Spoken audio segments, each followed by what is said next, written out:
From 26 to 36. Young Zhulian stared blankly at the beam above her, unable to see anything at all. The sky outside had yet to brighten, and had it not been for the influx of memories, she would have screamed. In the darkness, she twisted the blanket around her, seeking a release for her pent-up emotions.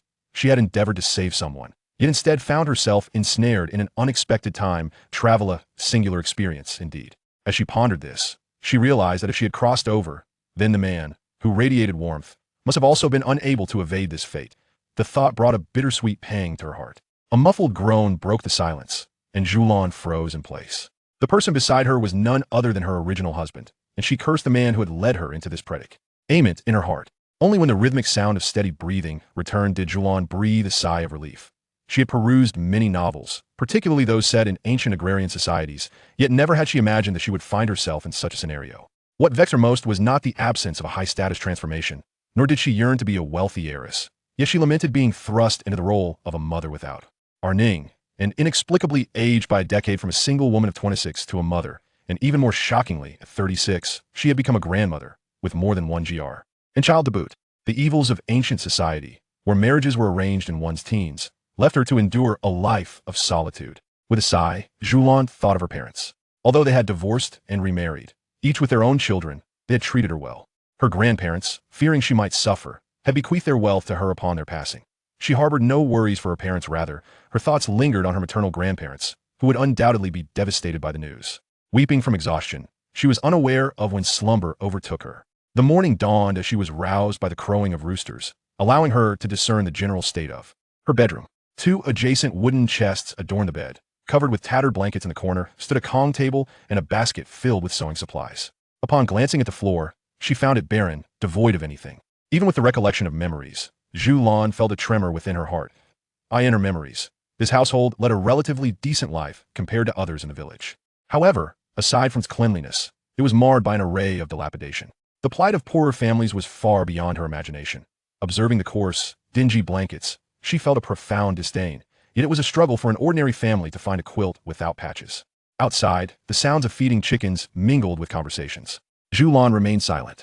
The architecture of ancient rural homes offered no semblance of soundproofing. It was akin to a live broadcast within the confines of her room. With a sigh, Zhulian found herself reluctant to rise, to confront the family of the original owner. Even though she had traversed into a realm where she stood at the pinnacle of the food chain, and despite sharing the same name as the original inhabitant, she felt no joy. Her gaze remained fixed, almost vacantly, upon the darkened beams of the ceiling. Suddenly, a movement beside her stirred, accompanied by a murmur, as if the person were on the brink of awakening. Zhulian's mind blanked. How could she have overlooked the presence of the original husband? Realizing he was about to awaken, she hurriedly closed her eyes. Chapter 2. The original husband. Zhulian endeavored to keep her eyes closed, feigning slumber while her ears remained attuned to the sounds around her. Despite having been awake for quite some time, there was a notable silence enveloping the room. As she waited, her heightened senses, a gift from the original owner of this body, discerned a gaze fixated upon her, as if someone were attempting to scrutinize her very essence.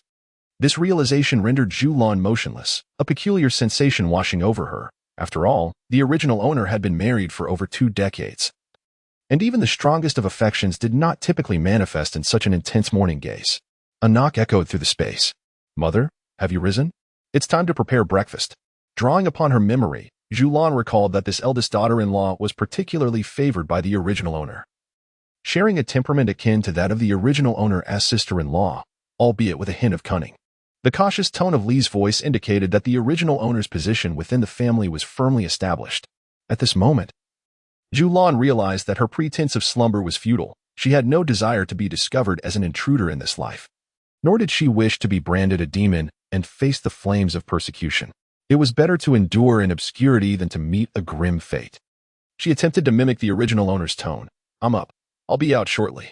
Yet, she couldn't help but mutter under her breath, "At our age, one would think we'd have outgrown such clinginess." Zhulian pondered. Was this a sign of naivety? Did they not realize the lack of soundproofing? "Could you lower your voice?" she thought, her expression darkening, likely echoing the sentiments of others in the household. Had she known the early hours would be so fraught, she would have risen sooner. Alas, it was too late for regrets. As she donned a gray cloak, Zhulian's gaze fell upon the original owner's husband. In this ancient setting, men often sported beards, and she was relieved to note that his was not the exaggerated style of a handlebar mustache. His complexion bore a slight darkness, yet his features were well defined. Upon estimating his height, she discerned that he stood over 1.7 meters, which, in the context of the generally shorter stature of men in this era, rendered him quite tall, regardless of whether her husband pretended to be asleep or not. Zhulian swiftly donned her shoes and descended, genuinely fearful that her loquacious daughter-in-law would be unable to restrain her tongue. If their neighbors learned of the matter, it would soon become common knowledge throughout the village, an embarrassment she could not afford. Zhulian endeavored to emulate her former self, rubbing her face before stepping outside. She spotted her daughter-in-law chatting with the neighbors and shot her a glare before hastily gathering the grains to prepare the meal. If she were unwilling to cook, the task would eventually fall to the second daughter-in-law. Li, feeling a bit sheepish, thought it unsuitable to pass the responsibility to the second daughter-in-law. Cooking was a simple task, not dirty or exhausting. It even offered opportunities for small indulgences. Eager to please, she quickly approached. "Mother, you look splendid today. They say you are more radiant than flowers. And that truly describes you." Zhulian cast a sharp glance at Li and hurried to prepare the meal, unable to endure the prying eyes of the neighbors any longer. She unlocked the grain storage, scooping a bowl of rice from the jar and measuring out the cornmeal needed for breakfast from memory, as she intended to make rice porridge.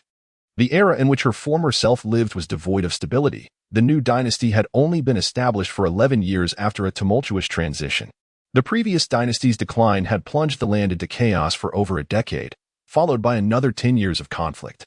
It could be said that her former self had never known a peaceful existence, and even with the establishment of the new dynasty, life had not improved significantly.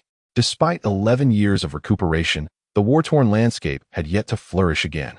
Even with some tax exemptions, the impoverished farmers could barely scrape by. At the tender age of 15, the original body entered into matrimony, coinciding with the onset of a decade of turmoil and conflict. It was amidst this chaos that she found the opportunity to wed her husband, a youthful scholar, also of 15. Alas, her spouse was a victim of ill fate. As the waning days of the previous dynasty ushered in a host of malevolent beings, leading to the suspension of the Imperial examinations and a decade of strife. By the time the new dynasty was established, she had borne several children, and with the passage of time, her aspirations had shifted entirely towards her offspring. In the third chapter, we learned that the original body had become a formidable matriarch. Zhulian, stroking her chin, noted the remarkable fecundity of the original body, who, despite the 10 years of warfare, had managed to bear 6 children, an impressive feat that could summon an entire cadre of legendary heroes.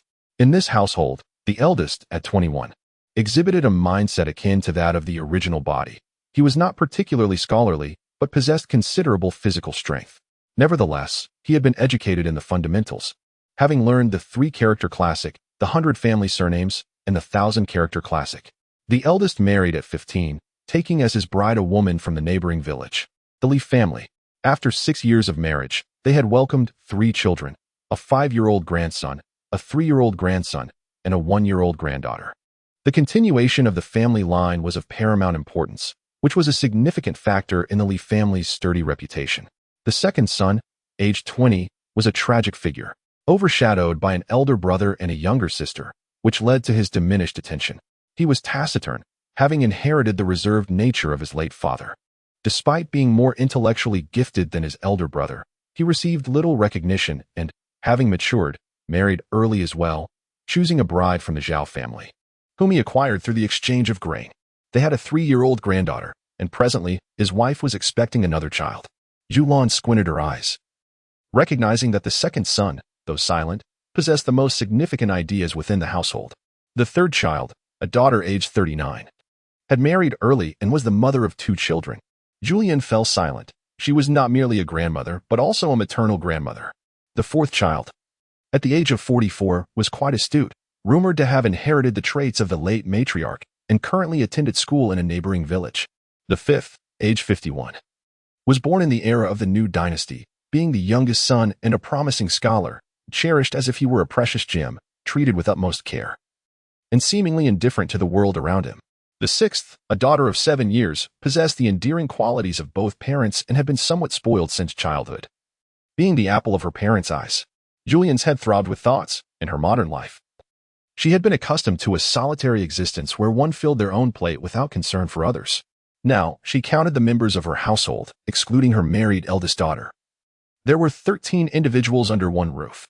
The family was large, and the agricultural yields had been poor, compounded by recent years of calamity, rendering their meager meals unpredictable and insufficient.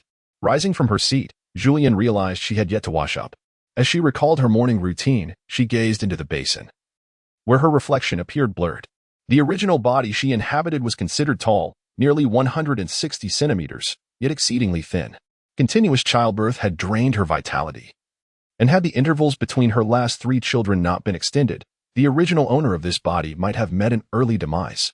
After completing her morning preparations, Zhulian encountered the timid second daughter-in-law, Zhao. The original owner had never taken a liking to her, but in contrast, Zhao's demeanor was one of trepidation, as if she were on the verge of tears. Whenever they crossed paths in the village, rumors spread that the original owner was a wicked mother-in-law, perpetuating a cycle of disdain towards Zhao. However, in all fairness, the original owner had never exhibited anything beyond a cold demeanor and indifference towards her. Observing Zhao clutching her stomach, appearing as if she might collapse from stomach pains, Zhulian thought to herself that this must be the infamous Black Lotus, a master of subtlety, someone to be avoided at all costs. Avoiding the second son's wife, Zhulian observed the courtyard. The yard had been constructed anew after the old house was demolished. A decade ago, when it was built, consideration was given to the many children, and the house was designed accordingly. The main house consisted of 2 rooms, with 3 additional rooms on each side, complemented by storage rooms beside the main house. From a distance, it appeared enviable, and although not made of blue bricks, it could be regarded as a landmark within the village. Chapter 4. The Power of Discourse. Regrettably, her original husband's presence in the bedroom deterred her from exhibiting any unusual behavior. She could only suppress her thoughts and sigh as she awaited the meal. As the children gradually rose, Zhulian deliberately kept her distance, uncertain of how to engage with them, preferring to observe from afar. The Li matriarch prepared breakfast, and Zhulian took her place at the original owner's seat, her expression blank. There were 2 tables, one for men and one for women, with the meager offerings consisting solely of pickled vegetables and radish soup. As she allocated the staple food, she harbored serious doubts about her ability to survive in this agrarian era, given her lack of agricultural knowledge. Pondering this, she considered that being a mother-in-law had its advantages, for at least there were people to attend to her, granting her absolute authority. The children gazed longingly at the scant rice porridge. Zhulian sighed and served each of them a bowl, for in this age, consuming rice was indeed a luxury. At the adjacent table, the eldest son, Zhou Changli, furrowed his brow. "Mother, why hasn't father risen? Is he unwell?" It was then that Zhulian recalled that her original husband had not left his room. Frowning, she realized that it was impossible for her to check on him, as she had yet to determine how to interact with him. "Eldest, why don't you go and see?" Zhou Changli acquiesced with a sigh. Zhulian found her appetite increasingly waning, as memories of her past clashed with the present circumstances. In this unfamiliar environment, governed by a rigid hierarchy of the ancient world, she was at a loss on how to navigate daily life. After taking a sip of rice porridge, she acknowledged that the taste, devoid of any pollution, was indeed pleasant, yet her appetite remained limited. With a sigh of relief, Zhulian appreciated not having to interact with her original husband's family. Adopting the tone of her predecessor, she said, "All right, you all should eat swiftly. Those who need to work in the field should head out, and those who must attend school, go to class." The others raised no objections in the rural setting. Even minor ailments like colds were commonplace. During breakfast, Zhulian consumed only a bowl of porridge, her mind preoccupied and her appetite diminished. Elle, her mother-in-law, gazed longingly at the corn cakes in front of her, her heart brimming with joy. "Mother, aren't you eating?" Zhulian felt a twitch at the corner of her mouth. The look in Elle's eyes seemed as though she were fixated on meat. She also sensed the lingering, unspoken resentment from her second daughter-in-law, Zho, which only aggravated her discomfort. Eat, she thought. "If you're so intent on my food, I'll leave it untouched for no one to covet." Zhulian lamented. This life has become unbearable. She remained seated while her eldest son took the second to the fields, and the youngest went to school. The courtyard fell silent. Yet she continued to sit in contemplation. "Mother, what is the matter? Are you unwell?" Su Hn, her daughter, had been observing her all morning.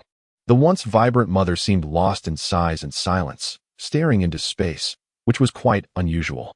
Hesitant to approach, she could no longer restrain herself upon overhearing her 2 sisters-in-law whispering, prompting her to inquire. However, Zhulian's heart was filled with complexity as she beckoned with her hand.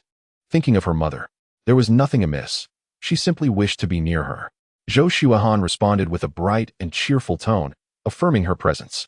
Yet, Zhulian found herself less joyful.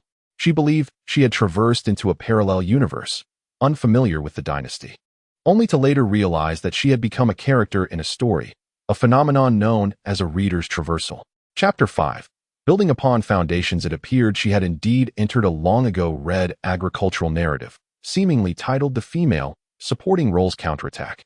In this tale, the original protagonist's youngest daughter was none other than the original main character. Upon reflection, she had grown increasingly disillusioned with the narrative of the supporting character's counterattack, which felt morally skewed, leading her to abandon it. She vaguely remembered it being left unfinished. Zhulian calculated the timeline and noted with satisfaction that the supporting character's traveler had arrived on the same day. What a curious twist of fate. However, she had no desire for her family to once again be consumed by the flames of the supporting character's counterattack. It was imperative for her to maintain a distance from the supporting role in the future. Gently stroking her daughter's hair, she found comfort in the act. She could not allow her daughter to be ensnared in the plot. In the story, her daughter faced dire circumstances, resulting in no suitors daring to propose to her. Without further insight into the narrative, it was evident that the outcome would not be favorable. Objectively speaking, while the original owner's memories were somewhat biased, labeling the entire family as extraordinary was an exaggeration. Besides the harsh treatment due to the second daughter-in-law's actions, the rest of the family did not warrant such negative portrayals and were not akin to vile characters. Particularly, the original owner was vilified as a wicked mother-in-law, a reputation partly stemming from the second daughter-in-law and partly from the jealousy of the village's gossip-mongers. After all, one could only become a mother-in-law after enduring the trials of being a daughter-in-law. The original owner had indeed been treated well by her mother-in-law, and given her numerous sons and residence in the village's grand estate, it was no wonder she became an object of envy and jealousy. The original self also comprehends this point. Although she harbors disdain for the second daughter-in-law, she recognizes that the root of the issue does not lie with her. From an observer's perspective, Zhulian perceives that the original self indeed possesses certain flaws, yet to label her as exceptional would be unjust. In turbulent times, one must be somewhat assertive, or else they shall be subjected to bullying. The more Zhulian understands, the more she feels that the expression in words is overly simplistic. She has not merely traversed into a novel, but into the realm of reality, where every individual harbors their own thoughts. Zhou Xuehan frowned. Mother, your hair is coming undone. Zhulian, feeling a twinge of guilt, released her grip. There was a cat at her grandmother's house, and having grown accustomed to petting it, she momentarily succumbed to the impulse. All right, do not linger with mother any longer. Go and play. Zhou Xuehan cheerfully stood up, exclaiming, I will go find Sanyu to play. Zhulian pondered for a moment. That name sounded familiar, as it was the name of the female supporting character before any alterations. Ahem, do not go. I recall that Sanya has just been punished, and it is likely she will find it difficult to get out of bed. As she spoke, Zhou Xuehan dashed out, and Zhulian found herself unable to intervene. This marks the commencement of the plot. Sanya has been punished, and Wang Ru has just arrived, absorbing Sanya's memories. She then encounters Xuehan, perceiving her as someone to boast about, and quietly keeps this in mind while unashamedly consuming the corn cake gifted by Xuehan. Later, she simultaneously harbors resentment while clutching the items given by Xuehan. Zhulian feels utterly speechless. If she had initially distanced herself from Xuehan with some fortitude, she might have earned respect. However, to both exploit and harbor grudges is decidedly inappropriate, especially upon realizing that Xuehan is the protagonist. Sanya unabashedly seizes opportunities meant for Xuehan, all the while comforting herself with the notion that Xuehan owes Sanya a debt. Yet, Zhulian cannot fathom, what could a 7-year-old child possibly owe? The female protagonist, determined to avoid any semblance of impropriety, casts various accusations upon Xuehan, reflecting her skewed moral compass. Upon deeper reflection, it becomes evident that Wang Ru's reception of Sanya's memories is also biased. Xuehan is the object of envy within the village, especially in the heavily patriarchal household of Sanya, where jealousy undoubtedly festers within her heart, perhaps even nurturing a long-standing resentment. With a sudden clang, Zhulian was startled, hastily retreating into the main room. There, her husband, Zhou Xueran, lay sprawled on the ground, groaning in agony. Zhulian rushed to assist him, her hand brushing against his forehead, which was alarmingly hot. He was burning with fever. This revelation sent a chill down her spine. In ancient times, a severe cold could be fatal. Chapter 6. The Trials of Ancient Transportation. Oldest son's wife. Oldest son's wife. Zhulian called out. Li Shi, lounging within the confines of the house, was jolted awake by her mother-in-law's urgent summons. Nearly tumbling off the bed, clutching her child, she exclaimed, "Mother, what is the matter?" Only then did she notice her father-in-law's distress and hurriedly rushed to his side. Zhulian's voice had escalated in volume, prompting Zhao Shi to exit while wiping her tears. Zhulian, too weary to roll her eyes, recognized that the reputation of the wicked mother-in-law would only grow louder. Zhulian's thoughts were entirely consumed by her husband's plight, a tangle of emotions swirling within her. While she felt a sense of relief at the prospect of his demise, the weight of his life hung heavily upon her conscience.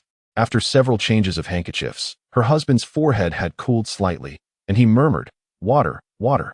Zhulian quickly replaced the cloth, rising to fetch water from the hall. Fortunately, autumn had arrived, sparing her from the sweltering summer's lack of hot water. The kettle, filled with water boiled fresh that morning, had cooled to a suitable temperature. Carefully, she offered him a bowl of water and breathed a sigh of relief only when she saw him settle more comfortably. In a flurry of activity, Zhulian retrieved the keys and extracted the money chest. Time was of the essence, and she scarcely had a moment to ponder her possessions. She hastily took out a few pieces of silver and counted several copper coins before swiftly locking the chest once more.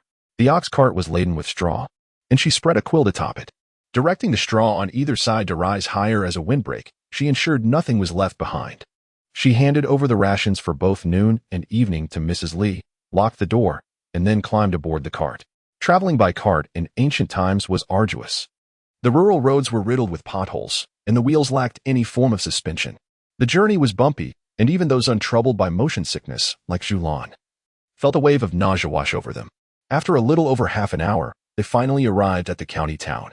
Zhoujia village was considered relatively close to the town, and Zhulian could scarcely imagine the duration of the journey had they been situated further away. Curiosity piqued. Zhulian observed her surroundings. The experience of seeing it firsthand was markedly different from her memories. Geographically, her location was not far from the capital. Even so, traveling there would require a fortnight of arduous travel. The ancient means of transportation was truly a torment. The county town was bustling and vibrant, a stark contrast to the picturesque ancient city one might envision as a tourist. This was a genuine representation of antiquity. The narrative revolved around the rise of a female protagonist, with a backdrop that allowed women to establish themselves independently, to divorce, and to venture forth. As Zhulian traveled, she noticed numerous women on the streets, young ladies, matrons, and vendors plying their trade. This pleased her. She held a disdain for the subjugation of women. The county housed 2 medical establishments, and Zhulian, unwilling to skimp on her health, chose to visit the finest one, presumably due to the changing seasons. There was a considerable number of patients seeking care. Zhulian stood in line, attentively observing both her husband and eldest son.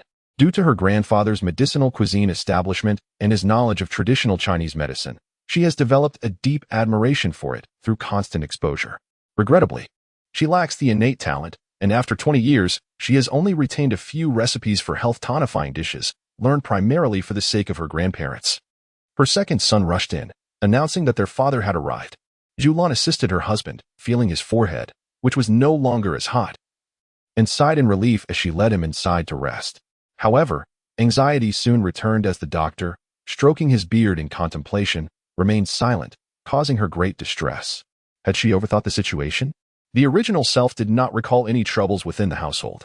Chapter 7. Please cease the defamation. Zhulian gestured for her 2 sons to watch over their father while she accompanied the doctor outside, taking a seat before him as he penned a prescription. This prompted her to reflect on her own condition. Her body had suffered significantly from consecutive childbirths, which was why she had transitioned here. Once the doctor finished writing, she spoke up. "Doctor, might you also examine me?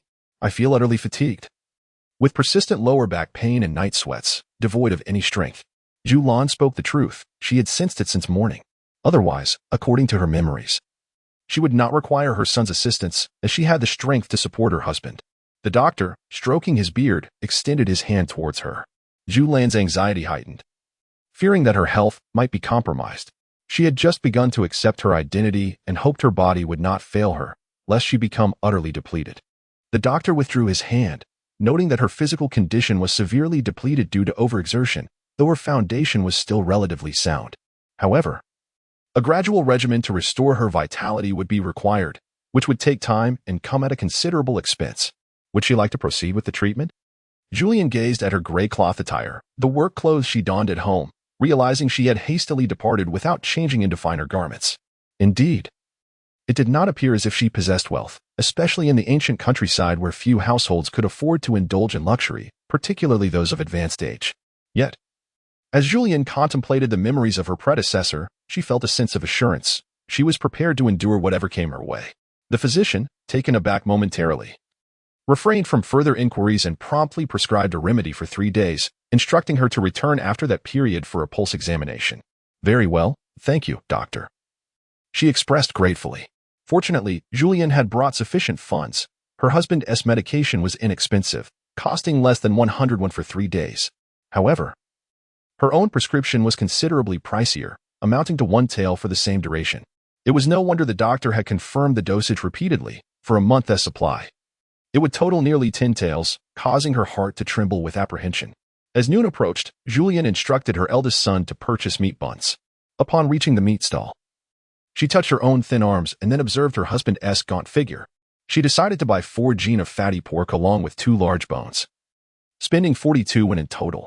After this outing, she also allocated funds for the village headman's transportation, which amounted to 1 tael and 161. Zhulian felt a twinge of melancholy. Whether in the modern era or in antiquity, seeking medical attention always came at a cost. Zhulian retrieved a ceramic pot to prepare the medicine, while the meat had already been entrusted to her eldest daughter-in-law. In modern times, she was accustomed to takeout and dining out, possessing only the simplest of cooking skills. She was utterly clueless when it came to rendering lard. Just as she finished cleaning the pot for the concoction, her second daughter-in-law approached, trembling as she held out a bun. Mother, this is for you to eat. Zhulian felt a wave of frustration. Even a mere portion of bun could provoke considerable alarm from the Zhao family. Li's gaze flickered as she sliced the pork. Mother, the children haven't had enough. Zhulian cast a sidelong glance at her eldest daughter-in-law, who, despite her true nature of being fiery and spirited, harbored many ulterior motives. With a sharp tone, she addressed Zhao, you can have your share, but do not bother me. Quickly leave. Zhao's eyes welled with tears. Mother, you are truly kind. Zhulian reassured her. Indeed, you must cease your weeping and refrain from disparaging others, all right? In Chapter 8, Do Not Foster Hatred, the little girl cried out, Mother, Mother. Upon hearing her daughter's voice, Zhulian hastily wiped her hands, alarmed. What is this? Why are you crying? Who has wronged you? Tell your mother. With a tear-streaked face, Xuehan replied. Aunt Wu and the others said that father is unwell. Hiccup. Zhulian, patting her daughter's back, comforted her. Do not listen to their idle chatter. Your father is perfectly fine. Is that truly so? Xuehan asked, her expression hopeful. Indeed, Zhulian smiled. Mother is preparing medicine for him. Then I shall go see father. Zhulian quickly followed, but then hesitated. In just 1 day, her daughter had accepted the situation far too naturally, truly believing herself to be a daughter. Upon entering the room, Xuehan carefully touched her husband's head, sniffling. Father, please get better soon. Zhulian stroked her daughter's hair, warmth flooding her heart. In the original text, this child had been unjustly maligned in the pursuit of revenge, yet upon truly engaging with her, Zhulian recognized the girl's good-heartedness and filial piety. Do not disturb your father now. Come, mother has saved you some meat buns. Xuehan swallowed hard, ceasing her tears as she gazed longingly at the meat bun and then at her father, who lay on the kong in a deep slumber. Shaking her head, she thought, Father is ill. He should have this. Zhulian's heart softened immensely, and she handed the bun to her daughter, saying, Your father is unwell and cannot eat anything too greasy. You should have this instead. Only then did Xuehan accept it, her eyes curving into a smile as she replied, Thank you, mother. Have you eaten? Good girl. I have eaten. Now you must take care of yourself. As Xuehan turned to leave with the bun, Zhulian hurriedly stopped her, insisting, Do not give any to Sanya. You must keep it for yourself. Xuehan blinked. Mother, Sanyu cannot even rise from the kong after being beaten. If it weren't for the corn cakes I delivered, the Wang family would not have fed her. Zhulian felt a pang in her heart at this revelation. In that moment, it seemed that Xuehan had indeed saved Sanya, or rather, Wang Ru's life. Yet, she pondered why her daughter had not considered the consequences of her kindness. I know your heart is good, but there must be limits. Delivering corn cakes goes unnoticed, but if you bring a meat bun, it will surely reach Sanya. And she may face further punishment. Have you thought about whether Sanya can endure that?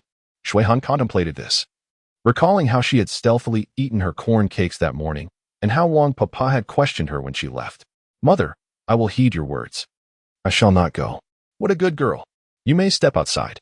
Zhulian felt a wave of relief that her daughter had chosen not to provoke enmity or waste food on an ungrateful soul, and she could not help but hum a tune. Suddenly startled, she realized her husband had opened his eyes at some point and was now staring intently at her, his gaze unsettlingly piercing. Zhulian felt a wave of trepidation. Oh, you're awake. I will prepare some medicine for you right away. With a rapid pace, she dashed out, exclaiming, Sister-in-law, your father has awakened. Quickly prepare some hot water and cook some rice porridge. Li was taken aback, biting her tongue in surprise, her speech slightly slurred. Why yes. Mother. Zhulian silently repeated the phrase thrice, feeling agitated. She truly looked down upon Li's act of indulging in secretive eating. Sitting on a small stool, she gazed at the earthen jar, pondering her husband's peculiar behavior. The memories of their youthful union, having weathered many storms together, forged a bond as strong as iron. Yet today, the way her husband looked at her felt utterly wrong, devoid of the affection of a spouse, resembling the gaze of a stranger instead. This troubling thought jolted Zhulian, intensifying her unease. Could it be that he has discovered she is not the original owner of this body? Li called out, Mother. The porridge is ready. I understand. You better watch your mouth. If I catch you eating secretly again, I will take care of you. Do you remember? I remember, Mother. As Zhulian entered, she noticed a pair of shoes on the ground, indicating someone had just left, likely to use the restroom. The mere thought of the rural toilet made her feel queasy. She had never used a rural latrine, and even public restrooms were a rarity for her. The ancient practice of retaining waste, with a large pit beside the toilet, lingered in her mind. Having just passed through summer, the stench was unbearable. She dared not dwell on it further. The thought alone was revolting. Awake? Zhulian did not take it to heart, instead becoming increasingly convinced of her suspicions. She slowly blew on the rice porridge in her bowl until it cooled, finally speaking after nearly a day of fasting. I should eat something to line my stomach before taking the medicine. The eyes on the Kong stirred slightly, remaining silent and closed. Yet the rumbling of the stomach was quite pronounced. Zhulian observed her husband's ears turning a shade of red, and with a subtle smile, she brought a spoonful to his lips, urging him to drink the cooled broth. The person on the Kong could no longer maintain the charade. He opened his eyes, pursed his lips, and stared intently at the spoon before glancing at the bowl. Zhulian calmly remarked, It has been rinsed with hot water. A flicker of understanding crossed Zhou Shuren's eyes as he responded with a murmur, drinking the porridge from the spoon, and then adding, I'll manage on my own. Zhulian felt a sense of relief, no longer needing to attend to him, and handed him the bowl. Her mood had genuinely brightened. She surmised that this man had traversed time alongside her, though he was undoubtedly the one who had led her astray. She speculated that he had likely deduced her true identity by her cheerful humming, which had inadvertently revealed her secret. Instead of feeling burdened, he appeared relaxed, even taking pleasure in watching her sip the porridge. Outside, Li called out, Mother, the lard is rendered. What will we prepare for dinner? Zhulian pondered for a moment. Considering the fictional setting of the story and the abundance of vegetables available in this alternate dynasty, even including chili peppers, which had only emerged in the late Ming era. Grateful for the fictional nature of her circumstances, she felt relieved, for without the joys of spice, she would surely be despondent. Regrettably, she had to refrain from indulging, focusing instead on nurturing her health. Let us stew some cabbage, adding plenty of oil to enrich it, and we shall incorporate some cracklings into the pancakes for dinner. Li responded cheerfully, Understood, Mother. Zhulian reflected on how her original self had been fortunate to have a kind mother-in-law, and she aspired to be just as nurturing, never having troubled her daughter-in-law. Though she managed the household finances, she never scrutinized every detail with a frugal eye. The thought of her predecessor's mother-in-law made Zhulian's gaze flicker with contemplation. The hoarse voice had softened somewhat. Is there more? Zhulian inquired, glancing at the nearly empty bowl. Yes, just wait. Raising an eyebrow, Zhulian proffered the bowl. There was still porridge in the earthen jar, ample enough to satisfy. Zhulian observed the individual bowing over their meal, a light laugh escaping her lips. Aren't you afraid I might have poisoned the porridge? You seem to be enjoying it quite heartily. Zhou Shuren froze. The thought had never crossed his mind. Upon her reentrance, he realized he could no longer conceal the truth. It was bound to be revealed. He was at a loss for words, never considering that a secret, when shared with another, ceases to be a secret. Would she indeed poison him? Yet, a sense of calm washed over him as he continued to consume the porridge. Once his belly felt full, he sensed a resurgence of strength and lifted his gaze. You wouldn't. Zhulian arched an eyebrow, deliberately provoking him. Having entered a stranger's abode, she sought to gauge his character, ensuring she could trust him, her mind at ease. Now, shall we discuss the matter at hand? You owe me a debt of life. Chapter 10. A drawn balance. Zhulian sputtered, choking slightly as he coughed incessantly. Was it not due to his own trepidation? How could he not feel uneasy? He had been mulling over the identity of the person who had journeyed back to the past with him, pondering it while lying down. Deep down, he suspected the most likely candidate was the kind-hearted maiden who had come to his aid. Yet, confronted by her presence, he felt increasingly guilty. She had offered him assistance. But in truth, he had led her into peril. He certainly owed her a life. Observing Zhulian's reaction, Zhulian found herself growing less anxious. Zhulian inhaled deeply and lifted his head. In the morning, he had refrained from gazing too much, but now he scrutinized his wife closely. Her complexion was pale, her hair somewhat discolored, yet when their eyes met, he discerned a soul transformed. Her eyes sparkled with brightness, a mischievous glimmer that eased his heart and brought forth a smile. Zhulian, aware of his scrutiny, maintained her composure and arched an eyebrow, inquiring, "What are you smiling about?" Zhulian, his eyes twinkling with mirth, replied, "You are quite remarkable." Zhulian, however, appeared displeased, prompting him to hastily change the subject. "You are right. I indeed owe you a life." Zhulian ground her teeth, retorting, "Do you have any idea how much I have suffered because of you? In modern times, at 26, I had no boyfriend, no marriage, yet I possessed a house and savings, living a carefree life. Now, I've aged 10 years, burdened with a decrepit body and the responsibility of a large family. The crux of the matter is, I have no agricultural skills and have never lived in the countryside. I am utterly in the dark." Zhulian fidgeted with the quilt, feeling somewhat uncomfortable. He too lacked agricultural knowledge, despite possessing the memories of his former self. He was not truly that individual. Zhulian quickly grasped the situation. "Well, it seems we are equally matched," she thought bitterly, realizing that she could not seek a divorce. Thus, they were bound together. Narrowing her eyes, she declared, "You owe me, and you must take responsibility for the latter half of my life. Divorce is out of the question." Zhulian was taken aback. He was unaware that his wife had contemplated divorce upon her transformation. This thought gnawed him. Yet he understood the impracticality of such a notion. After all, this was ancient times, not the modern era where divorce was as simple as drinking water. Furthermore, as the head of the family, and with no wrongdoing on his wife's part, his conscience would not allow for such a separation. Now aware that his original self's wife has been replaced, he feels a sense of joy.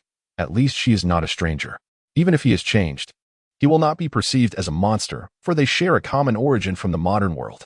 Ultimately, he owes a life, and their bond is, in essence, the closest of relationships. Moreover, two individuals in an unfamiliar environment fare better than one.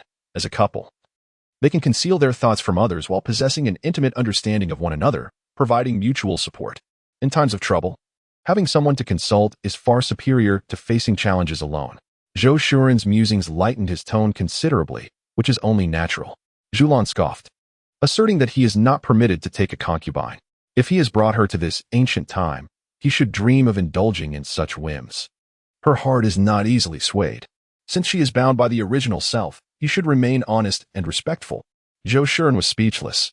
He had never contemplated the matter of concubinage. Indeed, he had not thought about women at all. Rest assured, that is not his intention. Zhulian hastily added that he should not harbor any designs upon her. Zhulian merely replied with a noncommittal, Zhulian was astute enough to understand that verbal assurances cannot be taken at face value, yet it was essential to establish clear boundaries between them. The two had been speaking in hushed tones to avoid being overheard, and now, as partners bound together in this new life, it was prudent to introduce themselves properly. "You go first," she urged. Zhulian cleared his throat softly, took a moment to compose himself, and then said, "I share the same name as the original, Zhulian. 27 years old, raised in an orphanage. I hold dual doctorates in Chinese literature and archaeology. Before my journey here, I participated in an archaeological excavation. But I overexerted myself and fell ill, ultimately seeking medical attention. The rest, you are already aware of." Chapter 11. Confidence. Zhulian was momentarily taken aback. Realizing that she was in the presence of an academic prodigy, a scholar from the Chinese language department and the archaeology specialty. In ancient times, this was akin to possessing extraordinary abilities, for the status of scholars was exalted amidst the agrarian society. After a brief silence, Zhulian pondered that perhaps Zhou Shuren, being bound to her, could be perceived as her golden finger or a cheat code. With this thought, she found Zhou Shuren much more agreeable. Having grown up in an orphanage, Zhou Shuren learned to read people's emotions from a young age. Recognizing that Zhulian was in good spirits, he felt a sense of relief, understanding that she would be his future ally. He inquired, "What about you?" Zhulian replied, "You are aware of my age, and my name is the same as my original self, young Zhulian. I studied business management in university and held the position of vice general manager in a modern company." Zhou Shuren comprehended the implications. A vice general manager at such a young age indicated a background of considerable means. It was evident that her family was not just well-off, but rather affluent. Noticing Zhou Shuren's silence, Zhulian immediately grasped the reason behind it. She had encountered children from orphanages before, despite their exceptional talents. They often bore the weight of insecurities that set them apart from those raised in stable families. While Zhou Shuren's academic achievements were impressive, they also served as a facade to mask his inner struggles. Zhulian felt it necessary to clarify her stance. The past is but a bygone era. Here, we embark on a new journey with distinct identities. I'm a person of strong principles, having grown accustomed to independence due to my parents' divorce. In this ancient setting, rest assured, I may not always be able to assist, but I certainly will not hinder your progress. Zhou Shuren's eyes flickered with understanding. The implication of the words was clear, conveying the notion that he should not indulge in self-importance. The disparity between his childhood of parental absence and that of others was negligible. No one was significantly superior to the other. And the turmoil within him dissipated in an instant. Zhulian raised an eyebrow, recognizing Zhou Shuren's confident demeanor. He had boldly invoked his official title. She was unaware of the bureaucratic system of this alternate epoch, and even if she were familiar with history, the title surely required one to hold an official position. After all, Zhou Shuren was merely a young scholar, still facing numerous hurdles ahead. Despite the unfamiliarity of the era, Zhou Shuren felt a semblance of assurance in his abilities. However, the matter remained unresolved, and he coughed a few times, the illness still afflicting him. Having spoken too much, his throat was uncomfortable. Zhulian promptly rose to fetch a bowl of water, prioritizing his health over discussions of the Imperial examination. After all, health is wealth. It was not her intention to dampen his spirits, but his constitution was evidently not robust. She had never witnessed the examination firsthand. Yet she had heard tales of those with frail health who were unable to endure the trials. Zhou Shuren's grip on the bowl stiffened. Indeed, his original body was not in good condition. Coming from a scholarly background, he was different from the laborers in the fields. Furthermore, scholars in ancient times seldom paid attention to physical exercise. Approaching 40, he was no longer young. In ancient times, reaching 50 or 60 was considered longevity.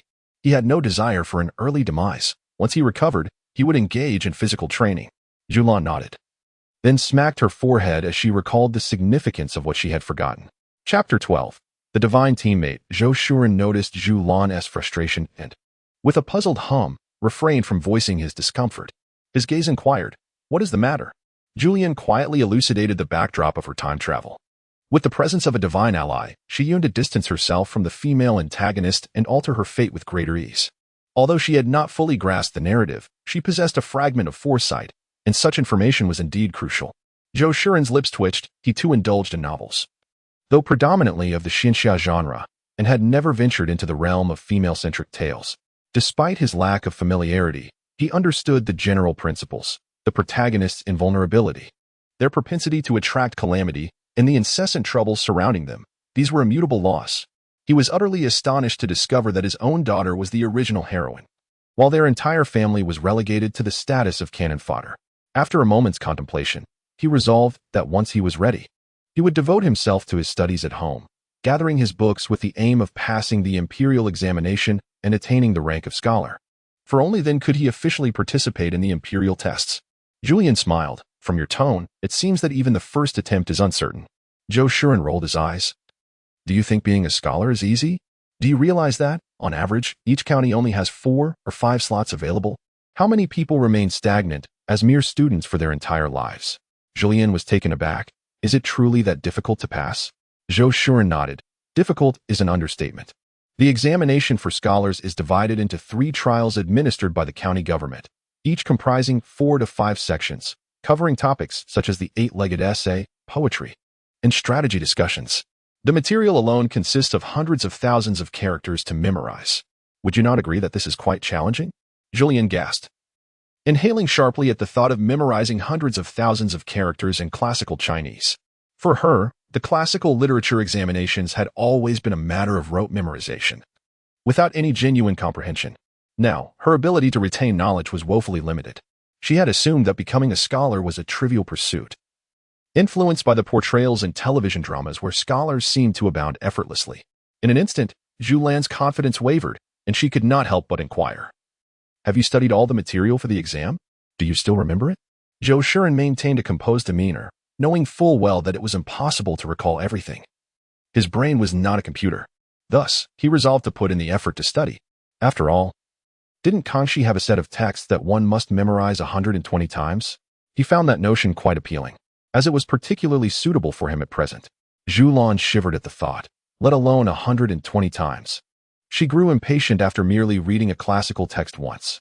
Suddenly, she found Zhou Shuren more agreeable, realizing that he, too, was striving for her sake. "I wholeheartedly support your studies. Just let me know what books you need, and I shall provide you with the funds," she declared. Upon the mention of money, Zhulian straightened her back, for she held the reins of the household's finances. Remarkably, her husband was oblivious to the extent of their financial situation. Although he possessed commendable character, he lacked flexibility and often displayed a stubborn mindset. After her mother-in-law's passing, the family's assets were directly entrusted to Zhulian. Zhou Shuren interjected, "Purchasing books requires a considerable sum. It is well known that a poor scholar bears significant expenses. The costs associated with nurturing a scholar are substantial, and the essentials such as ink, paper, and brushes do not come cheap.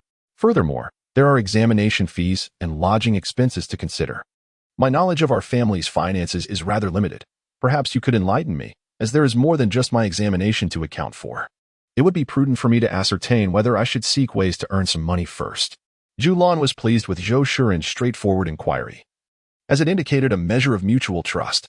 She cleared her throat, prepared to divulge their financial standing, when Li Shi approached, exclaiming, "Mother, dinner is ready." Chapter 13. Little Tricks. Zhulian was startled, swiftly sitting up straight and mimicking the demeanor of her original self, feigning anger and shouting as if she could not hear. Li's heart raced as she lowered her gaze, reflecting on the genuine affection shared between the elderly couple. They had nearly been face to face just moments ago, causing her cheeks to flush. Unable to suppress her thoughts about their incessant bickering, she murmured softly, "Mother, I was in the wrong." Zhulian, however, was not oblivious to the flickering eyes observing her. She could only wonder how they were concocting tales about her in their minds. Zhou Shuren, feeling unwell, was less vigilant and inadvertently asked a question, realizing his error as soon as he spoke. The original self was typically reticent, rarely engaging in conversation with her daughter-in-law. She simply closed her eyes and murmured. Li's anxiety intensified. Was there something amiss with her husband? Why had he fallen silent again? She hastily turned to check on her mother-in-law.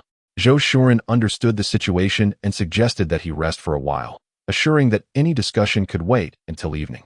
Zhulian, with a solemn expression, clutched a bowl, yet remained idle instead of serving the meal. "What are you waiting for?" Li chuckled at the familiar tone, realizing that all was well.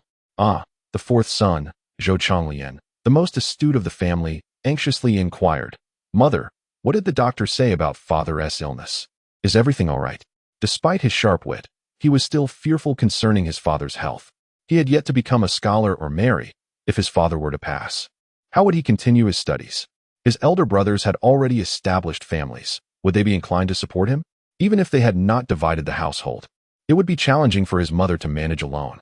Upon entering the village and hearing the news, his heart was truly troubled. Zhou Chonglian's eyes widened, and a sudden pang of anxiety struck him. "Mother, why are you silent?" As the fifth son, Zhou Chongji, relaxed his demeanor, he meticulously surveyed the household. His father and brother appeared to be well. A sense of pride washed over Zhou Chongji as he lifted his chin. If his father were truly unwell, the family would not be preparing meat, and his mother would not be so composed. The tantalizing aroma of meat wafted through the air, causing him to swallow involuntarily. Zhulian cast a few glances at her younger son, noting his cleverness. "Well, your father is fine. He is merely taking medication and resting. You two should wash your hands and prepare for dinner.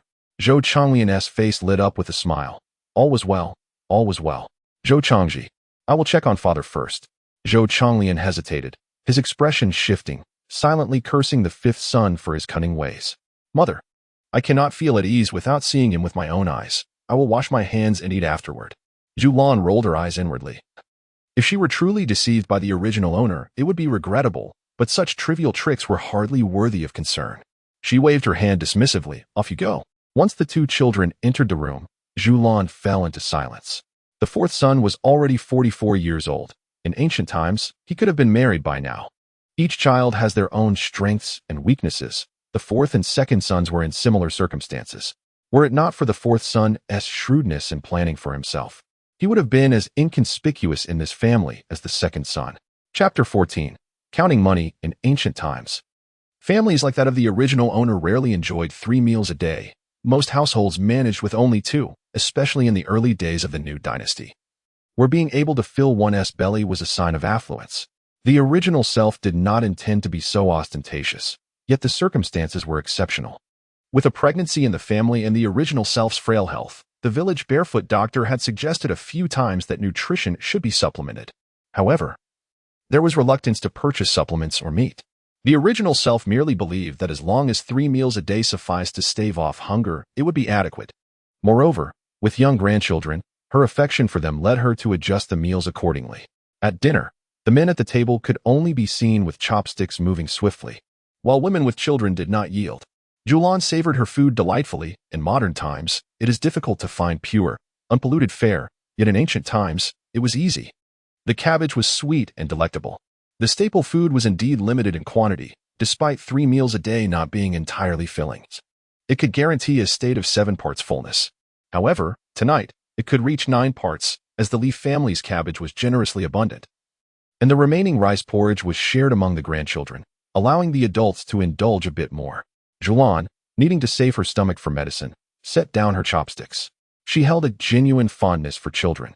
Having been present for a day, she had refrained from approaching in the morning, but now, with Zhou Shuren's reassuring presence, she carefully observed her grandchildren. The eldest, Zhou Mingyun, was at an age where he was often scorned by dogs and was not very disciplined during meals. The second grandson, Zhou Mingting, was lively and boisterous, while the eldest granddaughter, Zhou Yushuang, was timid and afraid to raise her head even while eating, her only redeeming quality being her cleanliness. Yushuang had come to her grandmother's side. Zhao was startled and quickly grasped her daughter's arm. Mother, is there something the matter with Yushuang?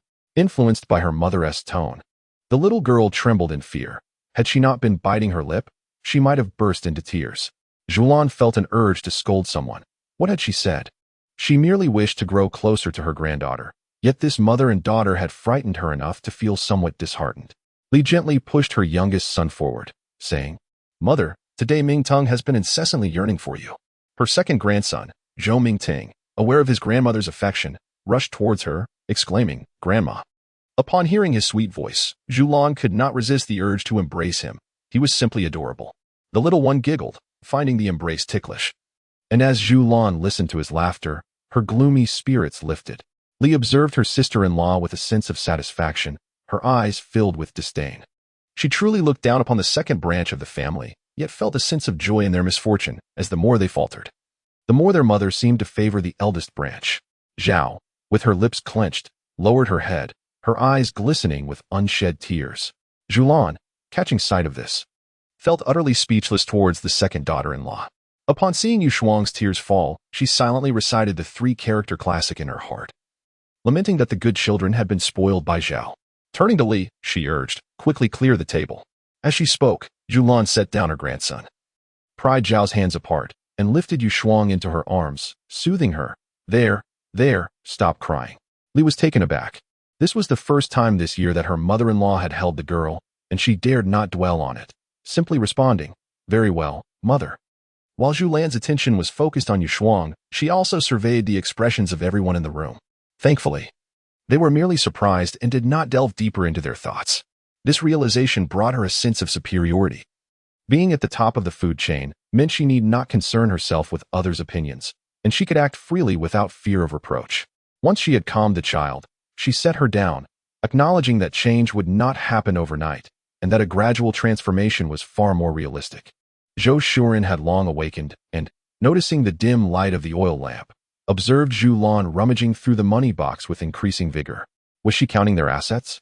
With a smile on her face, Zhulian replied affirmatively, though she requested a moment to gather everything. Counting money truly brings joy. Chapter 15. Assets. Zhulian sat up, watching Zhulian scouring the room.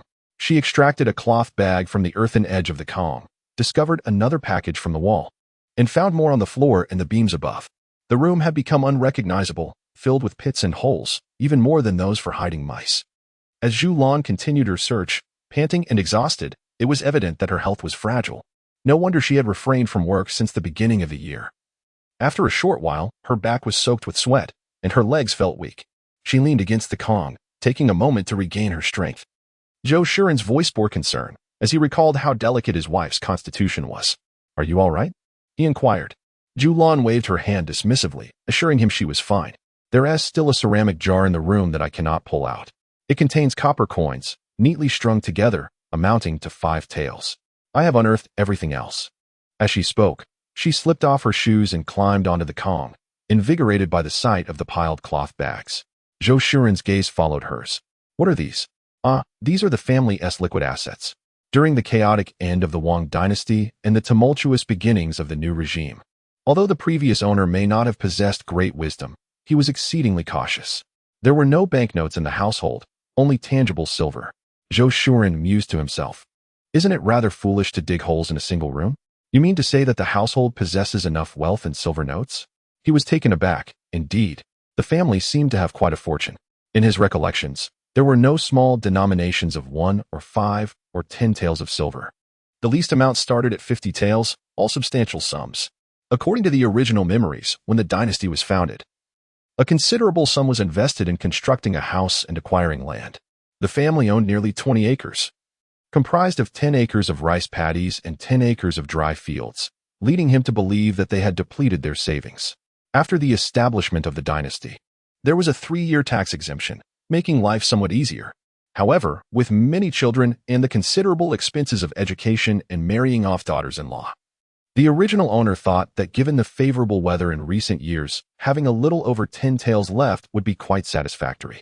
Yet now, listening to Zhulian's implications and observing the bundles of cloth and the money box, he couldn't help but reflect on the capabilities of the original owner's mother. Indeed impressive. He certainly did not believe that the original owner's wife possessed such talents. Zhulian counted the cloth bundles, totaling 8, and then opened the money box, emptying its contents. Inside were land deeds for 20 acres, house deeds, 15 taels of silver, and 1,350 copper coins. Today's remaining silver amounted to just over a tael. Zhulian nodded, noting that the silver in the box was roughly in line with the original estimate. And his gaze shifted to the bundles, what lay within them. As Zhulian and Zhulian examined the situation closely, they discerned that each of the gray cloth bags contained 10 taels of silver, totaling 30 taels across 3 bags. The 2 red cloth bags dazzled their eyes with the brilliance of gold. It was rather uncommon in modern times for someone to possess a dozen gold ingots in such proximity. Each of these bags harbored 5 one-tael gold ingots, amounting to 10 taels of gold. Given that 1 tael of gold equates to 10 taels of silver, this translates into a remarkable 100 taels of silver. Zhulian felt a sense of assurance. These were the 5 largest bags, which required considerable effort to extract from the earthen wall. The remaining 3 were considerably smaller. 2 had been retrieved from the beams of the house, while 1 was unearthed from the ground. Zhulian gazed at the remaining 3 bags with eager anticipation as Zhulian methodically opened each one. Inside 1 bag lay 2 pairs of silver bracelets, several pairs of silver earrings, and a few silver hairpins. Another bag contained a pair of gold dragon and phoenix bracelets, 2 rings, and several modest gold studs. The final bag revealed a jade pendant, crafted from exquisite mutton fat jade. Zhulian picked up the jade pendant, her heart yearning for this particular item, which was of extraordinary significance, having been entrusted to her by the elderly matriarch on her deathbed with strict instructions not to lose it. Zhulian scrutinized the pendant, his brow furrowing in confusion. Such a treasured item seemed ill-suited for their household, clearly belonging to a wealthy family. "Where did this come from?" he inquired. Zhulian pursed her lips. "I am not certain. The matriarch passed away before she could fully explain her concerns regarding it. Zhulian recalled the matriarch's desperate last moments, her eyes wide with regret. He pondered, this item must either be a matter of life and death or hold significant meaning. Did you not mention it was a novel? Was there any reference to it? Zhulian pondered deeply, noting that this family was seldom mentioned, primarily portrayed as exceptional. The narrative scarcely alluded to the elderly matriarch. Yet it was essential to meticulously gather both significance and potential misfortune. Zhulian, feeling a sense of nostalgia, observed that Zhulian had carefully counted the silver coins, totaling over 150 taels. The jewelry acquired by the matriarch would indeed be convenient for concealment in times of trouble, serving as an emergency fund or a dowry for her daughter in more stable times. At this juncture, Zhulian could not help but admire the meticulousness of her mother-in-law, whose foresight was truly commendable. Zhulian was left to wonder whether he had truly become Zhulian or if he merely inherited the sentiments of his predecessor, feeling a heaviness in his heart. Nonetheless, despite the considerable sum of silver, it was insufficient to support a scholarly pursuit. The expenses for the Imperial examination were substantial, not to mention other costs.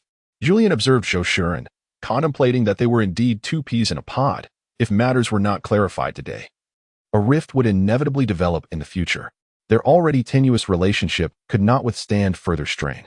After careful observation, she discerned that he possessed a genuine heart. One's eyes cannot deceive. Zhulian, perplexed, questioned whether he had misheard her words. What did you say? I did not catch that. Zhulian replied.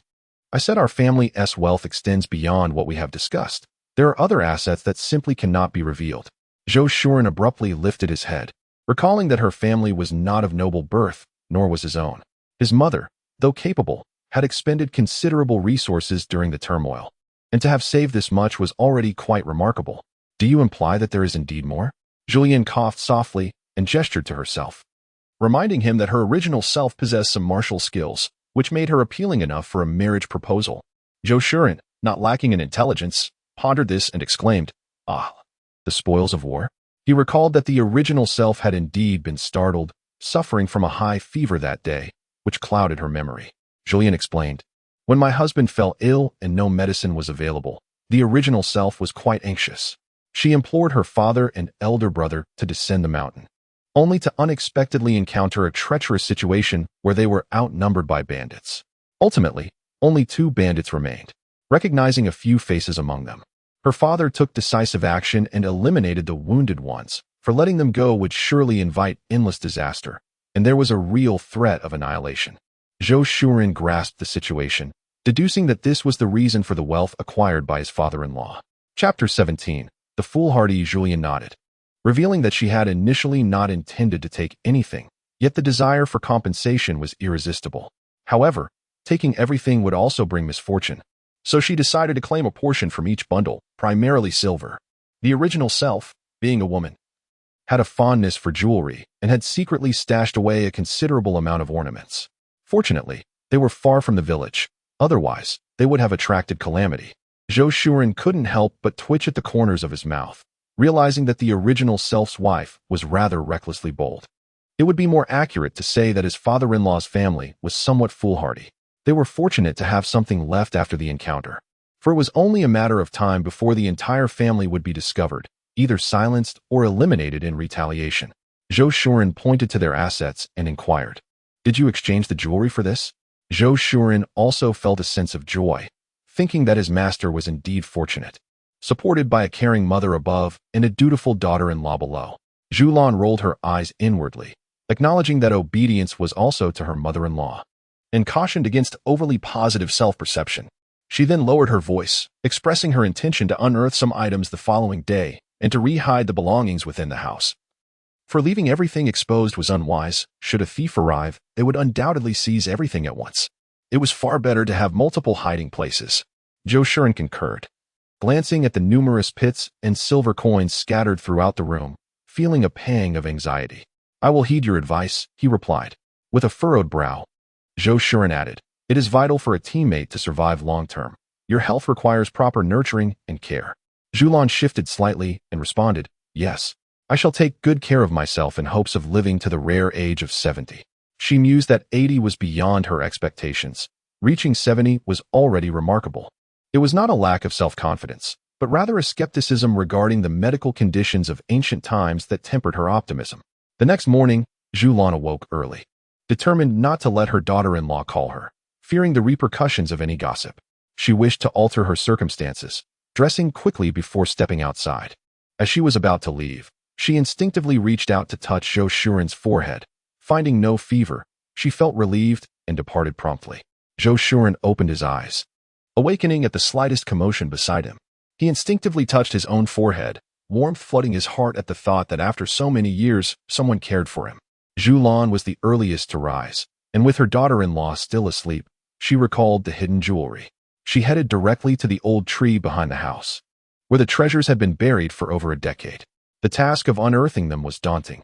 It would take time and effort. And even though the courtyard walls were sufficiently tall, digging alone would inevitably draw the attention of her family. Many believe that there is little wealth within the household, leading to a sense of tranquility. However, if one were to encounter jewels, their worth would undoubtedly increase, prompting a reluctance to act hastily. With such thoughts, I averted my gaze and made my way to the restroom, gathering the grains intended for breakfast. Just as I ignited the fire to brew the medicine, Li emerged from her chamber. "Mother, you are awake," I exclaimed in surprise, reflecting the discontent of the eldest daughter-in-law. The original owner of this body had been in poor health and could not rise early, inciting resentment among the village women. Bamboo Orchid chose to disregard this distress, responding with a simple acknowledgement. "I shall prepare the medicine. You make breakfast. This morning, we will have rice porridge." Li's eyes widened in astonishment. "Is the entire family having rice porridge?" "Yes, along with some corn cakes and sautéed cabbage strips," I replied.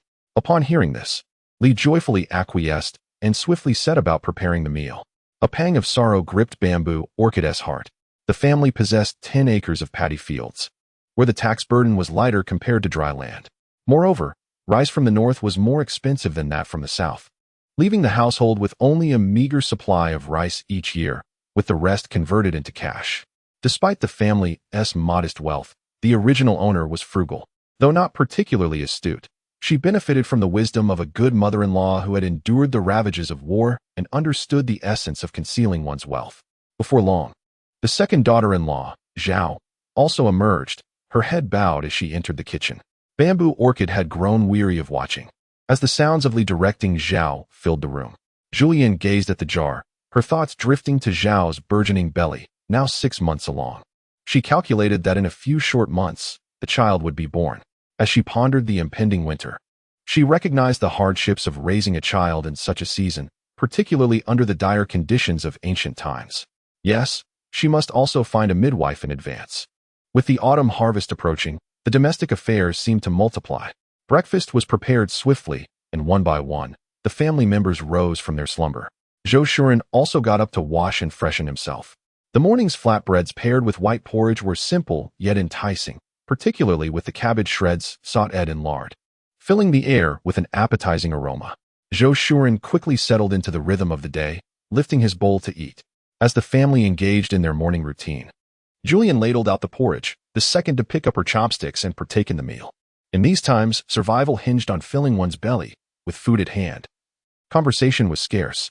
The room resonated with the sound of slurping porridge, and no one foolishly inquired why breakfast consisted solely of white porridge. Each focused solely on the desire for another bowl. Zhulian exchanged a glance with Zhou Shuren. Their silence spoke volumes, a tacit understanding blossoming between them. They were not inclined to make abrupt changes. Transformation must come gradually, and they remained aware of the presence of the little one, Wang Ru. Zhulian had also consumed her tonics, mulling over where it would be prudent to hide some money when Li approached her.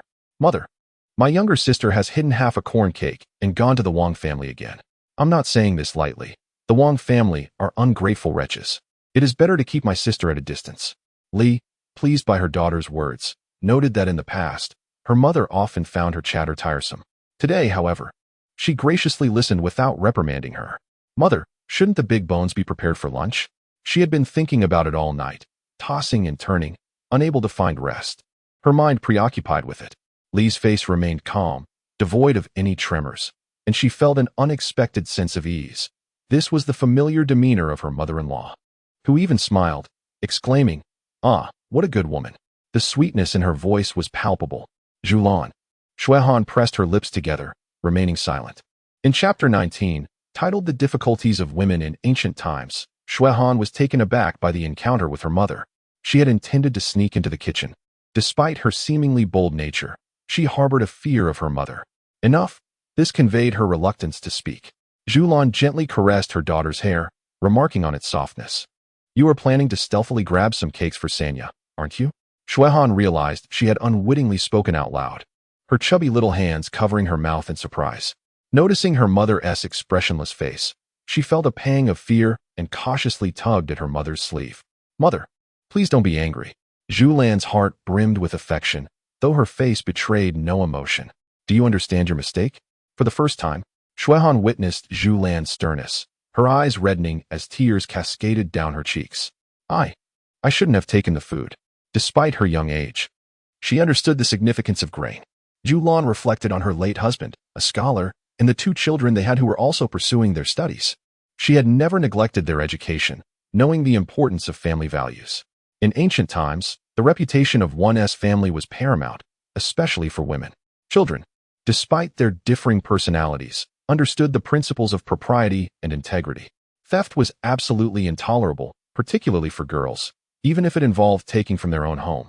As the standards imposed on women in ancient society were exceedingly harsh, a woman's reputation was of utmost importance.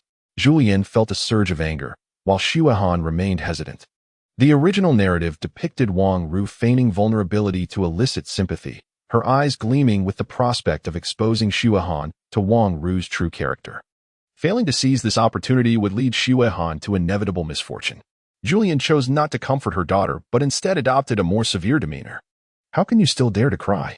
Have you no regard for your reputation? What have your father and I taught you? Do you wish to bring shame upon our family, to have our dignity ridiculed?" Each word sent shivers down Shuehan's spine. She was literate and well-mannered. "Mother, I was wrong. I truly did not comprehend the gravity of the situation," she pleaded. Observing her daughter sobbing uncontrollably, Zhulian's heart softened, yet she steeled herself, pondering their family's fate. Would Shuehan dare to act recklessly again? Shuehan continued to choke on her tears, her courage utterly diminished. She remained silent out of loyalty. Aware that her mother disapproved of Sanya, Zhulian felt a flicker of amusement. She was well aware of the unfolding drama. She gently kissed her daughter's cheek. "Even without your words, I understand. My daughter is not devoid of principles. You know I dislike Sanya, but do you grasp the reason behind my feelings?" Shuehan was at a loss, having only heard her mother speak ill of Sanya's family. Zhulian, ever patient, explained that regardless of one's education, the act of stealing was reprehensible, especially for a girl.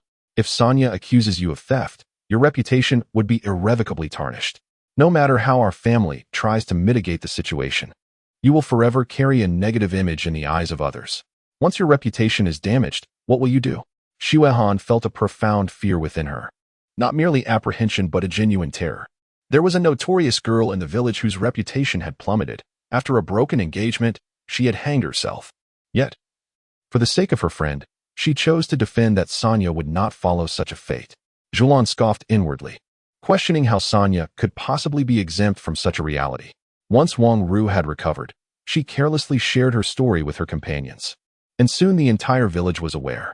The Zhou family attempted to cover up the truth, but Wang Ru's loose tongue could not be restrained, ultimately tarnishing Shuehan's reputation. Zhulian grasped her daughter's hands and gazed into her eyes. "My dear, I once believed we could wait a couple more years. But today, I realize we cannot afford to wait any longer. I must impart to you a crucial lesson. The human heart is the most inscrutable of all things. You may not trust Sanya's words, so why not test them for yourself? I shall accompany you. What do you think?" Chapter 20. The mischievous Wang Shuehan was not foolish. She simply wished to avoid harboring negative thoughts about her friends, yet her mind was rife with conflict. Zhulian rose and headed to the kitchen, where she discovered 2 leftover pancakes from breakfast, though there were no vegetables remaining. She felt no inclination to share the scant meat scraps. In both her readings and the memories of her previous existence, she had never held a favorable view of the Wang family, so she retrieved a single corn pancake. Shuehan was somewhat taken aback. "Mother?" Zhulian took her daughter's hand. "I shall accompany you to deliver it." Shuehan opened her mouth to speak, but ultimately remained silent, a sense of uncertainty brewing within her. She too wished to investigate, though her heart was heavy with disquiet. The Wang residence was not far from the Zhou home, situated on the same street. The Wang family was sizable, with 8 children in the younger generation. 2 had perished in the turmoil of war, leaving 6, 1 daughter and 5 sons. The eldest grandson was already married, with great-grandchildren on the way. Wang Zhangshi was 16 years her senior. The original self held a deep disdain for Wang Zhangshi, who, in turn, found fault with her. A significant portion of the original self's tarnished reputation could be attributed to Wang Zhangshi's influence. The reasons for this animosity were manifold. Wang Zhangshi, who had endured hardships since marrying into the Wang family, particularly suffered after giving birth to 2 daughters. Life became increasingly unbearable, compounded by her husband's lack of consideration and his ineffectiveness, making the original self's happiness all the more glaring. Additionally, Wang Zhangshi's eldest daughter was of the same age as the original self and had once boldly approached the Zhou family to seek a marriage with Zhou Shuren. The original self's mother-in-law, however, showed no courtesy and directly exposed Wang Zhangshi's shortcomings, leading to deep-seated resentment. Upon the original self's arrival into the family, she became a target for Wang Zhangshi's grievances. Yet, the formidable presence of her mother-in-law kept Wang Zhangshi in check. Eventually, when the original self's mother-in-law passed away, Wang Zhangshi's mother-in-law followed suit, granting her newfound freedom to wreak havoc in the village.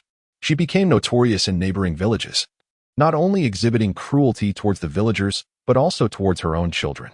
Of her 6 offspring, 5 were sons, yet they held little value in her eyes. The resentment from her past demands for sons was now directed towards her daughters-in-law and granddaughters, especially towards the 4th son of the Wang family, who had given birth to 3 daughters and had suffered health complications during the birth of the last, resulting in 7 years without conceiving again. Zhulian chuckled lightly, finding the situation amusing. Shuihan looked up in confusion, asking, "Mother, what are you laughing at?" Zhulian did not provide an explanation, but noted it in her heart, responding with a simple, "It's nothing." Shuihan acknowledged this with an "oh," feeling that her mother had suddenly become enigmatic. Indeed, she was mysterious. The mother she once easily understood, whose joy was unmistakable and whose displeasure was clear, had transformed, leaving her feeling that her mother had grown in depth and complexity. Upon arriving at the grand entrance of the Wang family, Zhulian surveyed her surroundings. Even with her memories, she found no comparison to the stark reality before her. The Wang family had many sons and numerous grandchildren, yet their humble abode was constructed of mere mud. The entire clan had yet to partition their estate, resulting in an abundance of structures. Main houses extended and additional buildings flanking them, leaving the courtyard devoid of walls, appearing quite cramped. Chickens scurried about the yard, and having grown accustomed to the cleanliness of the Zhou household, Zhulian felt a wave of nausea wash over her. Yes, nausea indeed. Not only was the ground littered with chicken droppings, but she also spotted several patches of human feces, likely left behind by children. Her courage waned, and she lowered her gaze to her daughter, Xue Han, a pristine child who had managed to endure a visit to the Wang family, treating Sanya as a genuine friend. The mischievous young boy darted into the main house, prompting Wang Zhangshi to emerge promptly. "Oh, what wind has blown in today?" she exclaimed. Chapter 21. A confrontation. Zhulian did not gaze at Wang Zhangshi, but instead focused on the 3- or 4-year-old child squatting in the courtyard, relieving himself. Her stomach churned, and she could not help but take a step back, pulling her daughter along with her. Witnessing Zhulian struggle to suppress her disgust, Wang Zhangshi's fury ignited. "Young Zhulian, what do you mean by this? Are you here to cause trouble?" Zhulian's eyes fell upon Wang Zhangshi's face, and her revulsion began to dissipate. Upon closer inspection, she realized that the adage "one's appearance reflects one's heart" is not always accurate. Wang Zhangshi exuded a particularly plump and prosperous demeanor, appearing amiable and benevolent. If indeed one's visage mirrored the soul, her countenance would have suggested a harsher disposition. With a roll of her sleeves, Wang Zhangshi approached with the intent to engage in a scuffle, charging forward with determination and ready to scratch. Zhulian had taken 2 doses of medicine and felt significantly better, her strength returning as she firmly grasped her arm. She noticed the excitement in Wang Zhang's eyes, a long-held desire to retaliate against her original self. It seemed the entire village was aware of her previous frailty. In the past, when her health was robust, she possessed strength and martial prowess, and Wang Zhang would only dare to provoke her verbally, knowing full well the consequences of confronting her directly. Now, with her weakened state, Wang Zhang sought revenge. Wang Zhang's face turned pale from the pain, feeling as though her wrist was no longer her own. "Aren't you supposed to be dying?" Zhulian retorted, irked. Given their strained relationship, she was indifferent to Wang Zhang's internal curses, but outright maledictions were unacceptable. With a scowl, she declared, "Even if you perish, I shall not follow suit." Wang Zhang was intimidated. She recalled how, when Zhulian was healthy, she could easily be overpowered. "You, let go," she stammered, her ribs aching once more. Yet, Zhulian did not relent, leisurely squeezing her grip. As someone approached, Zhulian patted her daughter's shoulder, and the clever young girl understood, slipping into the courtyard unnoticed. Wang Zhang's face glistened with sweat from the pain, her wrist losing sensation. "Release me, quickly," she pleaded. Onlookers paused, taken aback by the familiar sight. Zhulian's health had remarkably improved, causing Wang Zhang to shrink back nervously. With a sharp scream from Wang Zhang, Zhulian winced, her eardrums ringing. "Silence," she commanded, releasing her grip as if she had touched something unsavory. Wang Zhang's eyes were bloodshot, the pain overwhelming her senses. "I will fight you to the bitter end," she threatened. Zhulian smirked, seizing the opportunity to retaliate against someone who had willingly stepped into her path. Snowan was unafraid for her mother. She knew her mother was formidable, her gaze fixed intently on the third young girl. Wang Ru clutched the flatbread with a deep sense of resentment. Thankfully, her close friend had only brought a meager piece of bread, devoid of any meat. The longing for meat consumed her, memories of its taste flooding her mind, exacerbated by her hunger to the point where she was salivating at the thought of it. "Shuahan, I can smell the meat from this bread. I feel like a worthless fool. I haven't had any meat during the new year. I truly envy you. The flavor of meat must be exquisite." Shuahan felt a pang of discomfort in her heart as she handed over a piece of bread. Sonia did not express gratitude. Instead, she incessantly murmured about meat. Her head hung low. "We also have a limited supply of meat at home." Sonia's eyes darted mischievously. "Your mother dotes on you. Being the youngest daughter, it wouldn't be a problem if you took a little more." Shuehan no longer wished to stay.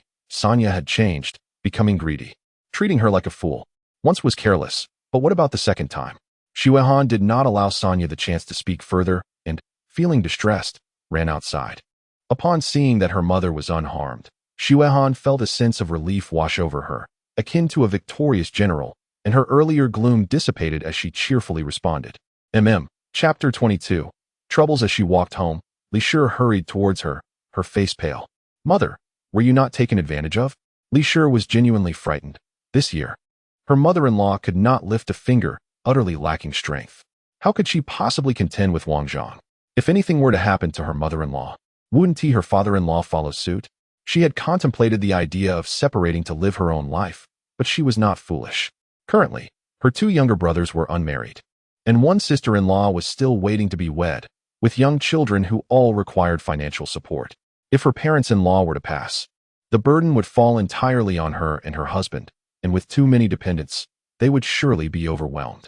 Conversely, with her parents-in-law supporting her from above, all she needed to do was to obey. After all, her in-laws, driven by self-interest, would not show excessive favoritism. With her mother-in-law around, life was relatively easy. If Wang Zhangshi dared to confront her mother-in-law, it would be tantamount to obstructing her source of income and jeopardizing her very existence. How could that be tolerated? Zhulian observed Li's bloodshot eyes, and though she initially felt a surge of emotion, it quickly dissipated as she recognized Li's ulterior motives. Could she afford to be at a disadvantage? Li stiffened. Her mother-in-law had indeed not suffered any loss. After the altercation, her complexion appeared even more vibrant. This left her feeling frustrated, for she did not wish ill upon her mother-in-law, yet she secretly hoped for her health to decline. If her mother-in-law's health deteriorated for a few years, her younger brother could marry, and once her mother-in-law passed away, she could lead a simpler life. Now that her mother-in-law was in good health, when would she ever enjoy a modest existence? Why had her mother-in-law recovered? She loathed Wang Zhangshi, convinced that her mother-in-law's stubbornness had been provoked by the latter's defiance, gnashing her teeth in resentment, vowing to remember this. Upon returning home, Zhulian sank into a chair. Feeling utterly exhausted, she had been holding on for too long and had long since run out of strength. Nourishing tonics were not miraculous elixirs that could restore her vigor instantaneously. Otherwise, she would not have succumbed so easily to Wang Zhangshi. Snow Han, a considerate young lady, was deeply worried. "Mother, are you all right?" Zhulian, drenched in sweat, replied, "I am fine. I just need to rest for a while." Snow Han was overwhelmed with guilt, thinking that if her mother had not fought for her, this would not have happened. Remembering her mother's frail condition, her eyes welled with tears. Meanwhile, Li was elated. Her mother-in-law's health had not improved, and she wailed, "Mother!" Her voice, already loud, shifted into a pitch reminiscent of a funeral dirge. "Zhulian, this distressing matter." Zhou Shuren was startled, hastily entering the main room, his complexion betraying urgency. Upon seeing Zhulian's pale face, he inquired with concern, "What is wrong? Are you unwell?" Li Shi, convinced that her mother-in-law was gravely ill, cried out, "Father, mother!" Zhou Shuren, agitated, found her words irksome and fell silent. Li Shi, frightened beyond measure, quickly ceased her outburst, wishing to shrink into a corner. Their father-in-law maintained a stern expression, yet he had never shown anger. When he did, it was truly fearsome. Zhulian, momentarily taken aback, realized Zhou Shuren's worry was genuine, filling her heart with warmth. Weakly smiling, she reassured him, "I am fine, just a little fatigued. Rest will suffice." Indeed, Zhulian longed to recline, though she hesitated for a moment. Chapter 23. Plans. Zhou Shuren patiently supported her, murmuring affirmatively. Li Shi, in a state of panic, felt her mother-in-law's gaze upon her and timidly uttered, "Mother." Zhulian too was anxious. Merely taking medicine would not suffice. She needed nourishment as well. She had no intention of departing from this world prematurely. Soon, she resolved to procure an old hen from last year and prepare it. Li Shi, questioning her own hearing, shrieked in a voice akin to a groundhog, "Kill a chicken?" Zhulian clutched her chest, relieved not to suffer from a heart condition, for otherwise, she would have surely succumbed. With a stern countenance, she affirmed, "Yes, kill the chicken. I shall stew it this evening, and also prepare a bone broth for noodles at noon." Li Shi, now even more alarmed, wondered if they were truly living their lives. "Mother, the old hen is just beginning to lay eggs." Zhulian fell silent. Indeed, the chickens raised by the Zhou family were laying eggs. The original plan was to save last year's hen for the winter, to provide for the Zhao family during the New Year celebrations. It was difficult to part with one's own, yet purchasing chickens from outside was even less feasible, as it would invite envy and scrutiny. Zhou Shuren declared, "Kill it." Li Shi dared not utter another word. She felt her father-in-law's presence was rather intimidating. "Very well, I shall do so," she replied, fleeing with remarkable agility. Zhou Shuren noticed his little daughter gazing up at him with timid eyes, and his heart softened. He affectionately patted her head. "I will go help your sister-in-law with her daughter. We shall have chicken for dinner." Xuehan's eyes sparkled with joy. Her father was still the one who cherished her. Father hasn't changed, she thought. Zhou Shuren then sat on the Kong, leaning against the wall. The chill from the northern climate seeped into his back. Winters in ancient times were inherently colder. He contemplated renovating their home, reconstructing the Kong and the fire wall, and even redoing the flooring to keep it clean during the snowy and rainy seasons. "Zhulian, that sounds good." The concept of fire walls and pits had existed since the Han Dynasty. Their reconstruction was not out of the ordinary. She wished for comfort in their lives. As for the flooring, she firmly believed that modern individuals could hardly accept the dirt roads, especially indoors. Zhulian added, "Let us not only renovate our own home, but also the children's. Our health is declining, and with the Zhao family expecting a child, we have sufficient reason to undertake this task without seeming intrusive." Zhou Shuren paused momentarily. His ability to empathize was not as profound as Zhulian's. He thought of himself and Zhulian, realizing he had not considered the children. "Very well, I shall follow your counsel. We will address it after the follow-up appointment to avoid the busy autumn harvest, as each day grows colder, drawing us closer to winter." Zhulian, feeling somewhat weary, observed Zhou Shuren's eyelids growing heavy. Without uttering a word, it was not long before the rhythmic sound of his breathing filled the air, and the drowsiness enveloped her, prompting her to recline and rest as well. After a rejuvenating slumber, Zhulian awoke, her body invigorated. She glanced at Zhou Shuren, still in slumber, then rose from her bed. Noticing the absence of her older brother's voices, she realized it was still before noon. The aroma of simmering bone broth wafted through the kitchen, its cooking time having extended, which made her stomach grumble with hunger. Li Shi was busy preparing flatbreads and greeted her with a saccharine tone. "Mother, you are awake." Taking a breath, she felt a pang of sympathy. Such a large bowl of white flour. "Dear mother, it is far too much. Are you the housekeeper, or am I?" "Prepare your own meals," Zhulian replied, prompting Li Shi to fall silent, obediently carrying the large bowl. Zhulian inhaled the fragrant broth once more, despite Li Shi's numerous quirks. Her culinary skills were commendable, a redeeming quality. Her gaze shifted to the freshly slaughtered chicken, plump and well-fed, its fat glistening, igniting thoughts of chicken oil noodles. Her hunger intensified. From outside, she heard the sound of weeping. Zhulian pondered, bewildered. What could be the cause of their tears? Life has truly become distressing. Chapter 24. Not on the same frequency. Li Shi, growing increasingly irritable, reflected on how Zhao Shi had entered their lives with a perpetual mournful expression, crying at the slightest provocation. Like a harbinger of misfortune, her incessant sobbing became a source of vexation, prompting Li Shi to shout, "Be quiet." Zhao Shi finally ceased her lamentations by the window, opting instead for silent tears, overcome with despair at the absence of any comforting presence. Her thoughts turned to the slaughtered chickens, amplifying her sorrow. Initially, her mother-in-law had promised her nourishing meals during her confinement, yet now, with the chickens gone, it felt as if her needs were being overlooked, deepening her sense of grievance. As memories of her tragic family background flooded her mind, her tears flowed uncontrollably. Zhulian stole a glance, filled with admiration, estimating that she had been crying for a quarter of an hour. Her tear ducts were remarkably active. Li Shi had prepared the meal, eyeing the dumpling soup with anticipation. "Mother, the meal is ready," she announced. Li Shi, already famished, eagerly replied, "Very well, mother." Zhulian went to summon Zhou Shuren, and after calling his name twice, he finally stirred awake. Zhou Shuren had rested well, his complexion noticeably improved. Zhulian assisted him slightly. "Not yet, but it should be soon." Zhou Shuren stretched his limbs, wondering if the Wang family had caused any trouble. They were known to prey on the weak, but they dared not confront him. Zhou Shuren chuckled.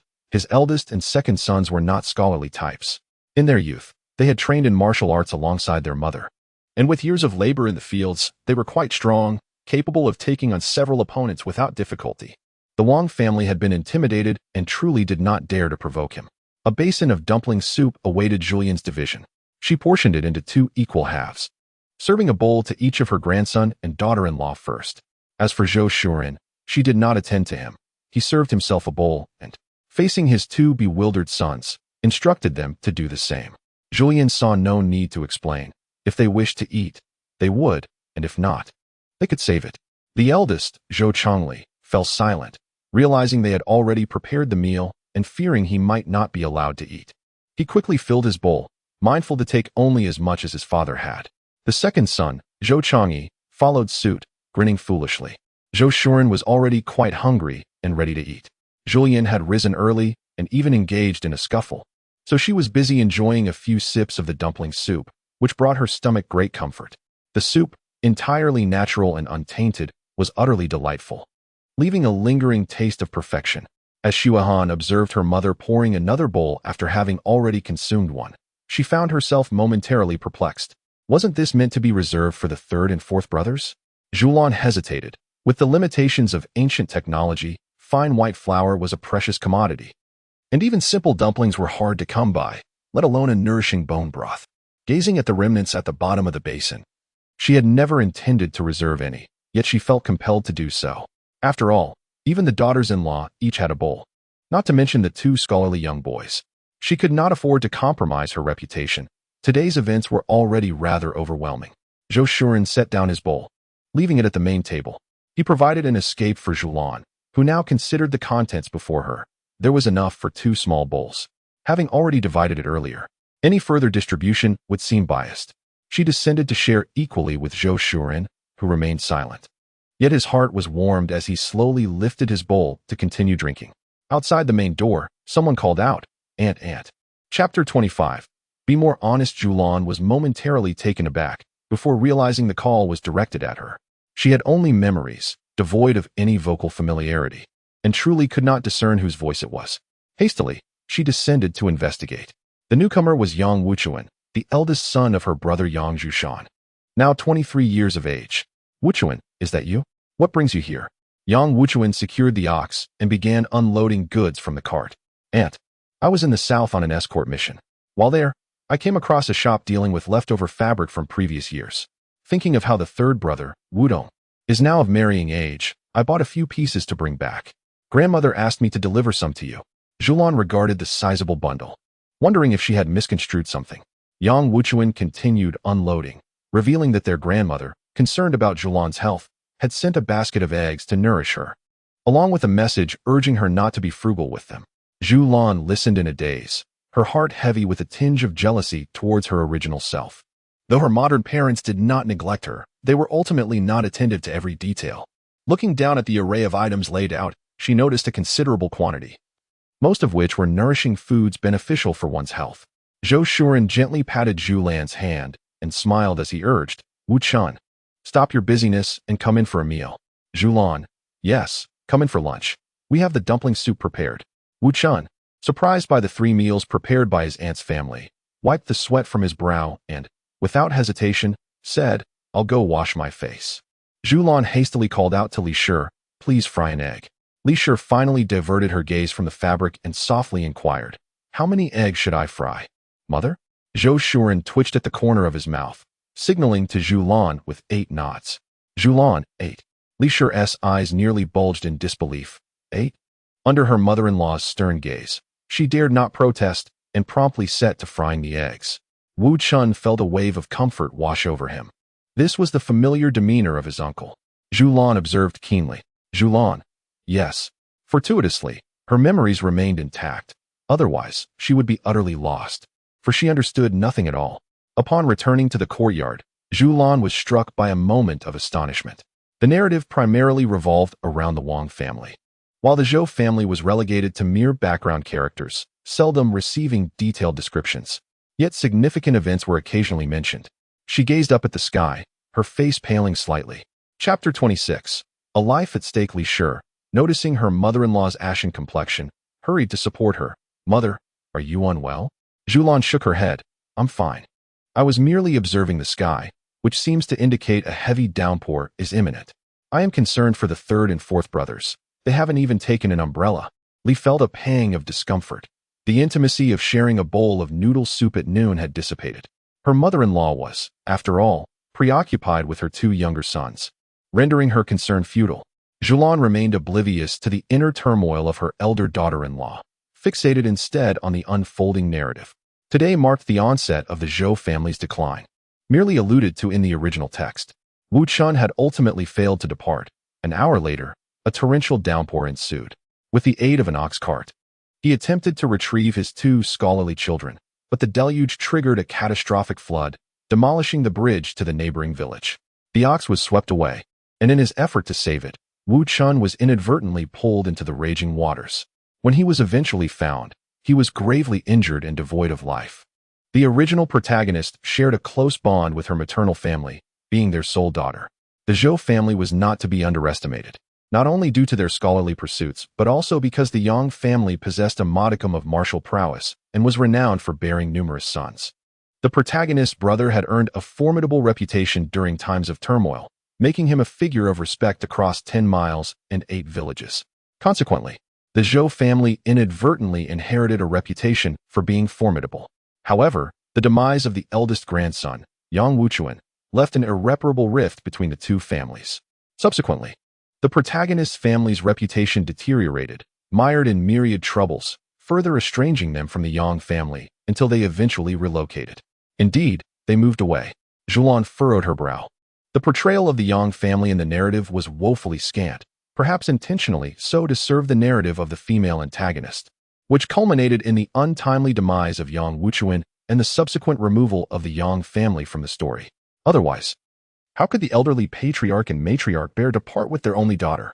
With the Yang family's ties intact, it would have been exceedingly difficult for the female antagonist, Wang Ru, to undermine the Zhou family.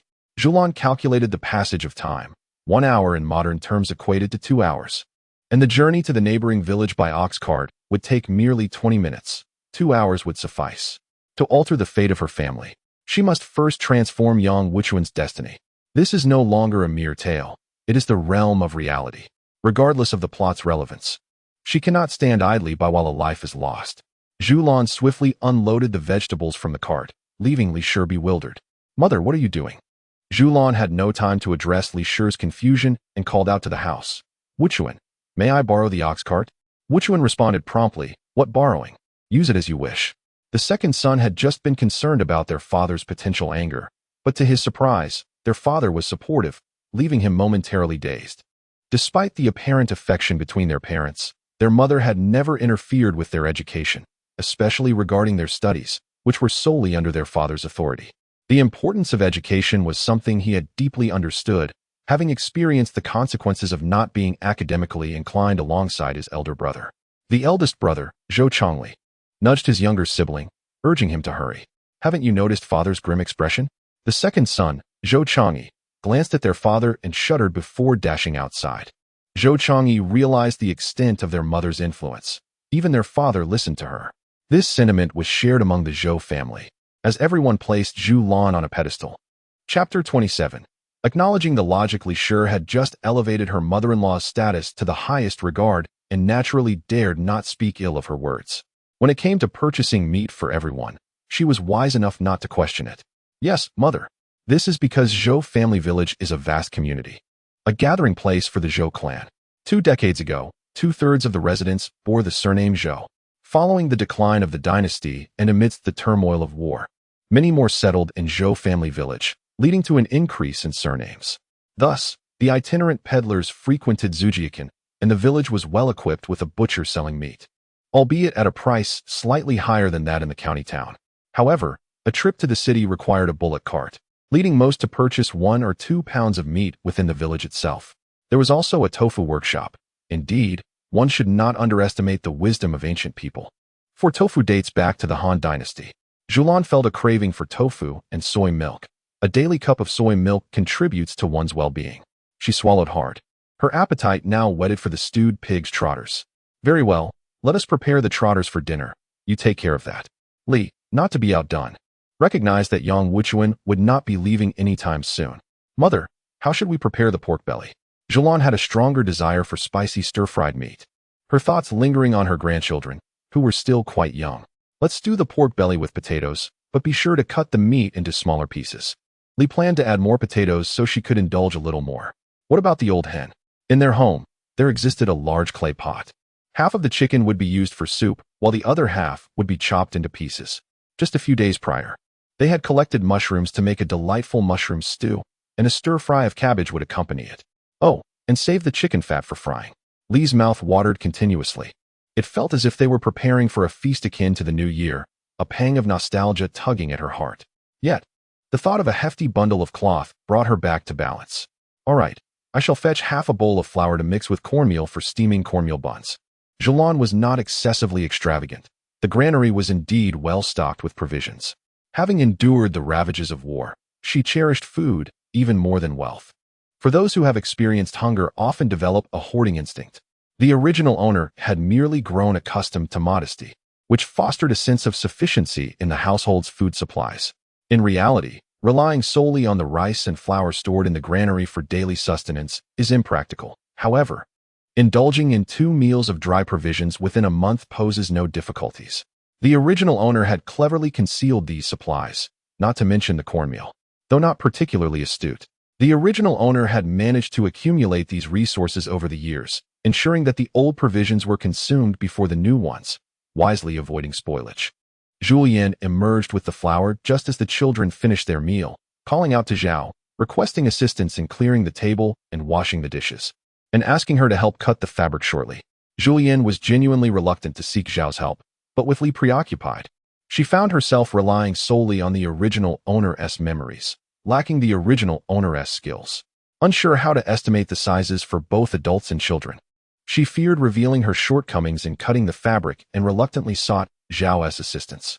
When it came to the 2 daughters-in-law, setting aside their flaws, both possessed genuine talents. The eldest excelled in culinary arts while the second was proficient in needlework and embroidery, having learned from their deceased mother, albeit only for a short time before the family was forced to flee.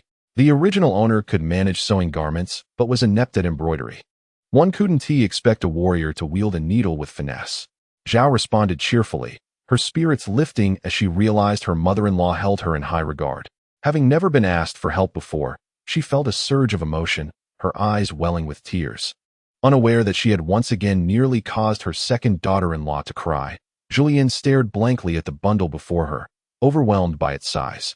As a modern individual unfamiliar with garment creation, she lacked a concept of sewing but was acutely aware of quantity. The neatly stacked pieces of fabric could likely provide a new wardrobe for the entire family with plenty to spare. Zhao quickly approached, inquiring about the buzzing mosquitoes. Zhulian had sorted the fabric by color and, with a generous supply at hand, instructed Zhao to cut the fabric according to the measurements of the children's clothing. Zhao swiftly cut the fabric for the 3 children of the eldest son, hesitating once more as she grasped the scissors. Zhulian, aware of Zhao's thoughts, felt a surge of anger. The original self was never one to show favoritism. How had she become the wicked grandmother in Zhao's eyes? In the surrounding villages, one could see that the granddaughters at home were indeed well cared for, especially the eldest, Yu Shuang, who had no rags to wear. Her clothes were entirely free of patches. In a huff, with a sharp tone, she urged, "What are you dawdling for? Hurry up and cut." Zhao, unfazed, felt a sense of delight instead. In Chapter 28, held in hand, everyone had received a piece of fabric to make clothing, with plenty remaining. Zhulian's eyes gleamed with envy at the light-colored cloth designated for the little girl. She yearned to craft an outfit for herself. Alas, she could not, for she was now a grandmother. To dare wear such attire outside would be deemed improper, inviting gossip that could tarnish the reputation of all the women in the Zhou family. Gazing at the dark fabric in her hands, her heart ached, and she felt as if each breath was painful. Such were the trials of life in this ancient era. Zhao was in high spirits, pleased that her mother-in-law had also provided her with fabric, enabling her to don new garments. "Mother is so fond of me," she thought. Upon hearing a quiver in Zhao's voice, Zhulian's heart trembled with fear. She swiftly grabbed a piece of fine cotton and cut it into 5 portions. She truly wished to distance herself from Zhao, fearing it would cloud her mind. Zhao, holding the fabric, seemed hesitant to speak, but Zhulian coldly ignored her. Once Zhao departed, Zhulian let out a sigh of relief. Finally, she was gone. She then organized the remaining fabric from the eldest branch, feeling a pang of disappointment at what was left. The original self had indeed known how to make simple garments, but with only memories to guide her, she felt utterly lost. 2 young sons, one in middle school and the other in elementary school, are merely children in the modern era.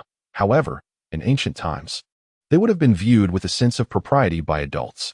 At such an age, it was inappropriate for their aunt to make clothes for them, as ancient customs dictated a certain decorum to avoid misunderstandings. As they grew older, this became a matter of familial reputation, and only she could undertake such tasks. Merely possessing memories of tailoring was insufficient, let alone crafting garments. When Zhulian reflected on the attire she and Zhou Shuren wore, a wave of dismay washed over her. "Mother, mother!" Zhulian's eyes suddenly sparkled with realization. Ah, she has a daughter. What could Xuehan possibly need from her mother? After speaking, she licked her lips, recalling how delightful the dumpling soup had been at noon. It then struck Zhulian that their household only had 3 meals a day, and the 2 sons, being students, often went hungry at lunchtime. The boys, accustomed to this state, hardly minded their hunger, as they had grown used to it. The original self, being a mother, felt a pang of compassion. Though the family consistently had 3 meals, she had once contemplated preparing a separate meal for the boys. Unfortunately, her husband did not agree, believing that hunger invigorated the spirit, asserting that studying was not meant to be a form of indulgence. Thus, the boys were left to endure daily hunger. "Mother." Xuehan noticed her mother lost in thought. Zhulian smiled faintly. "I shall fetch the flour. Would you assist me in organizing the fabric?" Xuehan's eyes sparkled with joy. "Of course, mother." Li, observing Zhao, felt a pang of envy as Zhao took the fabric, her heart scratching with jealousy. However, she assessed that she had acquired more fabric than Zhao, and with a sweet smile, she said, "Thank you, mother." "Very well, I shall get the flour. You take care of preparing dumpling soup for the 3rd and 4th sons. If we are out of bone broth, just add an egg." Li swiftly accepted the task with alacrity, suppressing any lingering bitterness. Zhulian truly manages to maintain a sense of equilibrium within the household. As for the notion of separation, she has never entertained such thoughts. Zhou Shuren is focused on the Imperial examinations, and familial harmony holds great significance. As long as the family remains united, there is little chance of chaos. However, should they part ways, the absence of oversight might lead to unforeseen troubles. Zhulian harbors little confidence in her 2 daughters-in-law. Chapter 29. The Art of Persuasion. Upon returning to the house, Zhulian observed her daughter fondling various fabrics, her smile reminiscent of the cunning wolf in the fairy tale. "Do you truly like these materials, Bao?" The young girl nodded earnestly. "Mother, These fabrics feel wonderful to the touch, much better than those sold in the county. Zhulian concurred, acknowledging that southern textiles indeed surpass those from the north. The girl's discerning eye was commendable, and having studied needlework for over a year, Zhulian decided to entrust her with the fabrics intended for her two brothers. The young girl, flustered, waved her hands. "Mother, I cannot do it. I am not capable." Zhulian understood her daughter's apprehensions. In ancient times, sewing and mending could take years, and the girl was reluctant to waste materials. This was merely a reflection of their modest means, as most families in the village could scarcely assemble a complete outfit in a year. A piece of cloth served as a thoughtful gift when visiting relatives. Zhulian embraced her daughter, saying, "I believe in you, Bao. You are the most skilled child I have ever seen." The young girl felt a bit overwhelmed by the praise. Zhulian pressed on, expressing her heartfelt desire to wear a garment crafted by Bao, certain it would be exquisite. Having never encountered such encouragement before, the girl, feeling a surge of determination, exclaimed, "Mother, leave the clothing to me." Zhulian did not intend to burden the young girl with anxiety. These two pieces of fabric were intended for the third and fourth brothers. You may take them for your second sister-in-law to guide you. Do not fear, for your second sister-in-law is here. Once you have mastered the skill, you can make clothes for Mother. She is not in a hurry. She went on. Why does she feel that Mother has little faith in her? She couldn't help but feel a pang of sympathy for her two brothers. Zhulian gazed at the light-colored fabric meant for her daughter, her conscience pricking her. You will make your clothes for your second sister-in-law, whose craftsmanship is exceptional. Mother wishes for the treasure to wear beautiful garments. She went on. Indeed. After sending her daughter off, Zhulian tidied the fabric and prepared for an afternoon nap. Uncertain of how long she had slept, she was roused by the sound of rain.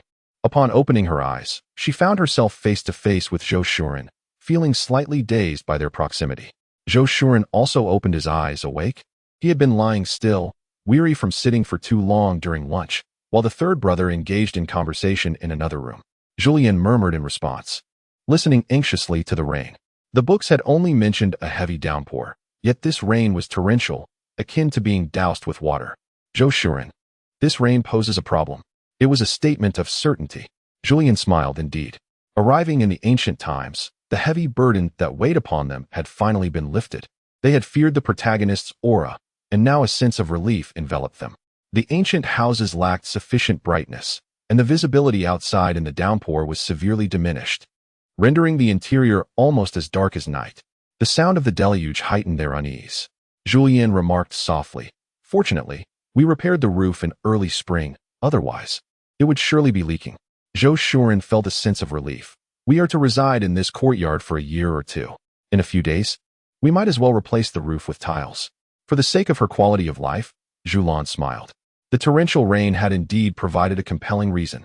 Zhulian chuckled, her thoughts drifting to the Wang family, which made her smile even brighter. Chapter 30. Continuation of deception. The downpour lasted for over half an hour before it ceased. As the saying goes, a fall rain brings a chill. With the rain's cessation, the temperature noticeably dropped. Even wrapped in her bedding, Zhulian felt the cold. Fortunately, the house was equipped with a dedicated firewood-thatched cottage, even with leaks. It was not completely drenched. Unable to bear it any longer, Zhulian sat up. "I shall stoke the Kong fire and prepare the medicinal soup." Zhulian wished to assist, but felt the need to maintain his persona, which was quite taxing.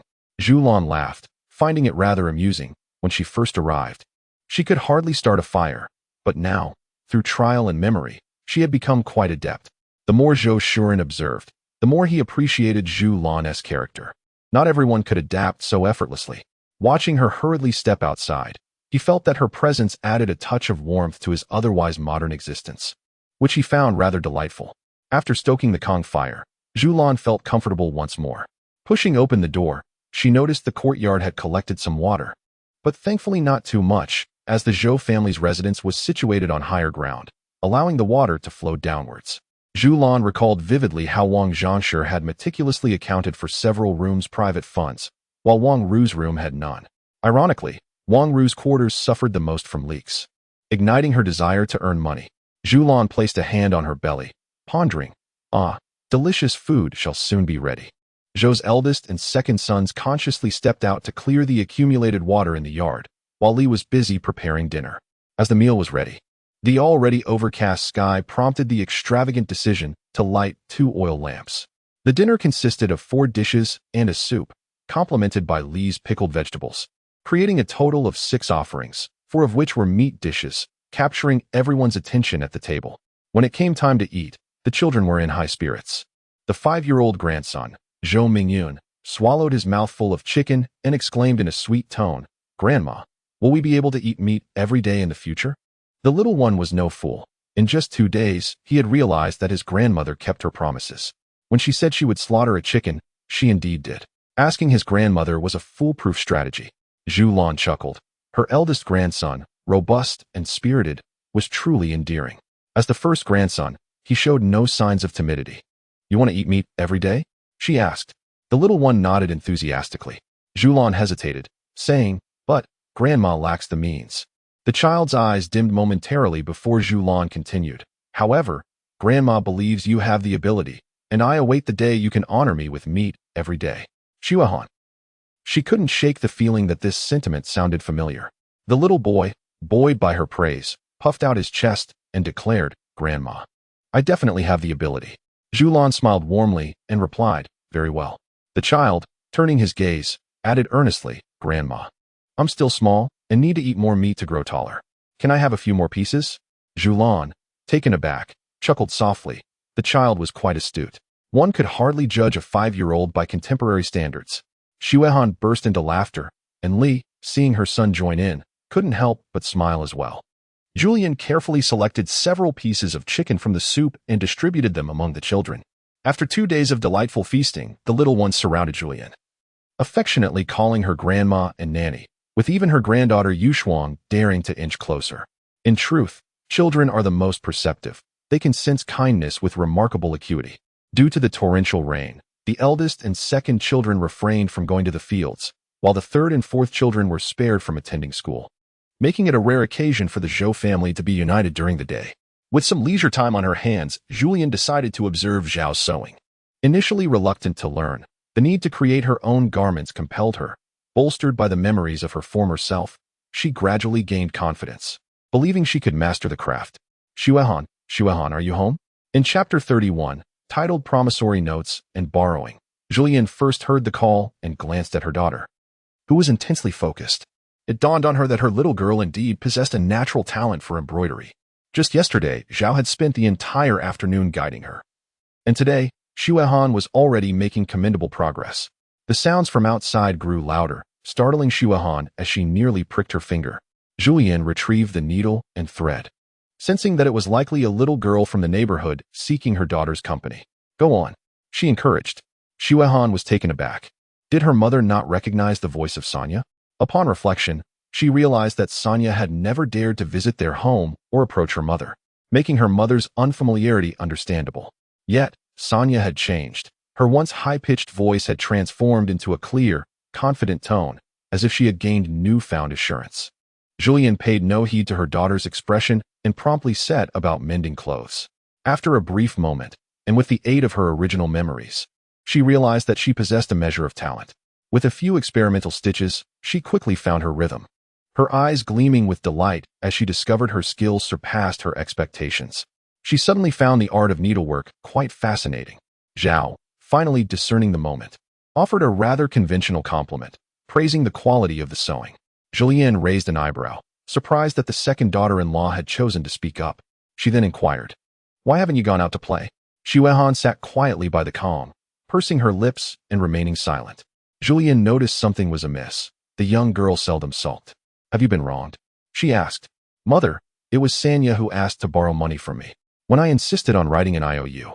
She became upset and ran off." Zhulian smiled with satisfaction, realizing her daughter had learned a valuable lesson from this encounter. Shuehan continued, "Sanya demanded 101, which is all my savings. It is perfectly reasonable to write an IOU. Why should she be angry? 101 is not an insignificant amount." Zhao interjected sharply. "No matter how kind you are to someone, they will not remember your kindness. They will hold a grudge for a lifetime over one slight." Both Zhulian and Shuehan were taken aback, struggling to believe that such words had come from Zhao. Zhao's face flushed as she recalled her own experiences during the famine, memories imparted by her mother that had remained with her. "Mother, am I wrong?" she implored, her voice tinged with urgency. With that, Zhulian made a swift exit, her steps remarkably agile. Xuehan erupted into laughter, having uncovered her mother's secret. It was clear that Zhulian's disdain for her sister-in-law stemmed from a fear of her tears. Zhulian emerged to find Zhou Shuren seated in the main room, weaving willow branches, seemingly lost in thought. "You still know how to do this?" she inquired, taking a seat beside him. His craft was not merely satisfactory, it was meticulously executed. She had always appreciated the artistry of weaving in modern times. "Are you weaving this to catch fish?" Zhou Shuren nodded, replying, "Yes, fish soup is nourishing." Zhulian scrutinized him, pondering whether he had taken it upon himself to catch fish simply because she had mentioned the need for nourishment, even hesitating to buy chickens. Was she being vain? After a moment of silence, Zhou Shuren asked, "The one who just came is the Sanya you mentioned, right?" "Yes, you heard her?" Zhulian reclined lazily against her chair. "Wuchuan has nothing to do, and we haven't visited the Yang family. It is only natural for Sanya to borrow money." Thus, she felt no surprise. But her disdain for Wang Ru only grew. Wang Ru was not at all hesitant to exploit Xuehan's situation, acting with a clear conscience. Zhou Shuren lifted the finished fish basket. "Shall we take a stroll?" Zhulian's eyes sparkled. "Absolutely." Chapter 32. A single tree cannot support a forest. Human existence is inextricably linked to water sources, and Zhoujia village is no exception. The village boasts abundant water sources, teeming with small fish and shrimp. Zhulian stood by the stream, playfully stirring the aquatic plants, soon discovering a cluster of tiny river shrimp. Zhou Shuren carefully placed the fish basket down, aware that river shrimp are highly sensitive to water quality, rarely seen in modern times. Zhulian lamented, "It is a consequence of environmental pollution." Zhou Shuren, feeling a twinge of hunger, noted, "There are plenty of river shrimp here. I will have the eldest brother come and scoop some up. River shrimp stir-fried with chives is a perfect match." Hearing this, Zhulian replied, "I will heed your words. You are quite the skilled cook." Indeed, since leaving the orphanage, I have been preparing my own meals. Initially, the results were far from palatable, but gradually I mastered the concept of moderation, enabling me to create dishes worthy of consumption. Zhulian, with a slight twitch at the corner of her mouth, reflected on her struggles, acknowledging that it requires a certain level of skill.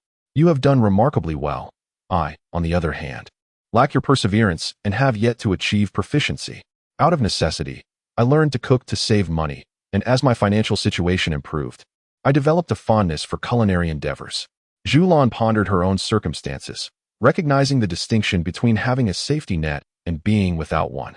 Zhou Shuren, lacking education, faced the choice of either enduring hunger or consuming unpalatable meals, while she had the luxury of a fallback, knowing that she would not go hungry as long as she had the means.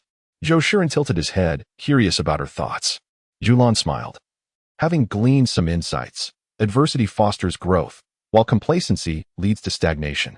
Upon returning home, they passed the Wang residence, where even from a distance, the sound of Wang Zhang's vitriol could be heard, punctuated by intermittent cries for mercy. A crowd had gathered outside, drawn by the spectacle. Zhulian was momentarily taken aback, as this scene was not part of the narrative, but then she chuckled softly, remarking, "Wang Zhang cannot witness the Zhou family's drama. Instead, her energy is consumed in tormenting her own kin." Zhou Shuren understood that since Wu Chun's fate had shifted, the unfolding events could no longer be inferred from the storyline, but could only serve as a reference. "I see. Let us take a detour," he suggested. Zhou Shuren turned to her, inquiring, "Aren't you going to watch the spectacle?"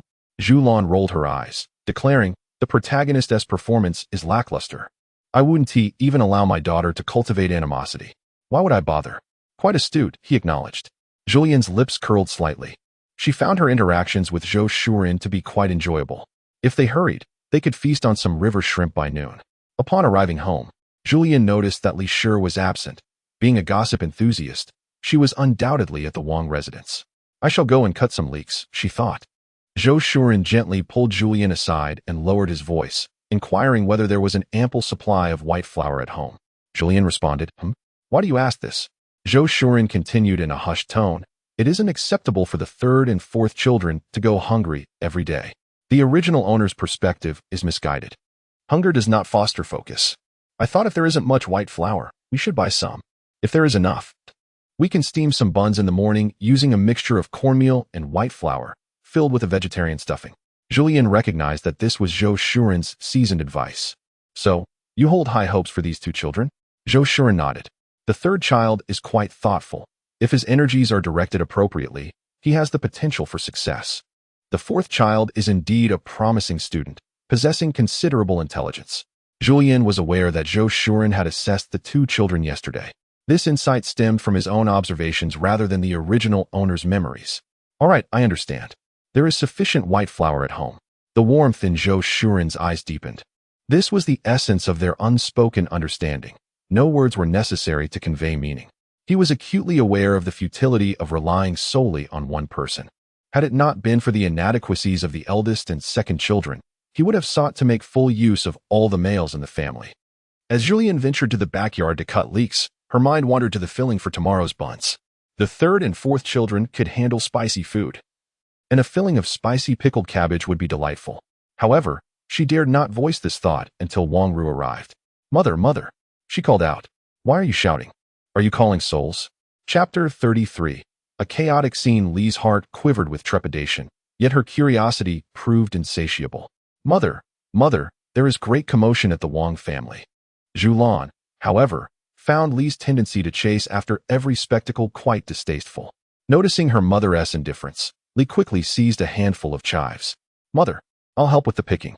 "Very well," came the reply. Zhulian also extended her hand to assist. Now that she had regained her original form, she felt compelled to contribute. Having helped her grandmother pick vegetables in modern times, Zhulian worked swiftly, deliberately ignoring Li's presence.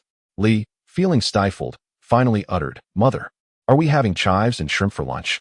Her hand paused momentarily. The little river shrimp were small and meager, yielding little meat.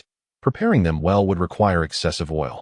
Typically, such shrimp were caught by children to feed chickens, and very few families bothered to cook them. However, when properly prepared, they were indeed delectable. Lately, though, the meals had been rather extravagant. Li bit her tongue, recalling her mother-in-law's previous admonition. After waiting in vain for Li to speak, Zhulian glanced over. Li was huddled like a quail, seemingly at a loss for words. What was she contemplating now? The two of them picked chives quite rapidly. Zhulian had gathered a considerable amount, half for stir-frying with shrimp at noon and half for eggs in the evening. Noticing Li's tight-lipped demeanor, which conveyed an unmistakable reluctance to speak, Zhulian observed her fidgeting hands. This woman truly could not contain her thoughts. It was almost painful to watch. "All right, go ahead and say it." Zhulian, with narrowed eyes, observed the unfolding drama. Li, amidst her animated gestures, recounted how the audacious girl had the audacity to demand money from the Wang family. When they refused, she created a ruckus that incited an irate pursuit from Mrs. Wang throughout the courtyard. Sanya, however, had the courage to evade her wrath, while Sun, in a protective manner, wept and circled around. It was only after Sanya proclaimed Sun's pregnancy that Wang Laosi finally stood up for his wife and child, displaying a rare moment of resolve that nearly caused Mrs. Wang to choke on her indignation. Zhulian mused that Wang Ru should not be underestimated. The original narrative did not include her leveraging her mother in this charade, but now, with Mrs. Wang seeking fault, Wang Ru had cunningly turned to exploit Sunday. It was evident that Wang Ru had long recognized Sun's condition, using the unborn child as a means to further her own interests without a thought for Sun's frail health. What if a miscarriage were to occur? Could Wang Ru truly guarantee Sun's well-being? Ultimately, Wang Ru's selfish nature prevailed, as her primary concern lay in self-advancement while simultaneously probing the depths of the Wang family. While reading the novel, one might deem Wang Ru's values skewed, yet real-life encounters present an even more vivid perspective. Zhulian cautioned Li to keep her distance from the Wang family, warning her that should she seek to stir commotion there again, she would face dire consequences. Li trembled at her mother-in-law's admonitions, feeling the weight of fear as she hastily assured, "Mother, I will do as you say from now on. I promise to heed your words." Zhulian, with a contemplative tone, foresaw the tumultuous future awaiting the Wang household. "The Wang family shall undoubtedly descend into chaos," she remarked. Li responded, "Mother, the Wang family has always been in disarray." Zhulian. Chapter 34. Resentment. Early the next morning, a steaming array of buns filled with two kinds of fillings, a hearty cornmeal porridge, and a generous bowl of egg soup, complemented by vibrant green pickled cucumbers, constituted a delightful breakfast. After the meal, Zhulian handed the prepared buns to her third and fourth sons, two each, to sustain them until midday. A deeper smile graced Zhulian's face. This young lad, while undeniably selfish, possessed a good heart and a flicker of conscience. She placed the buns directly into her son's arms, saying, "These are from your father. I shall bring you some every day henceforth. Now hurry, or you will be late." Observing her third son, she noted his youthfulness, evident in his inability to mask his feelings. The boy harbored some resentment, and given his rebellious age, it was no wonder he only thought of himself. Zhulian set aside his book. He had discerned this during their recent interaction. Raising children is indeed an art, and he resolved to be fair in the future. Zhulian reflected, fortunately, they were allies. Zhulian's depth of character surpassed her own, and their initial honesty fostered trust. Otherwise, navigating the future would prove challenging. With preparations in place, the journey was much smoother and more comfortable, at least without the nausea of before. They returned to the same medical clinic, where the doctor held a strong impression of Zhulian's family, particularly Zhulian herself, who, despite her modest attire, was willing to spend silver on her health, a rarity. The doctor first attended to Zhulian, noting his satisfactory recovery, and prescribed 3 courses of medicine to strengthen his condition, assuring that with gradual care, he would soon be well. Zhulian felt rather unwell and implored the physician, "Please prescribe me some nourishing herbal concoctions." The doctor paused momentarily in his writing, recognizing the couple's attachment to life. Subsequently, he mentioned Zhulian, stroking his beard, remarking on the effectiveness of the treatment. The couple remained oblivious to the true extent of their finances. They assumed they possessed merely a few taels of silver. Spending over 3 taels at this juncture was merely the beginning. Future expenditures would undoubtedly escalate, and even the most dutiful children might drift apart. Zhulian and Zhulian preferred to conceal their circumstances rather than take chances. Upon leaving the medical hall, they proceeded directly to the grain store. Zhulian was primarily there to purchase millet, which was beneficial for the stomach but rather expensive due to its low yield. A single jean cost 8 won, nearly rivaling the price of pork. They refrained from buying anything else, as their household lacked for nothing.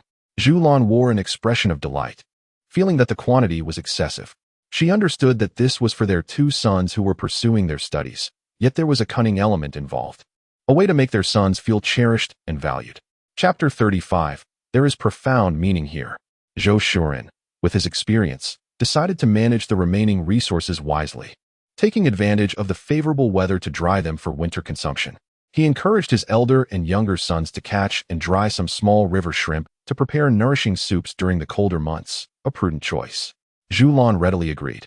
Unlike the modern era, winter in ancient times was devoid of fresh vegetables, predominantly relying on salty pickles that were rather unpalatable. Zhulian was filled with vigor, having pushed himself to study relentlessly in modern times to secure a better future.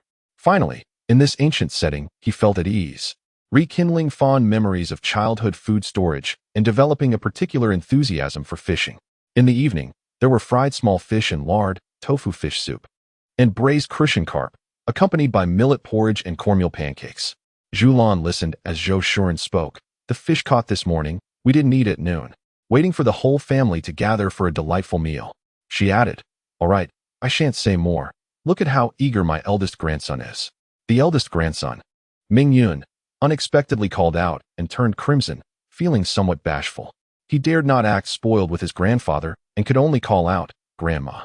Zhulian chuckled and said, "All right, let us eat." Zhulian's gaze remained fixed on Chang Lian and Chang Ji. The joy on their faces was unmistakable. Zhulian's tactics were far more sophisticated. Without needing to call them out, his 2 sons felt valued. After the meal, Zhulian, with a few days free from fieldwork, decided to rearrange the Kong, a traditional heated bed, and the firewall at home. The eldest, Zhou Changli, frowned and said, "Father, the 3 of us won't finish this in a few days." With the autumn harvest approaching and a considerable amount of land to tend to, the main labor force consisted solely of him and the second brother. In previous years, their mother helped, but this year she was unwell, leaving them with insufficient time to manage the Kong. Zhulian replied, "The village is not busy these days. You should find some people to help. 5 won a day, excluding meals, would suffice for 2 days' work." The third and fourth sons acknowledged, "Understood, father." The second son, Zhou Changyi, inquired, "Father, how many people should we find?" Zhulian, lacking experience in this regard, countered, "What do you think?" The second son, being more resourceful than the eldest, pondered the question thoughtfully. Zhou Chang'e felt a surge of excitement. Previously unasked about, he hurried to express himself. If the task could be completed in 2 days, 3 people would suffice. However, if it were to be finished in a single day, 5 would be necessary. Zhou Shuren sighed internally, realizing that his considerations were still not comprehensive. If everything were to be accomplished in 1 day, where would they accommodate those who finished later? Particularly concerning the last heated bed. Would they be able to sleep once it dried? Zhou Chang'e pursed his lips, pondering for a moment until his eyes brightened. He would first heat his parents' bed, followed by his elder brother's. By nightfall, it would be nearly dried. His 2 younger brothers could manage for 1 night, and the 3rd brother's bed could at least be half dried. As for his sister's bed, if it could not be dried, she could share a room with their parents for the night. Zhou Chang'e interjected, "Father, those blue bricks do cost a considerable amount." Zhou Shuren did not perceive his eldest son as overly frugal. It was entirely reasonable for the eldest to consider such matters. Money was not easily saved, and blue bricks retained heat efficiently, alleviating some discomfort for both adults and children during winter. The eldest and second sons exchanged glances, having formulated their thoughts. They understood that their father was likely concerned for their mother's comfort and remained silent. The plans, meticulously devised over several days, were certainly sound. The following day dawned favorably, with splendid weather. After breakfast, Zhou Shuren and the elder son set off to procure blue bricks, while the second son sought assistance. Zhulian was taken aback by the arrival of Wang Ru's father, Wang Laosi, given that the Zhou and Wang families had never engaged with one another. Li Shi gasped, questioning Wang Laosi's audacity, wondering if he feared retribution from Wang Zhangshi. Zhao Shi quietly remarked, "It's for his son." Zhulian cast Zhao Shi a sidelong glance, feeling that she had underestimated Zhao Shi all along. Despite her timid disposition and tearful nature, her clarity of thought was apparent, as she spoke only of the essential points. Wang Laosi felt particularly uncomfortable under scrutiny, anxious about being prohibited from working. Heir, Zhou Chang'e, was apprehensive that his mother would not utilize him. So he hurriedly signaled to her. Mother. Zhulian, unlike the original owner, was far from simple-minded. She was quite perceptive. Heir was using Wang Laosi for a deeper purpose. In Chapter 36, it was revealed that a considerable number of cabbages had been planted in the backyard. With no vegetables to eat in winter, in previous years they would pickle 2 large jars. Zhulian calculated that this year, 1 jar would suffice. Li did not wish to consume pickled vegetables throughout the winter. Having sauerkraut would allow for some variation in taste. Mother, in previous years we always had 2 jars. 1 jar will not be enough. I was aware that this year we would only pickle 1 jar, and the remaining cabbages would be harvested this afternoon and stored in the cellar. Additionally, I plan to dry more chili peppers this year. Zhulian realized that she could not rely solely on the original owner's memories regarding her sons. Upon closer interaction, it became evident that Heir was not only shrewd but also a covert schemer, subtly undermining others while maintaining their goodwill. His honest visage was deceptively trustworthy. Heir, Zhou Chang'e, sensed that his mother had become more astute. He noticed a change in her gaze towards him, as if he had been exposed. He felt somewhat adrift, having been praised by his father, and was genuinely worried that his mother might attract unwanted attention with her loudness, as she could not keep secrets.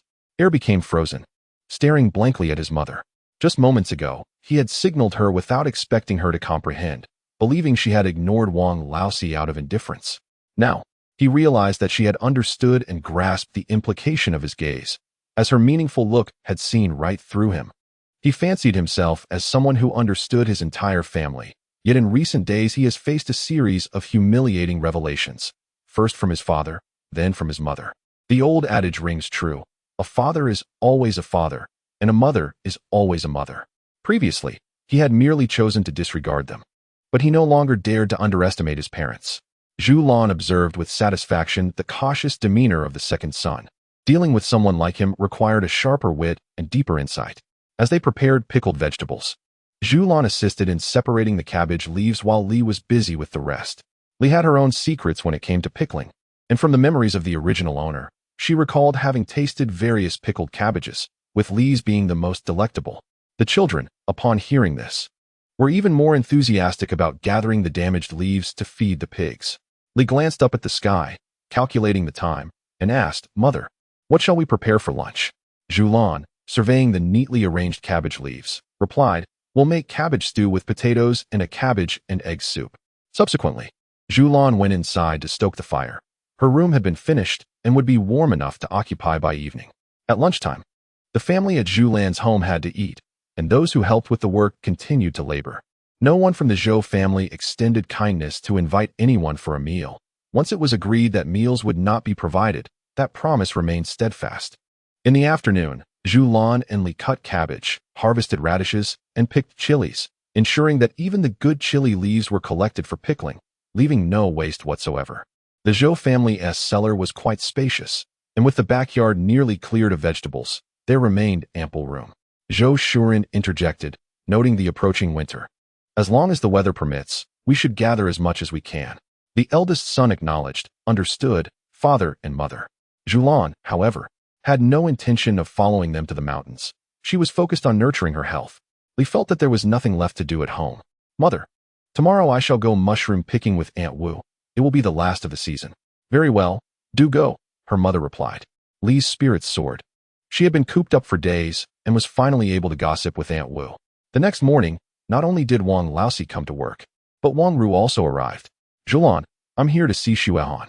In Chapter 37, Maintain a Smile and Decline, Wang Ru boldly approached without an ounce of timidity, cheerfully declaring, Grandma Zhou, I have come to see you.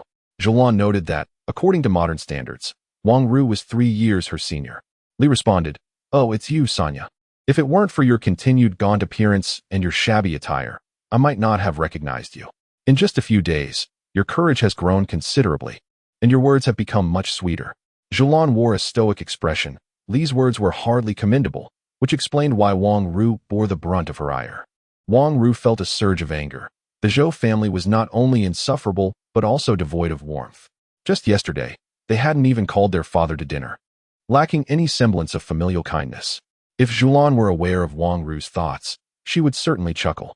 Food was rationed in every household, and during such times, unless one shared an exceptionally close bond, few would offer their leftovers out of goodwill. Zhulian intervened, urging the increasingly resentful Li. Aren't you supposed to be pickling garlic and eggplant? Hurry along. Curiosity piqued, Li wondered what Sonia wanted with her mother. Yet she dared not disobey, and slowly ambled towards the backyard. Zhulian, uninterested in Li's eavesdropping, inquired of Wang Ru, Do you have something to discuss with me? Her tone was far from amiable, cold and detached, reflecting the strained relationship between the two families. Wang Ru, believing herself to possess a charming smile, inquired, Grandma Zhou, might you and Grandpa Zhou take me along to the county town next time? Zhulian, feeling a surge of happiness within, replied, Ah, the spicy cabbage has arrived. However, she added, you are not a child anymore. You ought to understand the nature of our family's relationship. If I were to take you, your grandmother would certainly cause a ruckus. Unlike the original owner, who had readily agreed out of pity for Wang Ru harbored no affection for the Zhou family. Moreover, she was not as naive as Sanya, unable to discern the intricacies of their connection. Wang Ru's bold approach carried an implicit intention of provoking Wang Zhang's ire, and Zhulian was not inclined to indulge her. Wang Ru felt that Mrs. Zhou was different from her recollections, yet she dismissed the thought, biting her lip in a pitiful manner. Grandma Zhou, I promise to go secretly. I will ensure that Grandma remains oblivious. Zhulian was not swayed by such fanciful words. If Wang Ru truly went, she feared that Wang Zhang would retaliate against her, shifting the blame onto her instead. Maintaining a facade of a smile, she said, Sanya, it is not that I do not trust you. It is simply that your grandmother and I are adversaries. Thus, if you could have your grandmother speak to me, I might consider taking you along. I am also afraid of her wrath. Grandma Zhou's health is frail, and she cannot contend with someone as fierce as your grandmother. Wang Ru, feeling resentful, gritted her teeth. Knowing well that the Zhou family was no longer a viable option, she would have to devise another plan. As for the notion of traveling to the county town, it had never crossed her mind. In ancient times, the mountains were indeed home to real wolves. Upon arriving in the backyard, Zhulian found Li Shi plucking small eggplants from the vine. Mother, you are truly remarkable, she exclaimed, but inwardly, Zhulian felt a pang of confusion. In what way am I remarkable? Li Shi gestured animatedly, conveying an inexplicable sense of admiration in her gentle tone, effectively dismissing Zhulian's inquiry. Zhulian, taken aback, wondered if her predecessor had misjudged Li Shi, almost believing she was a wolf in sheep's clothing. However, it became evident that Li Shi remained her unassuming self, the only person in the household lacking in discernment. Zhulian felt inclined to extend her compassion towards Li Shi, recognizing her simplicity. In Chapter 38, titled The Bottom of the Flower, the Kong and firewall of the Zhou family were redone and received unanimous praise from the family members. Notably, the firewall conducted heat efficiently, resulting in a significantly warmer indoor climate than before. Li Shi took great delight in showcasing their improvements, attracting numerous visitors eager to witness the renovations, which, to Zhulian's dismay, became quite bothersome. Eventually, Zhulian suggested that Li Shi gather mushrooms and collect firewood, hoping to quell the incessant stream of visitors and restore tranquility to their home. As the firewood room filled to capacity, Zhulian stacked 2 more piles at a distance from the house, feeling a reluctant sense of satisfaction. Yet, her thoughts drifted to coal. Unfortunately, it was only through Zhou Shuren's enlightening discourse that Zhulian learned coal had been discovered long ago, with mines and extraction techniques dating back to the Western Han and the Northern and Southern dynasties. In Zhou Shuren's memories of this fictitious era, little had changed. Coal remained under strict regulation, something unattainable for ordinary families, with severe penalties for private discoveries. Zhulian had entertained thoughts of charcoal, but they remained just that, idle musings, as it was beyond her financial reach. The firewood at home has been gathered sufficiently, and the autumn harvest has commenced. The Zhou family possesses 10 acres of rice paddies and 10 acres of dry fields, making them one of the more prosperous households in the village. The labor required is considerable, and after dinner, the family convenes to discuss how to manage the tasks ahead. Zhulian feels a sense of shame remaining indoors. She has spent a significant amount on recuperating her health, and it would be remiss of her not to contribute. I shall join in tomorrow, while the second daughter-in-law stays home to prepare meals. Zhou Shuren disagrees. Your health is not yet fully restored. You have shown improvement, and it is best for you to rest at home. I have my own plans. The eldest and second sons are particularly eager to voice their thoughts. Father, Mother truly carries the family. Her strength has always been a cornerstone, and though she has regained much of her vitality, we dare not speak up for fear of being deemed unfilial by you, who worry for her. Zhulian, feeling exasperated, realizes that remaining at home would only mean she must cook, a task she is ill-equipped for, as her previous self had little culinary skill. She casts a glance, hoping for support. Zhou Shuren contemplates the situation. The village has no shortage of available laborers. Tomorrow, the second son can recruit 4 individuals at 6 when each for a single meal. With the addition of the eldest, you 6 adults can complete the work efficiently within 4 days. Zhou Chongli can no longer contain himself. Father, hiring 4 workers for a day costs 24 won, totaling 96 won for 4 days. Adding the 4 meals brings the total to 121. It is not cost-effective. Brother, and I can manage without hiring anyone. Zhou Shuren raises his hand. The calculations are not as straightforward. Recently, wild boars have been descending from the mountains with alarming frequency. Completing the harvest early will mitigate losses. Delaying even a few days could incur losses far exceeding 121. She truly finds herself in a predicament.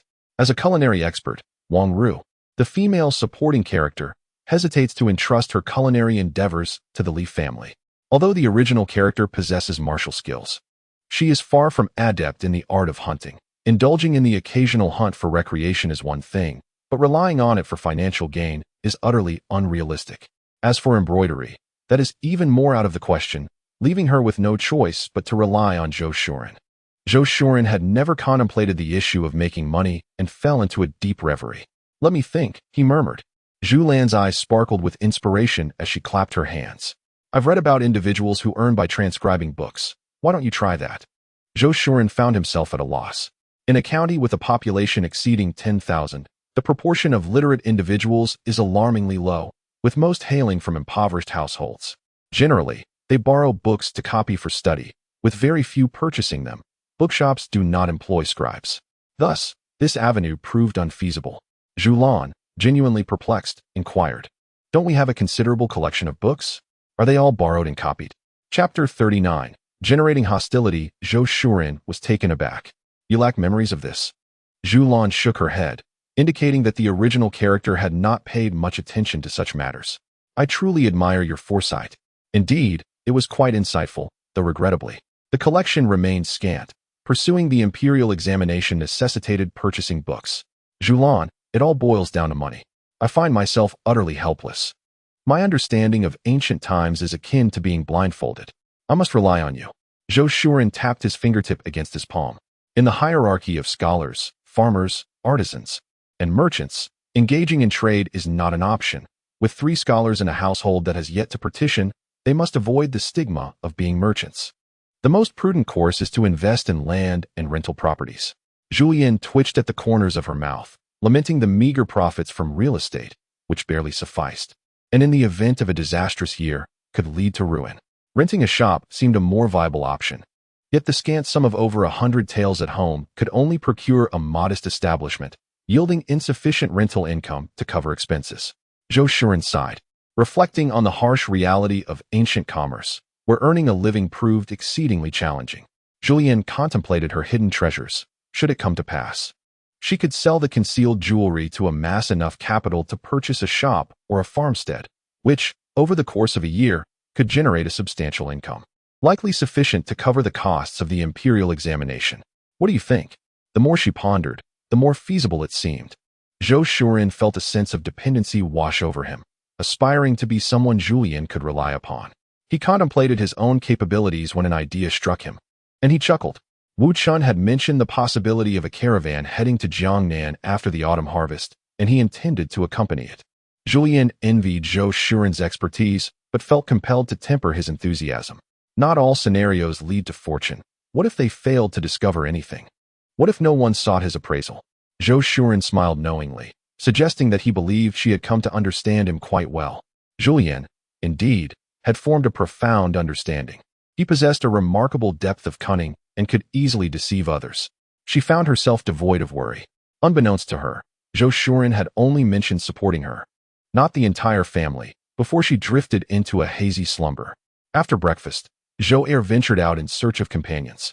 There were plenty of children in every household within Zhujiao village, yet the land was not abundant enough to accommodate them all, leaving many idle during the autumn harvest. Zhulian's outing quickly gathered 4 individuals. Zhulian's gaze landed upon Wang Laosi, and she was genuinely astonished in her memories. The majority of the Wang family's labor during the autumn harvest was carried out by him. Did your mother send you out to work? Wang Laosi scratched his head with a sense of restraint. The few girls at home were sufficient. Zhulian, had this indirectly increased Wang Ru's animosity? Even if the plot diverged, the Zhou family remained steadfast in cultivating Wang Ru's hatred. Chapter 40. Resentment. Zhulian had never witnessed the autumn harvest in modern times. One could merely glance at the mechanized processes on the news, quick and efficient. In contrast, her curiosity about the ancient methods was piqued, as she yearned to witness it firsthand. Perhaps it was due to her gradual acclimatization to her new body. Many trivial memories of her original self had faded, yet the essence of her character and significant events remained vivid. Zhulian inquired of Zhulian, "Would you like to take a look?"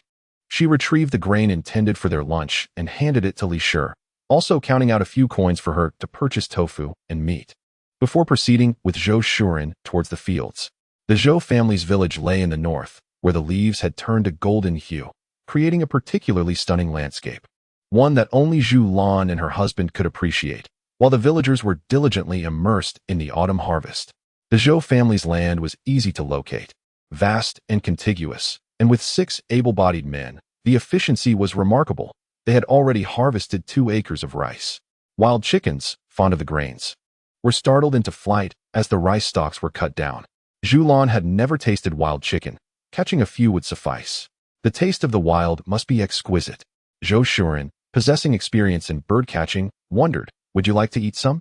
Naturally, he did. In modern times, nothing seemed to satisfy the palate, while in this ancient setting, everything appeared delectable, with dreams filled with visions of meat. Several times, he dreamed of gnawing on pig's trotters, awakening to find drool on his pillow. It was only after Zhao Shi crafted a pillowcase that Zhulian remained oblivious to his nighttime drooling. Zhulian, this place is abundant with wild pheasants. I shall come by this afternoon to set some traps and see if I can catch any. Do you still possess that skill? Trapping pigeons and sparrows has been my practice. Zhulian, confident in Zhulian's abilities, began contemplating how to capture the wild pheasants. As she surveyed the expansive rice fields, she noticed Wang Ru and a few other girls.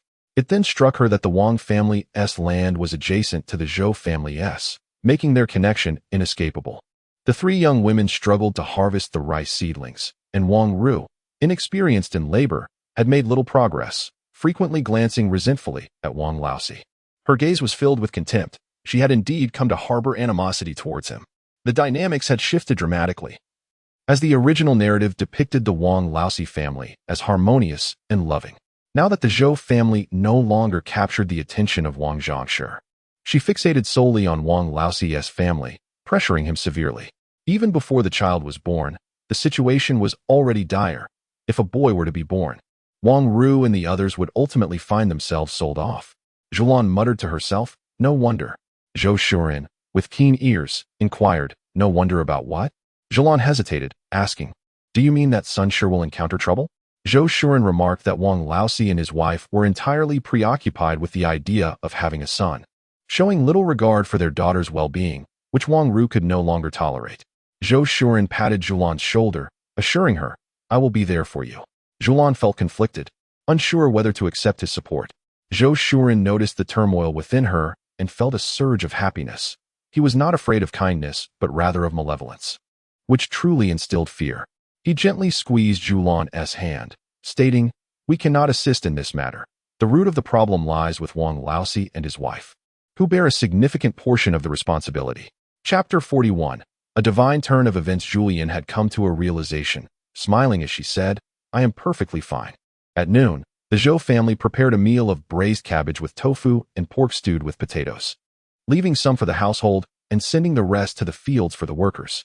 As evening approached, the Wang family erupted in distress, their wails echoing throughout the village. Zhulian found it increasingly difficult to eat, sighing inwardly, knowing that the child was destined not to survive. Zhou Shuren's gaze lingered on Zhulian. His demeanor was not one of coldness, but rather a recognition that none could assist, as this was a matter rooted deeply in the original family dynamics. Dinner concluded hastily, and the cries from the Wang family subsided. That night, Zhulian tossed and turned restlessly, while Zhou Shuren remained attentive, ultimately pulling her into his embrace, gently patting her back until she found solace. With a soft chuckle, he closed his eyes. Their eldest son, Zhou Changji, called out, "Mother, father, I've caught some wild chickens, 5 in total, and a rabbit." Zhulian was delighted to see her little adult of a son so spirited, and her eyes widened at the sight of the wild chickens, 2 males and 3 females, along with a plump gray rabbit. How fortunate to catch so many wild chickens in one night. Zhou Shuren explained, "The wild chickens have been unaware of any danger in the rice fields lately, making it easier to ensnare them. However, it may not be so simple tonight." Zhou Laoda lamented the loss of a few traps that had been taken, wishing they could have caught even more. Their third son, Zhou Chonglian, being at an age where growth was his concern, eagerly inquired, "Mother, can we stew 2 of the wild chickens for dinner tonight?" Zhulian was quite delighted, as the wild chickens were free of charge. With a beaming smile, she acknowledged that all the wild chickens had been slaughtered, while they would rear the rabbits for a while, intending to take them to their grandfather's house later. Zhou Laoda felt a shiver of anxiety in his heart, lamenting, "Mother, 5 is simply too many." Zhulian reached out to weigh the wild chickens, and as she touched them, she noted that although they were indeed plump, they could not compare to the size of domestic chickens. There was not much meat on the wild ones. Following Chonglian's advice, they would feast today and fatten up for the autumn. Zhou Chonglian straightened his back, feeling that he could now voice his opinions, sensing a newfound importance in the family. "Thank you, Mother," he expressed. Zhulian chuckled softly. After all, every child yearns for recognition. The commotion in the Wang family had spread throughout the bustling village, particularly with the absence of Wang Laosi. Just as the other 3 were contemplating introducing their own kin, Wang Laosi arrived. Zhulian, taken aback, politely inquired, "Is your wife all right?" Wang Laosi, having had a restless night, was still anxious. He expressed his gratitude to uncle and aunt, explaining that the child had been saved. Zhulian, puzzled, asked, "Why thank us? We haven't been of much help." Wang Laosi, filled with appreciation, replied, "In the past few days, while working at Aunt's house, I managed to save a few coins to buy miscarriage prevention medicine. That is how the child was saved." Anguish welled within Wang Laosi, recalling how his mother had stubbornly refused to part with any money, believing the child had already been lost. Thankfully, he had held on to a little cash. Otherwise, the child would have truly perished. Zhulian felt somewhat dazed, astonished by this unexpected turn of events. It was indeed a good thing that the child had been preserved. "You two should take extra care," she advised. After a pause, she followed her heart and added, "You have ample land, and with several daughters in need. You ought to be a bit more considerate for your own child." Especially the eldest daughter worked the hardest, a teenager who seemed no older than 10. Wang Laosi harbored resentment in his heart, directed towards his mother and the few brothers who made sarcastic remarks. Today, the girls refused to work, leaving the brothers laboring in the fields. Zhulian and Zhou Shuren exchanged a glance. Wang Laosi had changed, though it was uncertain whether this transformation was for better or worse. In the days of autumn harvest, the evening meals were exceptionally sumptuous, causing the Zhou family's weight to soar. Even the older sons who toiled in the fields began to put on weight. The most noticeable change was in Li Shi, who was already an avid eater. With the bounty from the harvest, including plenty of wild chickens, Zhulian indulged Li Shi, allowing her to showcase her culinary skills. Consequently, Li Shi became even rounder, her facial features lacking definition, resembling a round pancake. Generally, Zhulian avoided looking at Li Shi's face, especially when she smiled, her eyes squinting with an amusing expression. However, Li Shi remained oblivious, taking great pride in her visage, frequently embellishing her appearance with notions of fortune. The autumn harvest concluded swiftly, with bags of rice neatly stacked, awaiting the completion of the village's harvest to collectively pay the taxes. This year's autumn harvest was particularly lively, as the villagers had learned to catch wild chickens. Although Zhulian craved meat, the continuous consumption of chicken was sufficient. Eventually, Zhou Shuren, having savored cured duck, applied the same principle to transform the surplus wild chickens into cured delicacies. As for the idea of raising wild chickens, their volatile nature led them to perish quickly when confined, leaving no opportunity for domestication. Initially, she believed that Li was the only person lacking intelligence, and she was willing to be more lenient. However, after a series of kind words that seemed to have done little to enlighten her, Li became excessively cautious, almost bowing in apology. Several times, neighbors witnessed this and mocked her mercilessly, causing her hard-earned reputation for generosity to vanish in an instant. Frustrated, she realized that Li was simply deserving of a reprimand. Look, after being scolded, she instead responded with a grin. Li showed no fear, brushing her hair back, and despite her mother's stern expression, she could not contain her excitement. Mother, the third daughter of the Wang family, has struck it rich. The Su family heard a clattering of coins, claiming there are several taels. Zhulian pondered. Surely the whole village must know by now. Their family had distanced themselves from the affair, while Wang Ru's path to success became increasingly arduous. First, it was Wang Laosi who changed, and now, with this newfound wealth, it was evident that the original source of gossip could not be hidden from the village. The Su family, despite appearing as humble as a closed gourd, could not keep secrets, resembling Li in their inability to contain their chatter. Li felt that her mother-in-law had missed the crux of the matter. Mother, the third daughter has made a fortune. Zhulian concurred, considering that the Zhou family, with their 20 acres, barely earned 10 taels a year. In the original text, it was mentioned that Wang Ru earned 10 taels simply by selling 10 recipes for making spicy cabbage, a modest sum indeed. One should not expect any sense of copyright in ancient times. The only reason the recipe could fetch a price was due to the freshness of the ingredients. Otherwise, a single recipe would be lucky to sell for 101. Zhulian silently mused about spicy cabbage stewed with pork belly and stir-fried spicy cabbage, envisioning the day when her family could replicate the dishes from the restaurant that purchased Wang Ru's recipes. Li's mother seemed lost in thought again. In her anxiety, she could only softly call out, "Mother, mother." Zhou Shuren frowned, urging her not to panic, and suggested waiting for the Wang family's revelation about the spicy cabbage being made from cabbage. Zhulian smacked her forehead, realizing he was right. She decided that Li should inquire about the matter, as she was quite adept at it. This thought brought her joy. Indeed, a family could hardly do without someone like Li. Chapter 43. Inexplicable depths. Zhulian felt awkward, since the Wang family had not yet divulged anything. She could not mention the cabbage collection, which made it difficult to explain. Zhou Laosi glanced quickly at his father, nearly rolling his eyes. After all, it was his father who had suggested buying cattle, clearly trying to help his mother out of a tight spot. Zhou Laoda, not the most astute of individuals, wore a blank expression and implored, "Father, could you provide a more convincing reason? Even saying that mother misses them would suffice." Zhulian's cheeks flushed slightly as she avoided the knowing looks from her two sons. She turned to Li, instructing her to find out how Sanya earned her money. Li relished such tasks, feeling no sense of being sidelined, and dashed off, eager not to miss the unfolding drama. In the blink of an eye, she had vanished. Zhou Laoda remarked dryly, "From now on, let Li handle errands. She is quick on her feet." Zhulian replied, "Indeed." Zhulian then inquired, "Did you both try it? Or was it only you? Don't hoard the experience for yourself."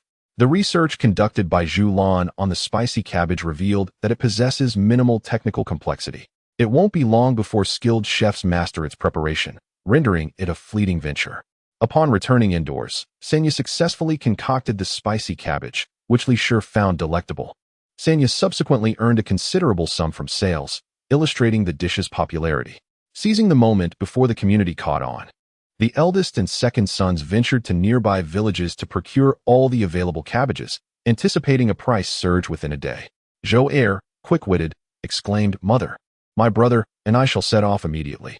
Zhou Shuren cautioned, "This is merely a matter of seizing quick profits. Remember, once the price of cabbage exceeds 1 won per pound, do not proceed.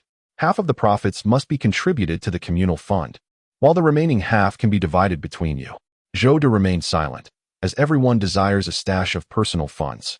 It would be foolish to reject an opportunity for legitimate private savings. Observing Li Shi, who continually gravitated towards her, Zhulian urged, "If you have something to say, speak plainly." Li Shi, with a sycophantic smile, inquired, "Mother, can my maternal family be of assistance?" Her eyes glistened with tears as she reflected, "Though you often scold me, your care is undeniable. You have never accused me of ingratitude. Mother, you are truly wonderful." Zhulian shuddered at the sentiment, admonishing, "Do not emulate the Zhao family. Conceal your treasures." Was she not already suffering enough? The sight was unsettling. Zhou Shuren called out to the two brothers, who were preparing to leave with their earnings. "Be sure to inform your uncle's family. While they may not amass great wealth, they can at least enjoy a more comfortable meal." Zhou De replied, "Understood, father." Zhulian mused quietly, "Do not underestimate the ancients. There are indeed many clever individuals among them. The village has its shortcomings, primarily the absence of secrets." They quickly set out to harvest the cabbage, and within a day, the price surged to a penny per pound, quadrupling compared to previous years. The spiciness of pickled cabbage lacks significant technical complexity, resulting in a price that cannot escalate. Merchants purchase the vegetables at 2 pennies. If cabbage exceeds 1 penny, they incur losses after accounting for damages. Zhou Shuren's astuteness has opened the eyes of his two sons, who increasingly regard their father as unfathomable, suppressing even the slightest of their own schemes. Zhulian distributed silver to her two sons, and in her joy, she gifted 10 pennies each to her third son, eldest son, and youngest daughter. Upon receiving the money, Li no longer thought of the cabbage and began experimenting with spices, spending the entire day in a frenzy over chili powder. As dinner approached, Zhulian brought grains for Li to cook, but Wang Ru unexpectedly arrived, having sneaked out, her clothes still smelling of straw.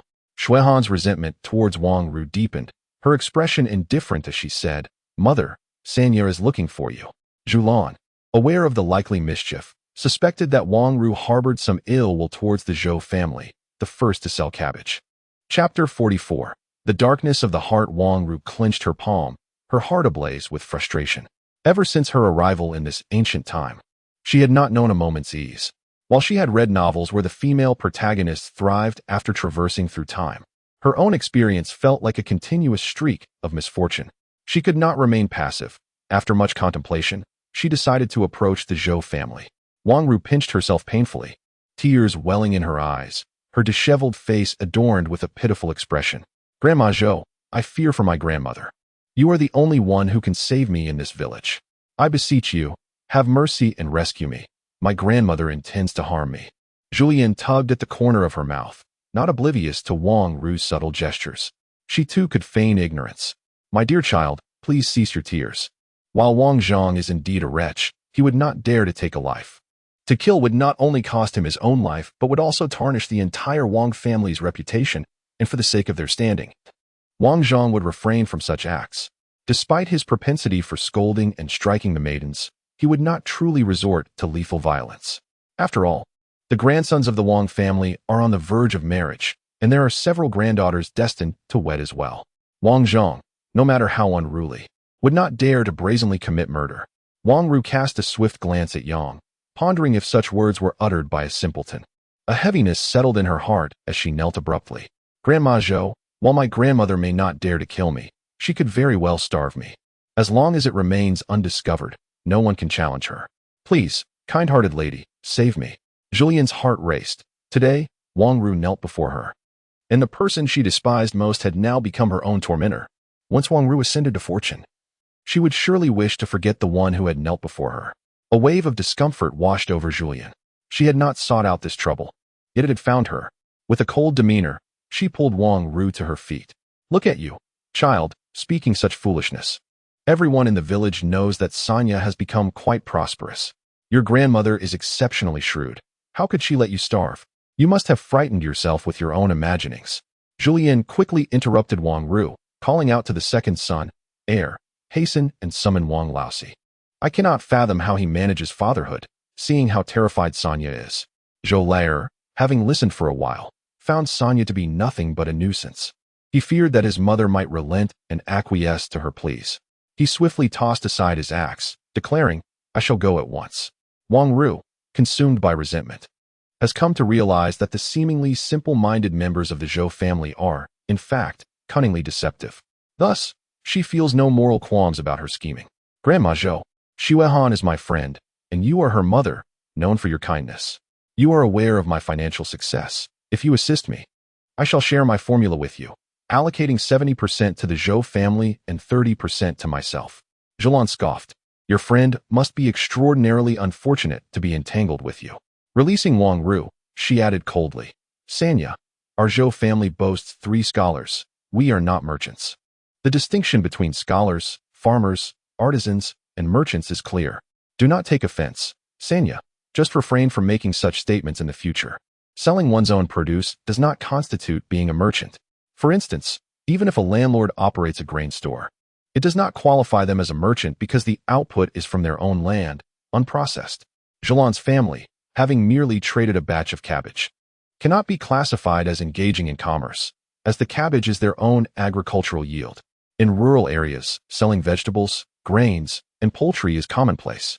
As long as one is not perpetually seeking profit, it does not define them as merchants. However, prolonged commercial endeavors for personal gain do label one as a merchant, regardless of the scale of the business. Even the smallest street vendors are considered merchants, yet they receive little respect. The stringent nature of the Imperial examination system has roots that can be traced back to the emperor's grievances against merchants during a rebellion, as merchants' pursuit of profit inadvertently led to the downfall of many soldiers. Additionally, the late preceding dynasty experienced rampant corruption, with merchants buying official positions for profit, exacerbating societal chaos and suffering. Consequently, when the current dynasty was established, a significant number of merchants faced harsh retribution, illustrating the emperor's deep-seated animosity towards them. Heavy taxation has been imposed, and the oppression of merchants has never ceased. The new dynasty sets a precedent, with the upper echelons enforcing stricter rules, thereby clarifying boundaries significantly. This has left families with scholars hesitant to tread too close to the line. Zhulian does not believe that Wang Ru is unaware of this. Indeed, she knows well that Wang Ru has been inquiring around recently, her heart dark as she seeks to sever the Zhou family's access to education. Mother, I have succeeded. Haha, mother. Chapter 45. The endearingly family Zhulian was taken aback by Li's capabilities. Her talent surpassed Zhulian's expectations. In just a day, Li had made remarkable progress. Having reviewed the original recipe, Zhulian recalled that Wang Ru's spicy cabbage had not only included sugar and chili powder, but she had forgotten the specifics, thus unable to assist Li. Li took a taste, and with such talent, she could easily become a master chef with proper guidance. Look how pleased you are. Quickly tidy up. Li was so caught up in her joy that her clothes were drenched in chilly water, looking rather disheveled. Yet she wore a silly grin. I'll clean up in a moment. Haha, mother, I truly made it. Zhulian felt delighted for Li, finding her foolish demeanor quite endearing, her tone softening as she acknowledged, I understand. Wang Ru felt a pang of anxiety. She was confident in her spicy cabbage, certain that no one could replicate its unique flavor, which is why she believed she could fetch a good price for it. Eagerly, she probed, Annie, what have you made? Zhulian exchanged a meaningful glance with Wang Ru, suggesting, Li, why not ask Sanya if your dish is correct? Li, her eyes sparkling with excitement, turned to Sanya, her face beaming with pride. Sanya, you added sorbitol to your spicy cabbage, didn't you? Sanya's expression froze. Indeed, she had included sorbitol. Li continued, Sanya is quite astute. She not only added sorbitol to the seasoning, but also incorporated radish water. You masked the radish flavor with garlic and ginger. Zhulian observed Sanya's bewildered expression, looking at Li with admiration. She couldn't help but find Li endearing. Li concluded, neither of those elements is crucial. The key ingredient is the addition of river shrimp, am I correct? You crushed the shrimp shells and mixed the meat in order to conceal it from others. Surprisingly, I detected the shrimp flavor with my first taste, though I couldn't discern the radish water. Wang Ru felt a surge of frustration. She believed the Zhou family was onto her. She dreaded the thought of others discovering her deliberate concoction, and to her dismay, Li had managed to identify it. Gritting her teeth, she thought, Aunt, your assessment is flawed.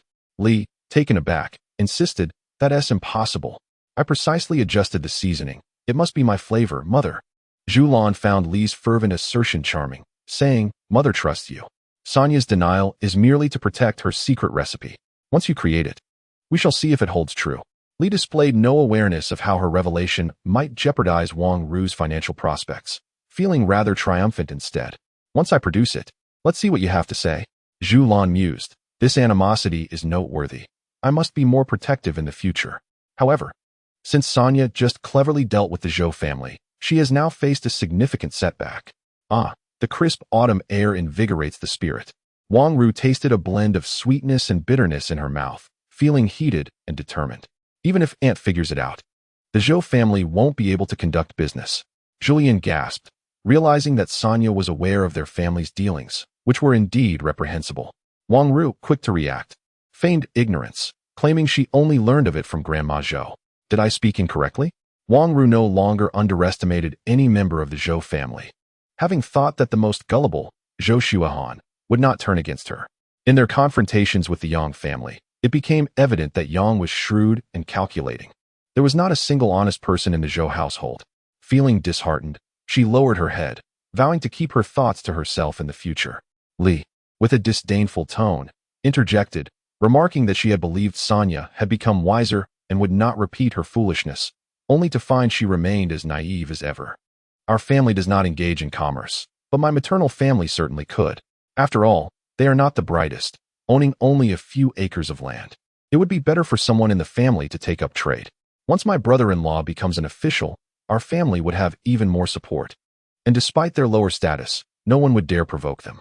Zhulian considered that while Li might seem foolish, she was indeed clever when it came to her own interests, fully aware of the calculations at play.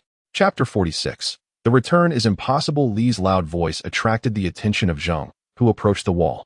Dear niece, are your family not engaged in any business? Pray, enlighten your aunt.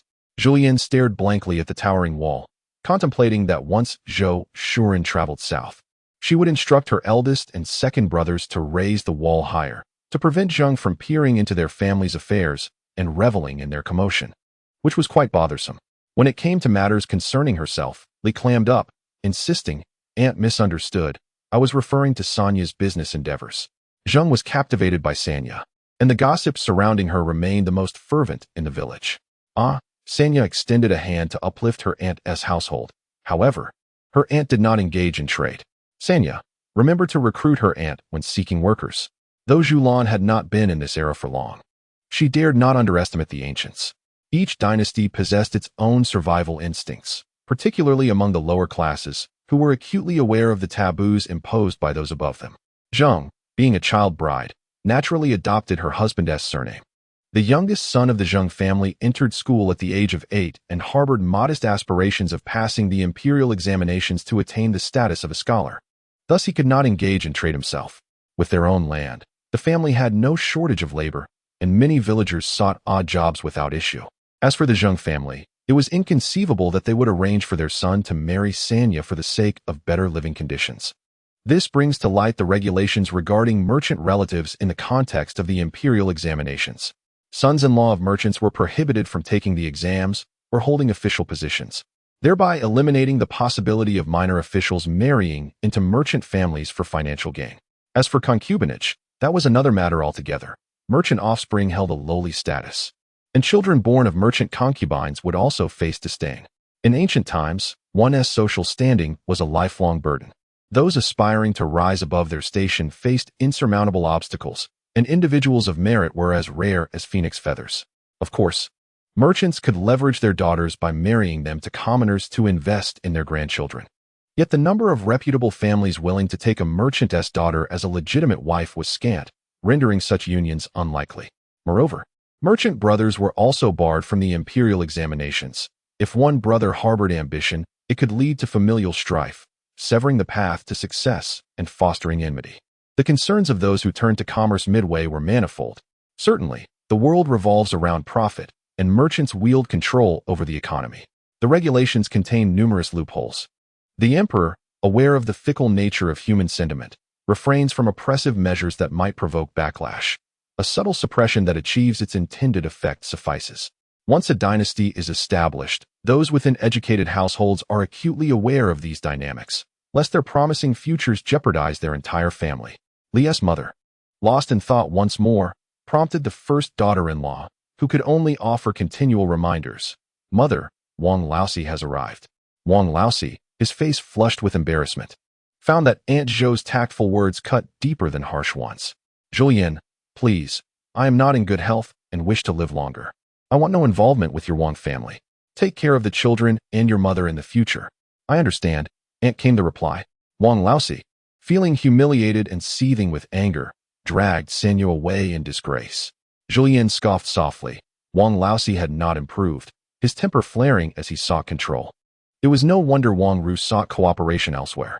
Noticing Zhou Lao's gaze upon her, Zhulian looked down at herself, questioning what might be amiss. Zhou Lao shook his head, indicating there was nothing wrong. Yet, his mother had reshaped his understanding. He no longer needed to worry about her being deceived, for she possessed a shrewdness surpassing his own. On the third day, Zhulian and Zhou Shuren, accompanied by Zhou Laoda, their little daughter, and eldest grandson Mingyun, visited the Yang family. In ancient times, it was customary for the eldest son to venture forth, while the second remained home to safeguard the household. Even if the eldest could not shoulder the burden, the eldest grandson would take on that role, exemplifying the advantages of primogeniture.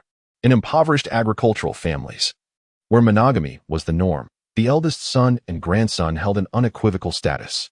Zhou Shuren held a firm belief in the principles governing the eldest son and grandson, asserting that a household devoid of regulations cannot achieve harmony. The eldest son serves as the embodiment of order, a measure to avert familial calamities. Even if Zhou Laoda lacked brilliance, he would not be surpassed. If he proved inadequate, the eldest grandson would step in. Zhou Shuren confided all he knew to Zhulian, who, despite her lack of scholarly knowledge regarding ancient customs, found his reasoning compelling. She had no substantial counterarguments. It sufficed that Zhou Shuren had a plan. The Yang family resided in Suanjia village, which was situated a fair distance from Zhoujia village. In ancient times, many villages were predominantly composed of clans, often named after their surnames. For local officials without connections, these clans posed a significant challenge. Within large clans, there would invariably be one or two individuals who excelled, rendering them untouchable. Among the acquaintances one might form were brothers who, in times of turmoil, would take up arms, while others ventured into various trades. The diverse networks of individuals, spanning all walks of life, generally preferred to steer clear of the Yang family, for provoking them could lead to dire consequences. In ancient times, without surveillance, one could escape accountability, which was precisely why Wang Ru harbored a deep-seated apprehension towards the Yang family. One should not underestimate the Yang family. Even the original protagonist had encountered violence, albeit under duress, revealing their formidable nature. Zhulian often reflected on her own fortune. She possessed a commendable identity and a supportive maternal family. She truly felt no envy towards those who sought to reverse their fortunes, as the thought of being surrounded by a nest of exceptional talents was rather disheartening. The Yang family had undergone a division, with Zhulian's two elder brothers leading separate lives. She directly went to her eldest brother's household, with their parents following suit. As the ox cart arrived, Zhou Shuren disembarked first to assist Zhulian down, cautioning her to tread carefully due to the stones underfoot. Zhulian understood. Zhou Shuren curled his lips, and Zhulian certainly remained oblivious. Their interactions had grown increasingly casual, resembling that of a genuinely married couple. His nightly conversations with Zhulian had indeed fostered a deeper understanding and intimacy between them. Shui Han could hardly muster the energy to roll her eyes, knowing her father would not witness her exasperation. She could only extend her arms to be embraced by her elder brother, who playfully pinched her chubby cheeks, feeling a twinge of sorrow. Convinced that their trio was somewhat superfluous, Zhulian, thank goodness mother had not forgotten him. As Zhulian continued her stroll into the courtyard, the Yang family was undoubtedly a prominent household in Suanjia village, residing in a spacious abode adorned with azure bricks, with the courtyard featuring paths laid with the same bricks. No one in Suanjia village harbored envy, for they recognized that the Yang family toiled earnestly to earn their livelihood. Zhulian found herself momentarily unaccustomed to the warmth of being held, having grown independent from a young age and not being particularly close to her mother in modern times. She felt a sudden fluster at the intimate gesture. After a brief adjustment, she called out, "Mother." Yang Sunshire grasped her daughter's warm hand, and tears began to cascade down her cheeks. Wu Chun had mentioned she was much improved, and though she had initially doubted, confirmation from Chongli had assuaged her concerns. Now she believed it. Her daughter was well, truly well. There was no longer a need to fear the heart-wrenching loss of a child. At last, she could enjoy a peaceful slumber. A pang of envy stirred within Zhulian as she observed her mother's tears. "Mother, please stop crying. You'll make me weep golden tears." Yang Sunshire attempted to wipe away her tears. All right, no more crying. My daughter is well, so no tears." Yang Zhoshire teased, "Mother, look at how brother-in-law keeps glancing this way. He is clearly concerned. If you make sister cry, brother-in-law will surely be heartbroken." Zhulian, the sister-in-law, speaks with such conviction that she believes every word she utters. Chapter 48, Supporting My Daughter. Zhulian's sister-in-law hails from the village of Zhou, and it was she who orchestrated Zhulian's marriage to Zhou Shuren. Being from the same village, the Zhou family shares a close bond with Zhulian. Before her arrival, Zhulian had already prepared herself, speaking quite casually. "Mother, look at my sister-in-law. Even after becoming part of the family, she still teases me." "Son," her mother-in-law gently swatted her eldest daughter-in-law's hand. "Do not bully Zhulian. I am watching." Zhou clutched her heart, envying how the entire region admires her for having a wonderful mother-in-law who treats her like a biological daughter. However, with the arrival of this sister-in-law, she fears her status as the cherished daughter may diminish. Sun shot a disapproving glance at her eldest daughter-in-law. "Even as a grandmother, you still act so whimsically." Despite the reprimand, her tone remained affectionate. Zhulian's eyes curved in delight. She genuinely envied the original's fortunate familial ties. Although the family may be simple-minded, their sincerity is untainted. Good is good, and bad is bad, with no pretenses. Sun not only worried about her daughter's well-being, but also expressed concern over her daughters-in-law. "Your second daughter-in-law is about to give birth, so do not give the gossips any reason to slander you. If trouble arises, simply avoid it." Speaking of such matters is disheartening. Neither of her daughters-in-law is commendable. One is foolish, while the other is timid. It seems her daughter does not inherit her discerning eye. Zhulian understood that the original's mother held a disdain for the two daughters-in-law who tarnished her reputation. "Mother, I am aware of the situation. Please do not fret." Sun was astonished as she gazed at her daughter. This time, her daughter seemed different, as if she had gained newfound wisdom. Sun felt a surge of joy, attributing this change to her daughter's experience with a grave illness, and she thought to herself, "How wonderful it is that you are now more aware." The Yang family, particularly Zhulian, had never flourished in progeny, having only 3 children. However, the next generation was more plentiful, with each family boasting 4 children, comprising 3 sons and 1 daughter. The boys belonged to the Wu generation, with the eldest named Yang Zhumu, and the 4 children were named Spring, Summer, Autumn, and Winter, with the daughter, the second child, being Yang Xia. The second son, Yang Zhulin, had names inspired by mountains, rivers, and seas, while the daughter, the third child, was named Yang Hu. The eldest and second sons of the Yang family were older than Zhulian, and aside from the youngest son, who was still quite young, all had married.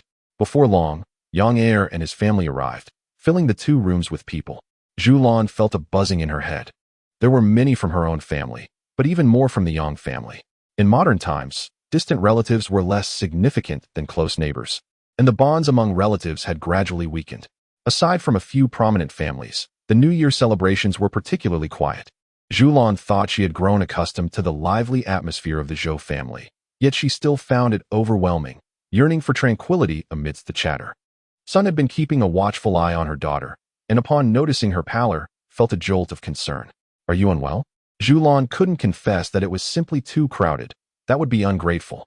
In ancient times, good relationships drew people to visit you, and to complain would be deceitful. Her body ached from the bumpy ride in the ox cart, but she reassured her mother, "I'm fine, mother." Sun's heart ached with worry. Her daughter had not properly recuperated after childbirth and had lingering health issues. She began to shoo people away, instructing the eldest daughter-in-law, "You take Chi to prepare lunch, and the rest can chat in another room, allowing your aunt to rest a bit." Zhulian felt a bit embarrassed and replied, "Mother, I truly am fine." Sun believed that her daughter was merely putting on a brave front, pretending not to hear Zhulian's words. The Yang family was well aware of Zhulian's frail health, and they had dispersed swiftly. Sun's remarks were clearly heard from the outer room, and upon noticing Zhou Shuren's eager gaze, she remarked, "Your sister-in-law is not mistaken. Your son-in-law truly cares for you." Zhulian took it lightly. After all, she and Zhou Shuren were allies, yet she felt compelled to feign shyness. "Mother, I am no longer a child. Why must you tease me?" Sun felt a sense of pride in securing a fine match for her daughter, thrilled that the couple shared a strong bond. Well, let us not dwell on it," she said, closing the door behind her, leaving just the two of them inside. Sun, with an air of mystery, removed her shoes and climbed onto the Kong, as if she possessed something extraordinary. Zhulian, taken aback, realized that she was experiencing a plot straight from a novel, and she couldn't help but feel a surge of excitement. Chapter 49. Taking notes, Zhulian watched her mother's actions with eager anticipation. It was evident that she was about to unveil something treasured. When the red cloth was finally revealed, Zhulian couldn't immediately discern what it was. "Mother, what is that you have?" she inquired, her eyes growing heavy with emotion. Among the nourishing herbs, there was a ginseng root, its tiny tendrils indicating that it was of considerable age. A single dose of such a remedy would be quite costly, and this root alone was worth at least 20 taels. Ginseng had been cultivated since ancient times, with records dating back to the Jin dynasty. However, it was notoriously difficult to grow and remained a rare commodity, with wild varieties fetching even higher prices. Zhulian was aware of all this through information imparted by her husband, as ginseng was frequently used in medicinal cuisine, and thus her understanding deepened. As she spoke, she recounted the details regarding the nourishing herbs. Zhulian moved her lips slightly, acknowledging her mother's good intentions. Yet, she felt an overwhelming sense of guilt within her heart. She was not the original self, and all she could do was to live well in place of the original, striving to alter the Zhou family's perception of filial piety. She silently expressed her gratitude to her mother. Sun sighed in relief, understanding that her daughter was somewhat distant. This only deepened her compassion. She believed her daughter was deliberately keeping her distance to spare her feelings, which only made her heart ache further.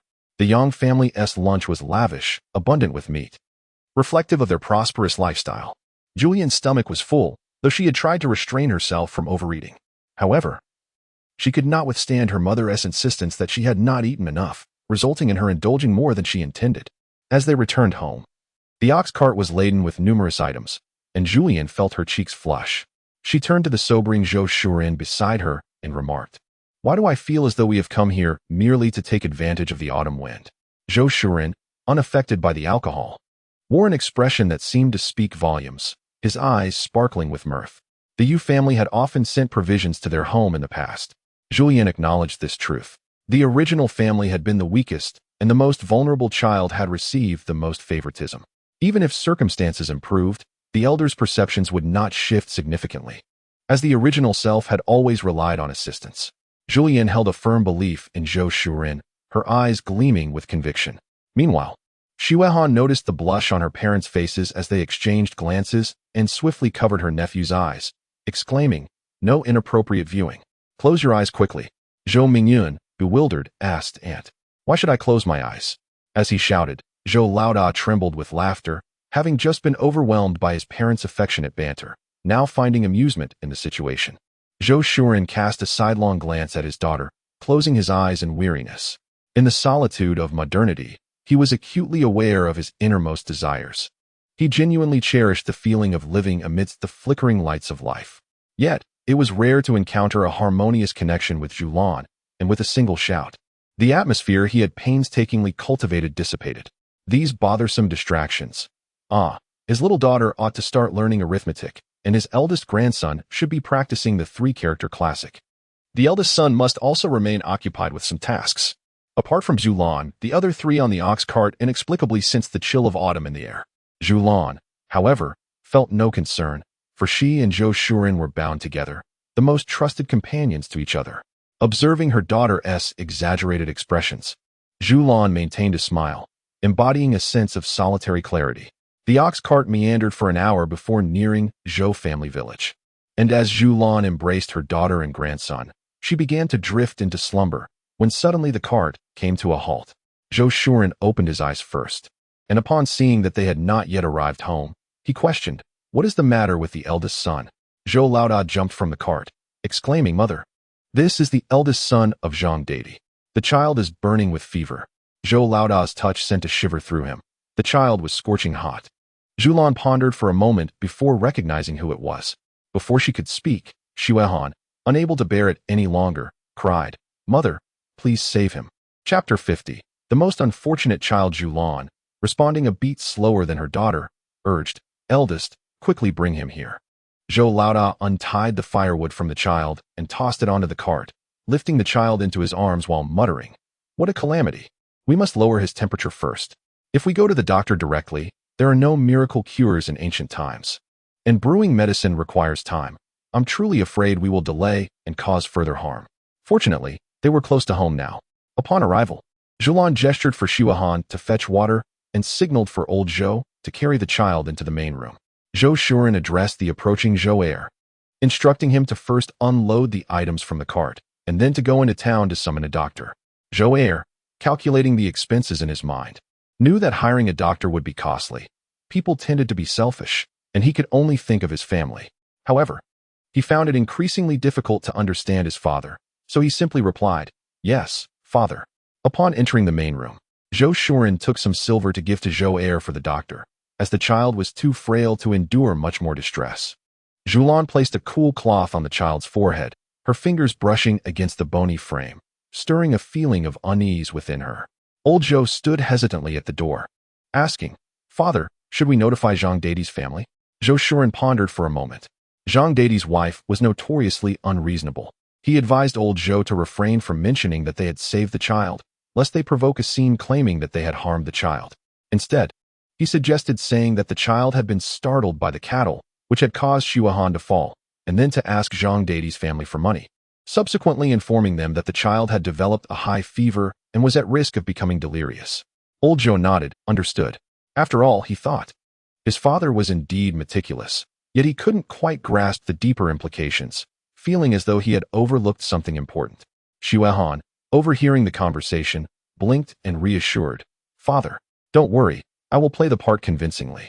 Zhulian was quite fond of this clever daughter of his. Zhulian encouraged Zhulian to continue cooling the child, tearing a piece of dark cloth to wrap around her daughter's arm, inadvertently soiling her clothes, tousling her hair, and smudging her face, suggesting she inhale the ginger slices and shed a few tears.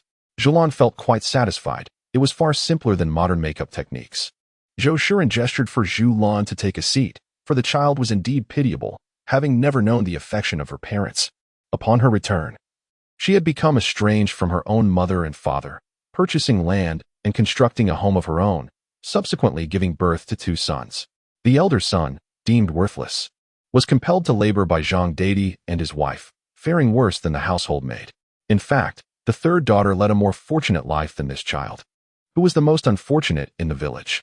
It was perhaps prudent to refrain from meddling in others' affairs, yet Zhang Dadi's wife was particularly eager to engage in deceit, having swindled many families, leaving the village reluctant to intervene, often providing the child with clandestine sustenance. The original owner had also offered assistance, albeit harboring disdain for Zhang Dadi's wife, Zhu Shi, and had done so discreetly. Zhulian handed a cloth for wiping the face to Zhulian. Pondering the plight of this child, Zhulian nodded, acknowledging, "Indeed, it is a miracle this child has survived to this age." Having spent time in an orphanage, Zhulian had encountered numerous abused children, and the scars on this child's body were a testament to her suffering. Oh, what a travesty. Chapter 51. Another bully. Zhulian, hearing commotion outside the door, pressed her lips together. "The Zhang family has arrived. I shall go deal with them." Zhu Shi is incorrigible and utterly unreasonable. Zhou Shuren was acutely aware of his own physical prowess, and despite knowing that Zhulian had regained much of her strength, he remained uneasy. Just be cautious not to injure yourself. Rest assured, she replied. As Zhulian stepped outside, she seized a sturdy stick, as thick as a man's arm. Upon witnessing Zhu Shi assaulting old Master Zhou, a surge of rage ignited within her. Feeling a sense of belonging to the Zhou family, her instinct to protect those she cared for emerged. With the stick in hand, she swung it fiercely, striking Zhu Shi squarely on the backside, producing not only a resounding crack but also inflicting considerable pain. Zhu let out a cry of pain and leaped to her feet, but before she could unleash her wrath, the second blow fell. Zhulian struck with precision, targeting only Zhu's behind, landing 2 swift blows that sent Zhu running frantically, shouting about murder. The commotion at the Zhou family's entrance was a rare sight, with a crowd gathering, yet none dared to intervene, as Zhu had offended far too many. And some even cheered her misfortune. Zhang Dadi, limping, was utterly stunned, accustomed to his wife's unyielding dominance. He found himself fleeing for the first time, hesitating to step forward with Zhou Laoda glaring at him. Zhulian, having regained some strength though not as robust as Zhu, managed 3 strikes before she could no longer pursue her. With a cold huff, she declared, "Mark my words, this matter is far from over. My daughter injured her arm after being abandoned, and instead of coming to me, you dared to attack." Xuehan, hearing the commotion, approached the door. The clever young girl playing her part, tears streaming down her face. "Mother, oh, it hurts so much. When will the doctor arrive?" Zhang Dadi, staring at the suspended arm, felt remorse wash over him, his forehead slick with sweat. "Aunt, whoever caused this trouble should bear the consequences." Zhulian, lips pursed, fixed a cold gaze on Zhang Dadi. From the depths of her memory, she recognized him as the most unscrupulous of men. All of Zhu's troubles stemmed from his scheming. "How convenient for you to speak lightly. Is not the child named Big Money yours as well?" This couple is so enamored with wealth that they named their child after it. Zhu, momentarily forgetting her pain, shouted. "The Zhou family's prized possession is worth more than we could ever repay. He is not one of us. He has no ties to our family. Dadi, speak up." Zhang Dadi harbored fears regarding the potential harm that might befall the precious offspring of the Zhou family. What repercussions would arise if the Zhou family were provoked? Yet, his discontent lingered. He had already negotiated a price to sell himself into servitude. What if the cherished child of the Zhou family emerged unscathed? Zhulian furrowed her brow, finding the situation peculiar. In ancient times, male superiority often rendered daughters as insignificant. However, it was virtually unheard of to disregard the eldest son, save for the clandestine affairs of affluent families. In impoverished rural areas, where concubines were absent, the eldest son was deemed the pillar of the family. Zhu's tone was resolute. Wasn't the child a product of the two? Zhang Dadi forced a smile and addressed his aunt, inquiring about the whereabouts of the child they had yet to see since their arrival. Zhulian scoffed. "The child is in the house. Go take a look for yourself. You're all on the verge of losing your minds. I assure you, no one is escaping." Zhang Dadi halted momentarily, then swiftly entered the main room. Zhulian obstructed Zhu Shi, concerned for Zhou Shuren's welfare in such a reckless situation. Zhang Dadi emerged quickly, stating, "Aunt, if you seek great fortune, then great fortune should take on its own responsibilities at the age of 10. With that, he hurriedly seized his wife's hand and fled, exhibiting no trace of clumsiness as they escaped.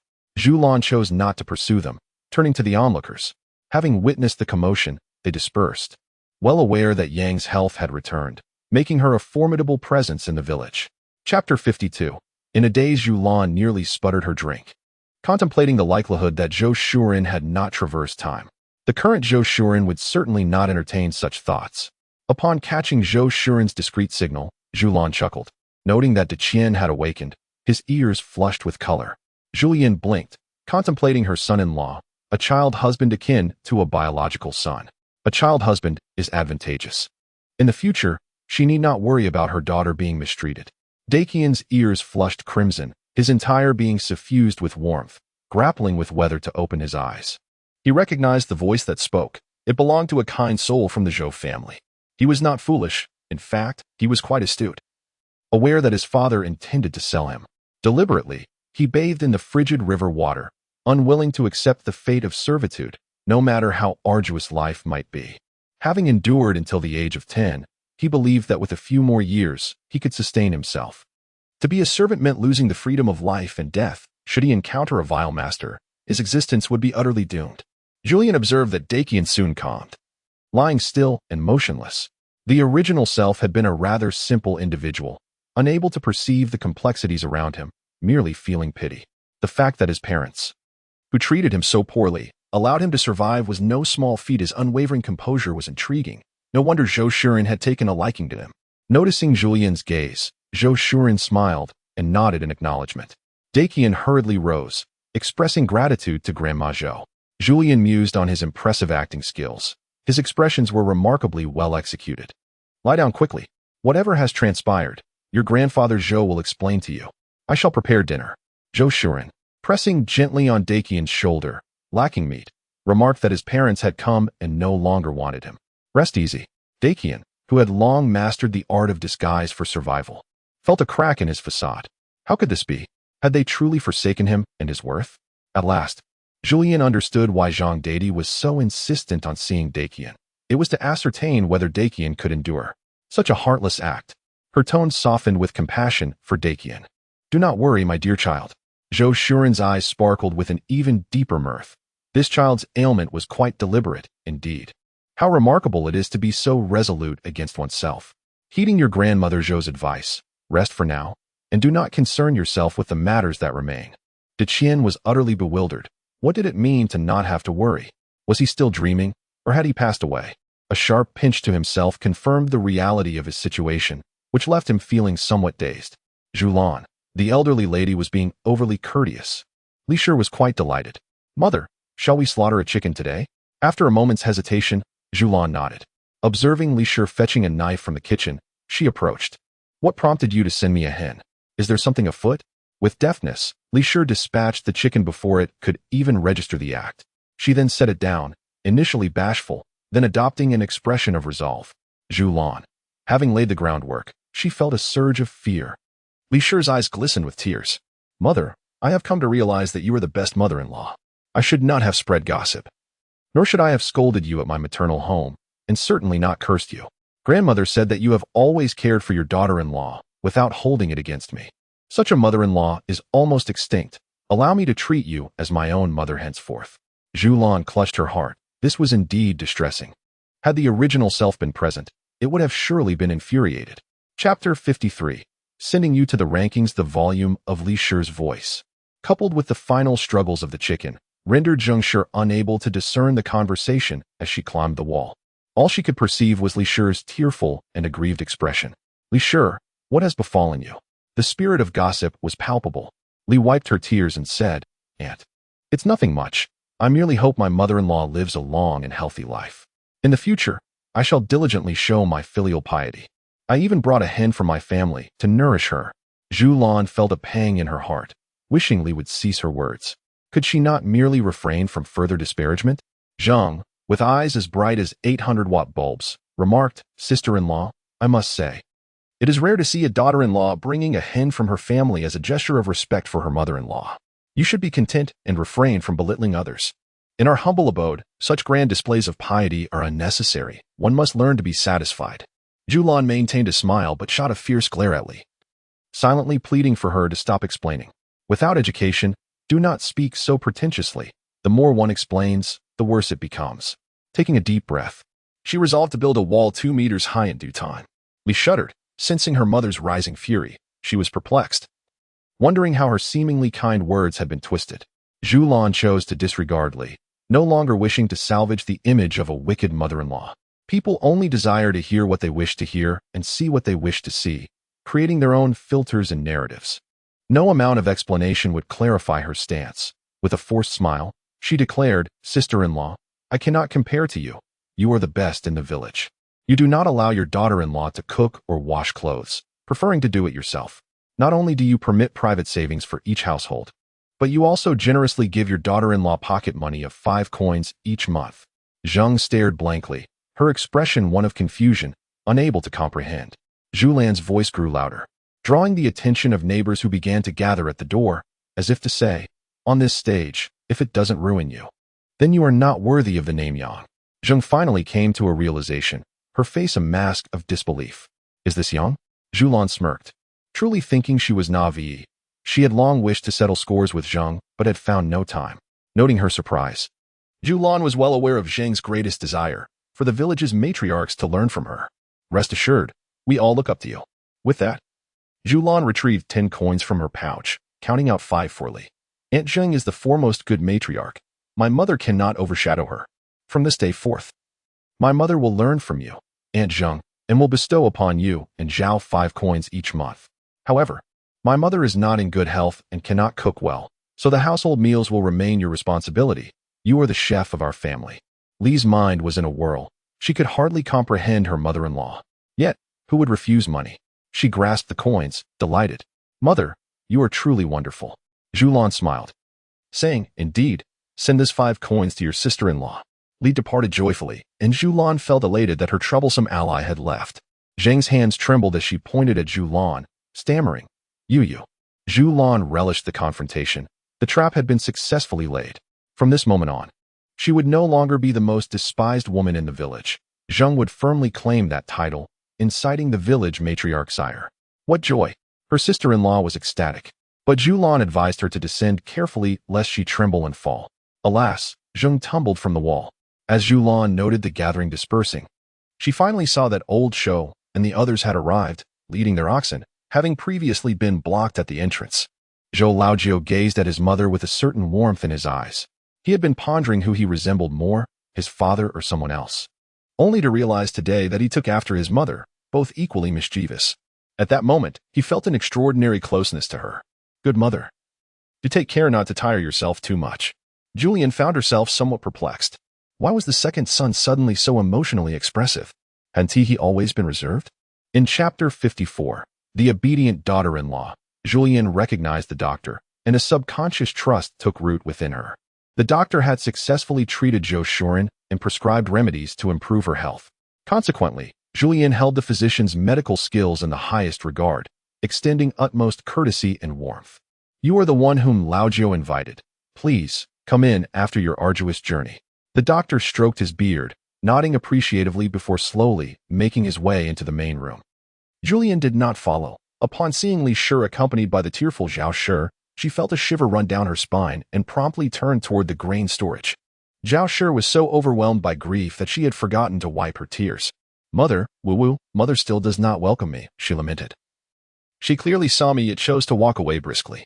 The 5 one must have been an afterthought. Li Shi looked on, speechless, at her sister-in-law's continuous tears. She really can cry, she mused, filling in the gaps of their mother-in-law's behavior in her mind, believing herself to be the one who understood her best. Mother must have felt embarrassed. Zhao Shi remained skeptical. Really? Let us go. Don't compete with her for mother's affection. Li Shi quickly took over the conversation. Mother, are we making millet porridge for dinner? In her mind, Zhulian calculated the menu. Yes. The staple would be millet porridge and cornmeal pancakes made from a mix of white flour. Half of the hen would be stewed for chicken soup. The other half for mushrooms, along with a dish of spicy scrambled eggs. Managing a household is no simple task. When preparing a meal, one must consider the preferences of the entire family. Both the third son and the eldest son have a penchant for spicy food. If a dish lacks sufficient heat, they resort to adding chili peppers on their own. The protagonist struggles to find balance, but her arrival brings harmony. One should not underestimate the significance of food. It is the subtle details that truly warm the heart. In just a few days, the third son, Chonglian, has ceased his usual scheming and has become much more congenial. As Li inquired while boiling water, Mother, I just saw the second son escorting the doctor. Is father unwell? Zhulian suddenly realized that Li was unaware of recent events, mistakenly believing Zhao had informed her.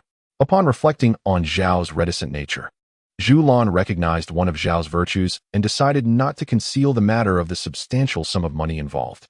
Li was about to express her relief at the swift resolution of the money issue, but she held her tongue, determined to be a dutiful daughter-in-law who listens to her mother-in-law and refrained from further questioning.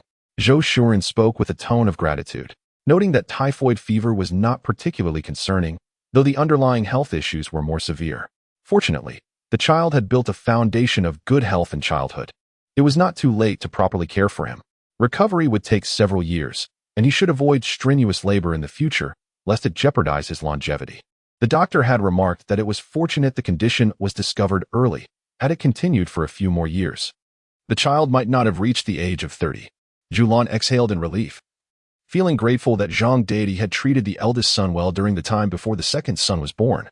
Otherwise, the child might have succumbed long ago. She tenderly reached out to stroke the dry hair of the child, resolving to ensure he received the care he deserved. Wealth lay dormant, his hands tightly gripping the blanket. For the first time in many years, someone gently caressed his hair, causing his eyes to redden, yet he found himself unable to utter words of gratitude. For he possessed nothing of value. His thanks felt utterly worthless. Chapter 55, The Disloyal and Filial. He could only silently remember the kindness of Grandma Zhou and Grandpa Zhou, keeping in mind the debts he owed them.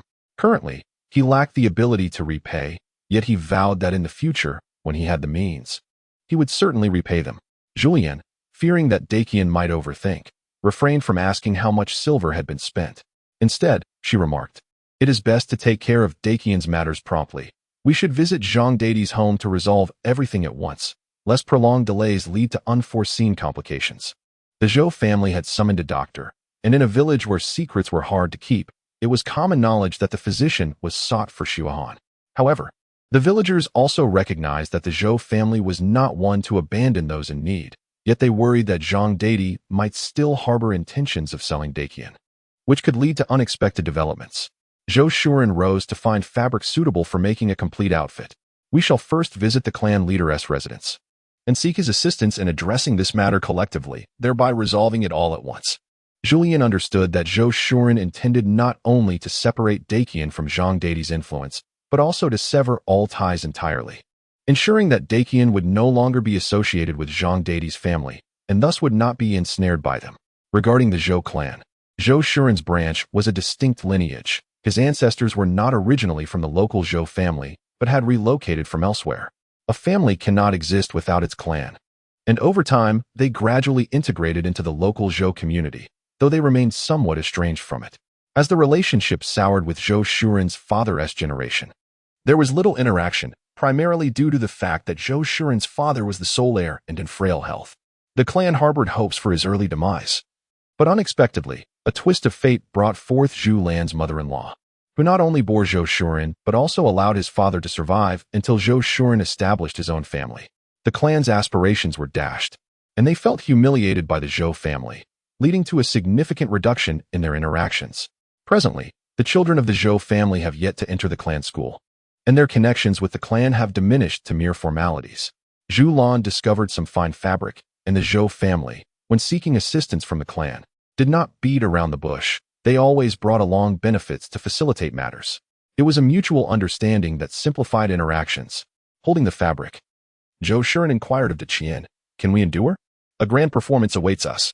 Daqian, possessing a keen intellect, quickly grasped Zhou grandfather's intentions without needing further explanation. His heart raced with a mixture of hope and trepidation. Could he truly escape from that family? Zhou Shuren playfully flicked Daqian's forehead, teasing, "What are you pondering?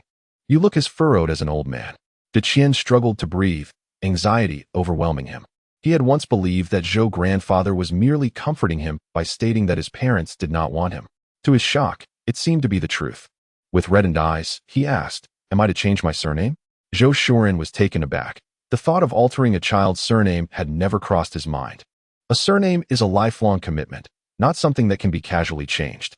After a moment of reflection, he realized the depth of his longing for a father and mother who would care for him. Zhulian, unable to bear the sight of the frail child, embraced him tightly while casting a reproachful glance at Zhou Shuren. "Look at the trouble you've caused." Zhou Shuren found himself in a somewhat bemused state, partly due to his failure to articulate his thoughts clearly and his oversight regarding the child's inner yearnings and vulnerabilities. Indeed, clarity was essential. The prospect of changing one's surname for great wealth was utterly impossible. We are not of the same lineage, and adoption is not permitted among the Zhang clan. Furthermore, altering one's surname is tantamount to betraying one's family. You are a clever child, and I do not wish your talents to go unnoticed. I hope you aspire to pursue the Imperial examination. Remember, anyone who betrays their family by changing their surname, regardless of the reasons, is deemed disloyal and unfilial. Do you understand? Dakian had secretly attended lectures on the Zhou clan's teachings and grasped certain principles. He understood. Zhou Shuren admired Dakian's intelligence and clarity of thought. Such promising potential is indeed rare. The original body had witnessed this child secretly practicing writing on several occasions and had even taken examinations. Given that he possessed some spirit, let us proceed. Chapter 56. Disrupted plans. Zhulian and Zhou Shuren, seizing the moment while dinner was still being prepared, had the eldest carry Dakian, and the group made their way to the residence of the Zhou clan leader. The clan leader was an intriguing individual who, upon seeing the fabric of their garments, did not inquire about their purpose but intuitively followed them to the Zhang family home, even sending his son to summon the clan leader and elders of the Zhang family. Zhulian harbored memories of interactions with the clan leader's household. Upon meeting them, it became evident that the Zhou family and the Zhou clan were familiar yet estranged. It was no wonder that when troubles befell the Zhou family in novels, the Zhou clan offered no assistance. Zhang deity resided on the outskirts of the village, and Zhulian's group arrived at the Zhang household alongside the clan leader of the Zhang family. The news had already spread throughout the village. Yet the Zhang clan leader had not anticipated that Zhou Shuren would call upon the Zhou clan leader. Upon meeting at the entrance, no words were exchanged. They simply proceeded into the courtyard. Zhang deity and his wife had resolved not to take responsibility, but upon seeing the substantial wealth behind Zhou Laoda, they felt an overwhelming sense of dread. The clan leader had arrived, and it was evident that compensation was inevitable. The patriarch of the Zhou family took a seat in silence, casting a glance at Zhou Shuren, who was there merely as a figurehead, granting the opportunity to speak to Zhou Shuren. With a stern expression, Zhou Shuren instructed Zhou Laoda to put down the money. The large sum of money, feeling the weight of the situation, had lost much of its vigor, its complexion drained, and its eyes tightly shut, as if on the brink of collapse. Zhu Shi cried out, "We have no money. Whoever caused this mess should bear the consequences." Zhulian pointed at the large sum, declaring that it belonged to the child, who had received not a penny. "We will seek you too for compensation. The doctor has stated that the injuries will require 100 days of careful recuperation. Spare us the chatter and hand over 20 taels of silver." Had it not been for the concern that exaggerating the severity of the injuries might tarnish her daughter's reputation, she would have pushed for a harsher demand. Despite the necessity of relocating in the future, she was wary of potential enemies who might come seeking vengeance against her daughter.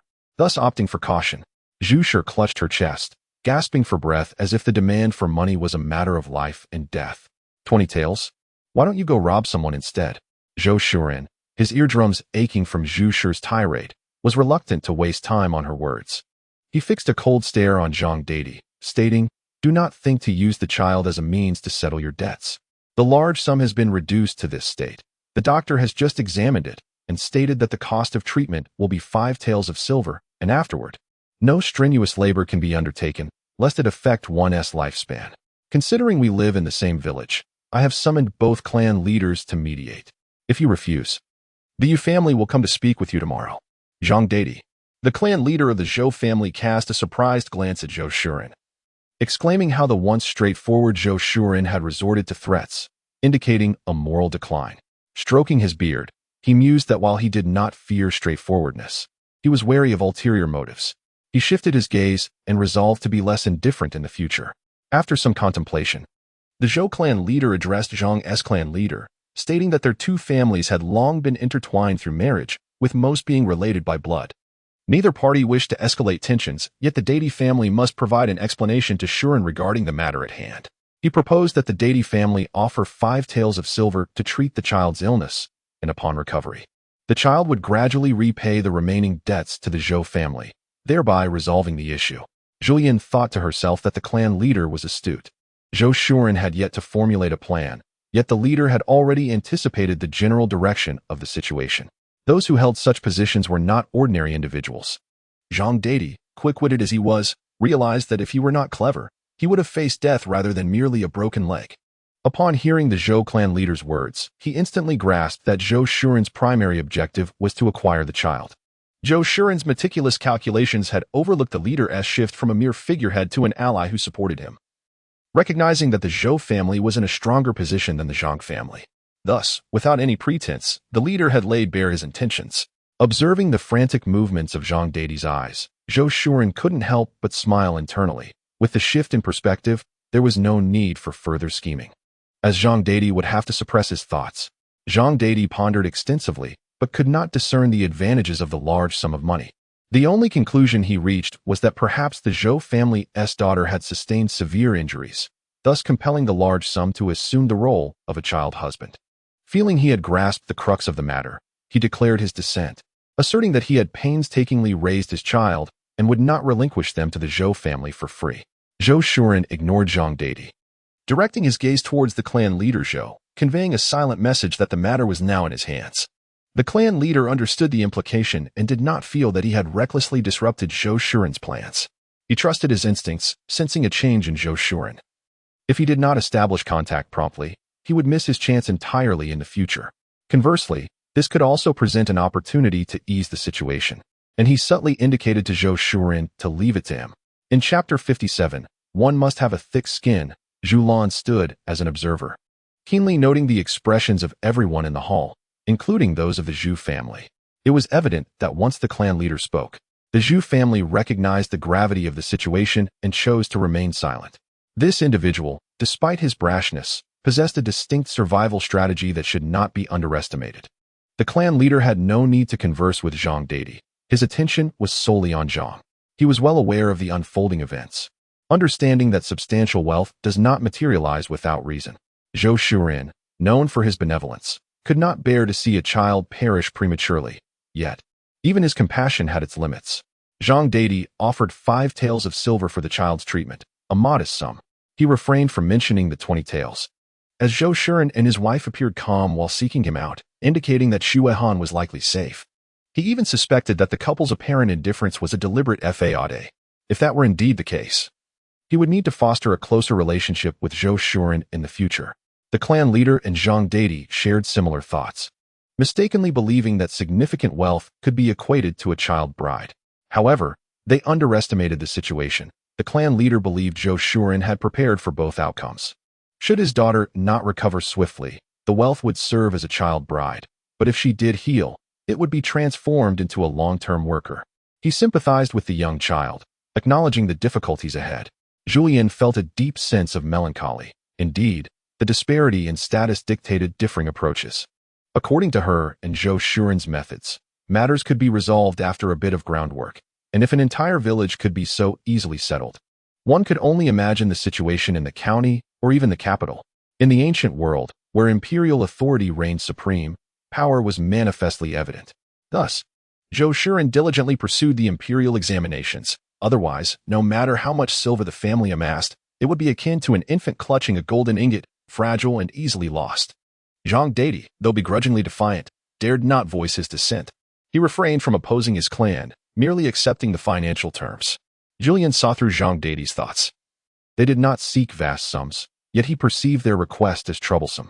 However, when they demanded substantial wealth, he felt a pang of resentment, believing that great riches held greater value, such as human nature. Zhang Deidi adjusted his demeanor and clasped his hands toward Zhou Shuren, promising that the matter of great wealth would be entrusted to Uncle Zhou in the future. He mused that it was quite advantageous to become a child bridegroom, relieving his family of the burden of raising significant funds, while he could still benefit from the Zhou family in due course. Zhou Shuren, fully aware of Zhang Deidi's sentiments, produced 3 copies of a contract he had prepared in the Zhou household. This document severed any ties between the great wealth and Zhang Deidi's family, establishing a separate household with no further obligations or entanglements. Zhang Deidi's eyes widened in disbelief. Uncle Zhou was being rather unscrupulous. After all, great wealth was still his son. How could one sever ties and still expect to reap benefits? Zhou Shuren wore a knowing smile, remarking, "Did you ever consider that in your desire to sell great wealth, he is indeed your son? If great wealth were to fall ill, you would be quick to deny any connection." The clan leader Zhang's expression darkened. Within the clan, there existed a strict code forbidding the sale of one's own offspring. Zhang Deidi was visibly shaken. How could the Zhou family possibly know? He had arranged everything in secrecy, prepared to claim that the child had gone missing in the mountains. He had no qualms about squandering a fortune, as the clan would hardly intervene in his personal affairs. But the sale of a child was absolutely intolerable. After all, his father had faced exile from the family for having sold him. He shuddered slightly and protested. "I have not done such a thing." Zhou Shuren, armed with pen and ink, urged him, "You can write your name. Go ahead." Fearful that the Zhou family might possess incriminating evidence, Zhang Deidi reluctantly complied. The clan leader Zhang took the pen and swiftly inscribed his own name alongside, making the act decisively. Names were inscribed throughout the hall, one copy destined for the village head, another bestowed upon clan leader Zhang, while a third was retained for their records. Observing Zhulian seize money from the Zhou family, he signaled for his eldest to carry the substantial sum. As the group approached the entrance, Zhou Shuren paused, remarking, "The large sum now bears a new name, Zhang Rongchuan. May it grow to possess a heart as vast as the ocean, embracing all without being burdened by the trials of youth."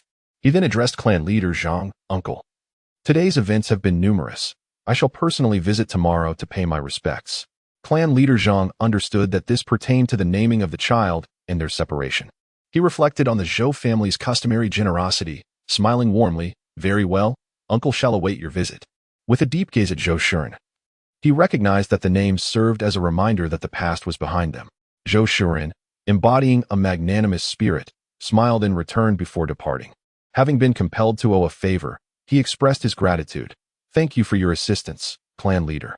With a beaming smile, clan leader Zhang responded, "It is only natural for family." Zhulian mused, becoming the clan leader requires not only intelligence but also a certain thickness of skin. In Chapter 58, Mutual Harm. Even though he knew his sister was uninjured, he did not wish for Dakian to remain at home.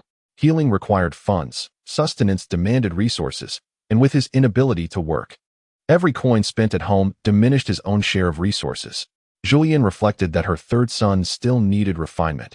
His perspective was rather myopic. However, being merely a teenager, it was unreasonable to expect more from him. She could empathize. As for the eldest and second sons, Zhou Shuren planned to converse with them after dinner.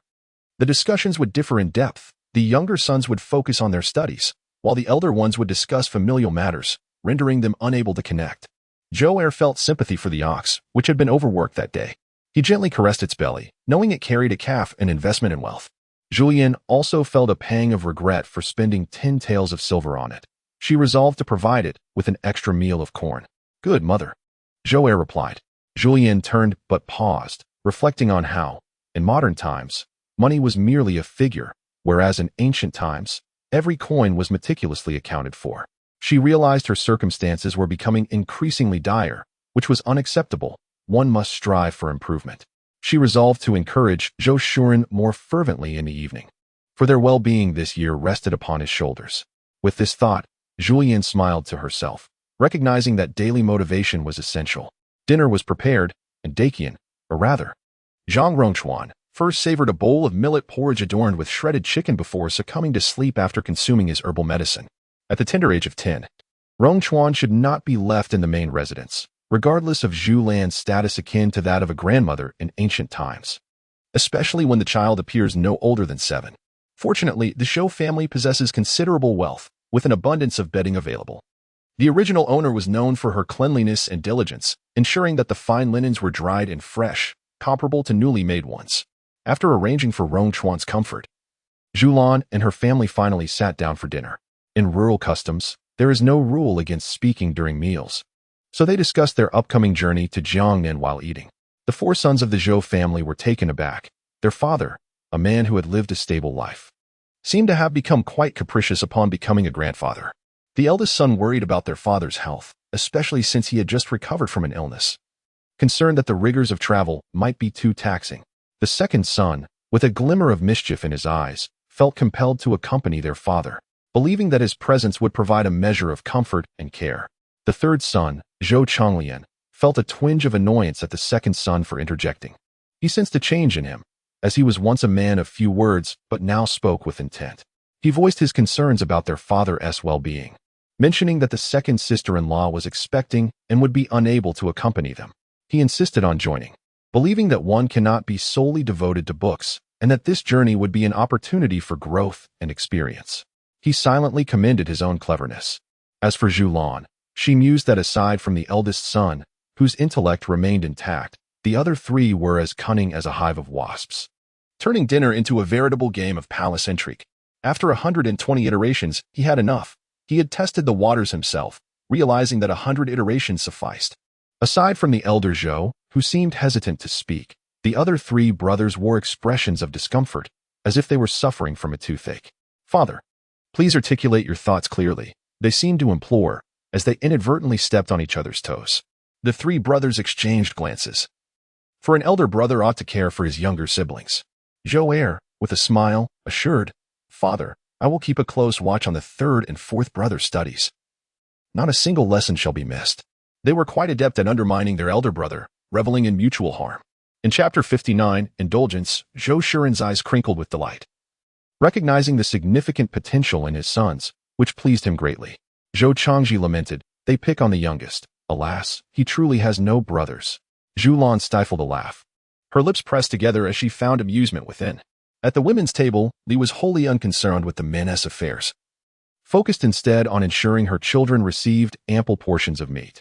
Zhao, however, cast a few glances at her own, who were not left wanting, stealthily snatching pieces of meat as if they were thieves, stealing glances at Zhulian with each morsel. Zhulian pretended not to notice, while Zhao wore a satisfied smile, clearly enjoying herself. Zhulian desired to spend more time observing her grandchildren, hoping to refresh her eyes. Regardless of whether it was the gloomy elder son or the third Zhou brother, who was silently fuming, the meal did not suffer. The roasted chicken was simply irresistible. Zhou Shuren engaged in conversation about Rongchuan with his eldest and second sons, while Zhulian, alone in the room, rummaged through fabric to tailor garments for Rongchuan. Zhulian exuded an air of confidence, possessing a remarkable talent for sewing. With her adeptness at crafting garments now firmly established, she had uncovered a hidden skill. Yet she had no intention of delving deeper into the art, knowing how to make clothing sufficed. The intricate task of embroidery was too taxing on the eyes, and she wished to preserve her vision, especially in an era devoid of reading glasses. Eyes were of paramount importance. Zhou Shuren, while sliding into his slippers, remarked upon observing the third and fourth brothers studying, and then turned his attention to Rongchuan. "Is this for Rongchuan?" Zhulian nodded in affirmation, noting the child's attire resembled tattered rags, far from suitable for warmth, let alone modesty. "If I don't finish it tonight, he will have nothing to wear come morning." Zhou Shuren felt a pang of displeasure. It was Zhulian's first attempt at crafting an outer garment in this ancient time, and it wasn't tea for him. Moreover, she had never made him undergarments either. When we go to Jiangnan, you need several sets of decent clothing. After all, one is judged by their attire. Zhulian, cutting the thread, replied, "I understand without you saying it. One must dress well to garner respect." Zhou Shuren chuckled. "Indeed, the outer garments can be purchased, but the inner wear is solely your responsibility." Zhulian agreed, albeit with some trepidation. The state of her original undergarments was less than desirable. After mastering sewing, she had fashioned herself 2 sets of undergarments and nightwear, feeling somewhat guilty for not having made any for Zhou Shuren. Given his straightforward nature, it felt awkward, particularly with her mind preoccupied with such intimate matters. Yet, the truth remained, this was indeed a task for a wife. Zhou Shuren, noticing the flush on Zhulian's face, felt his spirits lift instantly. The following morning, Rongchuan's fever had subsided, yet his constitution remained weak, leaving him susceptible to relapses. Zhulian presented him with the clothes and trousers she had prepared, advising him to wear them indoors for the time being, as they were not sufficiently thick. They planned to purchase cotton to make warmer garments soon. That day, Zhulian and her husband intended to go to the county to procure clothing for Zhou Shuren, along with some household necessities. As they were ready to depart, they were intercepted by Wang Laosi, who was accompanied by Wang Ru and 2 large jars. Wang Laosi appeared somewhat anxious and said, "Uncle, are you heading out?" Zhou Shuren nodded in affirmation. With a sheepish grin, Wang Laosi inquired, "Would it be possible for us to hitch a ride to the county on your ox cart?" Zhulian, feigning amusement, retorted, "Oh, Laosi, I thought you were here to offer an apology, but it seems I was mistaken. How dare you casually ask to borrow an ox cart without any sense of propriety? You've been spoiled." At that moment, Wang Laosi recalled the matter of the apology, his face instantly flushing crimson as he stammered, "Aunt, our household has been quite busy lately." Zhulian's gaze fell upon the 2 large jars, which contained freshly pickled spicy cabbage. Observing the duo, she pondered how Wang Laosi could have managed such a task on his own, suspecting that Wang Zhangshi had not been involved, as it seemed rather implausible. Wang Ru felt a pang of anxiety. She was reluctant to approach the Zhou family for assistance with the cart, primarily due to their financial constraints. The funds for the ingredients had been cobbled together from the last of her mother's dowry, the silver ear pendants. She admitted to taking advantage of the situation, stating, "Grandmother Zhou, we are not permitted to join the family at the dinner table. Mother, who is pregnant with my younger brother, requires proper nourishment, and we too need sustenance. These past few days, we have been relying on Mother's dowry for our survival. We truly find ourselves in a predicament, and Father wishes to come and apologize. But he feels it would be inappropriate to arrive empty-handed, as it weighs heavily on his mind. Wang Laosi discovered that his daughter was quite perceptive, nodding repeatedly. The situation at his aunt's home had become dire, with the entire family waiting for sustenance. Wang Laosi sighed in relief, swiftly placing the jar into the cart and lifting his daughter aboard, expressing gratitude to his uncle and aunt. Zhulian signaled to his eldest to drive the cart, which lumbered slowly out of the village. With no one on the road, Zhulian casually inquired, "Laosi, did your mother not stop you?" Wang Laosi, with a serious demeanor, could no longer restrain his words and pleaded his case. "Uncle, my mother never regarded me as her son, even while my wife is with child. She refuses to provide us with food. It feels as if she wishes to starve our entire family. We have endured hardship, and our hope rests in these 2 jars. My mother, accompanied by the whole family, intends to shatter the jars to coerce us into revealing the recipe. She is fully aware that we are destitute, and without the recipe, we cannot even step outside. How can she be so merciless?" Zhulian, eavesdropping, was astonished by Wang Zhongshu's cunning intellect, applying pressure that drove them into a corner. A brilliant tactic indeed. Zhulian furtively glanced at the downcast Wang Ru. "Have you divulged the recipe?" Wang Laosi's lips were not tightly sealed. As soon as he began to speak, Wang Ru interrupted him, her eyes reddened. "My father is helpless. Our family awaits food. He mentioned that in the future, we should each conduct our own business. Once she has money in hand, she will certainly seek to divide the family." "That wretched old woman." Zhulian chuckled inwardly, realizing that Wang Laosi was about to reveal that, in any case, the Li family was already aware of the recipe. A secret held by one person becomes known to many, and as the number of those in the know increases, the recipe would inevitably lose its value. Wang Ru devised a clever plan. She not only avenged the grievances caused by the Li family's discovery of the recipe, but also provided the Wang family with a sweet reprieve from scrutinizing the 4th son. Moreover, Zhulian, squinting her eyes, realized that Wang Ru intended to sell the recipe for a handsome sum, as it was bound to be popularized eventually. Thus, it would be more advantageous for her family to reap the greatest benefits from it. This girl was indeed ruthless. Zhulian and Zhulian exchanged glances, both feeling an increasing sense of vigilance. Seeing that no one spoke, Wang Ru lowered her head with a smirk. She had heard that the Li family was producing a great deal of spicy pickled cabbage, hoping to profit from her formula. What a dream! The only one who would profit substantially would be her. Chapter 61. A misalignment in focus due to its geographical position. The county attracted numerous merchants from both the north and south. Wang Ru had rescued a bastard son who had nearly been killed by his legitimate mother. Upon learning his name, she felt a sense of familiarity.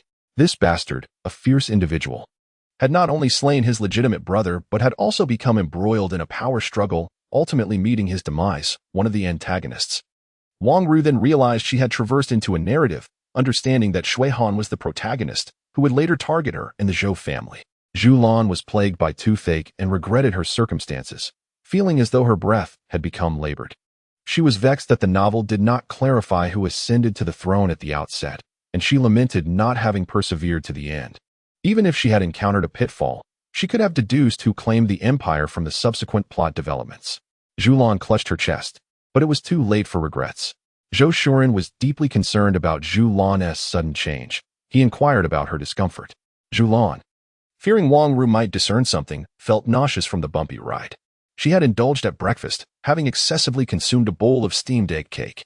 Indeed, it was quite extravagant. She had beaten 6 eggs to steam 4 large bowls of egg cake, resulting in a table laden with 2 large bowls, allowing each person to partake of a small serving. Originally, the eggs at home were not for sale, yet after a bountiful day, an additional 50 arrived, benefiting the entire family. Zhulian remained blissfully unaware that she had inadvertently stirred up a wave of resentment. On the bullock cart, Wang Laosi and his daughter were left hungry, having experienced a shortage of provisions the previous night. Zhulian glared at Zhou Laoda, remarking that he ought to be more considerate of his mother's discomfort and focus on driving the cart. Zhou Laoda felt aggrieved. After all, the cow had been heavily burdened with her calf, and he dared not push her today, resulting in the cart's sluggish pace. Zhulian, feeling guilty for Zhou Laoda's plight, eventually regained her composure, justifying that it was only right for her son to shoulder the blame for her. Nonetheless, she possessed a conscience, urging not to fault Zhou Laoda. For she herself was feeling much better and craved a hearty meal, having overindulged. Zhou Shuren pursed his lips, acknowledging that excessive consumption of cornmeal was not nourishing. He resolved to reserve more fine grains for the year ahead, hoping to forego coarse grains in the future. Wang Ru, filled with jealousy, clenched her palm, lamenting that she had not even the most inferior wild vegetable pancake to eat, and was infuriated by their conversation about fine grains in her presence. Thus, the couple had perfectly cultivated their animosity. Throughout their journey to the county town, the two conversed incessantly about food. Upon arrival, Wang Laosi could no longer bear it. After expressing his gratitude, he hastily departed with Wang Ru. Zhou Laoda was displeased, feeling that his goodwill in offering them a ride had been met with ingratitude. Zhulian and Zhou Shuren gazed up at the sky, appreciating the splendid weather. Zhou Shuren patted Zhou Laoda on the head, urging him to cease his complaints and hasten to the clothing store. Zhou Laoda felt a twinge of discomfort, sensing that his parents regarded him as a simpleton. Surely, it must be a mere figment of his imagination. Despite its modest size, the county town thrives as a significant transportation hub, bustling with vitality. The ready-to-wear shops exude sophistication, offering styles popular in the South, albeit at prices that are less than agreeable. Departing from home, Zhulian took with her 22 taels of silver. For Zhou Shuren's work in antique appraisal necessitated a refined appearance, one that reflected a cultured lineage without appearing destitute, thus enhancing the credibility of shrewd merchants. Clothing was readily available. She purchased 3 outfits in total, 2 for the purpose of impressing others and 1 for a more scholarly, commoner-esque guise, which cost 18 taels. Zhou Laoda, overwhelmed by the expenditure, found himself crouching at the store's entrance, unable to bear the financial strain.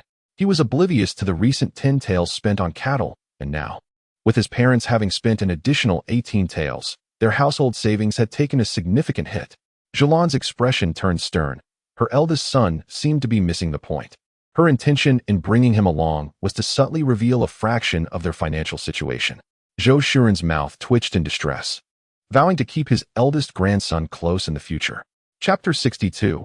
Private funds. After completing their clothing purchases, they intended to visit the next store. The Zhou family lacked winter garments, but Zhulian aimed to craft a thick cotton quilt for both herself and Zhou Shuren. With the second son's family expecting a child, they would also require a new quilt. Fairness dictated that if one was made, all should be equally provided for.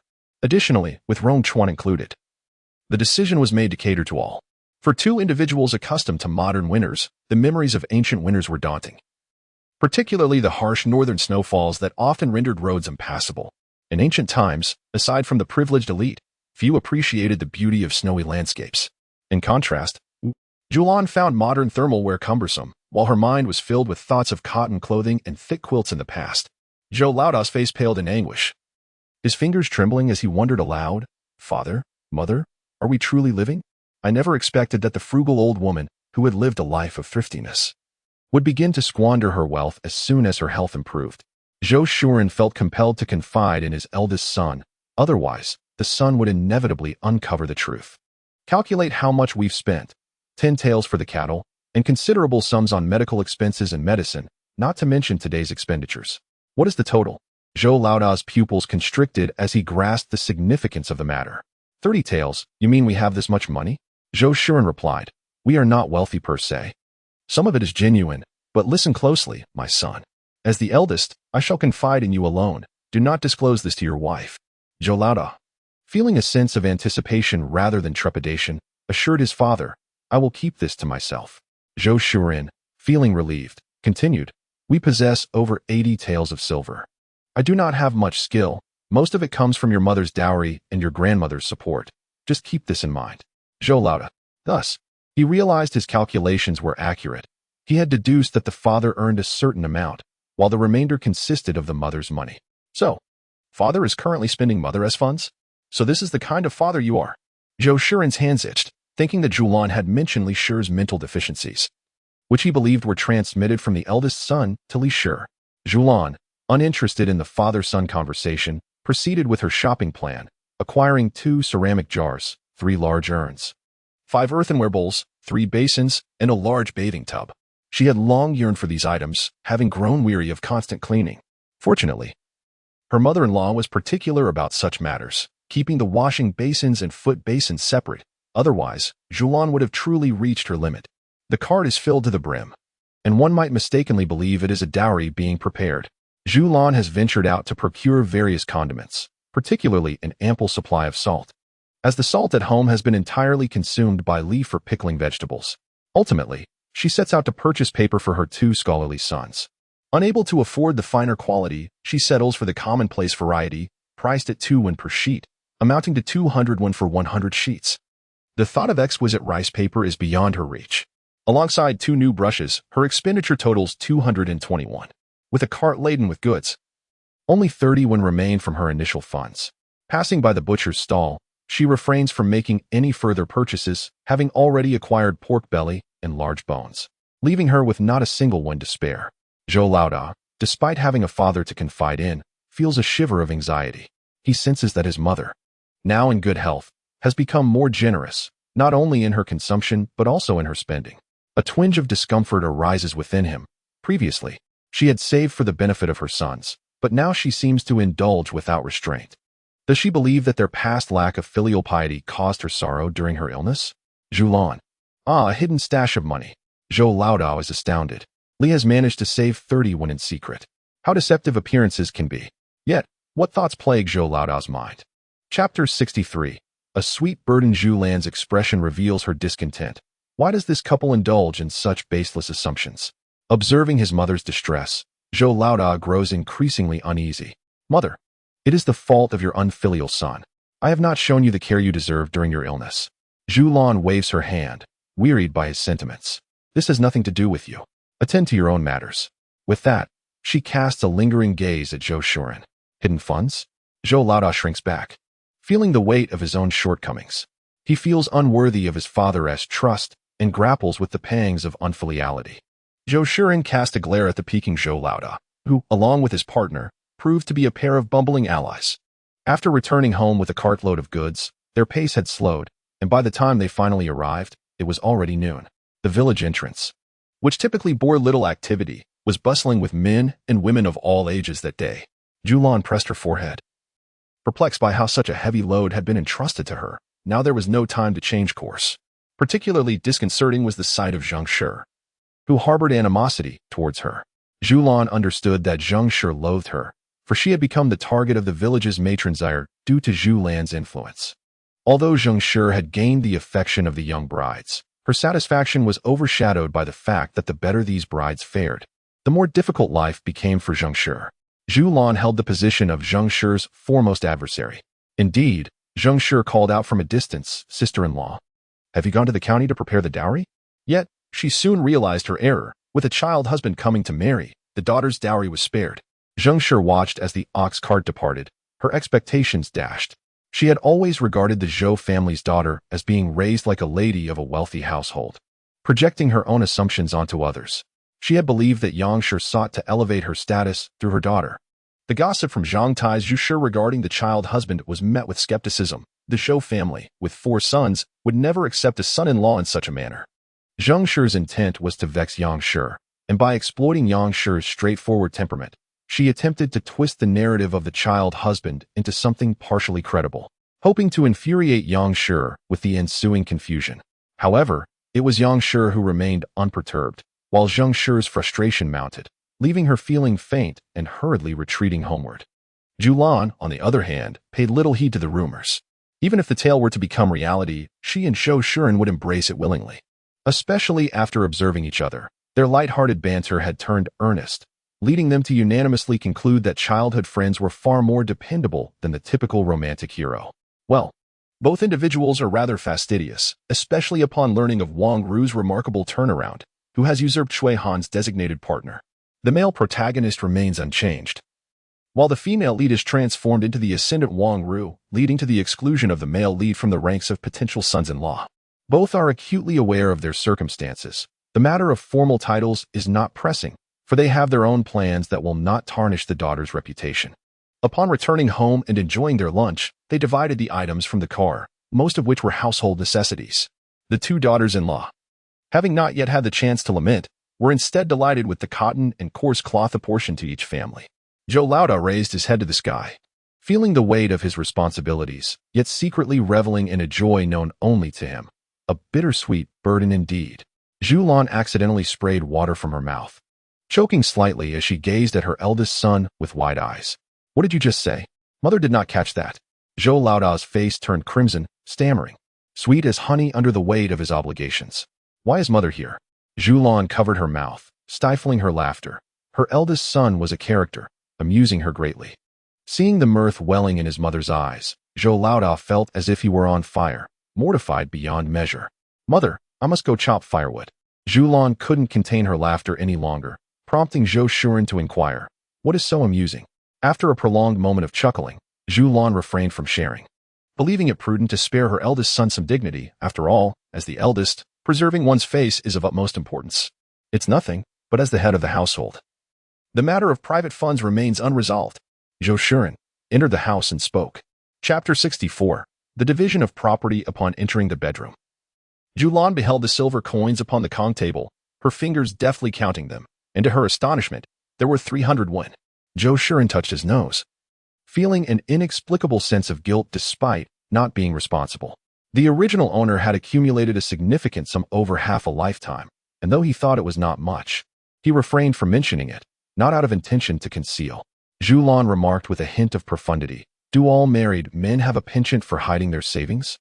Zhou Shuren, driven by a strong will to survive, responded with remarkable swiftness and unwavering conviction. For a fleeting moment, Zhulian's heart fluttered. Could it be that Zhou Shuren was assuring her that she would be the only woman in his life? Swiftly, Zhulian gathered the silver, exclaiming, oh dear. I must go prepare cotton clothes for the second family's needs. You continue your reading. In a buoyant mood, Zhou Shuren picked up a book. Unable to suppress the upward curve of his lips, any reaction was a relief, as he feared the bluntness of his demeanor might repel any delicate sentiments. Once Zhulian left the courtyard, she regained her composure, realizing that Zhou Shuren's swift affirmation stemmed from a desire to preserve their mutual trust. This thought left her feeling somewhat disdainful of herself. In the afternoon, Zhulian, accompanied by her daughter and Zhao, busied herself with sewing cotton clothes and quilts. Thankfully, Zhao was a diligent worker, allowing Zhulian to remain calm. Otherwise, she would have departed long ago. As the room grew dim, Zhulian felt her neck stiffening and prepared to continue her sewing the following day. In this ancient time, she still struggled to adjust to the lack of indoor lighting. Without glass, the small windows designed for warmth, coupled with thick paper, rendered the room's brightness quite dim. Even before dusk, oil lamps had to be lit outside, offering little illumination, making reading and sewing particularly taxing on the eyes. After neatly folding the cotton garments, Zhulian paused and suddenly realized that Li had vanished. She remained at home, and during these days, Li was determined to hover around her in order to preserve her position as the eldest daughter-in-law. She often felt that something was amiss. Xue Han lifted her head and mentioned to her mother that she had seen her sister-in-law leave upon her arrival. She refrained from voicing the rest, knowing her mother would infer it. It suddenly dawned on Zhulian that she had forgotten something. Indeed, why were all the women congregating at the village entrance today? It was well known that the gossip hub of Zhoujiao village was precisely at the village entrance. She had never comprehended why this spot, devoid of any shelter from the wind and sun, had become the focal point. Unbeknownst to Xue Han, who feigned injury to remain indoors, Zhulian, lost in her shopping spree, had completely forgotten about the two of them. As for the earnings, Zhulian was indifferent, as it had no bearing on the Zhou family. Li cast a glance at the staple foods and dishes prepared by her mother and realized what was on the menu for dinner. A piece of pork belly was divided into 3 portions, one with chili, another with potatoes, and the last, the fattiest piece, was to be fried for its oil. The staples consisted of flatbreads and millet porridge. While washing the vegetables, Li gossiped, stating that the division had not yet occurred, but it would soon. Wang Zhang's wife had resorted to all means, crying, fussing, and even threatening to hang herself. Yet Wang Laosi remained resolute, determined to sever ties. Li mentioned that she had purchased 20 pounds of rice and flour, along with a substantial quantity of meat, reportedly 5 pounds, as well as a considerable amount of fine cotton and fabric. Zhulian calculated in her mind that the 2 jars of spicy pickled cabbage weighed around 30 pounds. The maximum sale price for such cabbage would be 4 coins. Even in restaurants, the price would not exceed that of meat. The purchases made by Wang Laosi's household far surpassed the income from the pickled cabbage, indicating that they must have sold the recipe. Once Wang and Zhang successfully developed the recipe, it would not be long before everyone became aware of it. The price of spicy cabbage would inevitably decrease, and restaurants, having acquired the recipe, would cease purchasing from external sources. The Li family had produced a substantial quantity, and if they did not sell it promptly, they would surely incur losses. Wang Ru had made a quick profit, taking advantage of both the Li family and Wang and Zhang. After dinner, Zhulian discussed the recipe with Zhou Shuren, who summoned his eldest and second sons to accompany him to the Li household. In Chapter 65, with a knock at the door, Zhou Laoda stood at the entrance, saying, "Father, I have something to discuss." Zhulian inquired, "What did the Li family say?" She held a deep admiration for the formidable Li matriarch, who managed to keep her not-so-bright family thriving, largely due to her efforts. Reflecting on the frequent complaints from the Li family, Zhulian recalled how the matriarch would sulk for an extended period after reprimanding her in-laws, only to later visit the grave of the late Mr. Li to vent her frustrations. Zhulian couldn't help but feel that the Li family's resilience was indeed formidable. Their daughters-in-law were quite astute. Upon hearing laughter, Zhou Shuren asked, "What is so amusing?" Zhulian clarified, "The Li matriarch is truly shrewd. From your suggestion to sell spicy cabbage to the escort agency, she is now contemplating selling the recipe to the south for maximum profit." Zhou Shuren held a favorable view of the Li matriarch, recognizing her struggles at over 60 years of age. He, too, was apprehensive about the uncertainties of life and sought to use this opportunity to strengthen familial ties. Zhu Lan's smile faded, her heart heavy with empathy. The Li matriarch was genuinely burdened, fretting over too many matters. In truth, she was reluctant to depart from this world, as they were family. "Please keep an eye on her," Zhulian urged. Zhou Shuren replied with a smile, "I am well aware." In ancient times, Zhulian had already developed a habit of retiring early. As soon as the hour struck, weariness would envelop her, prompting her to hasten to bed. Zhou Shuren acquiesced and extinguished the oil lamp. The following day, after their meal, Zhou Shuren accompanied Zhou Laoda to Zhu Lan's family home. The Li family was in need of assistance from the Yang family to sell their spicy cabbage to the escort agency. Zhulian was quite curious. Given the change in circumstances, how had the Wang and Zhang families divided their assets? Upon witnessing the ruthlessness of the Wang and Zhang families, Li Shi felt a deeper sense of sympathy toward her mother-in-law, remarking, "The Wang family's fourth son left with nothing. He was not allowed to take a single item, and even the goods purchased yesterday were seized by the Wang and Zhang families." With a shudder, she patted her chest, lamenting the misfortune of having such a mother-in-law. Reflecting on her own situation, she mused that if her own mother-in-law had been a person of fortune in her previous life, she must be a benevolent soul herself. Momentarily feeling like an exceptionally virtuous person, Zhulian interjected, her curiosity piqued. "It sounds far more severe than depicted in novels. What has become of the Wang family? Where do they reside now?" Li Shi informed her that they had rented a mud house behind theirs. Zhulian felt a sense of disappointment. She had hoped that Wang Ru would muster the courage to take her entire family to the county to start anew, distancing themselves from their own family. Instead, they had drawn closer together. She waved her hand, urging Li Shi, "Hurry and prepare the meal." Li Shi, buoyed by the gossip, felt quite pleased. At lunchtime, with Zhou Shuren and Laoda absent, there was no separate table for dining. Just as they were about to begin their meal, Sun Shi and Wang Laosi arrived. Seeking Zhou Laodi, Zhulian cast a reproachful glance at her second son, who had inadvertently given Wang Laosi a false impression. Now, the consequences had arrived at their doorstep.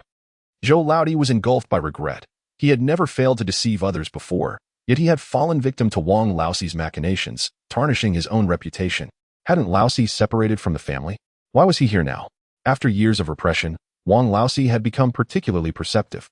He recognized that he had displeased the Zhou family on several occasions. Even Zhou Laodi, a man of integrity, had begun to harbor reservations about him. He pondered that Zhou Laodi, like himself, felt a lack of significance within his own household, and thus he dismissed the thought. "We are comrades, my friend. I separated from the family and did not notice your absence. I came specifically to inform you." Zhou Laodi retorted, "Who is your friend? Do not frighten him." Zhulian realized she had not misjudged. Wang Laosi indeed harbored grievances against her. Even if veiled, the discontent in his eyes was directed at her. Chapter 66. The display of wealth. Zhou Laodi was filled with regret, especially for engaging with Wang Laosi. A person like him should be avoided. His tone grew increasingly frosty. "Is there anything else?" Wang Laosi furrowed his brow, perplexed as to why Zhou Laodi did not feel envy. They were of the same ilk. He reiterated, I have separated from the family. Living freely, my daughter is no longer wronged, and I possess wealth. Therefore, Zhou Laodi should feel envious and be eager to pursue his own separation. Zhou Laodi was taken aback, terrified. Was he being incited to discord? So this was the true nature of Wang Laosi. Wasn't this a slander against him? Zhulian let out a scoff, realizing that Wang Laosi had not changed. His true nature remained unchanged. His tone was so filled with self-satisfaction that it was impossible to overlook, and she understood why he was dissatisfied with her. He had lumped her together with the Wangzhong family, a notion that infuriated her, for she prided herself on being a good mother-in-law. Wang Laosi's face turned pale with rage. As the head of the household, he felt humiliated. In a fit of anger, he thought of the second son, who was just like him, neglected by both parents. He understood the frustration of fearing that free labor might be taken away, but accusing him was too much. His brother knew the truth. Zhou Laosi was on the verge of cursing. How dare Wang Laosi confront his mother? Anger boiled within him. Who did he think he was? His parents valued him, unlike Wang Laosi, who had nothing but trouble. Initially, he had felt sympathy for him, but now he realized that the seemingly simple and honest demeanor concealed a dark heart. Just as Zhulian was about to speak, the sound of coins caught her attention. Zhao's purse was tossed onto the table, and with a swift motion, it was opened, spilling silver coins everywhere. Zhulian's eyes were fixed on the silver pieces, estimating there to be over 3 taels, not to mention a handful of copper coins. No wonder Zhao's purse had always appeared so full. She had assumed it was filled with food for the ever-hungry pregnant woman, but it turned out to be money. Zhao was furious, feeling that Wang Laosi had wronged them both. Glaring at Sun, she declared, we are wealthy. Not only does my mother allow us to save our private funds, but she also gives me 5 when each month, just for my daughter-in-law's pocket money. Zhao felt a lack of excitement and swiftly untied her daughter's pouch, revealing malt sugar and a few coins. My daughter is unlike yours. She is well-dressed and well-fed, enjoying steamed egg custard each morning. My daughter is a treasure. No, all the daughters of the Zhou family are treasures. She recalled her mother's words, on the brink of tears, overwhelmed by her mother's kindness. Zhulian was momentarily stunned, taken aback by Zhao's display. Observing the particularly ostentatious tone, she felt a chill run down her spine at Zhao's tears. Instead of feeling alarmed, she gently patted Zhao, advising her not to let anger harm her health. Mother does not believe the slanders of the wicked. Both of you are good people, and Mother knows this in her heart. Zhao was somewhat dazed, realizing her mother had patted her head. What joy! Zhou Erlang wished to cover his face, thinking, oh, foolish daughter-in-law, you have completely revealed the family's secrets. He then hurriedly pulled Sun out the door. Zhulian's expression darkened. She despised those who shirked responsibility, never acknowledging their own faults. The Zhou family does not welcome you too. Upon seeing Wang Laosi flee, Li glanced at Zhao and Erlang, exclaiming, Mother, there is something amiss with Erlang's private savings. Zhulian had noticed long ago but had chosen not to inquire. Zhao, now anxious, realized her earlier focus on proving herself had led to her exposure and urgently sought her husband's assistance. Chapter 67. Children and grandchildren can be sacrificed. Zhou Erlang met his mother's half-smiling, half-serious gaze, unable to conceal the truth. Mother, all this was saved little by little from the embroidered pouches and cloths made by Qionyang. This is all we have accumulated. The couple, aware of their unpopularity and fearing future grievances in the event of a separation, began to save money soon after their marriage. Zhulian gestured to Zhao to put away the silver coins and eat. Zhao's eyes remained fixed on her mother's face, and when she saw that her mother was not angry, tears fell once again. Mother, you are truly wonderful. I should not have been so wary of you before. Zhulian, however, had no intention of further engaging with Zhao, fearing that Zhao might inundate the Zhou family with her emotions. Li stared intently at the silver of the second branch, feeling that even the prospect of a meal was diminished. The first branch was not as affluent as the second, leaving her feeling disheartened. She stole a glance at her mother, who had just treated the second branch with such warmth, undoubtedly believing that they were more capable. Shifting uncomfortably, she sensed her position as the eldest daughter-in-law was under threat. Casting a glare at Zhao, she thought this was treachery, vowing to strive for advancement. In the household of Wang Laosi, he angrily gulped down water, feeling emboldened by the silver he possessed. Yet he recalled how he had always been looked down upon while working at the Zhou family, treated as if he were a charity case, which stoked his resentment. He resolved to distance himself from the Zhou family in the future. When Wang Laosi saw his young daughter, his expression was no better. "What are you doing standing around in the yard? Go get to work." Wang Ru maintained a solemn demeanor. The last time she had gone to the county to sell a recipe, she had earned 30 taels, but she had no means to hide any for herself, as it all went to her stepfather. When she reached out for her share, she received a slap instead. She had long understood that her stepfather and mother were unreliable. Fortunately, she still had 10 untouched taels in her possession. Turning away, she scoffed, contemplating the futility of expecting help from those who merely dreamt of assisting her. Zhulian remained oblivious to the domestic affairs of Wang Laosi's family, yet after dinner, her thoughts inevitably drifted towards him. In the narrative, the character of Wang Laosi, who was portrayed as a loving father and devoted husband, had utterly collapsed. Upon reflection, it became evident that no external forces provoked Wang Laosi. Wang Ru conducted her business dealings clandestinely.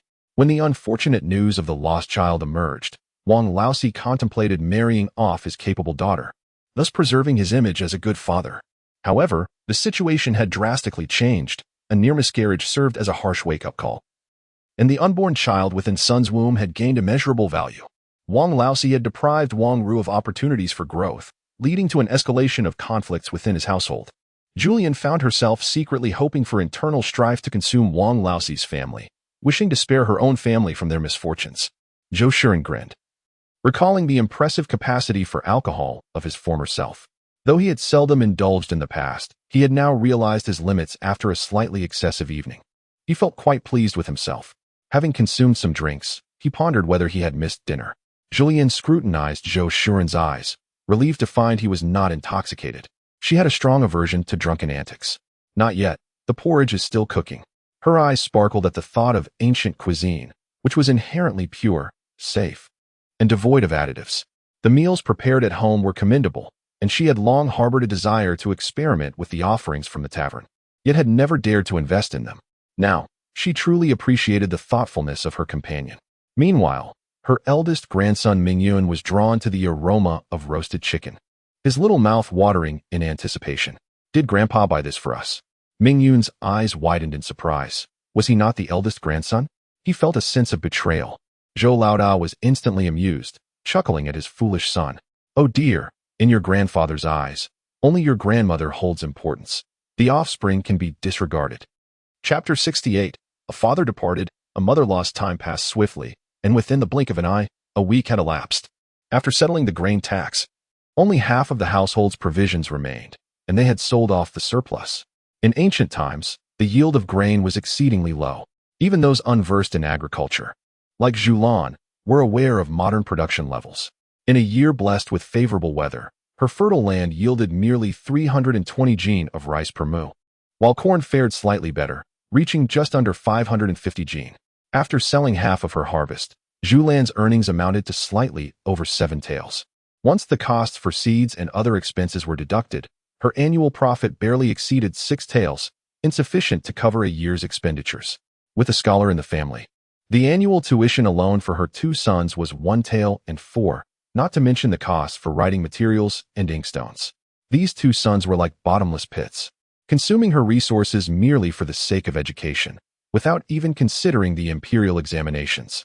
In ancient times, the chances of a humble family producing a distinguished son were as rare as encountering an uncommon species, with financial burdens weighing heavily. After selling her grain, Zhulian's husband, Zhou Shuren, set off for the south. Zhulian was acutely aware of the necessity of money for any journey, so she provided Zhou Shuren with 50 taels of silver and also unearthed jewelry that had remained untouched. The collection was quite substantial, as her father had wisely advised against parting with jewelry of significant status. Thus, she selected jade bracelets, pearl ornaments, and refrained from touching the jade pendants. Upon counting, she discovered 6 pairs of jade bracelets, 2 pearl necklaces, and over 10 pearl-inlaid hairpins, along with various other trinkets. In ancient times, pearls were immensely valuable. Those worthy of wealthy households were distinguished by their size and luster, making her hidden treasures worth a considerable sum. On the first day of Zhou Shuren's departure, Zhulian found herself in a daze, unable to muster enthusiasm for any task. The bond that had once tied the two together now felt incomplete, leaving her heart unsettled. By the second day, her mind began to wander into unsettling thoughts, culminating in a nightmare where she envisioned Zhou Shuren's demise, leaving her alone in the ancient world. The regret of not having accompanied him weighed heavily on her heart. On the third day, Zhulian felt it was time to occupy herself with tasks. After lunch, she instructed the eldest son that the courtyard wall was too low. He and the second son should gather a few people to rebuild it to a height of at least 7 feet. In the context of the current era, a foot was approximately 31 centimeters, thus 7 feet would surpass 2 meters. Zhou, the eldest, exhaled with relief, happy to have something to do, especially since he had not slept well in recent days. "All right, mother," he responded. Zhulian then turned her attention to the inconspicuous Rongchuan, her eager grandson. Though she struggled with classical literature, she excelled in mathematics, which was essential for both examinations and everyday life. Henceforth, the entire family would embark on a journey of mathematical learning. Zhulian mused, "In this ancient time, if I calculate correctly, in another 10 years, at the age of 46, I might become a great-grandmother." Zhao's eyes sparkled with anticipation. The moment to bond with her mother was upon her. Wishing fervently that her sister-in-law would refrain from studying. "Mother, I will certainly learn diligently." Li, the second son's wife, glared, fully aware of the scheming mind of her sister-in-law. Resolute, she declared, "Mother, I shall learn as well." Zhulian then looked at the children. "And what about you?" Rongchuan, eager to learn, had seized the opportunity to study, and even in sickness, he persevered. Aware of his late start, he proclaimed, "Aunt, I too wish to learn." Indeed, he had called her aunt. Previously, in the village, their families had no kinship ties, and names were often misaligned due to age and generational differences. However, within the same clan, names directly indicated lineage, avoiding any confusion in address. As Rongchuan settled in, being of similar age to the eldest son, Zhulian and her husband had different aspirations, thus correcting the manner of address. Indeed, there are couples whose children are barely 10 years old addressing their grandparents. In modern times, it is not uncommon for individuals to marry in their 30s. To spare himself from heartache, Zhou Shuren resolved to participate in the scholar examination next year. Should he succeed, he would earn the title of Scholar Zhou and his wife, thereby alleviating future distress. Chapter 69. Those who seek to harm others ultimately harm themselves. The Zhou family's small classroom commenced its lessons. Zhulian gauged the students' abilities and took note. Rongchuan lacked a foundation, while Li Shi and Zhao Shi were of equal measure in their skills. They could perform mental arithmetic for numbers under 50, but for those exceeding 100, they required assistance with counting coins. The daughter and eldest grandson had the strongest foundations, and after Zhou Shuren's brief instruction, they could comfortably handle calculations up to 100. Once the courtyard wall was completed, the rankings shifted. Rongchuan proved to be exceptionally intelligent. It was no wonder Zhou Shuren emphasized hands-on teaching, as the child grasped concepts quickly and could apply them in varied contexts. Simple addition and subtraction no longer sufficed, and he was already capable of solving problems based on ancient calculations devised by Zhulian. The second-place finisher came as a surprise. Zhulian had not anticipated Li Shi to excel. Although Li Shi was slow to learn characters, she surprisingly excelled in mathematics, while Zhao Shi, despite having good literacy skills, struggled with calculations. Li Shi, feeling elated, exclaimed, "Mother, I will pause my studies for a couple of days to align with my siblings' progress before continuing, shall I?" After 4 days, she longed to venture out. The absence of gossip was unbearable. Drawing upon her modern culinary experiences, Zhulian offered small suggestions, leading to a remarkable improvement in Li Shi's cooking skills, making her indispensable in the kitchen. Li Shi grinned widely. "Mother, I can't forget what I've learned." Joyfully, she dashed off, fearful that her mother-in-law might change her mind. Zhao Shi took a deep breath, overwhelmed by the realization that she was unable to surpass her sister-in-law. Tears welled in her eyes as she could not contain her sobs. "Mother, am I truly so foolish that I cannot even match my sister-in-law? How could she possibly be outdone by a fool?" She was struck with existential doubt, unable to accept the reality that she was less astute than an imbecile. Zhulian silently berated the Li family, burdened by her own anguish. Why had soothing others become her sole existence? She felt a twinge of frustration towards Zhao, muttering dryly, "Everyone has their own strengths. Consider that she may not be as literate as you are." Yet Zhao remained unconvinced, unable to comprehend why her own capabilities fell so short. The thought that her daughter and son might inherit her shortcomings filled her with guilt. "Mother, I have wronged the Zhou family." Suddenly, a loud exclamation startled Zhulian, causing Zhao to momentarily forget her tears. "Zhulian, straining to listen to the commotion from the backyard, was loath to hear Zhao's weeping any longer. She hurried outside to investigate, but upon reaching the courtyard, the towering walls obstructed her view. She could only listen. The voice of Wang Zhang was unmistakable, filled with exasperation as she scolded Wang Laosi. "You heartless wretch! May you suffer 1,000 calamities." Zhulian couldn't help but twitch at the corners of her mouth. Wang Zhang had ranted for a full minute without repetition, and the reason behind her ire became clear. Wang Ru had not merely sold one recipe. There were several establishments in the county selling spicy cabbage. Each shop had its own networks that minimized costs, unlike the Wang family, who had purchased expensive cabbage and incurred additional costs that rendered their product pricier than those sold in stores. Wang Zhang had suffered a tremendous loss. Aside from Wang Laosi, the Wang family still had 4 sons and a married grandson. An abundance of manpower coupled with greed, leading them to produce an entire courtyard full of spicy cabbage, believing they would reap significant profits. To their dismay, they found themselves at a loss. Wang Zhang had never endured such a grievous defeat at the hands of her own kin, and her fury was palpable.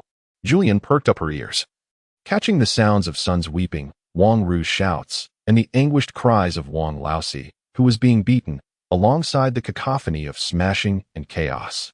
Though Zhulian was not privy to the gossip, she had heard quite a bit of news, calculating that the Wang and Zhang families had invested nearly 10 taels of silver, with the Wang family continuously marrying off their daughters-in-law, which amounted to nearly all their funds. Xue Han, concerned, inquired, "Mother, what is happening in the back courtyard?" Zhulian, unreservedly, recounted the events concerning the Wang Laosi household, while also imparting wisdom. When facing adversaries, one must first assess one's own capabilities. If one is competent enough to eradicate the threat entirely, then proceed. If not, it is wise to bide one's time and await the perfect moment to strike. Cautioning against emulating the Wang Laosi family, who inadvertently harmed themselves in their attempts to harm others. Zhou Laosi, who had just entered, nodded in agreement, clearly impressed by his mother's astuteness. Li, surprised, exclaimed, "Mother, how do you know without having gone out?" Zhulian replied, "The Wang Laosi family resides just down the street." Li smacked her forehead, realizing her oversight. Zhulian then noticed the commotion on the front street and became curious about its resolution. Chapter 70. The struggles of women. Li was animated, gesticulating with excitement. Wang Laosi purchased all the spicy cabbage, spending 20 taels of silver. "Mother, Wang Laosi is truly wealthy. He spent 20 taels in one go. I doubt the Wang and Zhang families will let this go easily." "Mother, how much money do you think Wang Laosi truly possesses? Where does he acquire such wealth?" Zhulian refrained from explaining the matter of finances, knowing Li was unaware of the dealings behind the scenes. "Enough, hurry and prepare the meal," she urged.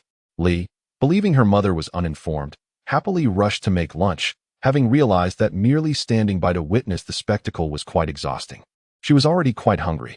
Zhulian was in good spirits, yet her actions were counterproductive. Wing had unwittingly hurt herself by throwing stones, not only failing to retaliate against the Wing family, but also exposing her own financial matters. The generous display of 20 taels was a bitter pill to swallow, leading not just the Wing family but the entire village to believe that Wing had struck it rich. The Wing household could expect no peace. After lunch, LSH departed again to observe the unfolding situation. Zhulian gently patted her little granddaughter YL, who had been primarily raised by ZOSH, teasing the child's tiny hands. "Your mother is utterly carefree," she remarked. The little girl's dark eyes widened, and without guidance, she could only babble in response. Zhulian smiled. "I am your grandmother. Call me in and I." Having spent ample time with her mother-in-law, ZOSH recognized the affection Zhulian held for her granddaughter and couldn't help but caress her belly. Initially fearful that her mother-in-law might prefer a grandson, she felt somewhat reassured now. Nevertheless, she still hoped for a son, believing that only with a son would their daughter not face ridicule. Zhulian, noticing ZOSH's anxious demeanor, considered that a pregnant woman ought to avoid excessive worry and couldn't help but offer comfort. "If this child is a girl, I shall cherish her just the same. Do not let your mind wander. Though I may have a temper, I am not heartless. You must find peace within yourself." ZOSH was a woman prone to overthinking. Such tendencies made life burdensome, and she envied LSH's good fortune. With a radiant smile, she felt reassured by her mother-in-law's steadfastness. "However, mother, I do hope for a son. Only with a son in the family can we safeguard Wei Shuang's reputation. Families without sons often find their daughters' names sullied, and few are willing to marry into such circumstances. Zhulian was momentarily distracted by Zhao's laughter, which led her to notice that Zhao was indeed remarkably beautiful. In the memories of her original self, Zhao always kept her head lowered, weeping, and her eyes, which were visible, radiated sorrow that was far from appealing. No one is fond of a mournful visage. The original self had never truly acknowledged Zhao's appearance. Now, upon her arrival, Zhao still wept and dared not lift her gaze. This was the first time Zhulian had witnessed Zhao smile, and it was no wonder her eldest granddaughter resembled a celestial being. Zhulian had often mused about genetic mutations, but only now did she comprehend Zhao's lineage. The original self was not unpleasing in appearance, while Zhou Shuren was merely a touch more than an ordinary man. Neither parent possessed striking looks, and their first two children inherited an average appearance, though slightly better than the norm, with their physique resembling that of the Yang family. In stark contrast, the third and fourth sons bore a more elongated visage reminiscent of their maternal uncle, and they took after Zhulian, appearing quite handsome by village standards, yet were slender like the Zhou family. Their two daughters, however, seemed to have inherited only the finest attributes from both Zhulian and her husband, placing them in the realm of beauty, albeit modestly. Yet, Zhulian could not utter insincere words. Even the most beautiful among Xue Han's family paled in comparison to Zhao. Zhao was indeed a true beauty, and Zhou Er's discerning gaze was quite sharp. The more she pondered, the deeper Zhulian's eyes became. Noticing her mother-in-law's unwavering stare, Zhao dared not cry any longer, lowering her head even further. "Mother, did I speak incorrectly?" Zhulian felt a pang of compassion for Zhao and took her hand, saying, "You are right. Being a woman is truly arduous." In the disheartening era of antiquity, women faced immense challenges prior to marriage. They lived in constant fear of damaging their reputations and jeopardizing their prospects for a good match. After marrying, they were subjected to the rigid rules imposed by their mothers-in-law, all while being reminded to submit to their husbands, living a life of meticulous caution without ever truly living for themselves. Yao's heart raced, an overwhelming sense of dread consuming her as she feared her mother-in-law had discovered her secret. She hastily cradled Yulu in her arms and declared, "Mother, I shall take the child to rest." Zhulian's voice softened. "Go ahead." Zhao hesitated for a moment, anxiety gnawing at her, before swiftly departing with the child in her embrace. Chapter 71. The Protective Veil. Zhulian genuinely felt compassion for Zhao. With Zhao's striking beauty and no protective background, her situation was perilous, especially in the face of natural disasters and the harsh realities of survival. Humanity often displayed an alarming lack of boundaries. Zhao had to guard against not only outsiders, but also her own kin. Her beauty became a curse, and her fate seemed sealed, with a high likelihood of being sold into unsavory places. She was forced to mask her true self, with tears serving as a perfect guise. In the midst of calamity and adversity, no one favored a sorrowful countenance. Zhao shielded herself, yet the guise became so ingrained that it penetrated her very essence. Zhou Er, having heeded his wife's words, realized the gravity of the situation and rushed to the main room. Upon standing at the threshold, he observed his mother's fluctuating expression, his heart racing uncontrollably.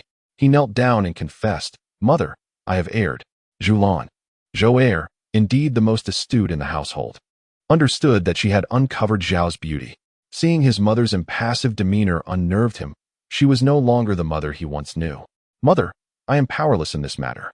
Zhao's beauty is a double-edged sword. Marrying into our family could spell disaster. If her secret is revealed, we may invite calamity upon ourselves." This indirectly illuminated why Zhao was prone to tears. Zhou La felt a sense of unease within. He was the first to recognize Qianyang's beauty. Yet he had never intended to invite trouble by marrying her. He merely observed her, struggling to restrain his heart. The allure of a beauty is a treacherous affair.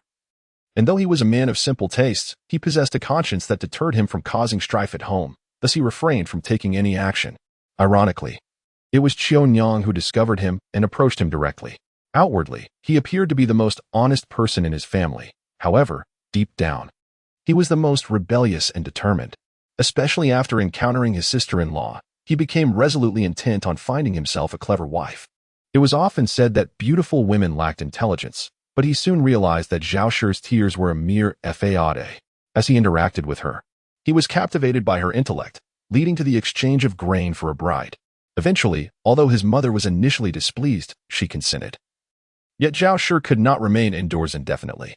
They both understood that the longer she stayed hidden, the more curiosity would arise, particularly regarding a bride acquired through such a transaction, prompting speculation about what could possibly warrant such an exchange.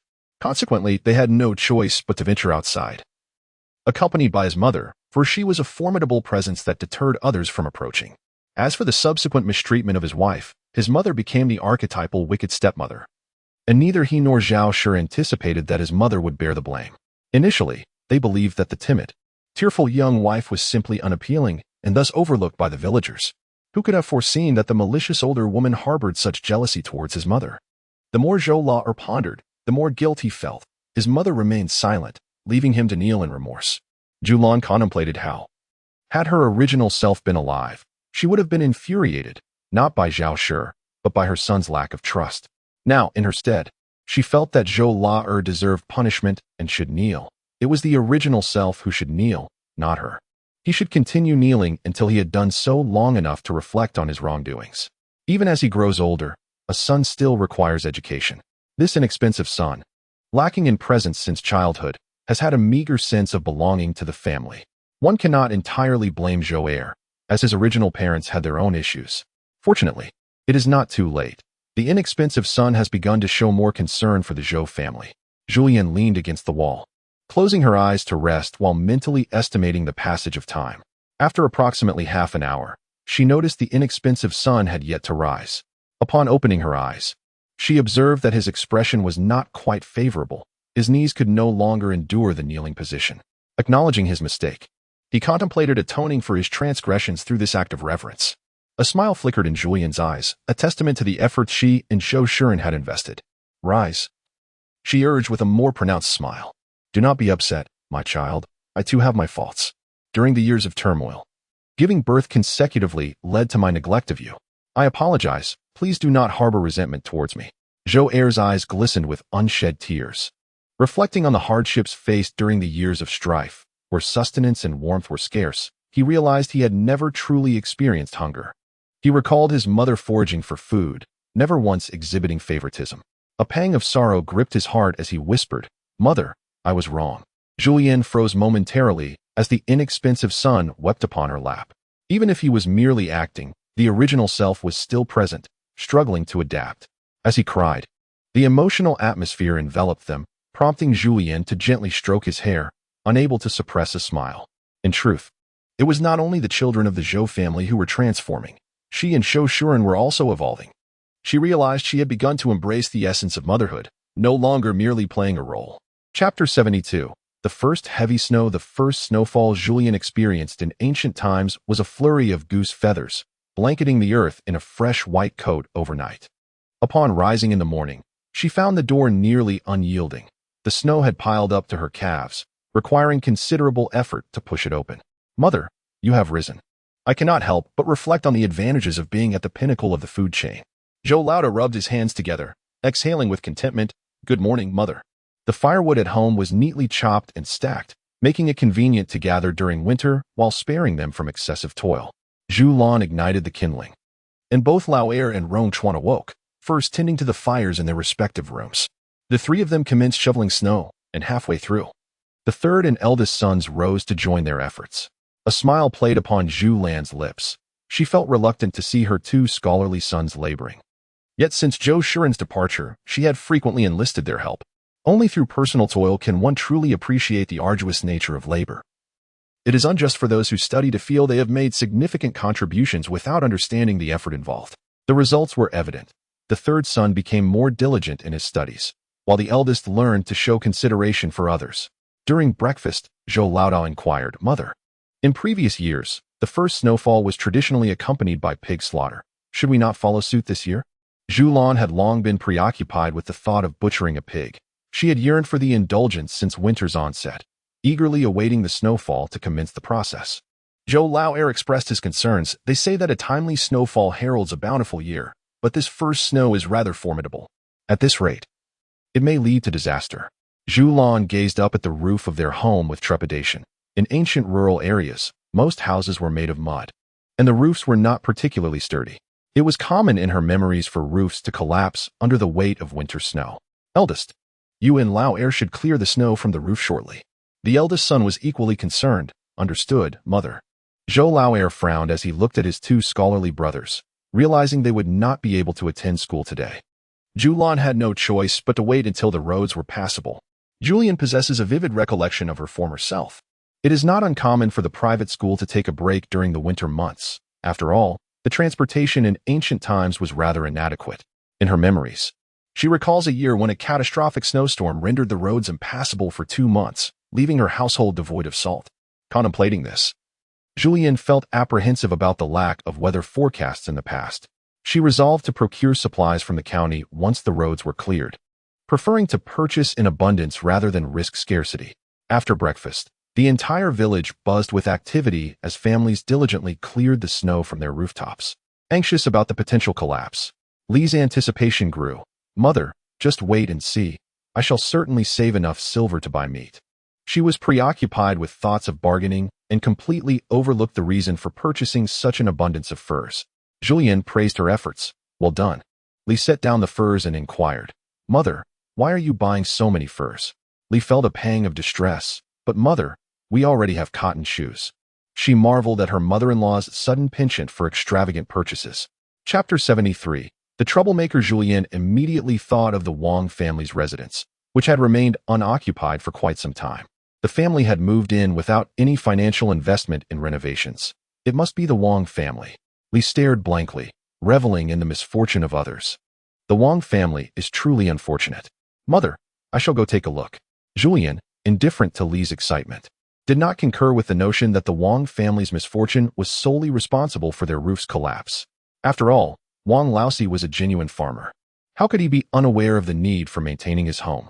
The snow had accumulated on the roof simply because they lacked the means to address it. Zhou Shuren had been away from home for over half a month, and it had been some time since Wang Laosi's family began selling spicy cabbage. Wang Ru was remarkably adept.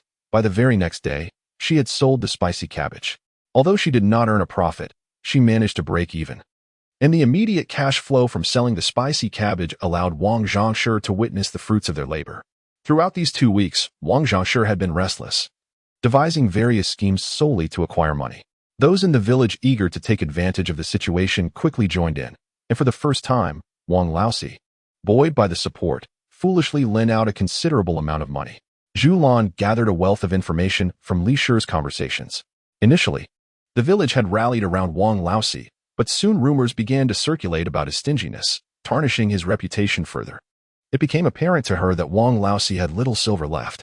She held him in contempt, perceiving his character as selfish and self-important, despite his outwardly simple demeanor. Zhulian clutched a piece of leather as she sought out Zhao Shi. She had learned to make shoes from Zhao Shi, but crafting boots still required her assistance. She could not manage it alone. In her heart, Zhulian had a fondness for modern, oversized cotton boots, but she knew that with Wang Ru's presence, she could only create traditional boots. In Zhao Shi's home, her eldest granddaughter curled up on the Kong, warming her little feet, which had long since soaked through. Upon hearing Zhulian mention making boots that wouldn't get wet, her granddaughter Yushuang joyfully rushed over, asking, Grandma, will I have a pair too?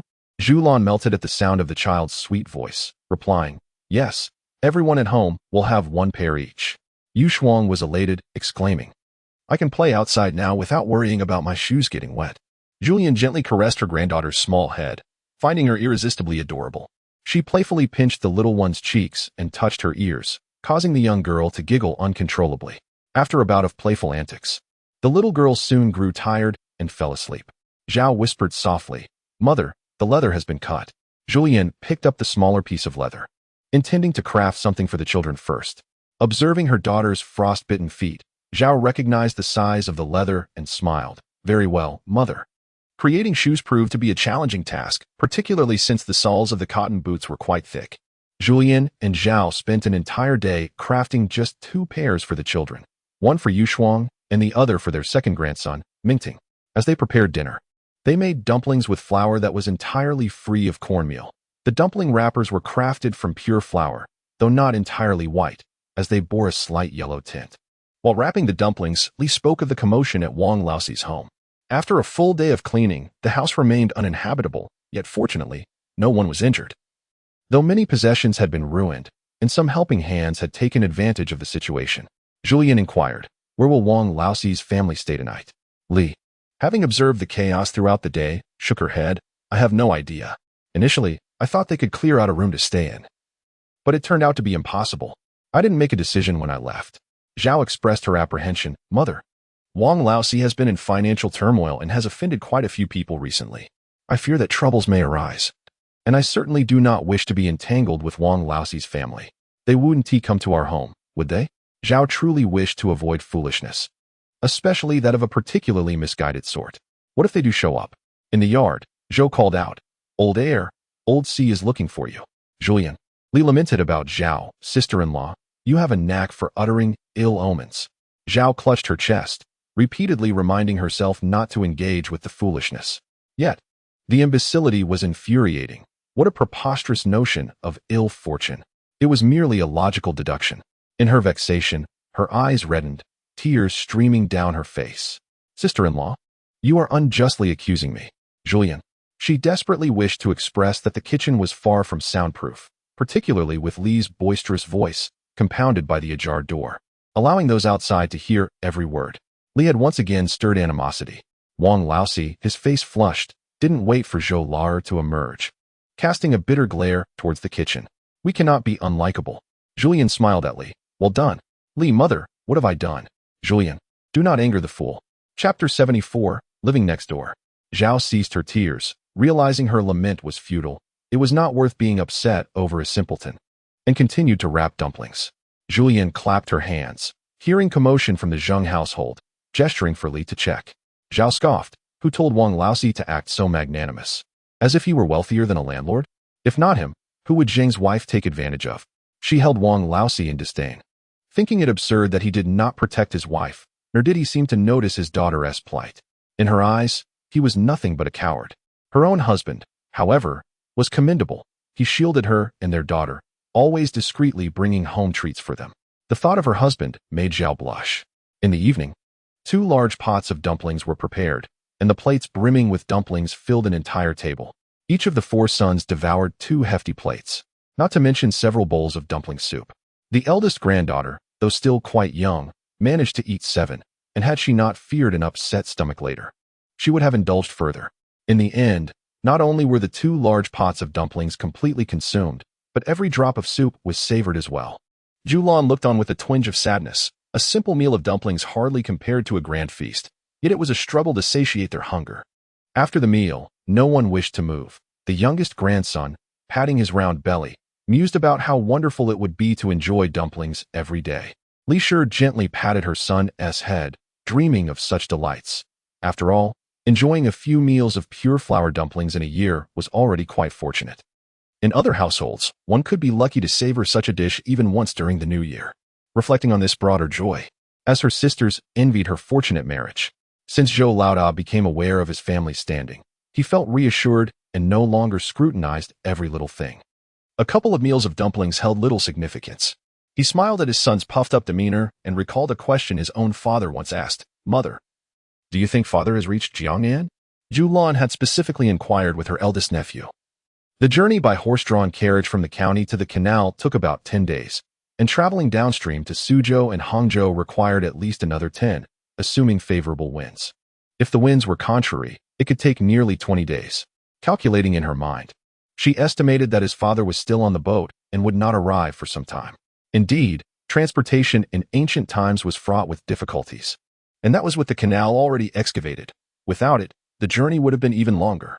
Zhou Lar pondered the days and wondered, wouldn't his father be home just in time for the minor new year?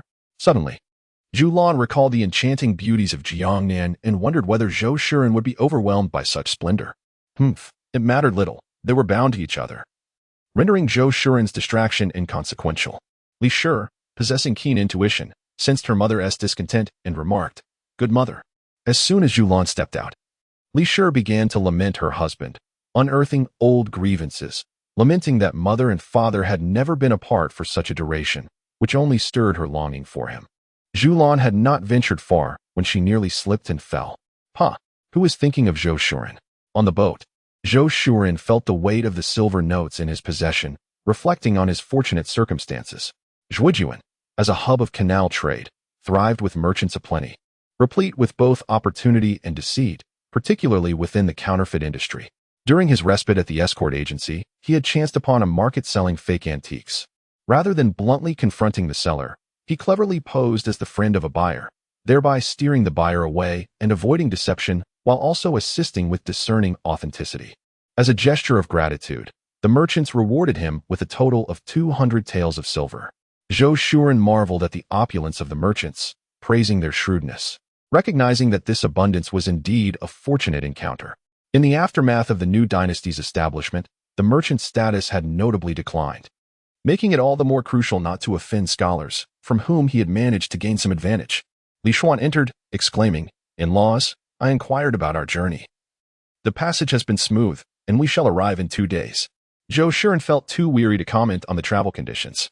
"Yes, I have had my fill of fish. It is about time we reached our destination." Li Xuan nodded. "I feel as though I might become foolish from my time on the boat." Zhulian, too distracted to focus on his reading, pondered whether Zhulian had been thinking of him.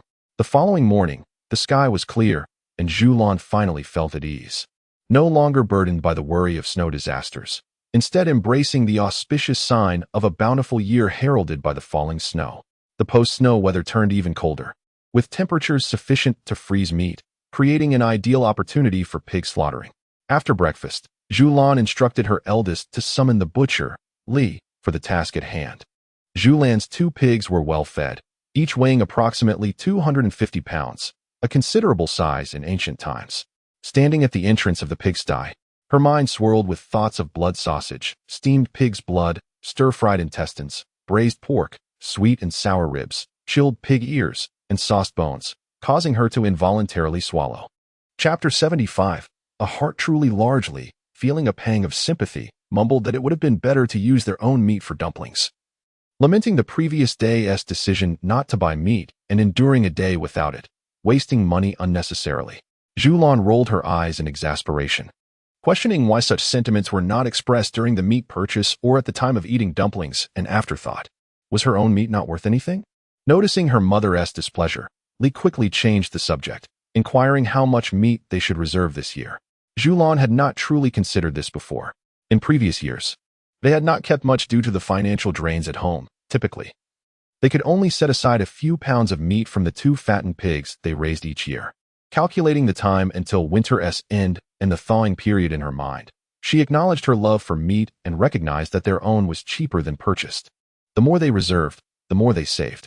She decided to keep a whole rack of ribs, for hocks, a set of pig offal, and another 60 pounds of meat, deeming it sufficient. After accounting for the weight of the pig's blood, the sellable meat from a 250-pound pig would yield less than 100 pounds. Li initially felt delighted to retain more meat, but soon her imagination led her astray. "Mother, will third brother not attend the private school next year? Who told you that? Did the third child himself say he wouldn't go?" Li hastily waved her hand. "I merely guessed. Mother has never been willing to spare meat in the past. I thought you deemed third brother's studies a waste of silver, thus preventing him from attending." Zhulian exhaled in relief, having feared that her son had grown weary of learning. She clarified, "In the past, Mother misjudged the situation. In the future, we shall not hesitate to provide food. After that severe illness, I would rather indulge in good meals than spend money on medicine. With the money for medicine, it is far better to nourish oneself well and maintain good health. Would you not agree with this reasoning?" Upon reflection, Li conceded the truth in her words. In previous winters, the children invariably fell ill, but this year, with ample nourishment and warm clothing, they remained robust and free from sickness, indeed saving on medicinal expenses. "Mother, should we not set aside even more meat?" Zhulian felt a stirring desire for sausages. Unfortunately, Wang Ru had not prepared any. She hesitated to attempt it herself, as it seemed that making sausages required the freshest of meat, rendering excess futile. "I am well aware of how to proceed. You needn't worry." The butcher arrived with his tools. With sufficient male labor at home, there was no need to hire outsiders, and soon the pig was slaughtered. The other pig was sent directly to the butcher's house. The whole pig sold for 5 won and 5 per jean, while the butcher charged 7 won per jean for the processed meat. Zhulian's household earned over 2 taels of silver from their 2 pigs. She calculated that by raising pigs on a modest diet of coarse grains, they grew quite quickly. After deducting costs, a profit could indeed be made. If one were stingy with the feed, the pigs would not grow well, and the meat would not be fat. Although the selling price for each pig was not high, it still yielded some profit. Zhulian's household, after accounting for the meat set aside, had made an additional tail. Regrettably, in ancient times, pigs were devoid of vaccinations, resulting in a notably high mortality rate. In the village, there were truly no individuals dedicated to pig farming. Most families would rear a single pig, primarily to avoid purchasing meat for the new year, while also earning a modest sum of silver. No one harbored aspirations of amassing wealth through pig farming, as the risks were excessively high. Naturally, there were also families struggling to make ends meet. Not every household was affluent enough to sustain a pig. Zhulian village could be regarded as a relatively prosperous community compared to others in the vicinity, largely due to the prevalence of the Zhou surname, which formed a significant clan across 10 miles. Within this clan, there were several scholars, and a single scholar could exempt 20 acres of land from taxation.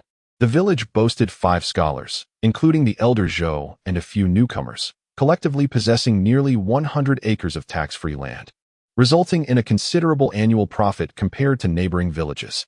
However, even those with scholars and their families still lived modestly, as pursuing further studies for the scholars required substantial financial investment. Yet, families with no scholars could find themselves with some disposable income.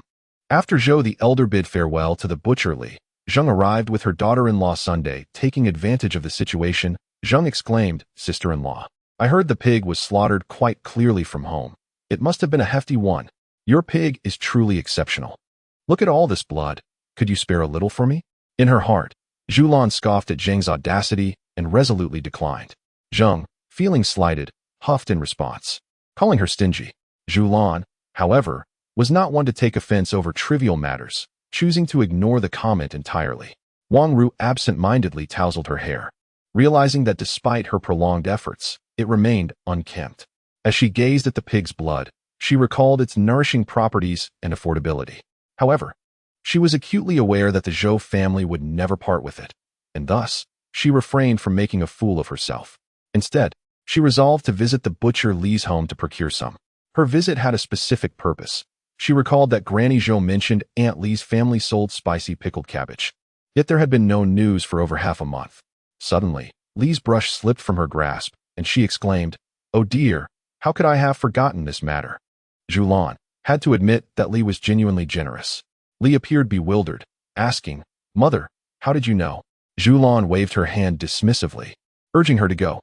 Wang Ru clenched her fists, realizing that not only had her plans come to naught, but she had also placed herself in a dire predicament. Feeling intense resentment, why was it that she, a modern individual, could not outmaneuver those from a bygone era? The thought was unbearable. Wang Ru shook off her mother-in-law's hand and shot a fierce glare at her belly, blaming it for her misfortunes. Were it not for that piece of flesh, her father-in-law would not have been so easily swayed by a little money. She had suggested renovating their home, but he dismissed her, perceiving it as a challenge to his authority, and had berated her fiercely. As for her private savings, she would never touch them. Son, protective of her belly, felt the weight of Sanya's piercing gaze and asked, "Sanya, what are you doing?" Wang Ru glared fiercely and shouted, "I have changed my name to Wang Ru, so do not call me Sanya anymore." Son, trembling with trepidation, did not even utter a word of thanks before hastily departing. Zhulian perked up her ears, listening to the ruckus emanating from next door, pondering how truly troublesome Wang Laosi and his wife could be. It seemed that Wang Ru's grievances against the Li family were no longer contained. Her resentment was bubbling to the surface.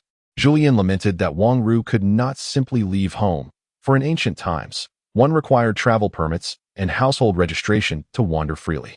It was not a matter of casual movement. In those days, human traffickers operated with impunity, and the prevalence of kidnappers was alarming. The vastness of the land coupled with a sparse population made it even more perilous, as capturing a child was no simple task. Moreover, those who fell victim to the black market in ancient times had no recourse for justice. Once sold, the authorities would turn a blind eye. This elucidated why Rong Chuan, despite the torment from his parents, never contemplated fleeing. Becoming a black market victim could lead to a fate worse than death, as one might end up in a wretched situation. Zhulian reflected on the transformations of the ancient world, gazing skyward, realizing how profoundly the environment shapes a person.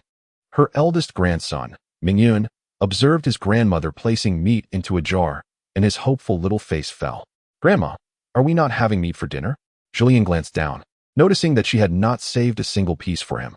With a smile, she She replied, "We will indeed have meat for dinner, and we will also stew some bones." Mingyun stood still, concerned for her efforts. "Grandma, let me help you take it to mother."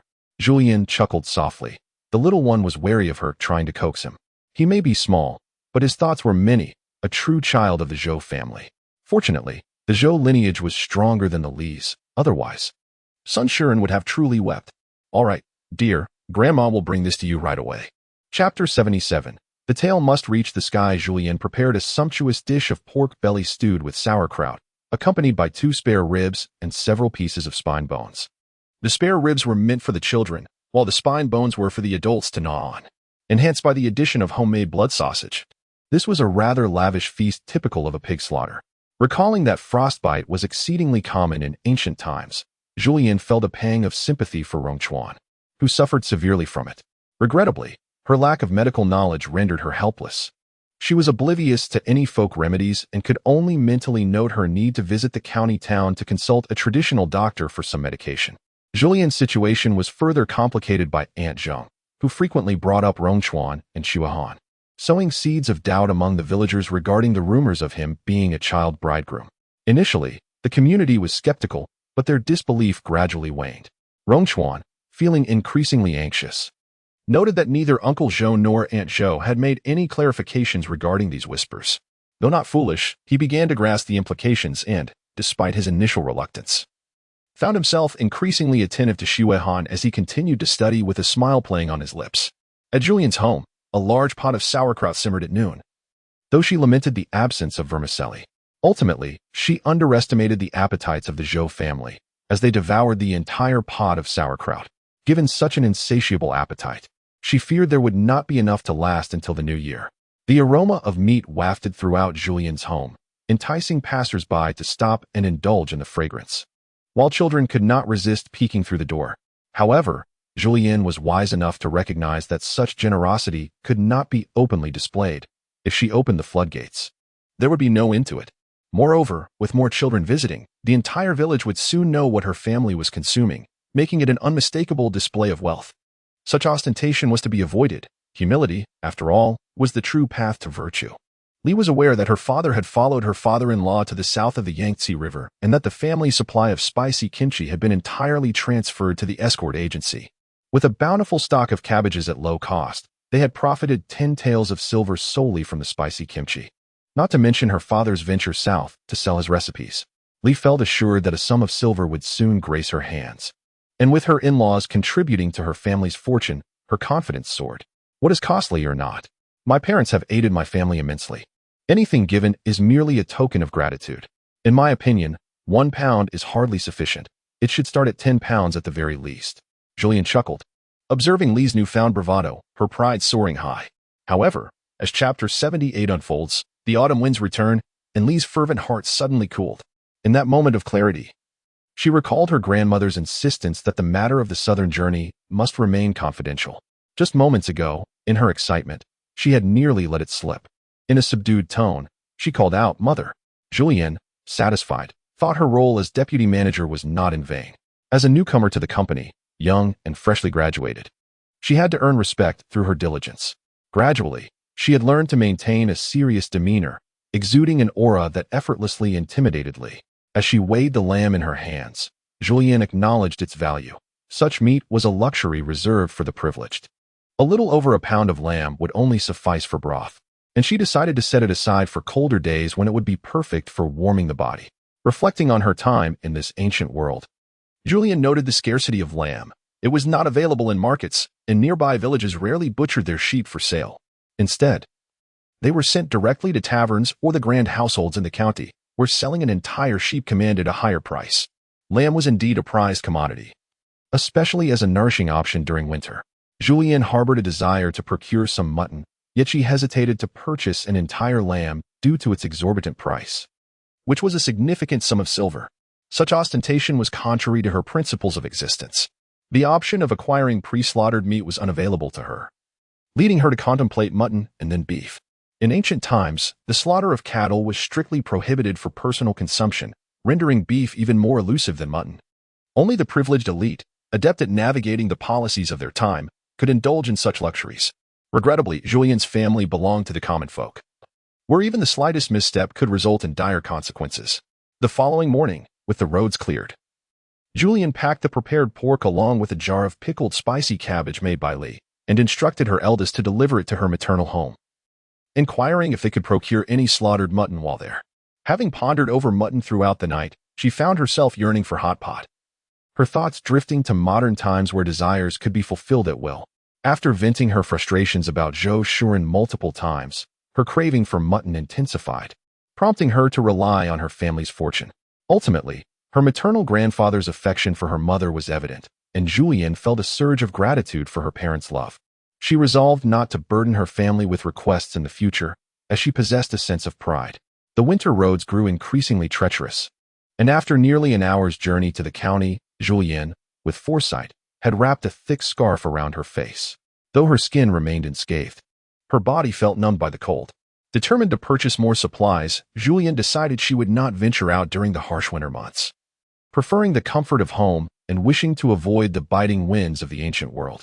She first acquired paper and writing brushes for her two sons, and also purchased a pen for Rongchuan, who was currently using an old pen belonging to his brothers, its bristles nearly worn down, making it difficult for him to practice his calligraphy.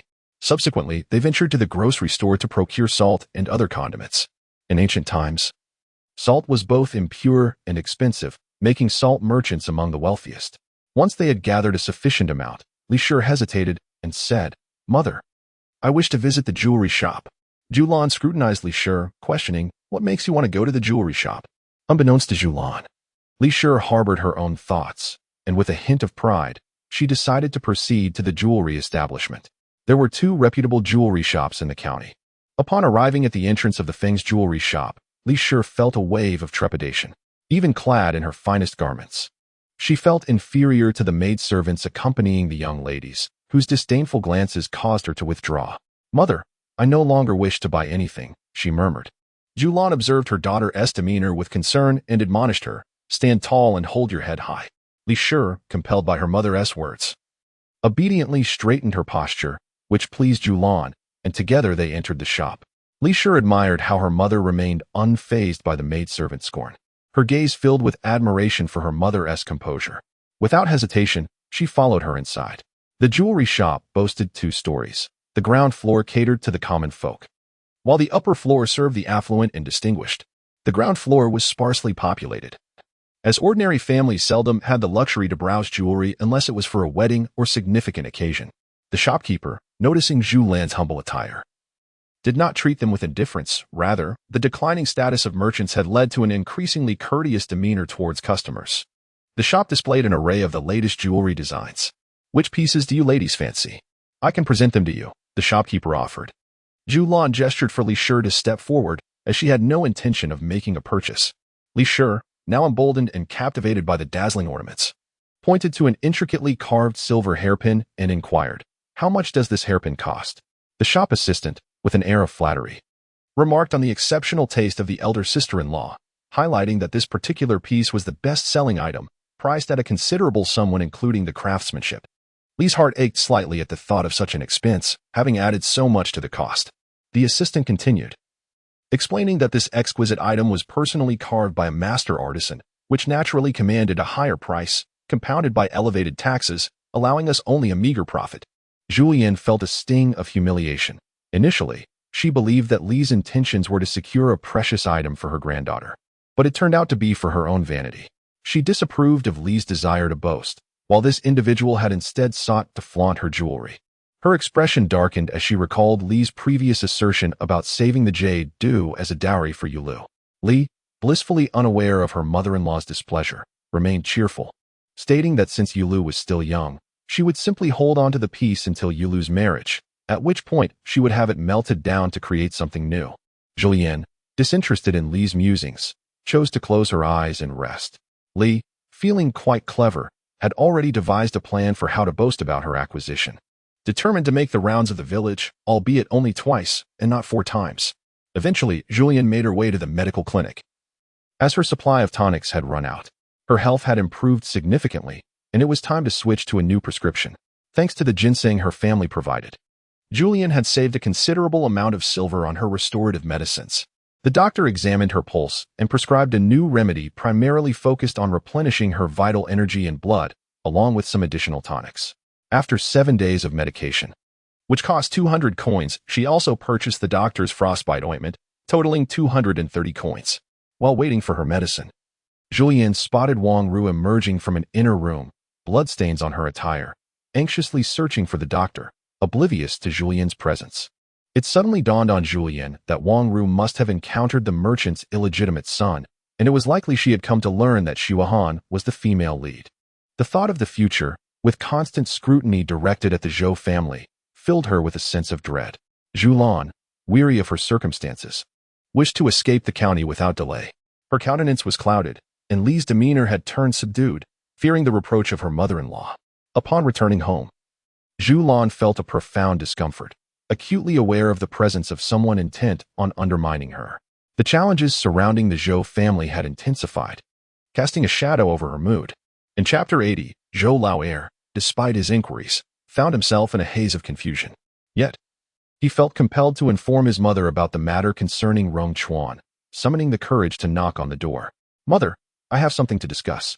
Zhulian, rising slowly, beckoned him to enter.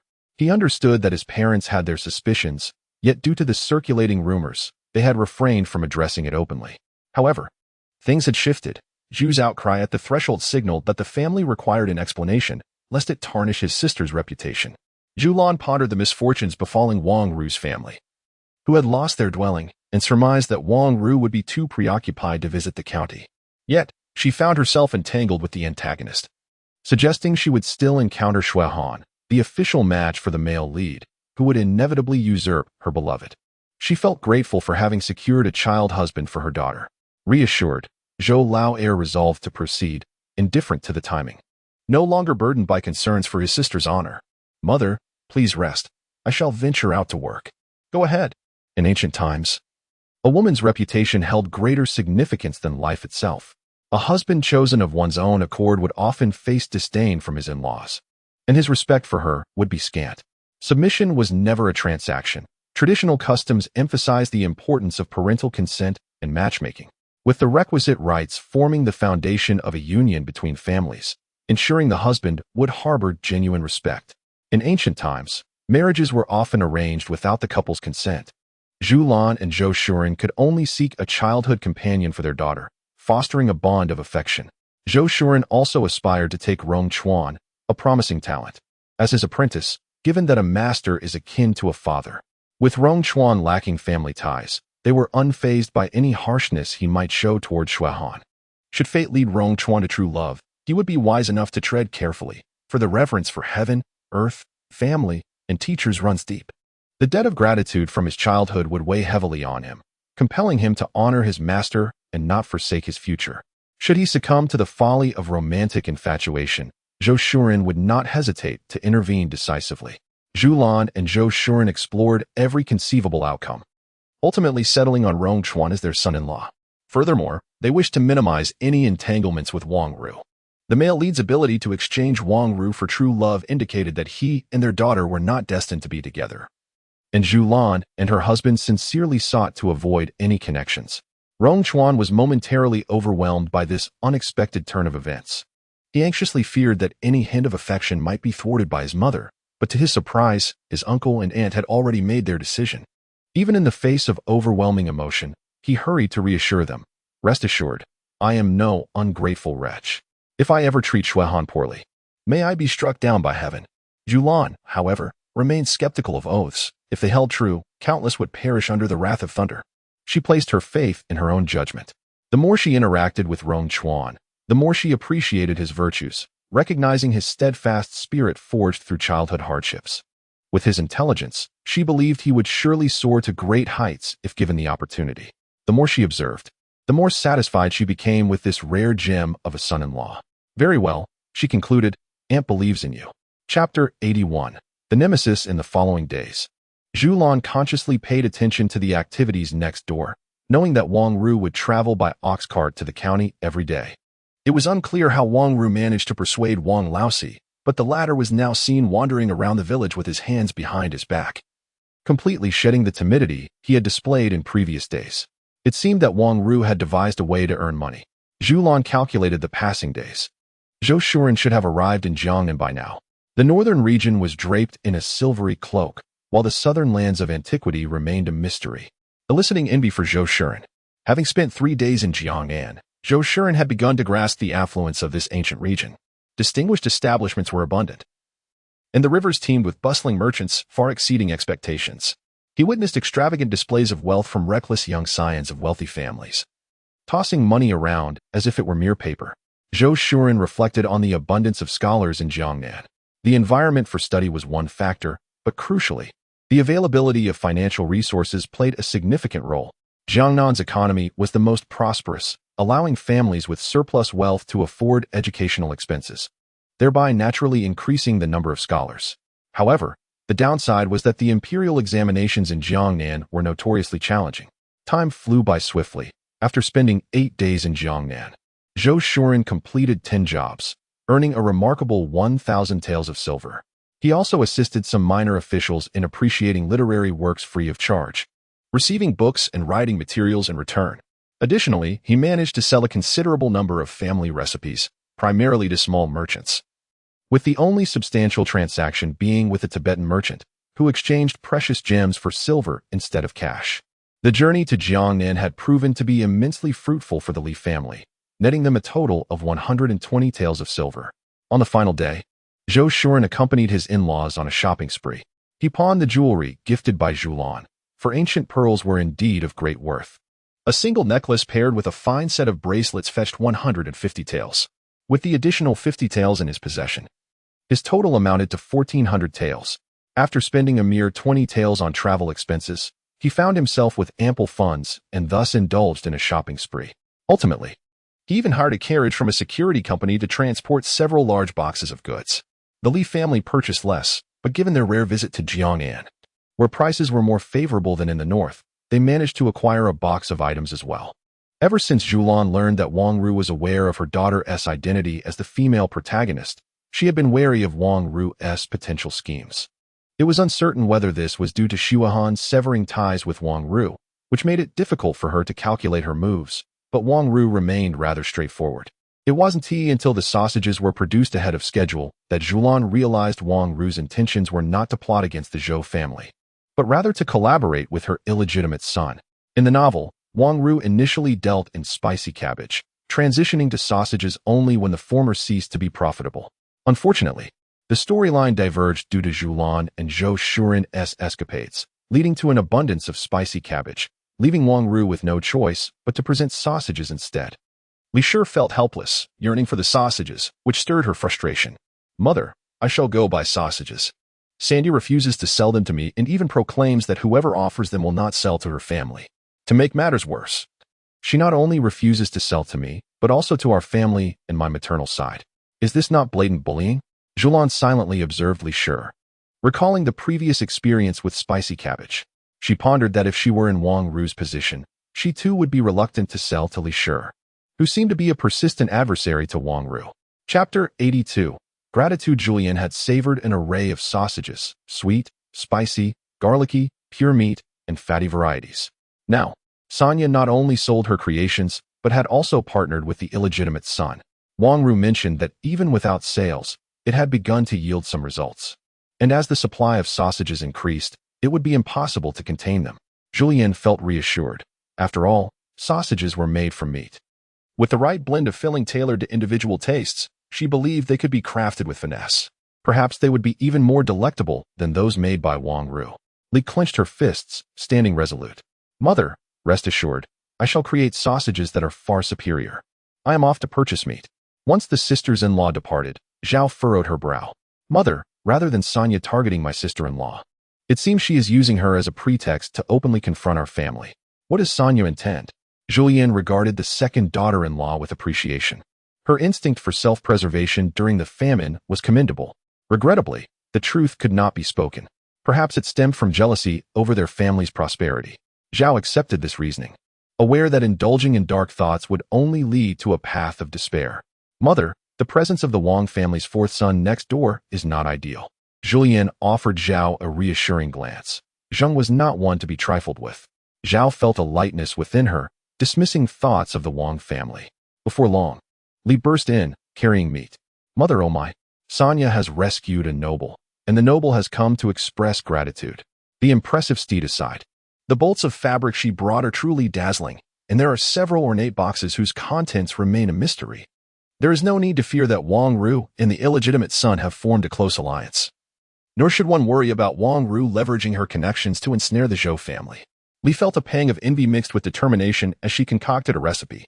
Having relished the delights of the spicy cabbage dish, she envisioned a future where she could afford to buy it herself, while also inadvertently enhancing her mother-in-law's fondness for her.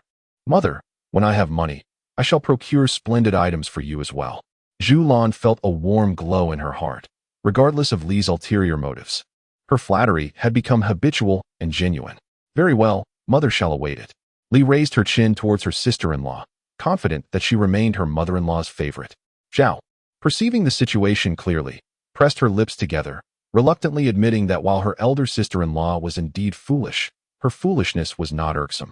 Observing their mother's heartfelt smile, she thought, I cannot emulate my sister-in-law, but mother, the head of the household has purchased a piece of plain fabric.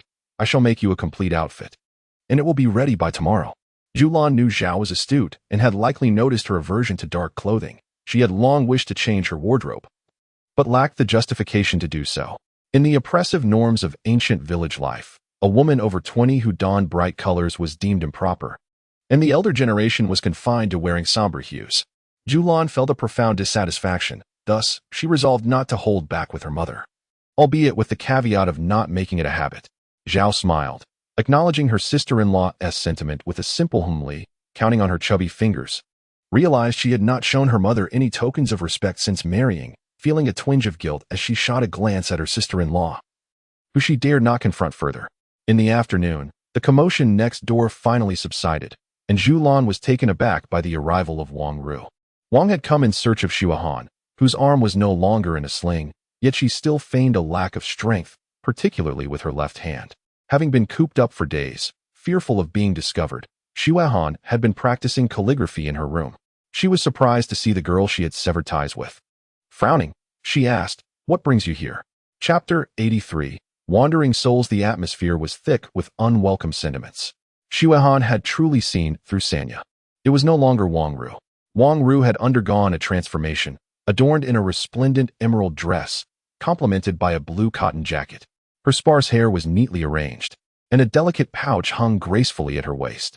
Xuehan gazed in astonishment, calculating that her attire alone must be worth at least 500 won. Furrowing her brow, she noted that no one in the village had ever dressed in such a manner. It was excessively conspicuous. At times, Xuehan believed Wang Ru to be cunning, while at other moments, she considered her foolish. Wang Ru's family was virtually isolated in the village, lacking support, and like a tempting piece of meat. She should have remained discreet. Instead, Wang Ru's flamboyance seemed to broadcast to the village, "My family is wealthy." Had the previous lesson not been sufficient? Truly, like father, like daughter. Wang Ru, smug in her assumption that Xuehan was envious, recalled the purpose of her visit. "Xuehan, I have come to extend my apologies. In the past, my jealousy inevitably bred resentment. Today, I sincerely apologize and hope you can overlook my previous transgressions and forgive me." As Xuehan lowered her head to write, Wang Ru's jealousy intensified as she clutched her handkerchief. It was infuriating that a mere village girl like Zhou Xuehan had a father who was literate, capable of practicing calligraphy on paper. No wonder she had caught the attention of the male protagonist. Wang Ru never anticipated she would traverse into a narrative. Thoughts of Zhou Xuehan's brother, Zhou Changji, crossed her mind. She mused that Zhou Changji must not be allowed to succeed, for without him, Zhou Xuehan would merely remain a village girl. Regarding the matter of seizing the male lead, Wang Ru's eyes flickered momentarily. It is said that one must prioritize their own interests, for otherwise, the heavens will exact vengeance. Moreover, Zhou Xuehan has always been rather self-centered, possessing lofty aspirations while looking down upon others. However, it is prudent to exercise caution. She contemplated standing before the table, raising her hand to display the exquisite jade bracelet bestowed upon her. Indeed, Sir Shur has been exceedingly gracious, presenting not only this precious jade ornament but also a considerable amount of gold and silver. He is not only handsome and elegant but also possesses a commendable character, a a rare gem in this world. Wang Ru seemed somewhat foolish. Why did she not adhere to the script? Shouldn't she be filled with jealousy? Shouldn't she yearn for such attention? Yet, when faced with rejection, she could not maintain her composure and left with a displeased pout. Xu Han went to the main room to discuss with her mother, emulating Wang Ru's words and actions. Mother. You should have seen Wang Ru's demeanor. She seemed eager to adorn herself with all the fine things. Her slender wrist barely held the jade bracelet, which looked rather unflattering. I fear it might slip off and shatter on the ground. Zhulian's expression darkened. Wang Ru was truly relentless in her scheming. Setting aside whether Sir Shi might take an interest in Xu Han, it was evident that Xu Han was becoming increasingly materialistic. Wang Ru's intentions were as venomous as ever, aiming not only to tarnish Xu Han's reputation, but also to lead her astray. Xu Han had heard tales of mischievous spirits and was frightened. Mother, do you suppose Wang Ru has encountered a restless spirit? Zhulian maintained her composure. My dear, you have but one sibling. No, you have two. Do not let your imagination run wild. I believe Wang Ru is simply of that nature. Consider Wang Laosi, he too changed when he acquired wealth.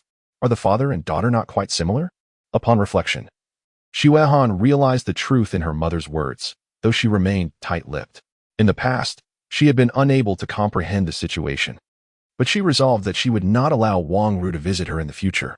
Zhulian, with hopeful thoughts, felt reassured by the presence of herself and Zhou Shuren at home. She was untroubled by Wang Ru's potential schemes against Xu Han, seeing it as an opportunity to strengthen Xu Han's resilience and prevent her from being easily manipulated by others in the future. The following day, Wang Laoxi's family made an ostentatious purchase of a house, acquiring the property situated between Zhulian's household and two others. This residence, comprising 6 rooms, including a main house and an annex, had been newly constructed 2 years prior. Wang Laoxi's family flaunted their wealth, openly announcing their acquisition, which cost them a staggering 30 taels of silver. In a swift transaction, the previous owners, having rented from Wang Laoxi, spent 5 taels to acquire his rented property and invested an additional 5 taels in renovations, totaling 10 taels for 6 rooms, ultimately profiting 20 taels. Zhulian was left speechless by Wang Laoxi's family, fearing that the entire village would become aware of their affluence, seemingly oblivious to the lessons from past events. Zheng, known for her loose lips, had been present when the gifts were delivered, and her subsequent chatter ensured the village was informed of the lavish offerings. 2 bolts of silk, 50 taels of silver, and various pieces of jewelry valued at over 100 taels. Upon hearing this, Zhulian felt amusement. Wang Ru's insatiable desire for gifts had become glaringly apparent, reducing her to the status of a mere village girl. Had it not been for the sausage recipe, which brought in 100 taels, the situation would have been even more dire, adding a layer of intrigue to the unfolding events. Chapter 84. The birth as December arrived. The snow fell intermittently, ceaselessly blanketing the landscape. Although it did not result in a snow disaster, travel became increasingly obstructed. Both the third son and the eldest son were relieved from their studies at the private school, which had officially closed for the season. Winters in ancient times were genuinely frigid. Zhulian seldom ventured outside, preferring to nestle on the heated Kong. Much of her time was spent learning needlework alongside Zhao, and occasionally, she would peruse books and practice recognizing characters. Indeed, it was the recognition of characters that occupied her, as a modern individual accustomed to simplified script found traditional characters perplexing. For the most part, she relied on conjecture, and while she managed to read somewhat, her writing had devolved into a state of complete illiteracy, with her attempts often falling short. Zhulian is feeling quite disheartened. Despite being an academic prodigy in the modern era, her calligraphy resembles that of a novice, often resulting in misspellings that draw disdain from her eldest grandson, leading her to develop a distaste for her studies. Nevertheless, the biting winds of the ancient world cannot extinguish her fervor for gossip. The Wang family has firmly secured the top position on the gossip leaderboard.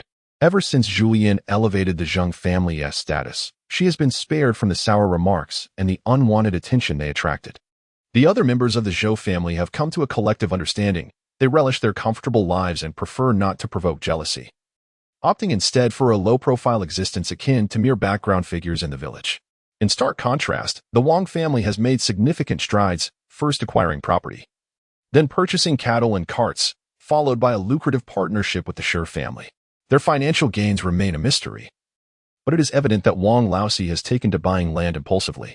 Unfortunately, land is the very foundation of agricultural households. It is unlikely anyone would sell unless they are in dire straits. As for purchasing estates, such ambitions are unrealistic for ordinary folk. Only those of considerable standing can afford to maintain them. If a commoner were to buy an estate, it could easily be seized without recourse to justice. The law favors the powerful, and without connections, it is wiser to tread carefully. Zhulian, too, entertained the thought of purchasing land and sought information from Zhulian. However, after their inquiries, both she and her husband abandoned the idea. To acquire an estate, Zhulian would need to attain the status of a successful scholar, sufficient to ensure its protection. A family invests in education not only for personal advancement, but also to safeguard its lineage. Life in ancient times is undeniably harsh, especially for those at the lower rungs of society. Regrettably, the Zhou family has not produced a scholar in several generations. Thus, after half a month of effort, Wang Laosi managed to acquire a mere 2 acres of barren land. The Wang family was bustling with activity, particularly due to the frequent visits from the Zhang family. The division of the family property had become feudal, yet Wang Ru managed to withstand the chaos, earning herself a reputation for her spirited demeanor. The 2 daughters of Wang Ru had also transformed, attracting numerous suitors. Indeed, the Wang household was never devoid of theatrical performances. As for Wang Ru's intentions, initially, Zhulian had thwarted her plans, and later, with the Zhang family persistently intruding, Wang Ru found herself too preoccupied to pay attention to the Zhou family. Zhulian, having observed the unfolding drama, began to find the Zhang matriarch somewhat endearing. The old woman seemed to thrive despite her meddling. At noon, the heavy snowfall showed no signs of abating. Zhulian had ceased cracking pine nuts and found herself unable to sip the sweet soup. Her thoughts consumed with concern for Zhulian's safety. Mother, I've created a sausage even tastier than Wang Ru's," Zhulian proclaimed, thumping her chest, her irritation mounting. "Why shout? I am not deaf." Zhao Shi was genuinely frightened. Not only had she pricked her hand, but she also felt sharp pains in her abdomen. Mother, my stomach hurts." Zhulian quickly noticed Zhao Shi's damp trousers, her scalp prickling with realization. Though she had never given birth, she possessed the memories of her previous life and recognized the signs of impending labor. Her voice rose sharply. Air, go fetch the midwife at once." Zhulian hurried to prepare, instructing, Yes, make sure everything is ready. You stay here with Qianyang." Then she called out to her eldest, "You go get the midwife." Chapter 85. A good heart. She then urged the bewildered Li Shi, "Quickly, boil some hot water. And don't forget to sterilize the new scissors." Li Shi, fully aware of the gravity of the situation, felt her initial excitement give way to anxiety. Her words stumbling as she replied, I understand." Zhulian assisted in laying out the meticulously prepared grass mat, and then instructed Xuehan to carry Yushuang to the main room. Finally, she retrieved the swaddling cloth and fine cotton fabric, all freshly laundered for the newborn. Zhao bit her lip, and Zhulian, concerned she might bite her tongue, promptly offered her a cloth to chew on. Time seemed to stretch interminably for Zhulian. Even with the memories of her former self, her legs trembled uncontrollably. She inwardly cursed the antiquated practices, feeling that giving birth was akin to a life-and-death struggle. Xu was in high spirits, as the Zhou family's red envelopes had always been the most generous in the village. "I shall wash my hands and enter now," she declared. After a moment's pause, she proceeded to do just that. Li entered with hot water, and Zhulian had already sterilized the scissors. She addressed Li, saying, "Boil the red eggs and slaughter a hen to prepare a broth for your sister-in-law." Unfamiliar with what the first meal after a natural birth should entail, Zhulian, having never given birth herself, lacked knowledge in this area. From her memories, chicken soup was considered a top-tier nourishment in ancient times. So she decided against any unconventional choices and opted for the traditional hen broth. Zhulian continuously assisted Xu, and the sight of blood rendered her unable to consume pig's blood in the future. After what felt like an eternity, during which her legs grew numb, the child was finally born, wailing robustly. Xu weighed the baby, noting his considerable heft, and his loud cries indicated he was a healthy, plump boy. Zhulian was filled with joy, having witnessed the birth, a moment of profound significance for her. With a broad smile, she exclaimed, Good. Xu gently washed the child with warm water, and Zhulian quickly took out the ointment from the medical hall for the umbilical care. Feeling uneasy about using the ashes from grass, Xu cheerfully remarked, "This little one comes into the world blessed. Just look how much your grandmother dotes on you. With such fine ointment at birth, May you grow to be exceptionally filial to your grandmother in the future. Zhulian joyfully cradled the child in her arms. Although the little one appeared wrinkled, his fair complexion indicated he would grow up to inherit the finest traits of both parents. Su tended to Zhao, assisting her with the aftermath of childbirth. Zhao, exhausted, could only groan in pain, while Zhulian marveled at the strength of women. With a wealth of experience, Su meticulously cared for Zhao, replacing her bedding.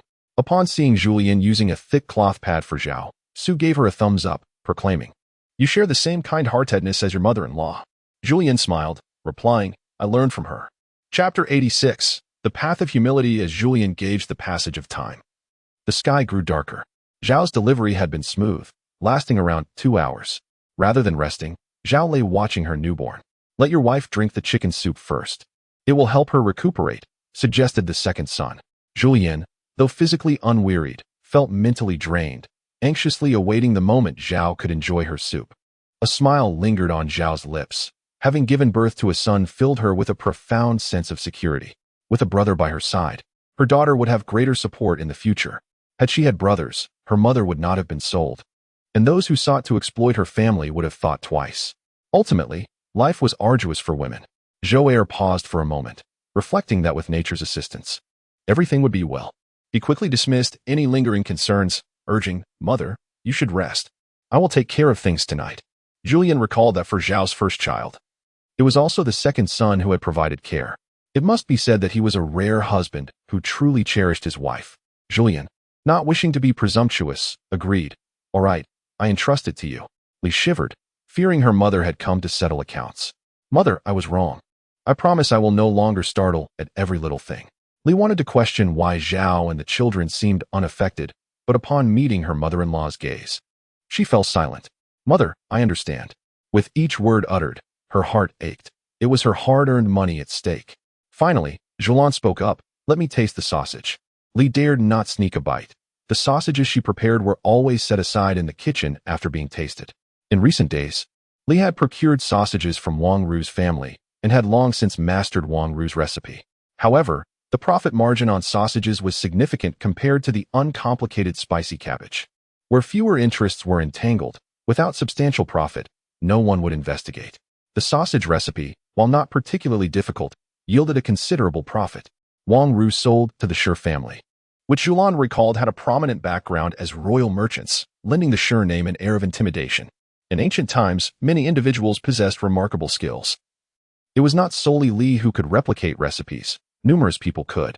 Those bold enough to present the original recipe to the Shi family in a contest carried their own weight.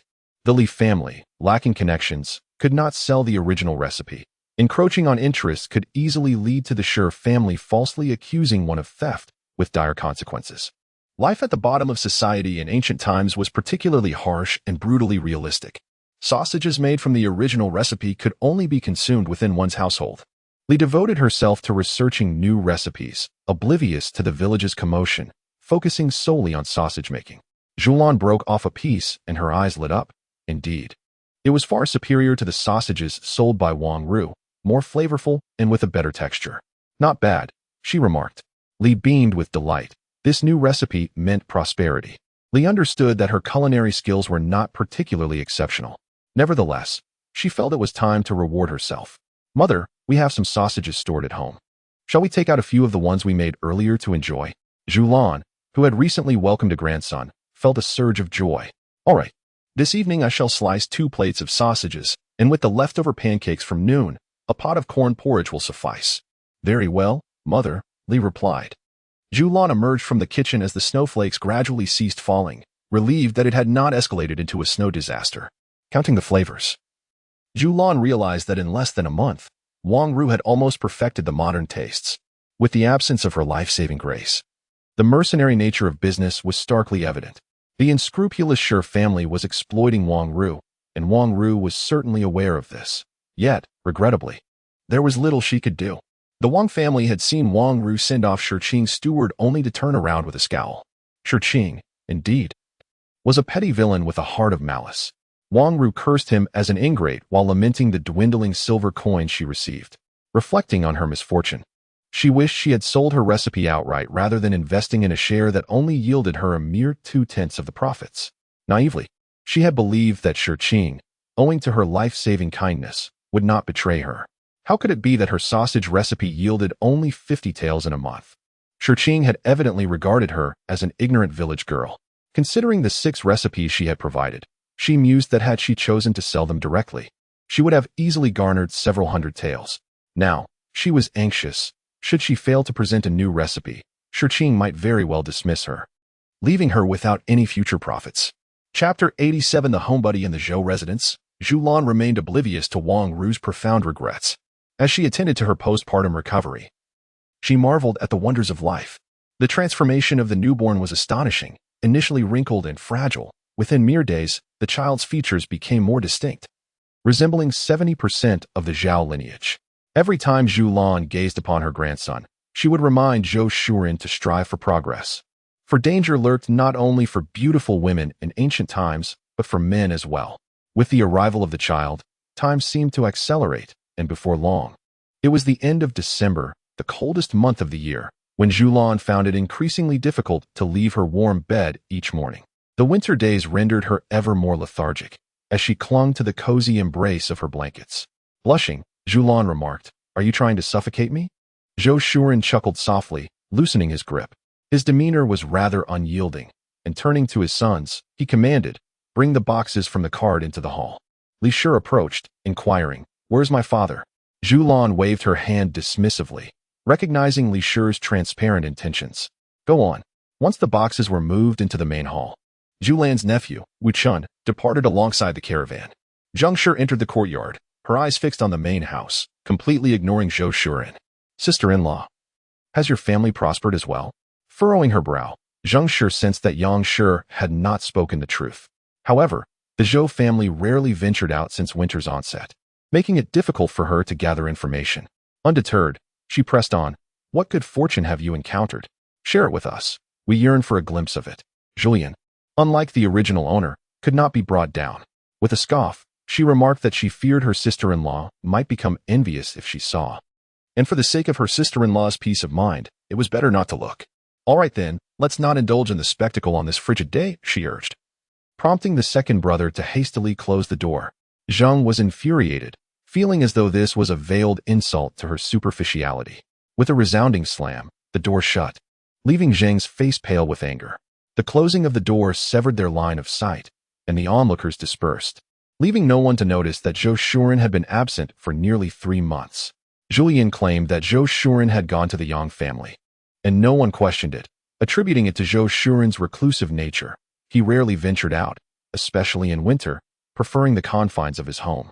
Apart from Rongchuan and Zhao, the entire Zhulian family had gathered in the main hall, where 4 boxes were placed in the center. After sipping some hot water to compose himself, Zhou Shuren retrieved a key and instructed his third son to open the boxes. Zhou Chonglian, filled with curiosity, took the key and opened one of the boxes, only to be left dumbfounded, his words stumbling out. "Father, what have you done? How much silver did this cost?" Chapter 88. Zhou Mingrue Zhulian remained the most composed in the family. Approaching the boxes, she found one filled with fabric, half fine cotton and half neatly stacked silk, enough for each family member to have 2 or 3 outfits. "Why did you purchase so much?" she inquired. The trends in the South change rapidly, and with the year-end clearance at the fabric shop, many materials were affordably priced. "Given our large family, I thought it prudent to buy a bit more," Zhou Shuren explained with a hint of regret. "We are farmers. Even if I were to achieve the status of a child scholar, it would not serve much purpose. Much of this fabric is unsuitable for wearing. Otherwise, I would have purchased some luxurious materials for clothing." Zhulian lamented the constraints of ancient attire. Noting the strict regulations governing the fabrics used, she glanced at the boxes containing writing implements, books, and various teas. Aware of the rudiments of calligraphy that her grandfather had imparted to her through his passion for brushwork, the boxes held considerable value, leading her to ponder whether these items had been purchased. To her astonishment, Zhou Shuren appeared to be incapable of retaining wealth. She wondered how much silver had been expended on this collection. As she perused the books, she indeed found those with gilded edges and numerous annotations, a testament to Zhou Shuren's diligent efforts, which she appreciated deeply. Zhou Shuren felt a sense of contentment upon receiving Zhulian's acknowledgement, believing that all his toil had been worthwhile. The remaining 2 boxes were filled with local specialties. One contained pastries, fans, handkerchiefs, and 2 fine pieces of sheepskin, with the majority being beef jerky. Where did this come from? She inquired. Zhulian explained, the beef jerky and sheepskin were purchased from Tibetan merchants. We shall keep half of the jerky for ourselves and send the other half to father and mother, while the sheepskin will be fashioned into coats for them. Zhulian recognized that this was Zhulian's thoughtful tribute to the elders of the Yang family, her gaze shifting to the final box. No wonder it emitted a strong aroma. It contained a variety of sun-dried fish, and to her astonishment, a ham. Her eyes widened in disbelief. Is there ham available now? Zhulian, having observed her reaction, quickly clarified. Hams have existed since the end of the previous dynasty, though they were a luxury reserved for the aristocracy. This one was gifted to me in gratitude for my assistance.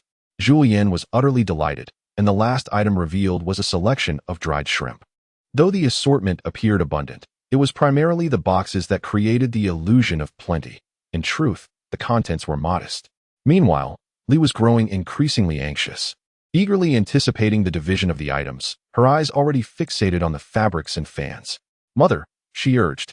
Zhulian interrupted Li's words, opening the small box beside him. This was a gift for the household maid. The jewelry from Jiangnan was exquisite, and he suggested she distribute it among the girls. Upon seeing there were 4 pairs inside, Zhulian assumed Zhao was expecting a daughter. By the way, you've welcomed another grandson. He awaits a name. After a moment of contemplation, he thought about the child born in winter, during a year of ample snowfall, which heralded a bountiful harvest.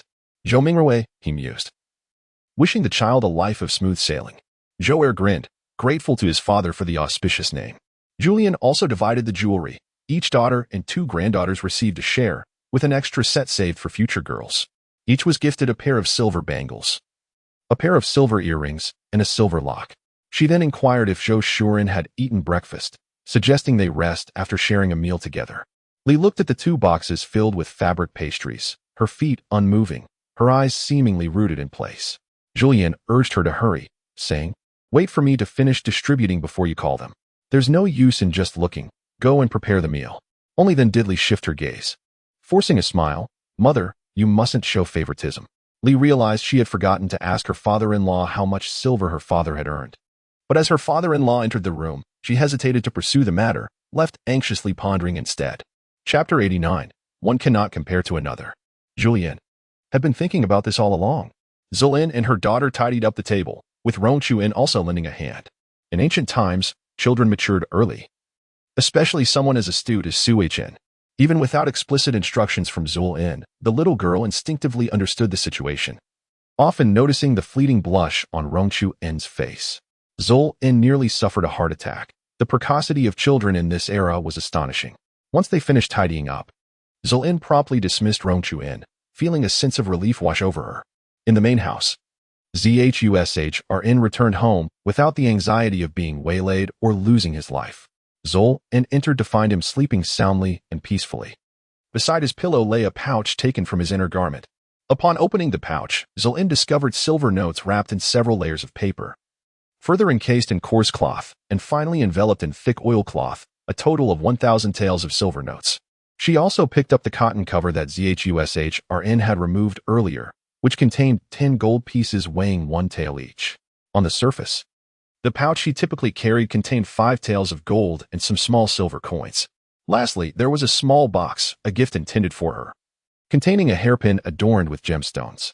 The bottom of the box had been pried open by Zhulian, revealing 5 additional gold pieces, each weighing 1 tael. Zhulian counted the silver and gold, totaling 1,200 taels, her eyes widening in disbelief.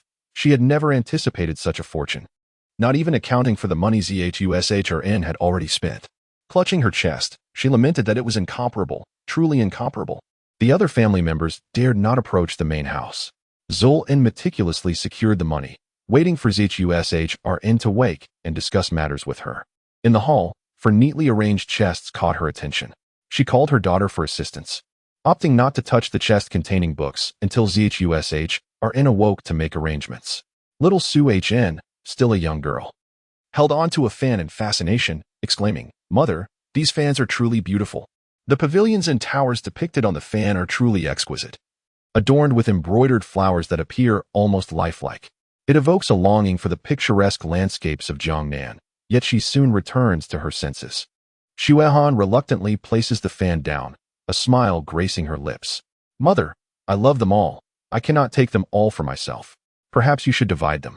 Zhulian gently strokes the little girl's head, appreciating her understanding and lack of greed. Well done, my dear. I have counted a total of 15 fans. You 3 girls shall keep 6, your elder sister will receive 2. Each of your 2 uncles' families will have 2, and the remaining 3 shall be reserved for gifts. As for the handkerchiefs, there are 20 in total. You 3 girls, along with your 2 sisters-in-law, will each take 2. Your elder sister will receive 2.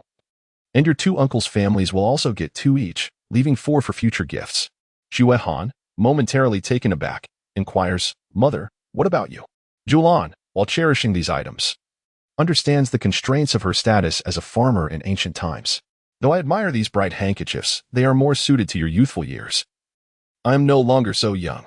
Xuehan, puzzled, asks, Mother, who do you intend to gift all these fans and handkerchiefs to? Their family is not particularly close to relatives in the village. Jealousy has clouded their relations, and her father seldom interacts with the villagers, spending most of his time at home. Aside from a few visiting relatives, they have few amicable connections. Chapter 90. Re-establishing connections. Zhulian smiles. In the future, our connections with relatives will surely increase. It is prudent to have more gifts on hand. Xuehan, taken aback, asks, Mother, when did father say this? Zhulian gestured towards the items within the box, which conveyed to her mother that her father was earnest in reconciling with their kin. Yet, a single tree cannot support a forest. Their branch of the family was far too small, and the clan was an integral root that could not be severed. Zhulian did not expect to enlighten her daughter all at once. Many matters must be discovered through personal exploration. When she first arrived, her understanding of the ancient clan concept was not profound, and Zhou Shuren shared a similar sentiment. Initially, they relied solely on themselves. But once the clan leader offered a helping hand, they gradually began to comprehend the significance of kinship. Even in the absence of capable members, the clan still commanded respect across several villages. The husband of the original body, inevitably influenced by the lofty aspirations of a scholar and the grievances of the previous generation, had slowly distanced himself from the family, lacking any means of reconciliation. Although Zhulian and Zhou Shuren had never discussed this matter, both harbored a desire to re-establish connections with the clan, especially for the sake of Zhou Shuren and their child. After half an hour, the items were distributed. Some fabric was set aside as gifts for her mother's family, while the remainder was portioned according to the number of individuals. Food was allocated for her mother, and the rest could simply be stored. The 4 boxes were not crafted from fine wood. Zhou Shuren, wishing to avoid ostentation, refrained from purchasing the best quality. Yet they remained sturdy. Zhulian did not retain any for herself. 1 box was moved to Longchuan's residence, another to the household with a larger population, and a third to the Zhao family, which lacked a bridal dowry box. The items within were still those prepared by the second son for his marriage, and any unpleasant odors would have to be dealt with independently. Zhou Laoda, fully aware of his wife's nature, had never expressed disdain. He believed that every pot has its lid, and he found Li Shi to be quite commendable. With a smile that bore no shame in front of his mother, he remarked, Mother, I would like to discuss something with you. Tomorrow, the 2 of us plan to visit the town. Zhulian was well aware that there was likely some money involved, intending to honor her elders with a delightful surprise. Li Shi, instead of hastily distributing the wealth to her own family, wore a smile and said, Mother, I shall first deliver it to my sister-in-law. Zhulian replied, Go ahead. She feared that Li Shi would give Zhao Shi too much and use the delivery as an opportunity to inspect the contents. Zhou Laoda, blushing, lowered his head and hurriedly carried the box away. He felt trapped between his mother and his wife. An experience taught him that it was best to make a swift exit. Zhulian observed Laoda's swift movements with a stoic expression, realizing that he had his own methods for navigating the complex relationship between mothers-in-law and daughters-in-law. At noon, Zhou Shuren woke from hunger, and Zhulian instructed Li Shi to prepare chicken soup with ginseng, specially making hand-pulled noodles for Zhou Shuren. After lunch, their 2 scholarly sons gazed eagerly at their father. Having been preoccupied all morning with thoughts of ink, paper, and brushes, yet they dared not approach the main room, having hardly absorbed any material from their studies. Chapter 91. Intricate thoughts. Zhou Shuren summoned his 2 scholarly sons and Rong Chuan, carefully moving the books out and placing them in order before retrieving the ink, paper, and brushes. The precious writing implements consisted of only one set, which Zhulian reserved for the Imperial examinations. He possessed 3 additional, less valuable sets, each worth about 10 taels of silver. It would be unwise to let the children use such valuable items, so he retained them, while the supplies he purchased with flour silver were intended for home use, with the children continuing to utilize the affordable materials for their studies. As for the paper, Zhulian received only the finest Xian paper as rewards. He deemed it too extravagant to waste on mere practice of calligraphy. He intended to reserve it for significant occasions. Instead, he distributed bamboo paper purchased in Jiangnan, 100 sheets for 401, among his 3 children, who each received 100 sheets. Zhulian and Zhangji joyfully accepted their portions, having always used the most inexpensive paper, which bore numerous textures that rendered their ink uneven, while they managed to write large characters. Crafting smaller ones often resulted in blurriness. The 2 boys carefully caressed the smooth, hard sheets, clutching them tightly and expressing their gratitude to their father. Rongchuan felt undeserving of the brushes, ink, paper, and inkstone, let alone the superior paper. He hastily concealed his hands behind his back, stating, "Uncle, I am content to practice with the paper used by my elder brothers. Fine paper would be too extravagant for me." When Zhulian awakened to await his noodles, he took the opportunity to examine the large characters practiced by his 3 children. His eldest son displayed little progress, while Rongchuan showed the most improvement. Despite having begun writing only recently, he had developed a distinctive style, demonstrating his dedication to daily practice. It is not the intelligent individuals that incite fear. Rather, it is those who are both clever and industrious that pose a true challenge. Zhulian cast a sidelong glance at his eldest son, who was exceptionally gifted and rather proud, having received continuous praise at the private school and sailing smoothly through his studies. This was concerning. He hoped Rongchuan would catch up to his elder brother, lest the latter grow complacent in his perceived superiority and face unforeseen difficulties in the future. Zhulian placed the paper into Rongchuan's hands, saying, "Nonsense. A fine hand in writing is crucial for the Imperial examinations. I see that your characters are beginning to exhibit a certain flair. I am pleased by your diligence. Take this paper without worrying about our household. Your uncle is still able to support your education. You are considered half a son here. Do not feel any psychological burden. Once I finish my tasks, I will choose an auspicious day to settle matters between you and Xuehan." Rongchuan's face flushed crimson, and he had no time to ponder over the paper. His mind was consumed with thoughts of betrothal. Zhulian and Zhangji were displeased. The 3rd brother, Zhulian, felt that Rongchuan had usurped his resources. Without Rongchuan, he could have secured a larger share of the paper. As for whom his sister marries, that is a matter for their parents to fret over eventually. He was solely concerned that Rongchuan had not only become his brother-in-law, but, as per their father's wishes, was also to be sent to a private school. Zhangji, on the other hand, was more straightforward. He had never been concerned with household matters or the family's finances. He was simply unhappy that his sister was to be taken so soon, even if he held a certain admiration for Rongchuan. Zhulian paid no attention to the squabbles among the 3 young men. He had distributed what needed to be allocated and waved them off. Zhulian tidied up the kitchen while Zhulian arranged the ink, brushes, paper, and inkstone, placing a book on the conch table, gazing at the neatly arranged writing materials. Zhulian inquired, "Are you going to copy a book?" She picked it up to examine it, noting the absence of texts from their region. Examiners from different places have varying preferences. Is it truly beneficial to draw from these? Zhulian, grasping the situation, then asked how much silver had been spent altogether on this trip, including purchases. Zhulian reported that nearly 200 taels had been spent. Regional specialties like fans were not expensive in Jiangnan, but were rather rare in the north. The costly items were books and paper. Even the cheapest second-hand books cost 20 taels. Zhulian inhaled sharply, realizing just how exorbitant it was. Education in ancient times was indeed a formidable challenge, as the cost of books alone was beyond the means of the average person. Zhulian smiled, remarking on the arduous nature of the Imperial examination, particularly for those from humble backgrounds. The affluent families possess extensive libraries and are not lacking in renowned scholars or their interpretations. With a modicum of talent and diligence, they can secure the title of Xiuzai. However, for those who cultivate both land and learning, the path to becoming a Xiuzai is fraught with challenges. They lack the abundant resources. Achieving the rank of Jiren is rare, while becoming a Jinshi is akin to a carp leaping over the dragon gate. Zhulian felt a tinge of worry and inquired about his confidence. Zhulian, brimming with self-assurance, declared his intention to sit for the Xiuzai examination next year. In the following year, he would participate in the triennial provincial examination. Rest assured, I am well aware of my capabilities, he reassured her. Zhulian, comforted by Zhulian's words, knew he never made promises without conviction. Are you preparing to copy the test questions for the clan? She asked, recalling that there were 5 Xiuzai in their family, all of whom were not particularly young. The youngest among them was already in their 20s and would surely participate in the next examination. Zhulian nodded affirmatively, with no further questions lingering in her mind. Zhulian took out some fabric to make clothes, a pastime she had grown to enjoy. Meanwhile, Zhulian found it difficult to concentrate.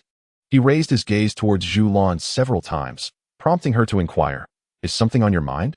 Chapter 92. A clear conscience. Zhulian tightened his grip on the brush, bemused by his own nervousness. Did you see that hairpin? Do you like it? He asked.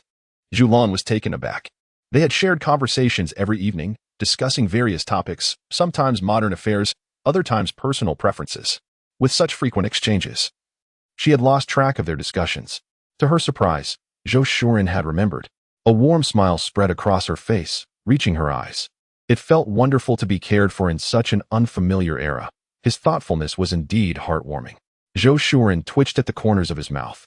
Even though Zhulian had begun to show some concern for him, her demeanor remained rather coarse. He felt a sense of suffocation. After all, they had become husband and wife, seeing each other daily and sharing the same bed at night. Apart from the fact that they were not true spouses, they were the most familiar of companions, rendering any normal attempts at testing the waters futile. During dinner that evening, Zhulian summoned the elder couple. He directly stated, regarding the new recipe for sausages, your mother discussed it with me. My intention is to reserve that recipe and revisit it 3 years hence. At present, our family must maintain a low profile. Selling it to the Sher family or other merchants is not suitable, and we wish to avoid provoking Wangru. While it may feel somewhat stifling, it is crucial for us to navigate the Imperial examination without complications. This is of utmost importance for the Zhou family. Li Shi's dissatisfaction was evident on her face. Unable to converse with her father-in-law, she could only confide in her mother. What about the spicy cabbage recipe for my maternal family? Or perhaps I could travel to Jiangnan once more to sell another recipe. She had genuinely tasted the sweetness of profit, having received 30 taels after the grandmother's decision to grant her 2/10 of the earnings. When had she ever encountered such a sum of silver? It was all her own. Zhulian's expression hardened. Li Shi ought not to possess money at this juncture. Her newfound confidence had led her to challenge her father-in-law's words. With a fierce glare directed at Li Shi, she declared, both your father and I are working for the benefit of our household. We are scholars and farmers. The most pressing matter now is the Imperial examination. Once you have gained the ability, you may handle the recipes as you wish, but for these next few years, that is not an option. And if you dare to play both sides, do not blame me for expelling your entire family. Zhulian understood that the Li family was resolute. Mere explanations would prove futile, and threats were far more direct and effective. She and Zhulian wished to avoid trouble before the Imperial examination, fully aware of the myriad of underhanded tactics employed, especially in ancient times. They knew that any delay in the examination could lead to dire consequences. Eventually, Li's fears materialized. She recalled her father's words about her father-in-law earning considerably more silver, rendering her 30 taels insignificant. A shiver of trepidation coursed through her. Their family could not afford division. The eldest son and grandson were expected to support their mother, inheriting the majority of the wealth. Moreover, what would happen to her son's education if they were to divide the family assets? The two of them were utterly ignorant. Wealth paled in comparison to their son's futures. She was eagerly anticipating her son's success to secure her own status. Immediately, Li retreated, saying, I will heed my parents' advice. Zhulian, unyielding, delivered a sharp rebuke, explaining, next year, your father will participate in the provincial examination for scholars. You should be aware of this. Furthermore, come spring, Mingyun must begin his studies. Zhou Laoda had always been calm regarding his mother's guidance of his wife, agreeing that it was essential for her to understand her status, lest she forget her lineage due to newfound wealth. However, now he found himself unsettled. His father was to take the scholar's examination, with his daughter-in-law present. Zhulian hesitated to speak, but their son was unrestrained. Do you have any objections? Zhou Laoda swallowed hard, feeling the weight of his father's discontent. He had always been intimidated by his father, and now, with the changes, he felt even more daunted. No objections. I am merely concerned for my father. Zhulian understood the concerns of his eldest son, which primarily revolved around the fear of failing the examination. With a dismissive snort, he remarked, "If your father had not encountered such unfortunate circumstances, he might have already attained the status of a scholar. I have ventured out and recognized the merits of holding a title. Relying on your two younger brothers could take an eternity. It would be far more prudent for me to take the examination myself. I have not neglected my studies over the years, and I am confident in my ability to secure the title of Shiozai." Zhulian spoke the truth. He had never relinquished his books. By synthesizing his memories and applying his own reasoning, he believed that passing the examination was entirely feasible. The eldest son began to grasp why his father had suddenly decided to pursue the title of Shiozai. He had faith in his father's assertion of success. Furthermore, he realized that if his father achieved this title, it would be far more advantageous than if his younger brothers did. As the eldest son, he would benefit the most, while his brothers would remain at a distance, especially after they married. With their father at the helm, he felt secure, whereas his brothers would be dependent on others. The eldest son was exhilarated at the prospect of his father's success, the most tangible benefit being the 20 acres of land at home that would be exempt from taxes. "Father, I believe in you," Zhulian continued. "Come spring, Mingyun will enter the clan academy." The eldest son was taken aback, doubting his hearing. "Father, what did you say?" Chapter 93. The clan academy. Zhulian replied nonchalantly, "You heard correctly. Come spring, Mingyun will enter the clan academy. Moreover, not only Mingyun, but your two younger brothers and Rongchuan will also attend." The eldest son was astonished. "What has inspired you during your time away?" "Our family has always maintained a distance from the clan, and father, the clan academy is notoriously difficult to enter. The Zhou family's ancestral school, renowned across 10 miles and 8 villages, boasts a long-standing lineage. Even with the loss of some texts, their collection remains invaluable. Furthermore, the Zhou family adheres to numerous regulations, ensuring a commendable standard of education for those not bearing the Zhou surname. The other villagers are required to pay a hefty tuition fee and must possess exemplary character to avoid negatively influencing the Zhou children's studies." Initially, the father, harboring frustrations, did not send his younger sons to the ancestral school. Instead, they were enrolled in more prestigious private academies. Zhulian, regardless of his eldest son's thoughts, continued, "Tomorrow, you shall attend to your affairs. The day after, I will take you and Mingyun to visit the clan leader and several elders, so you may gain some insight." The eldest son, perplexed by his father's intentions, was not particularly astute and preferred not to ponder deeply. He believed whatever his father said was the right course of action. Having expressed all that needed to be said, Zhulian gestured for his eldest and his spouse to take their leave. Observing his father serving tea to his mother caused the eldest son to grimace. No wonder his father had advised them to avoid the main house unless necessary. The sight of his father attending to his mother was rather uncomfortable. The following morning, after breakfast, the eldest couple not only ventured to the county, but also brought along their two sons. Although Zhulian worried about the hardships the children might face, their excitement proved contagious, persuading her to relent. Zhulian cast a glance at her younger grandson, unable to suppress her admiration for her second son's nurturing ability. Zhao and the children were being well cared for. Zhulian had long contemplated acquiring a shop and residence in Pingzhou after the new year. The latter intended for examination preparations, while the shop, with its high rental, would facilitate future transactions. Zhulian, brimming with enthusiasm, declared, "I shall go after the new year as well." Zhulian smiled and said, "All right, let us go together." Zhulian pondered the money in her hands, wondering whether the shops and residences in Pingzhou were expensive. Should they retain some silver, would 1,000 taels suffice? Zhulian reassured her, "Do not worry. I have inquired thoroughly. The prime shops have long been claimed, and we can only afford to purchase third-rate properties, which are not overly costly. The prices in Pingzhou are not comparable to those in Jiangnan. A two-entry residence would only cost about 200 taels, and even well-located houses are not exorbitant." Zhulian calculated in her mind, knowing Zhulian desired a two-entry residence due to the large number of family members. One entry would be insufficient. The thought of soon possessing property in ancient times filled her with joy. She exclaimed, "Once you become an official, we shall no longer be common folk and can afford to be less cautious. I will certainly acquire more properties."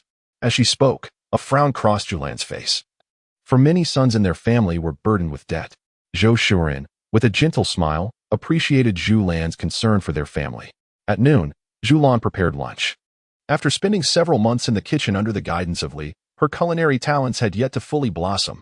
However, she had made some progress. Managing to make soup, though overly salty, she learned to dilute it with water. While the flavor of her soup was unremarkable, the steamed buns made in the morning, paired with a pot of soup, sufficed. Li eagerly opened a box and said, "Mother, this is a silver hairpin selected by me and my husband. It costs 2 taels. Do you like it?" The couple wished to honor their father-in-law as well, but since he did not smoke and they already had writing materials at home, they decided it best to invest their filial piety in their mother instead, making their father-in-law all the more pleased.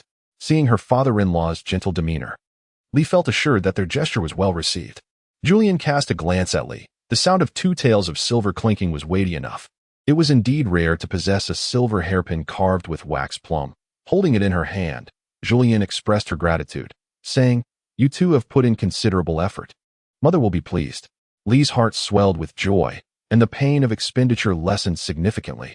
As long as mother was happy, it sufficed. Alas, my hands are clumsy. Unlike my younger sister who is adept at making clothes, thus I can only show my filial piety with a bit more silver. Zhulian. Li's cleverness was now directed towards subtly undermining Zhao. Chapter 94. No eavesdropping. Zhou Laoda cleared his throat, prompting Li to fall silent, yet her triumphant demeanor remained uncontainable. Humph. Zhao, do not think that bearing a son grants you the confidence to usurp my position in this household. Zhou Laoda, ignoring his troublesome wife, spoke up. Father, this afternoon we visited your father-in-law's house and purchased some pork and fish. We delivered this year's New Year gifts privately. Zhulian rose and addressed Li. Let us prepare dinner. Tonight, we shall make noodles. Li inquired, Mother, shall the noodles be in soup or with fried sauce? It had been a while since Zhulian savored fried sauce noodles, and she found herself quite tempted. Later, I shall take out some meat. Half will be made into a non-spicy sauce, and the other half into a spicy one. Please go ahead. I will fetch the noodles and meat. All right, Mother. Li made the bean sauce from Zhou's family, and although Zhulian had not favored sauce in her modern life, she had developed a fondness for it in ancient times. The fried sauce paired with pancakes was particularly delightful, and Zhulian found herself craving it every few days. The yellow soybean, native to China, has a long history of cultivation, though it was not widespread in ancient times. Zhulian's family did not plant yellow soybeans. The beans used for making the sauce were purchased from the Zhang family, who sold tofu. The dinner consisted of 2 large pots of noodles, yet they proved insufficient, as my granddaughter, who is just over a year old, devoured an entire bowl. If she had refrained from eating, fearing indigestion, she could have consumed even more. Fortunately, she did not inherit her parents' looks, but rather took after Zhulian, resulting in her being a charming little girl. Ever since Zhulian arrived, our family's meals have improved considerably, providing enough nourishment for the little one to sprout several milk teeth. Her delight in eating was evident as she clapped her hands in joy.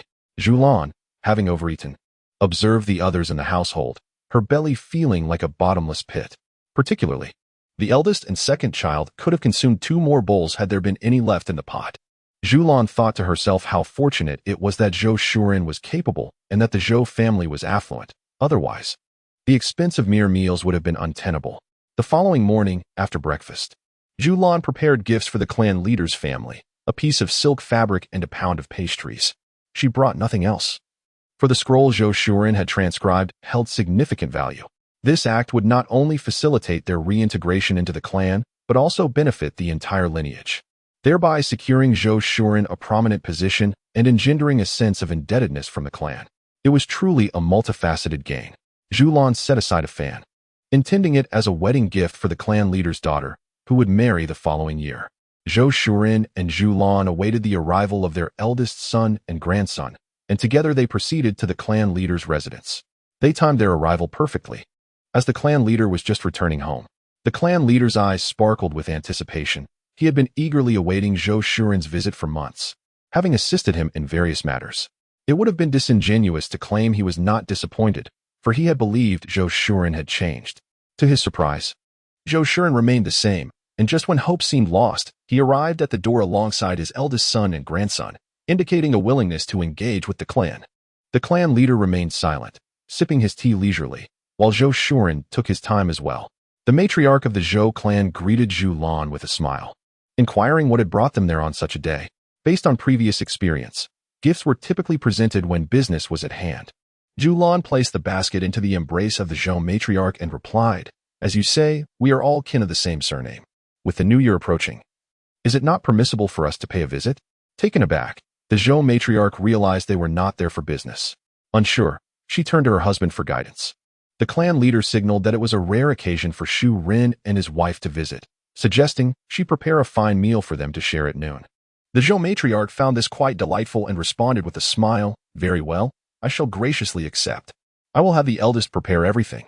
Yang, would you kindly come to the inner room for a conversation?"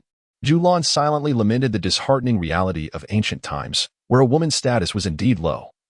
Even her desire to listen in was thwarted. She had long wished to engage with you intimately. The Zhou matriarch paused, contemplating how unexpectedly eloquent Yang was, realizing she was far from being a simpleton. In Chapter 95, titled Calculating Mutual Benefit, once Zhulian had entered the inner room, Zhou Shu-run retrieved a scroll from his bosom. He was candid, revealing, "Not long ago, I accompanied a courier company to Jiangnan. This is a scroll I painstakingly obtained during my time there, a copy of the Jiangnan examination papers. I present it to the clan, hoping it may assist our scholars in the upcoming provincial examination 2 years hence." The Zhou family has long been devoid of remarkable individuals or influential connections. Several generations have struggled to survive amidst chaos, resulting in the loss of many capable kin. It is a lamentable reality that the Zhou family, unable even to secure the funds necessary for participation in the Imperial examinations, has found themselves in such dire straits. However, I am pleased to witness the potential in you. Zhou Shuren, I have always believed in your capabilities, and on behalf of the younger generation of our clan, I extend my heartfelt gratitude. Regrettably, Zhou Shuren, once the brightest scholar among his peers, has suffered from the misfortune of timing. With the establishment of the new dynasty, his children are still too young, leaving him with no choice but to focus on their upbringing. Had circumstances been different, the Zhou family might have already produced a successful candidate to safeguard our lineage. The clan leader, stroking his beard, felt a surge of joy as he recognized the reintegration of Zhou Shuren's branch into the family, an auspicious development indeed. His expectations for Zhou Shuren grew, fixating on the examination papers before him, which must have required considerable effort and, undoubtedly, a substantial financial investment. It was apparent that Zhou Shuren's household possessed considerable wealth, reflecting on the ambitions of his father and grandfather towards Zhou Shuren's branch. He felt a twinge of discomfort, but quickly dismissed it. After all, Zhou Shuren was providing for even the likes of Rong Chuan, which clearly indicated his financial stability.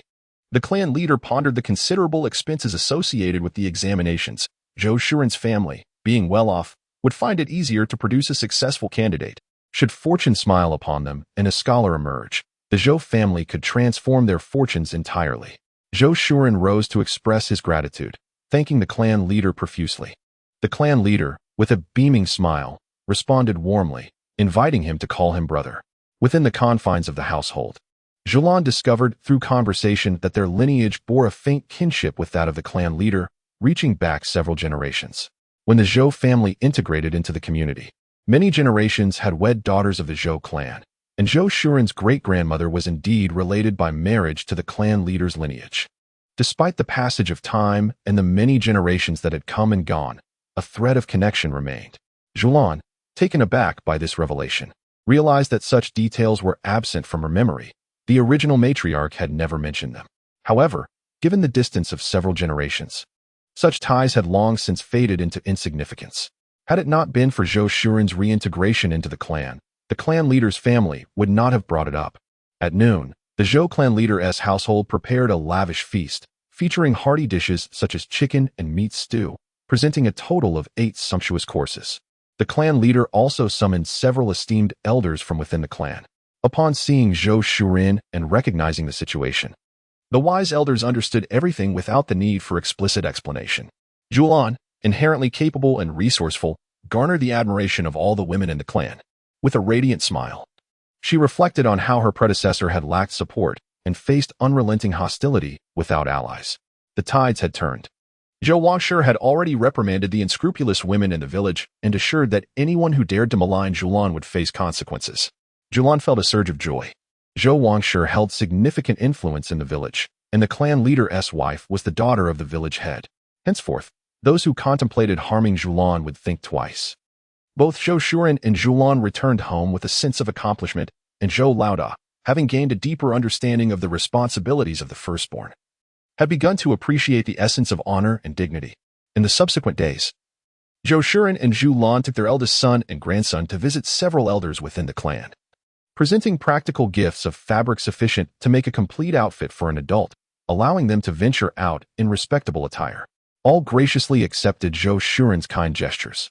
Zhu Lan's diplomatic skills proved effective. While not everyone openly expressed their fondness for her, at the very least, their perceptions of her had shifted positively.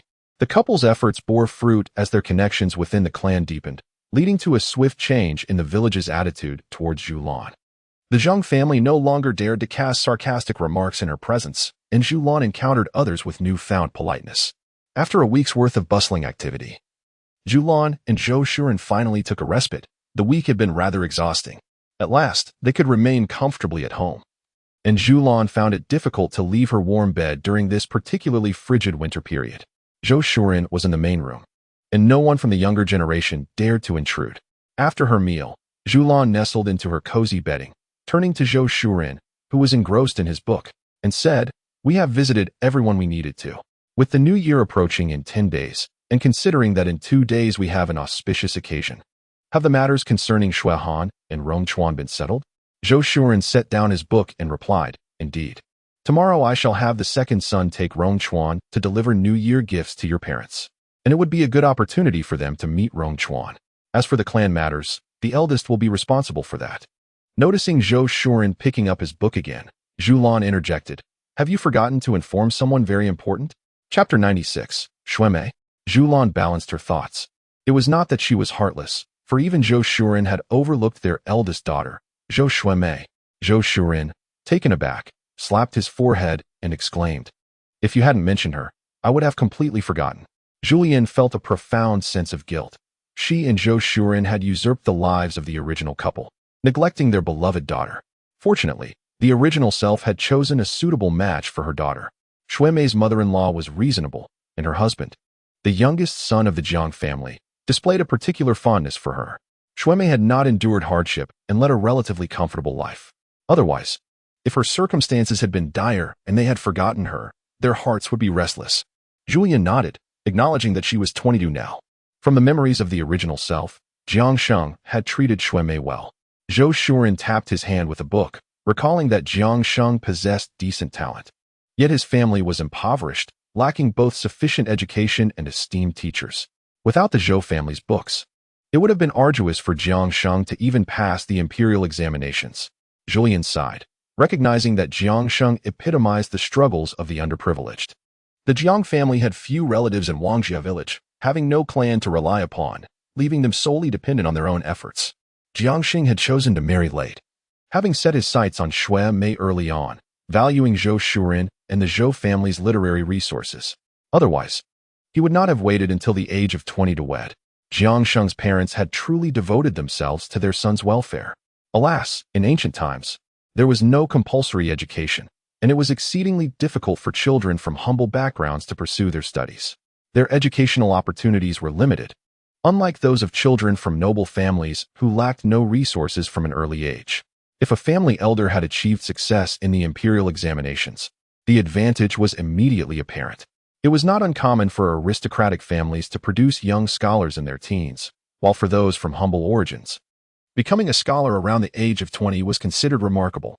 Zhou Shuren noticed that Zhulian was lost in thought again. He shook the book in his hand to draw her attention and remarked, "Indeed, the family possesses foresight, yet considering the current circumstances, aspiring to become a scholar seems quite difficult. The entire hope of the Jiang family rests upon Jiang Sheng, who has already cost them a considerable sum over the year. With many sons in the Jiang household, and Jiang Sheng having failed the examination twice, his elder brothers are growing impatient. As the saying goes, the greater the hope, the greater the disappointment. It appears that the contradictions within the Jiang family are not insignificant." Zhou Shuren felt somewhat awkward, for he had completely forgotten about the eldest daughter. She must have endured considerable ridicule from her sisters-in-law in the Jiang family. He recalled that during the last inventory, there were silver earrings. He suggested that Zhulian find a matching pair to send to the eldest daughter. This year's New Year gifts should be more substantial. In addition to a special gift for the eldest daughter, it would be wise to include some practical items for the Jiang family as well. Zhulian contemplated this.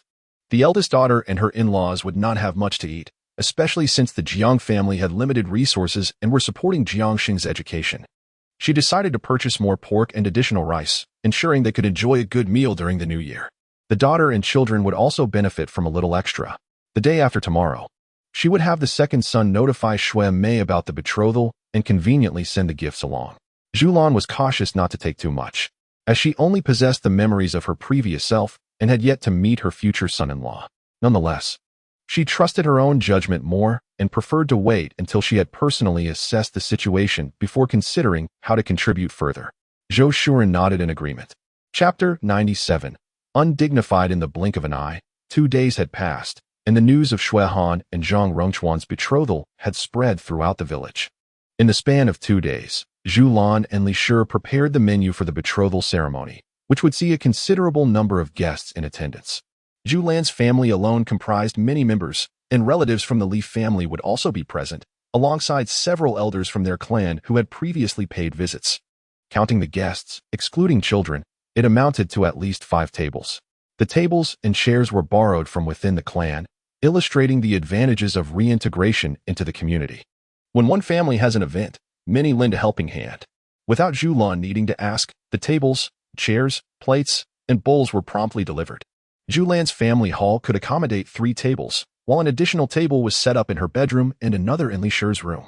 To emphasize the importance and prestige of the occasion, Zhulian procured half a pig, 5 hens, and 5 rabbits, planning to prepare 8 dishes: braised pork ribs, soy sauce meat, sauerkraut stewed with bones, chicken with mushrooms, braised rabbit, stir-fried pig intestines, sausages, and finally, with resolve, Zhulian sliced a piece of ham to make soup, serving mixed flour buns as the staple.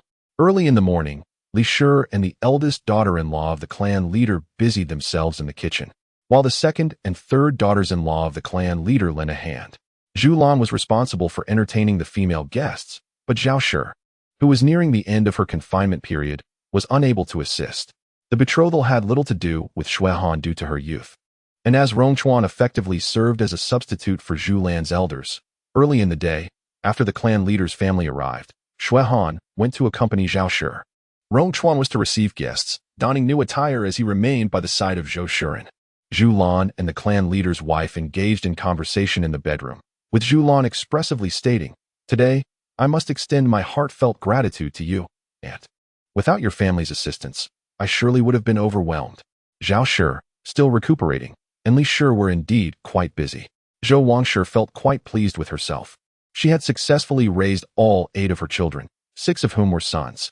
Her daughters-in-law were industrious and dutiful, and in a few years, when Chang Lian and Chang Ji wed, the household would be adequately populated.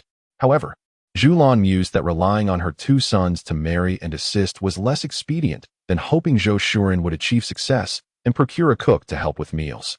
Outwardly, she remarked, "Aunt, you are among the most fortunate in the village." Yet, she had endured several years of her mother-in-law's displeasure.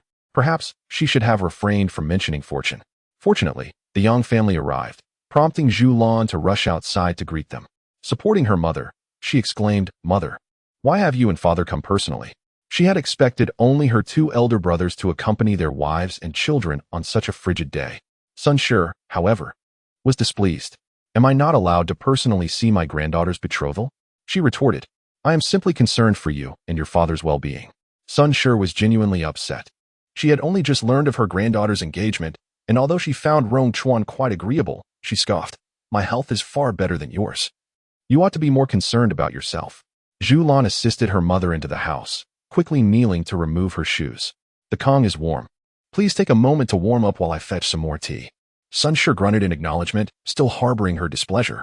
Sun was being well attended to, and the pent-up frustration she felt dissipated. In truth, there was little that truly vexed her. She had no desire to meddle in her granddaughter's marriage. However, she couldn't shake the feeling that her daughter had begun to withhold significant matters from her, leaving her momentarily disconcerted. Ultimately, her concern for her daughter prevailed. After all, it was no small feat to nurture one's health, and she urged her daughter to take a rest. With a sigh of relief, Zhulian thought that she had navigated a difficult situation. Sun's warmth enveloped her. Her daughter was undoubtedly the one she cherished most. Yet, she jested. Is it not somewhat embarrassing for a grandmother to act like a child? Sun retorted playfully. Even as a great-grandmother, I remain your daughter. I shall always be your daughter.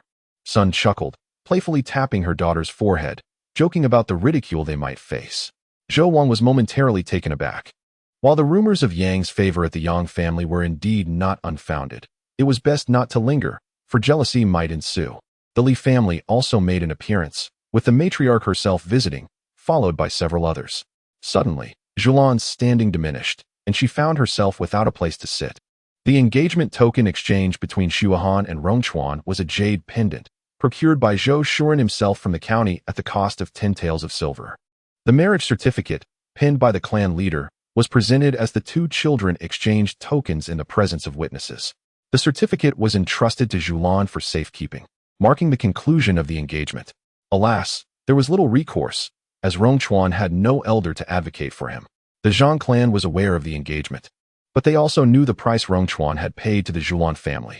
Initially, there were speculations of labor, but the truth of the child bride rumor soon surfaced. The Zhang clan felt shame, witnessing Rongchuan's struggles without anyone stepping forward to assist him.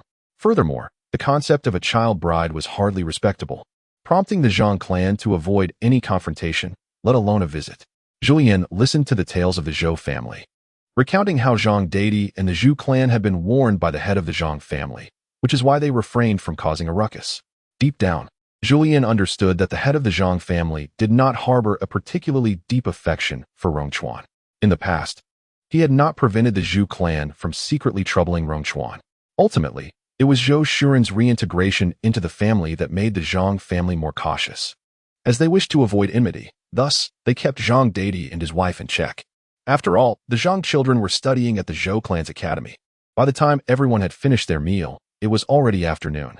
Zhulian had been so busy that she had the chance to converse with her eldest daughter, Xuemei. Zhulian first saw off the Yang family, followed by several elders from their clan and the Li family. Once the head of the clan had assisted in washing the dishes and tidying up, they finally departed. Zhulian felt quite embarrassed.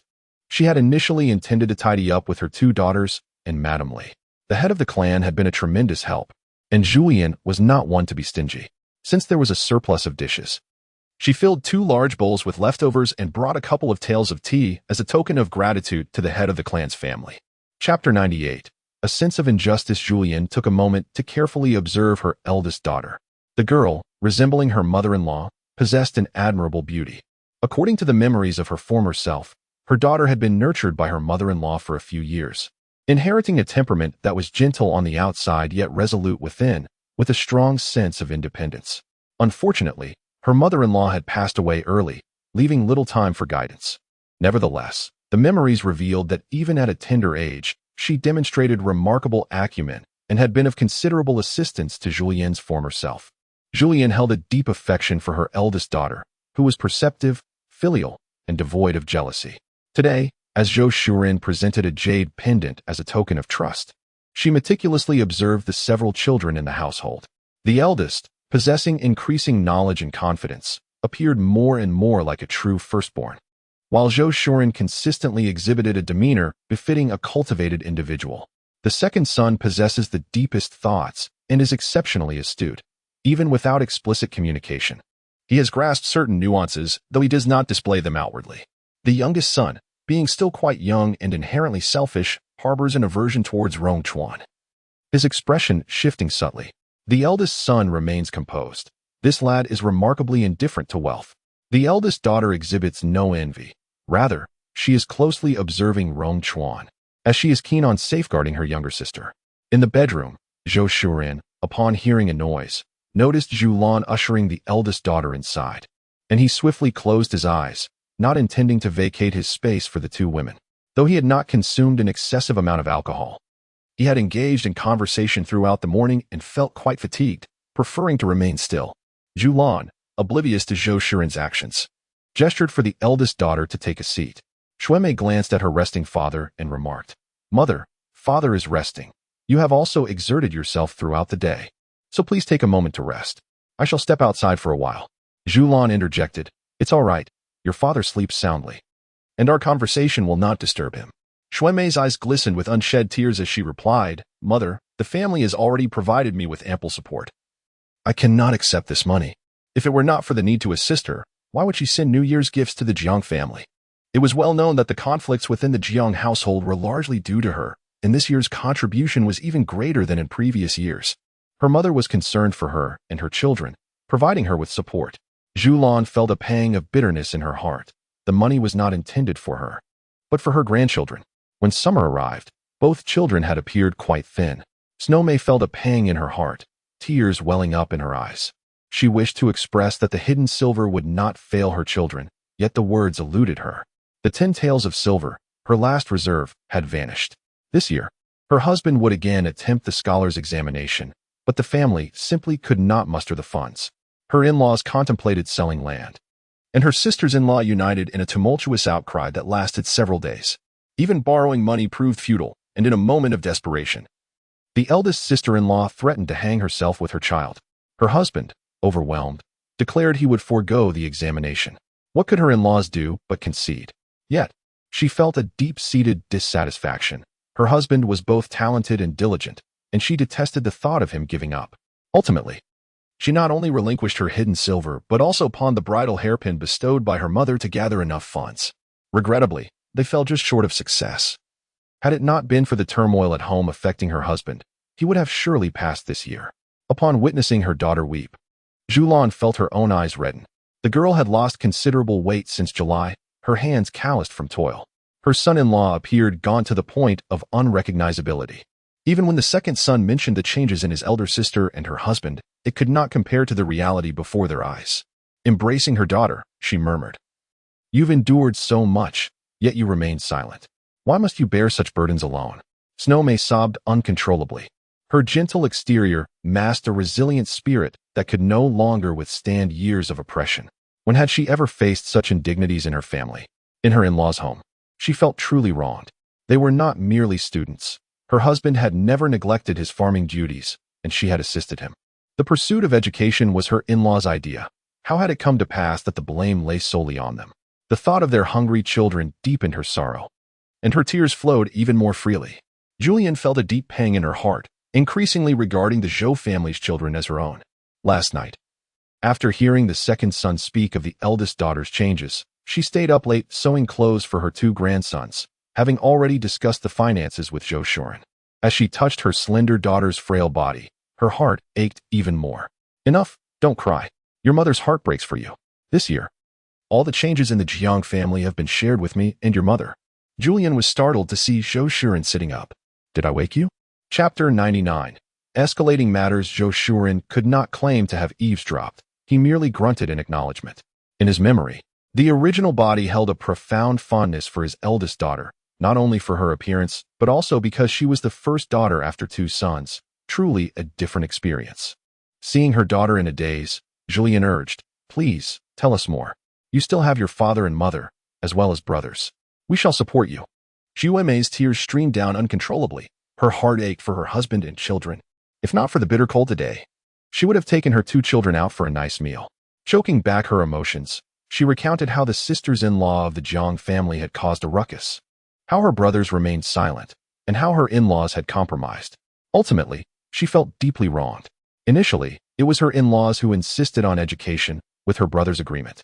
Now, due to financial strains from schooling, all the anger was unjustly directed at them, as if they were the ones guilty of unredeemable sins.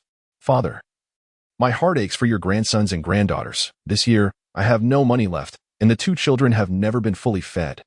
Zhulian and Zhou Shuren were visibly distressed, as they had not anticipated that their daughter and grandson would endure such hardships. Both are astute individuals who possess a profound understanding of human nature. Their hopes have been dashed. Their eldest daughter's family has become a target for venting frustrations. And with each concession made by the couple, the Jiang family is emboldened in their misguided beliefs, growing increasingly intolerable. Zhulian's countenance darkened.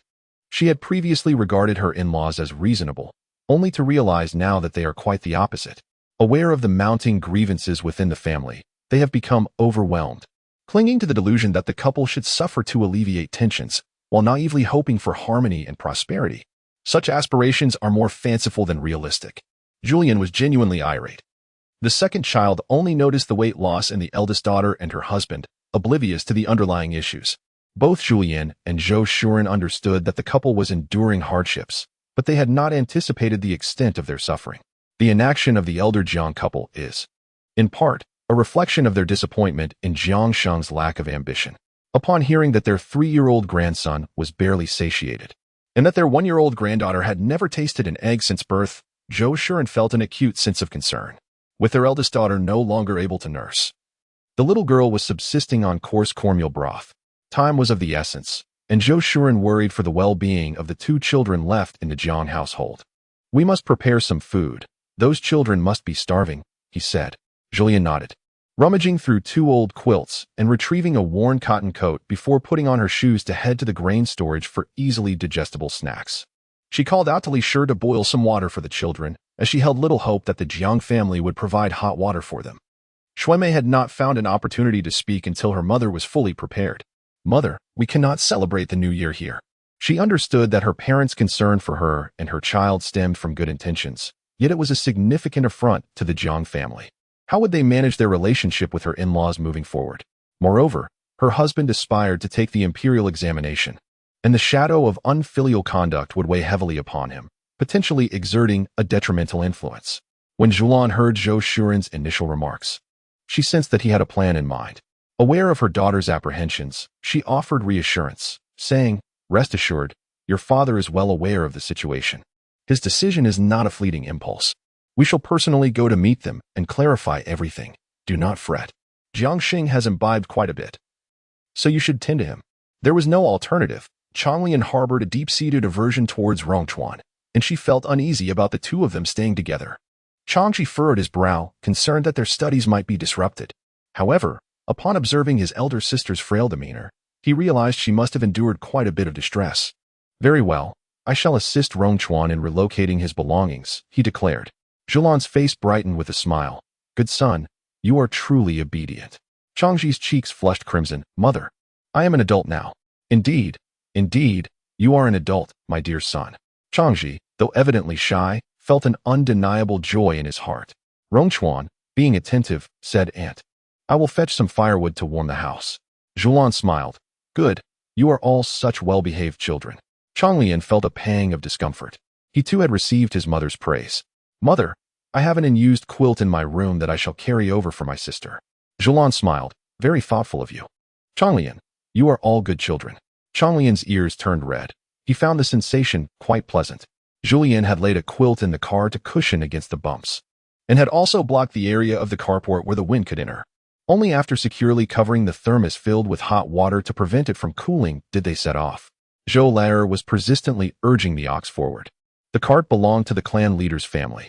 The Zhou family's cow had been pregnant for over 200 days, her belly increasingly bulging as she struggled to pull the cart for transporting goods around the village, thus necessitating the borrowing of the clan leader's ox for their journeys. In their haste, they reached Wangzhou village in just half an hour. The Jiang family, a more recent addition to the village, resided on its outskirts, and it took only a few steps upon entering the village to arrive at their home. The gate of the Jiang household stood ajar. Zhou Shuren descended first, cautiously assisting Zhulian out of the vehicle, and reminded Laer to take good care of the ox before entering the courtyard. Upon entering, they were met with the sound of loud wailing. Zhulian had memories of the Jiang family, and, following the cries, discerned that they originated from the room where her granddaughter resided.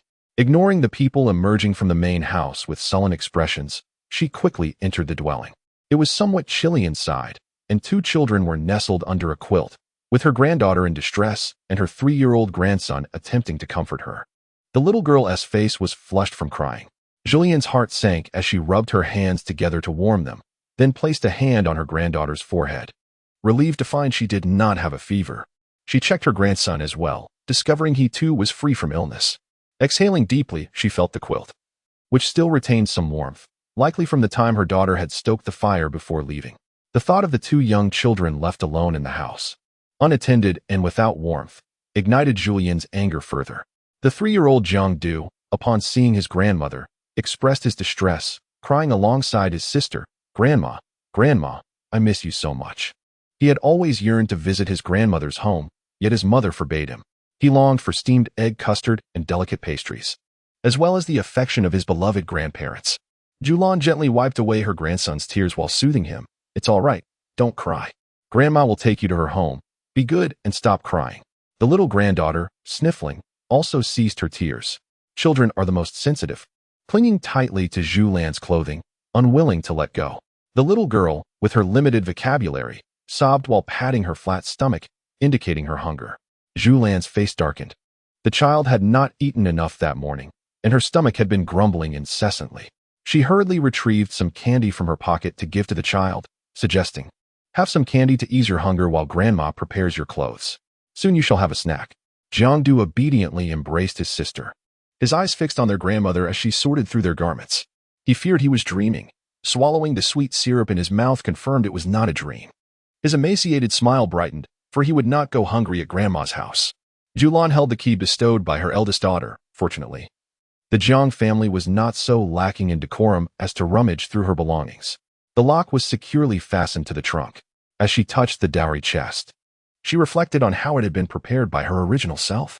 When Shuemei married, her dowry had been renowned throughout 10 miles and 8 villages. Crafted from the finest wood, Zhulian felt increasingly guilty. Her original self had truly cherished her eldest daughter, yet she and Zhou Shuren had forgotten that. Unlocking the chest, Zhulian cast a glance inside, her heart aching as she noticed the dowry had dwindled to only a few pieces of fabric. Fortunately, her eldest daughter was not foolish.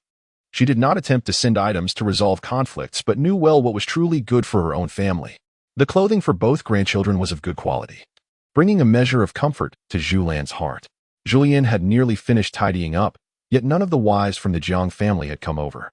In an instant, Zhulian comprehended that the original owner was capable of taking action without making a fuss, causing the Jiang women to fearfully retreat. He longed to hasten to his grandmother's house, where delectable food awaited, ensuring he would not go hungry. With a stern expression, Zhulian closed the door and proceeded towards the main hall, where only the voice of Zhou Shuren echoed, his tone unwavering. Zhulian listened as Zhou Shuren remarked, "In this year, it is truly unjust for several households to exploit Jiang Shang's educational expenses. Initially, the arrangement for his studies was agreed upon by you and Jiang Shang's brothers. So how has it come to resentment?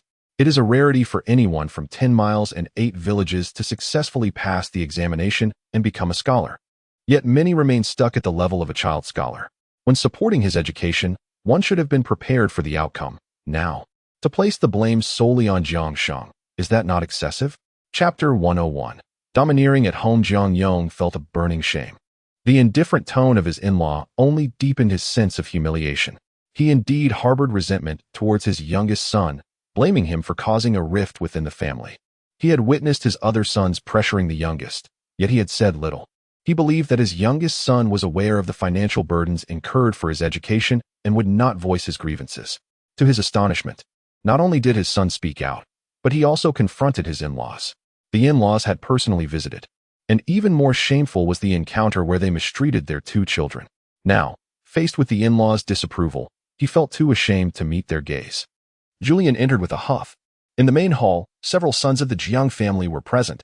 He cast a cold glance around and inquired, "Where is the matriarch?" Jiang Yong felt a shiver run through him. His mother-in-law was quite adept. Was she about to take action? No one uttered a word. Zhulian, aware of the tension, retreated to the bedroom, leaving the men to Zhou Shuren. The eldest son of the Jiang family was taken aback, genuinely fearing for his mother's safety. Auntie," Zhulian scoffed, making her way past to push open the bedroom door. Inside, not only was Jiang Wangshe present, but several daughters-in-law were also gathered, creating a full assembly. Upon noticing the sunflower seeds scattered on the floor, she felt her anger rise unabated. "Oh, my dear mother-in-law seems to be enjoying a leisurely chat while snacking on seeds."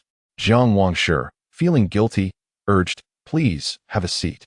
Zhulian replied with a sarcastic tone, "I have no time to sit idly.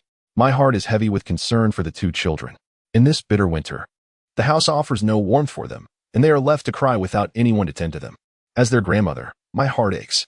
It is said that seeing is believing. I once doubted this, but now I am convinced. During the betrothal, the matchmaker praised my mother-in-law as an exemplary matriarch. Yet today she has opened my eyes to the true nature of unkind elders."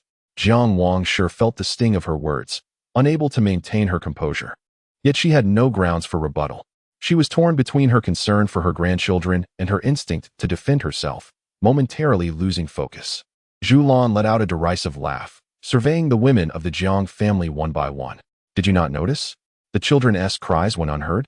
It is understandable for an elder to be hard of hearing, but what of the younger ones? Zhulian is not here to cause a stir today. She harbors disdain for the women of the Jiang family, who are fierce only within their own walls. Having articulated her intentions, she noted that her future mother-in-law shows little affection for her son and grandchildren, yet she herself cares deeply. The children's garments are all prepared. This year, the Jiang family will celebrate the new year at the Zhou household, sparing themselves the discomfort of lingering and enduring further grievances. Jiang Wangshe felt as though she had been slapped across the face. Her son's family would be spending the holiday at her mother-in-law's home, stripping the Jiang family of any remaining dignity. Mother-in-law, this hardly seems appropriate. Zhulian responded with a half-smile, pondering whether her future mother-in-law believed that after tormenting the Jiang family for half a year, they would retain any semblance of respect in the village. It would be better to shed the veil of ignorance. Jiang Wangshe was left speechless. Her younger son, frail from bearing the brunt of household labor, had long been the subject of village gossip. The elderly couple was aware of the whispers, yet felt powerless to change their circumstances, as their son lacked ambition. The more they heard the gossip, the more they resented their son. Now that the future mother-in-law had come to their home, it was certainly due to the younger son's family, and any feelings of guilt vanished in an instant. After all, she is still a mother. Zhulian observed Jiang Wangshe's transformation without concern. Upon hearing a commotion outside, she promptly stepped out. Zhou Shuren had already risen to his feet. Shall we depart? Zhulian inquired. Yes, Zhou Shuren replied. The future in-laws have agreed to a division of the family after the new year. We will return once the 7th day has passed. Zhulian recognized Zhou Shuren's formidable resolve and was astonished at how decisively she had navigated the conversation regarding the family division. I shall go tend to the child, she stated. Indeed, came the reply. The Jiang family has severed ties today, with not a soul emerging to bid farewell, disregarding the customary courtesies. Zhulian scoffed softly, securing the children and locking the doors of the house before signaling her second son to drive off. Once they exited Wangjia village, Zhulian inquired how Jiang Yong could possibly consent to the division of the family. Zhou Shuren held his grandson tightly, initially opposed to the idea. However, upon seeing our arrival, Jiang Yong harbored hopes that we might provide financial support for Jiang Shang's scholarly pursuits, believing that his success would yield benefits for the family. I bluntly stated that we would not offer assistance, warning against any attempts to exploit the situation, and candidly expressed the grievances harbored within the Jiang family regarding the division. I argued that remaining unified would only breed animosity among the brothers, suggesting it would be wiser to part ways amicably. Zhulian, while patting her granddaughter, remarked that the division could not possibly be so straightforward. Zhou Shuren chuckled, explaining that Jiang Sheng had indeed incurred expenses for his education, and when the time came for him to separate from the family, he would not demand anything. I even offered to introduce Jiang Sheng to the art of transcription, proposing that half of his earnings be given to the in-laws while he retained the other half for his studies. Despite the in-laws' initial hesitation, Jiang Sheng's brothers, well aware of the arduous nature of the Imperial examinations, were already devoid of hope and agreed to my proposal, leaving the in-laws with no choice but to acquiesce. Zhou Shuren spoke without lowering his voice. The matter of transcription could not be kept secret, nor did he wish to conceal it. Originally, he had intended to assign this task to Rongchuan, but alas, plans often falter.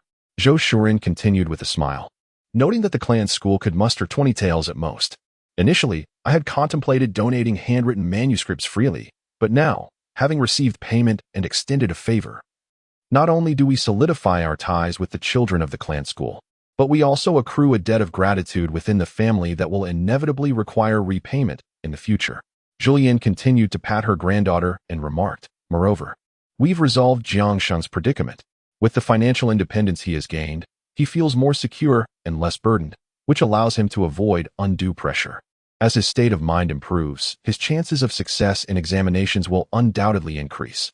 This is truly a multifaceted benefit. Zhou Shuren shifted his position slightly and replied, indeed. In this division of property, Jiang Sheng has not taken any land, which is akin to repaying a portion of the funds invested in his education. The payments for copying texts have also been settled, and the Jiang family has nearly reimbursed the expenses incurred for his schooling.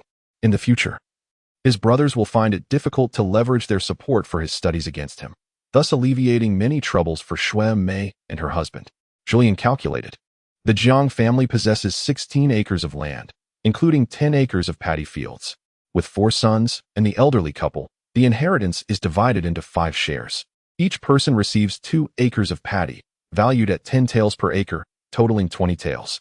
The dry land is worth 5 taels per acre, divided equally. So each family receives 1 acre. Jiangxing's lack of land means he has effectively repaid 25 taels. Adding the 10 taels from the copied texts, that makes 35 taels in total. Jiangxing is not solely a scholar. He has never shied away from labor, and all calculations indicate he has nearly repaid his debts. With a twinkle in her eyes, Zhulian remarked, I told you Zhou Shuren harbors a dark heart. How could he grant such favorable terms to the Jiang family? It is truly your foresight that has made this possible. Chapter 102. Advancing in years, Zhou Shuren gently caressed his grandson's frail little face. I cannot afford to overlook any details. Jiangsheng is my son-in-law and will be by our daughter's side for life. Both of them felt a sense of guilt towards their eldest daughter, realizing that they must consider every aspect meticulously, lest they fail to honor the sacrifices made by their original selves. On the return journey, the pace of the ox cart was considerably slower than on the way there. Due to the 2 young children, it took nearly an hour to reach home, and by the time they arrived, darkness had fallen. Zhulian and her companion had been carrying the children throughout the ride, and their arms had grown numb and devoid of sensation. Shui Mei and her husband had been waiting anxiously in the hall. Upon hearing the commotion, they rushed out. Shui Mei, eager to assist, asked, Mother, did the children cause you any trouble? Zhulian let out a slight groan, feeling as if her arms were no longer her own. Fortunately, the children had been well behaved, sleeping soundly throughout the journey. You should come and tightly wrap the children before taking them inside, she suggested. Shui Mei, with her husband's support, climbed onto the ox cart. Once she felt her body acclimatized to the chill, she approached, noticing her parents' arms were stiff and unresponsive, realizing they had grown numb. Her voice quivered with emotion. Oh, how unfilial of me. My parents, having aged, must still worry for their daughter. Zhulian, having long ceased her complaints about the children's occasional displays of unfilial behavior, found it difficult to accept the passage of time. After all, at her age, many in the modern world were just beginning their married lives. Zhou Shuren furrowed his brow, saying, You may step down now. Observing her father shake his arms, Shui Mei took her mother's arm and began to massage it. Finally conceding to her sister-in-law's words, her father's affection was solely reserved for her mother, with their children relegated to the sidelines. A flush crept across her face. Despite her own strong bond with her husband, she had never experienced such intimacy, and she envied the love her parents shared. Zhulian, suffering from the discomfort of her aching and numb arms, dared not utter a word, fearing her tone might be misinterpreted. Instead, she gazed at Zhou Shuren with tear-filled eyes, pleading, Please be gentle. Zhou Shuren felt as though his heart was being gently prodded, a warmth creeping to his ears. Zhulian took a moment to regain her composure, but she was eager to depart, saying, I should not linger any longer. Several children awaited her. No matter how thick-skinned she was, she could not endure it any longer. Zhou Laodao learned the circumstances from heir's words, feeling sorrow for his sister and brother-in-law, and even more so for their aging parents who toiled tirelessly. Father, mother, please sit down and rest. Indeed, Zhou Shuren was weary, seated in the main position. He surveyed his sons and felt a sense of satisfaction knowing they cared for their parents. You should sit as well. Zhulian, unable to shake off her concern for the children, instructed her eldest to bring down the blankets from the ox cart, then turned to head to the room where Ronchuan resided. Pushing open the door and lifting the curtain, a wave of warmth greeted her. She found Shui Mei and her husband dressing the children. Zhulian realized she had forgotten something. In her preoccupation with the children, she had neglected to bring clean clothes for her daughter and son-in-law. Shui Mei cautiously covered the child with a blanket. Mother, you've had a long day as well. I can manage here. You need not worry. Jiangsheng sincerely bowed to express his gratitude to his mother-in-law for her care. In Zhulian's recollection, she had seldom conversed with her son-in-law. Today, Jiangsheng had paid his respects and they exchanged a few words. This marked their second interaction. As for her eldest son-in-law, Zhulian was pleased with his appearance and stature. Her discerning eyes noted how skillfully Jiangsheng had changed the child's clothes. He was considerate, and his gratitude was genuine. Zhulian smiled, saying, Why be so formal? You are half my child. This is not only Xuemei's home, but yours as well. Seeing her daughter settle the children, Zhulian spoke softly. The children want to wake up for a while. Let us eat first. Afterward, I have matters to discuss with both of you. Xuemei and her husband exchanged a glance, understanding that the conversation would turn to the affairs of the Jiang family. For dinner, there were leftover meat and vegetables from lunch, freshly steamed mixed noodles, and millet porridge that Zhulian had specially prepared before leaving. Her grandchildren, with fragile digestive systems, needed to be nurtured with the porridge as they could never seem to feel full. Zhou Shuren sat on the Kong, while Jiang Sheng stood on the ground, refraining from discussing matters of the Jiang family, and instead testing Jiang Sheng's knowledge. Beads of sweat appeared on Jiang Sheng's forehead. His father-in-law had previously quizzed him, but never with such intensity. Today's examination was not only more challenging, but also presented in a rather unpredictable manner, causing him to feel anxious about making mistakes. Zhou Shuren's eyes sparkled with satisfaction. Indeed, Jiang Sheng possessed innate talent and a solid foundation. His daughter's words were not exaggerated. Had it not been for the turmoil within the Jiang family, Jiang Sheng would undoubtedly have excelled this year. After Xuemei tidied up the kitchen and glanced at the children, she joined them. Zhulian gestured for her daughter to sit beside her and addressed Zhou Shuren, stating that it was time to discuss serious matters. Zhou Shuren invited Jiang Sheng to sit as well and conveyed the discussions held regarding the division of the family estate. Once both accepted the situation, he continued, the discord within the Jiang family has become irreconcilable. It is better to cut through the chaos decisively. Most of what was owed in the division has been settled, and with the fundamental conflicts resolved, there will be no need for further strife. You both can focus on living your own lives peacefully. Without burdensome worries, Jiang Sheng can devote himself to his studies. Moreover, without land to tend, his daughter would not have to labor in the fields. The daughters-in-law of the Zhou family have ceased agricultural work, and certainly, his own daughter should not be overworked. Women ought to be well cared for. Zhulian added, this is all we can assist with. How you both choose to live from here onwards is up to you. Regardless of whether in ancient times or modernity, the excessive involvement of the Yu family is indeed detrimental. This time, their interference is justified due to the Jiang family's culpability, and the son-in-law genuinely requires their assistance. However, prolonged meddling is inappropriate. This boundary must be carefully managed, and clarity is essential to avoid fostering a dependency on them. Jiang Sheng is acutely aware that his in-laws' visit to the Jiang household will undoubtedly stir up trouble. He is not an antiquated scholar, and this year has granted him even greater insight. He feels guilt over his sister-in-law's turmoil with their parents. After failing his examinations, he endured for the sake of his parents, but such forbearance only invited further imposition. The indifference of his parents has left him disheartened, yet they have not separated. His labor consumes most of his time, and without his wife's encouragement, he might have given up. Now, with his in-laws standing up for him and resolving matters, he need no longer be controlled by others. It is said that a man's tears are seldom shed, yet his eyes have grown misty. Father, mother, I am sorry for the trouble I have caused. I feel inadequate as your son-in-law. Zhulian was momentarily at a loss for words, her intended remarks slipping her mind. Xuemei shed tears of joy, relieved that she would no longer suffer, and grateful that her father had found a lucrative endeavor for them. How wonderful, how wonderful. Zhou Shuren's piercing gaze fixed upon Jiang Sheng. You are my son-in-law. It is only right that I consider your welfare. May you live well in the days to come. Jiang Sheng was taken aback. His father-in-law was subtly admonishing him, reminding him that it was only due to Xuemei that they were willing to assist, instilling in him the understanding that he ought to cherish his wife. There was no resentment in this gentle reprimand. The son-in-law comprehended that he would not disappoint them in the future. Zhulian's mind raced with thoughts of promotion, wealth, and the death of a spouse. Presently, they were receiving timely help, but who could predict the future? She held little faith in promises. Zhulian nodded and reminded, make sure not to let the children eat too much tonight. It might upset their stomachs. Xuemei acknowledged her. Once Zhulian's daughter and son-in-law went out, she climbed onto the bed to arrange the blankets. Exhausted from the day's toil, she swiftly shed her clothes and burrowed into the covers. By the time Zhou Shuren changed his clothes and lay down, Zhulian was already fast asleep. Zhou Shuren turned his head to observe the distance between the two blankets. Feeling immensely satisfied, the space that once separated them had now diminished, allowing him to rest contentedly. Jiang Sheng expressed gratitude towards his father-in-law for entrusting him with the task of copying books, appreciating the thoughtfulness behind it. However, he felt a twinge of anxiety, knowing that while his father-in-law cared for them, the income from copying books was not insignificant.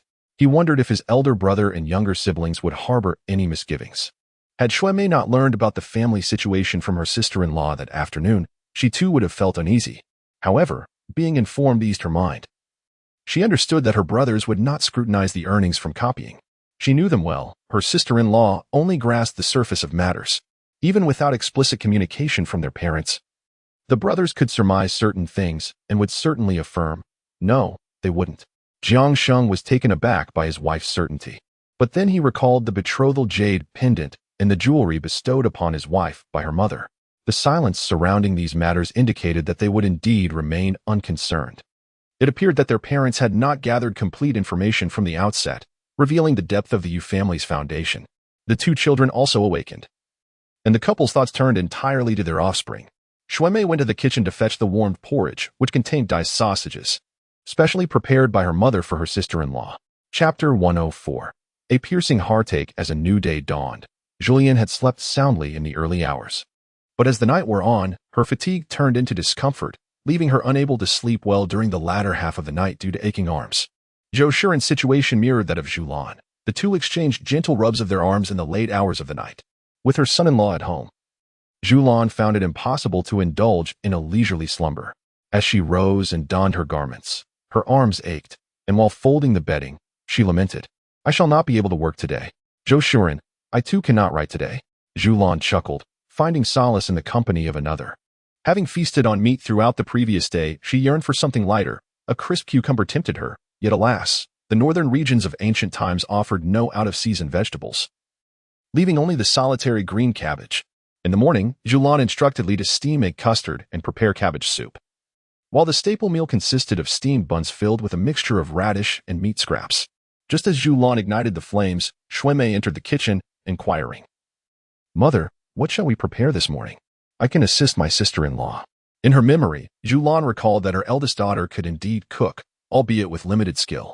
Accustomed to Li's culinary creations, she wished to spare herself from unnecessary hardship. "Let us make buns this morning. I shall help you with your sister-in-law's buns shortly."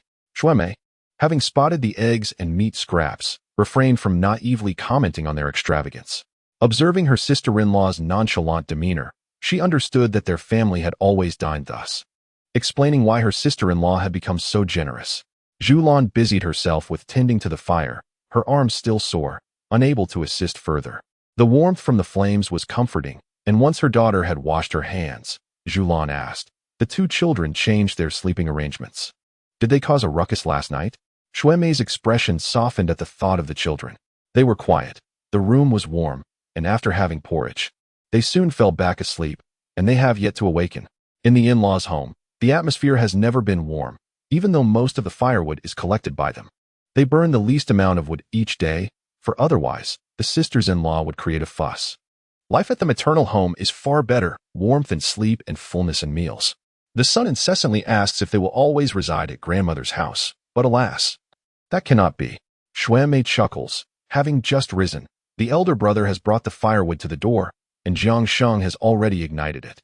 Zhulian is pleased with her eldest son's performance. Indeed, this is the mark of the eldest in the family. Her brother is becoming increasingly thorough in his endeavors. Moreover, it is not only the elder brother who has changed. Several of the brothers have undergone transformations, albeit to varying degrees. However, the most significant changes have occurred with the parents. After much contemplation, she accepted her sister-in-law's reasoning, for the mother's illness has imbued a sense of mortality, leading to her transformation once she recovered. The father, who cherishes the mother, has also changed, thereby influencing the brothers. Breakfast is ready, and Zhulian is surrounded by her grandson, Jiangdu, who is astutely aware that his grandmother holds him in the highest regard. "Grandmother, I want you to eat little Du's egg custard." Zhulian feels a pang in her heart. Such a young child already knows how to curry favor. "Everyone gets a share. This bowl is for you, little Du. Do eat quickly." Jiangdu, seeing that his aunt has brought in several more bowls, believes his grandmother's words. "Yes, thank you, grandmother." Shuemei feels a tightness in her heart. Her son is so young yet already aware of expressions. She harbors deeper resentment towards her in-laws, lowering her head to conceal her emotions as she carefully feeds her daughter the egg custard. "Don't rush, dear, it's a bit hot. Take your time." Zhulian observes her granddaughter take a bite and knows it is delicious. She feels an urgency to intervene. her heart aching for her eldest daughter, contemplating preparing more delectable dishes to nourish her well. Li's inability to articulate her thoughts resulted in her speaking whatever came to mind, leaving the children gazing at her with pitiable longing. Zhulian understood the underlying sentiments and felt it unnecessary to voice them. Such disclosures only serve to wound the heart. How disheartening. In Chapter 105, Innocent Entanglements, Xuanmei inhaled deeply, reminding herself not to let a fool provoke her, for it would ultimately be her own demise. She lowered her gaze and continued to tend to her daughter, ignoringly.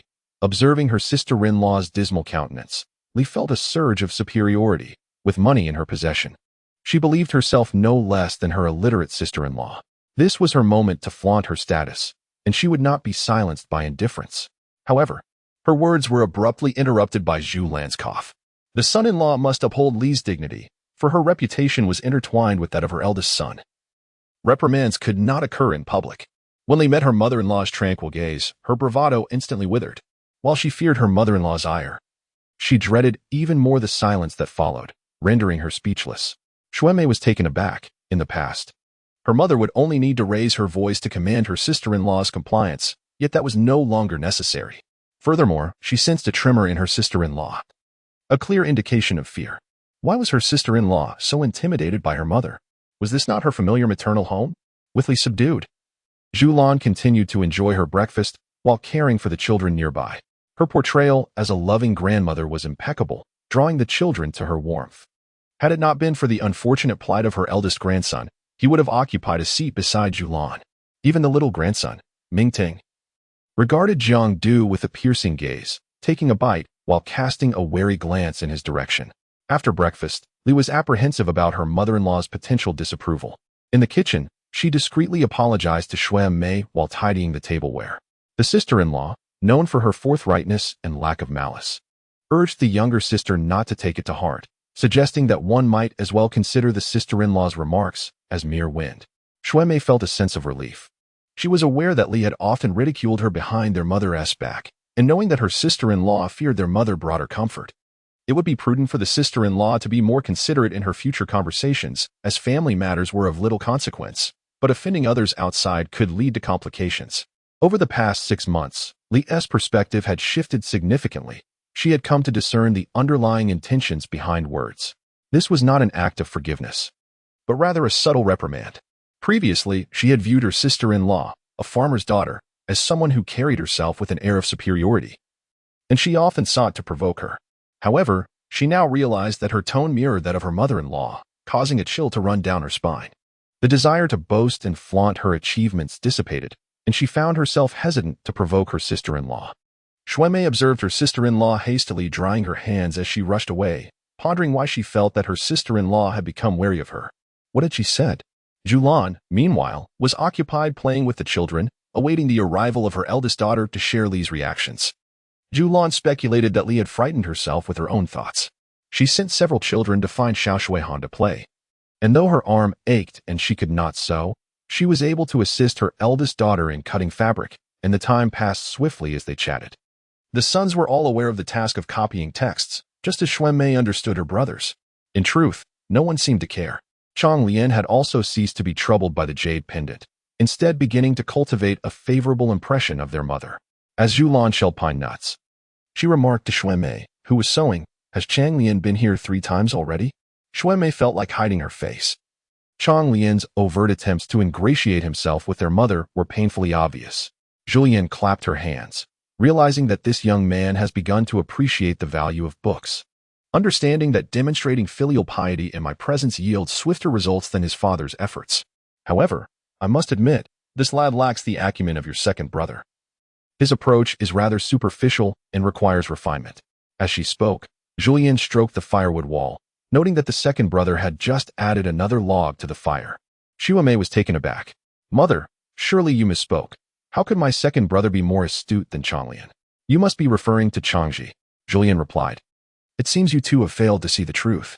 Allow me to enlighten you. The most perceptive one in this family is your second brother, Changyi. He possesses the clearest understanding of our affairs. As for the third brother, he is tangled in trivial schemes and petty calculations, far too superficial.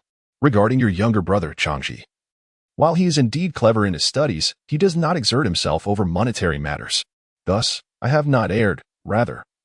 It is you who have misjudged your own brothers. Xiaomei felt a sting of embarrassment, as she had always considered herself to be astute. Her grandmother had praised her during her lifetime, and now she realized she had misjudged the seemingly honest second brother as the most cunning. Observing her leisurely mother, she felt her own intelligence falter. She had failed to comprehend the true nature of her own mother, whom she had believed to be straightforward and blunt. What had she just overheard? Zhulian noticed her eldest daughter's disappointment and sipped her tea slowly, savoring its delightful flavor. Before Xiaomei could gather her thoughts, Zhulian heard the voices of her youngest daughter, Xuehan, and Wang Ru. Wang Ru had come to visit. In recent days, Zhulian had not paid her much attention. Zhulian gestured for Xiaomei to remain silent and cautiously approached the door, noting that Xuehan had not invited Wang Ru inside, leaving them conversing at the threshold. Zhulian carefully opened the door a crack, straining to listen. Xiaomei, is mother eavesdropping? No. Mother is an elder. How could she eavesdrop? Yet reality reveals that she is indeed listening, right before her eyes. Wang Ru's voice could not be suppressed. Have you become engaged? She had merely accompanied Shi Qing to Pingzhou for a brief 10 days, and upon her return this morning, she was met with the shocking news that the Zhou family had rejoined the clan, and that the heroine Zhou Xuehan had become engaged. No less to a child betrothed as a husband. Upon hearing this news, she rushed over to confirm it. How astonishingly formidable her butterfly effect is.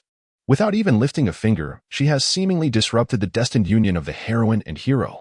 If Yulan were privy to Wang Ru's thoughts, she would undoubtedly scoff. For it was she and Shou Shiren who had spread their wings and stirred the air. Xuehan furrowed her brow. What does my engagement have to do with you? Why are you so agitated? Do you have feelings for Rongchuan? The words spoken by mother about a close friend secretly observing her fiancé echoed in her mind. No. That cannot be right. She and Wang Ru are no longer close friends. The cold glint in her eyes revealed that it was indeed a direct observation of Rongchuan. To still be spying even after becoming engaged. How frivolous. Wang Ru's moment of elation was fleeting, and emptiness filled her heart. The schemes she had meticulously planned were rendered useless, leaving her feeling quite disheartened. As she gazed at Zhou Xuehan's increasingly beautiful appearance and poise, jealousy gnawed at her for Xuehan's effortless success.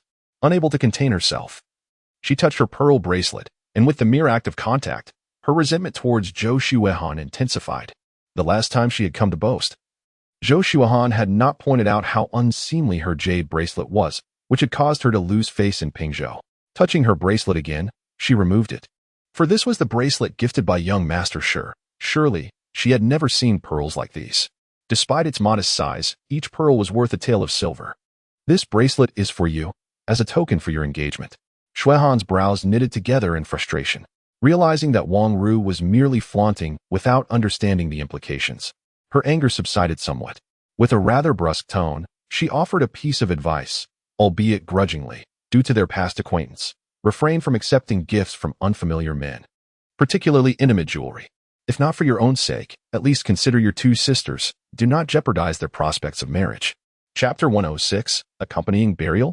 Wang Ru anticipated that Xuehan would graciously accept her gesture, perhaps even out of jealousy. Instead, she was met with a lecture, which darkened her expression. If you can't accept my goodwill, there's no need for your admonishments. Xuehan replied coolly. In the future, do not pass on jewelry gifted to you by unfamiliar men, lest it be misinterpreted as an insult or ill intent. You may leave now. Do not return, as we share no bond. Casting another glance at the pearl bracelet, her mind raced.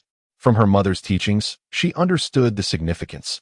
That delicate piece of jewelry, bestowed by young Master Shi, indicated he regarded Wang Ru as one of his own. Unlike a bracelet, which could represent a simple token of gratitude, the bracelet was meticulously crafted to fit Wang Ru, revealing Shi's intentions all too clearly. Wang Ru, having accumulated a fair amount of silver, had concluded that there was no chance between Xuehan and the male lead, and thus, she felt no need to maintain her facade. With a huff, she turned on her heel and departed. Xuemei, feeling awkward, could not contain herself and coughed softly. Mother. Zhulian parted the curtain to check on Xuehan. Xuehan, upon hearing the commotion, realized that her mother had overheard the conversation. Unable to refrain from voicing her thoughts, she remarked, Mother. Wang Ru is blissfully unaware that Master Shi considers her one of his own, and she is unreasonably proud of it. I recall Aunt Zheng describing Master Shi as being around 16 or 17 years of age. Surely, he will be wed within a year or two. Wang Ru lacks any notable background, and her only asset is her medicinal recipes. In the future, she may very well end up as a concubine. Yet she remains entirely oblivious to this reality. Her lack of discretion will undoubtedly bring misfortune to her two elder sisters. Zhulian understood her daughter's kind-hearted nature and advised, "As long as you remain true to yourself, it matters not how Wang Ru conducts herself." Xue Han sighed, having heard countless tales, and lamented, "It is a hard lot for women. Those without a reputation find it exceedingly difficult to carve a path in life." Xue Mei appeared somewhat perplexed and inquired, "Mother, who is Wang Ru? She presents herself with a pearl bracelet? When did a wealthy family arrive in our village?" Zhulian cleared her throat and recounted the events surrounding the Wang family's fourth son, concluding, "Now, the Wang family stands among the wealthiest in our village." Xue Mei's lips twitched in astonishment. The activities in Zhoujia village are truly abundant.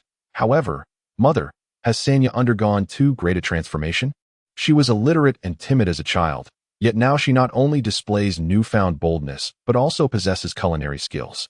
Sanya has never cooked before. How has she suddenly acquired the ability to prepare spicy cabbage and sausages? And has she learned to read? Was it you who taught her?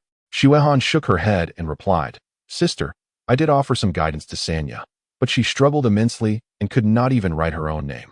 Eventually, she ceased her studies, and I did not continue to teach her. As for her literacy, I cannot say who instructed her." Zhulian savored the pine nuts. And one must not underestimate the intelligence of those from ancient times. The changes in Wang Ru were well known throughout the village, and this morning, unable to sleep, she engaged in conversation with Zhou Shuren. He mentioned that yesterday, the clan leader Zhou had also discussed Wang Ru's transformation. Some speculated whether she had encountered a ghost, while others, envious, went before the elders of the Wang family to declare that Wang Ru was a monster. Fortunately, the Wang elders were not foolish. They understood that should Wang Ru truly be deemed a monster, it would spell doom for the entire family, as they would all be implicated in her downfall. In the wake of the newly established dynasty, the emergence of a monster within the Wang family would imply a lack of virtue in the emperor surely. Such a fate was intolerable. The elders would rather deny it vehemently than acknowledge such a calamity, desperately concocting lies to protect Wang Ru, secretly wishing that the Wang family, particularly the fourth branch, would depart swiftly and as far away as possible. Eventually, the Wang family's fourth branch found themselves unable to purchase even a morsel of land with their excess wealth. The clan leader Zhou specifically advised Zhou Shuren to maintain a distance from the Wang family, severing all ties. How astute they were. Zhulian and Zhou Shuren felt a sense of relief, fortunate that they had not acted out of line, merely extending their original selves, while Wang Ru bore the brunt of the curious. They remained discreet. Zhulian shared the fabricated rationale for Wang Ru's actions with her two daughters. The Wang family claimed that she had received a dream from their ancestors, learning from them in her sleep. Xue Mei, Xue Han. Such a pretext lacked sincerity. Zhulian smirked, wondering why they hadn't dragged in deities or Buddhas into their dreams. Xue Mei. Indeed, the Wang family knew well what was best left untouched. Zhulian mused that those capable of leading the family certainly had their wits about them. Xue Han was amused by her sister's perplexed expression. Zhulian joined in the laughter, concluding that it was best to avoid any interaction with the Wang family in the future. The two sisters nodded in agreement, both feeling that Wang Ru was rather peculiar. The following day, clan leader Zhou and his wife came together. He was there to check on the book copying situation and to engage in conversation with Zhou Shuren. Meanwhile, the clan leader's wife intended to foster a closer relationship with Zhulian. Zhulian welcomed them warmly, instructing Xue Mei, "Quickly prepare a pot of fine tea and bring out some pastries for your Aunt Wang to taste." Xue Mei set aside her needlework and responded, "All right, Mother." As Wang Shi observed the garments laid out on the Kong, she inquired, "Are these clothes made for you?" Chapter 107. The terrifying aspects of ancient times. Zhulian waved her hand dismissively, saying, "I am no longer a child. I cannot wear such bright garments. These are for Xue Mei." Wang Shi mused to herself that she was unlike Yang Shi, as she had only one daughter, who was an old maid, and thus naturally cherished. However, she was pleased by the compliment. The conversation turned to gossip as she asked, "Have you heard about the Wang family's latest troubles?" Zhulian accepted the teapot from her daughter and poured tea for Wang Shi, shaking her head as she replied, "I haven't heard anything. What has happened with the Wang family this time?" Little did Zhulian know that it was Wang Ru, not boasting about her situation, but rather Sun Shi who was indiscriminately showcasing it. Despite the relative leniency of rural society towards women's reputations, accepting gifts privately was still frowned upon. Even an ignorant woman would understand this principle, and Sun Shi surely did. Furrowing her brow, Zhulian wondered if Sun Shi was attempting to solidify the notion that young Master Shi had taken a liking to Wang Ru. Zhou Wangshi took a sip of tea and expressed her thoughts. I surmise that the Sun family wishes to cling to young Master Shi. However, it is truly foolish. Young Master Shi is not a local. The Sun family's boastfulness only tarnishes their own daughter's reputation, having no bearing on young Master Shi whatsoever. It is often said that one should not marry a wife who is lacking in virtue, and indeed, one must avoid those who are foolish and hindering. This is undeniably true. Zhou Wangshi paused, suddenly feeling awkward. I mean, no offense, I was referring to the Sun family. Zhulian. She did not elaborate further, as she truly had not intended to implicate Li Shi. To explain would be akin to naming Li Shi directly. Zhou Wangshi stiffly shifted the conversation, expressing her confusion about Wang Ru's whereabouts. She could not fathom why a rural girl, lacking the allure of a beauty, would be noticed so early on. Was it possible that Wang Ru had concocted some scheme? Nevertheless, as the young girl remarked, young Master Shi had gifted exquisite jewelry, clearly regarding Wang Ru as a possession of sorts. Thus, Wang Ru must have offered something of greater significance. Young Master Shi had finally acknowledged Wang Ru's uniqueness and was willing to invest effort to woo her. However, Wang Ru was not merely a village maiden. Young Master Shi would surely investigate. Wang Ru's transformation could not remain concealed, and the Wang family's reasoning would not deceive anyone. Without the life-saving grace, Wang Ru's excessive eagerness to prove herself would jeopardize her position. The relationship between Wang Ru and young Master Shi was one of mutual calculation. And should Wang Ru's peculiarities lose their utility, an unfavorable outcome awaited her. Zhulian gazed into the distance, reminding herself to remain discreet. One should not assume that the absence of networks and surveillance in ancient times equated to a lack of danger. In fact, it was often more terrifying. Lives were deemed cheap, and any utterance deemed too radical could lead to swift, fatal consequences. The minds of the ancients were not particularly receptive. They would rather err on the side of caution, swiftly branding one a monster and condemning them without hesitation. Zhulian could not help but express her frustration, noting that the cyclical nature of events had returned. The time for Sun's delivery was drawing near, and she wondered if Wang Laosi would get his wish. As for the Zhou family, who could say? In any case, the couple was still of childbearing age, and this pregnancy was merely the continuation of their lineage. Now that Wang Laosi's family was in a better position, they could afford to raise a child. Zhulian contemplated that Wang Ru had been physically assertive before. She was uncertain if that would recur this time. Indeed, they could now provide for a child. That evening, Zhulian shared her thoughts and speculations regarding Wang Ru with Zhou Shi, while also advising him to refrain from introducing modern innovations should he ever ascend to a position of authority. He needed to consider not only Wang Ru but also to maintain a demeanor befitting ancient customs. Zhou Shi reassured her that he had already contemplated this matter. Rest assured, he would refrain from any indiscretions. At most, he would peruse texts from earlier dynasties to distill their essence and would not present anything anachronistic. However, if Wang Ru were to propose something beneficial to the populace, he would not hesitate to embrace it. Zhulian felt reassured by Zhou Shi's calculated mindset. Overcome by fatigue, she succumbed to sleep. Chapter 108. A bustling atmosphere. Time passed swiftly, and the lively atmosphere at Wang Laosi's home continued. Zhulian's family, now with an abundance of children, also thrived in a joyous clamor. Before they knew it, the eve of the new year had arrived. Zhulian has also discovered new skills. She skillfully crafts paper cuttings based on the memories of her original self. Once the couplets and window decorations are affixed, Zhulian, along with her daughter-in-law and daughter, prepares lunch. Zhulian's family enjoys an extra meal compared to others, with a hot pot planned for midday and a traditional reunion dinner in the evening. Hot pot, a dish long yearned for by Zhulian and Zhou Shi, has its origins in ancient times, becoming more refined during the Song dynasty. It is particularly favored by northerners in winter, primarily featuring a variety of stews. During the times of the fictitious dynasty, winter hot pot was quite popular, making the couple's indulgence in hot pot entirely fitting. Local taverns in the county introduce hot pot each winter. For the hot pot, Zhulian has yet to indulge in the mutton she has been saving, regrettably unable to procure beef. With a larger family, they have sliced a fair amount of pork. During the new year, they purchased 5 grass carps, each weighing over 3 pounds. Zhulian instructed Li to slice one carp for the pot. While the vegetables are simple, frozen tofu, radish, cabbage, and potatoes. The broth consists of chicken stock and bone broth, and as for sauces, those are non-existent. Even the county's tavern does not offer them, merely garnishing with a bit of scallion and chili flakes. In truth, the hot pot differs significantly from modern versions. In Zhulian's perspective, the tavern's hot pot resembles a stew. With a large family, there is no time to delicately dip each slice. Thus, 2 pots are neatly arranged and directly simmered over charcoal.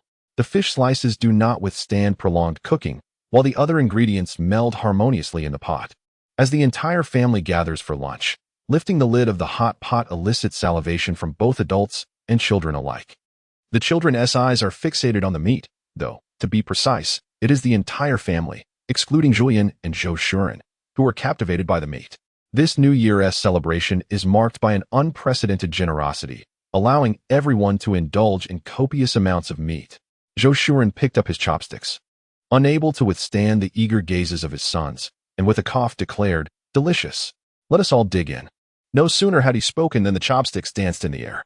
This family had never indulged in hot pot before. They had only heard tales of its delight, never daring to dream of such a feast. Today, however, their wishes were fulfilled. Zhulian and Zhulian, as the heads of the household, managed the meal. Zhulian, having long since lost her craving for meat, preferred lighter fare. The most frequently shared dishes were tofu and cabbage, while the fish and meat slices remained untouched initially, save for Zhulian and Zhulian. But as they savored their meal, their sons, witnessing their enjoyment, decided to give it a try, their eyes lighting up with delight. Unfortunately, with only one fish to share, each person could only take a single piece. Li was moved to tears by the exquisite flavors, eagerly serving her children as she ate. Zhao was not far behind in her pace, as she focused solely on her daughter, consuming even more than Li. Zhao felt fortunate, having completed her confinement just before the new year, ensuring she missed none of the delicious offerings. The hot pot meal was lively and spirited, with family members even playfully vying for a morsel of meat. Zhulian smiled, appreciating the vibrant atmosphere. The livelier the gathering, the stronger the bonds formed. Regardless of blood ties or unfamiliarity, it was through shared experiences that deep connections were forged, as evidenced by Changlian no longer targeting Rongchuan. After the hot pot feast, the family felt warm and content, with both children and adults drowsy. Chapter 109. The wisest as the matriarch, Zhulian enjoyed a peaceful rest, with no one daring to disturb her. By the time Zhulian and Zhulian arose, dinner preparations were well underway. Zhulian, not venturing outside, turned to Zhulian as he stood up and remarked, "In past years, the children received red envelopes containing 2 coins each. How much should we give them this year?" With that, she retrieved a money box filled with a considerable amount of copper coins. After careful contemplation, Zhulian decided that this year, for the first New Year celebration, every family member would receive red envelopes. Each adult would receive 10 coins, while each child would receive 5.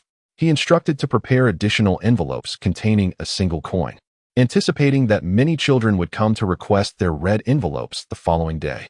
Being from the Shuzi generation, his standing in the family tree is quite prominent. Zhulian gazed at the neatly stacked red envelopes, and after a moment, she decided to fold some more. Looking down at the copper coins in the money box, she realized there were barely over 200 coins, and she would need to dig out 2 more strings of coins to meet the demand. There was no alternative. Since Zhulian held a high status, children of similar age would address him as Grandfather Zhou. The children from the clan would certainly come to seek their red envelopes, particularly those from more affluent families.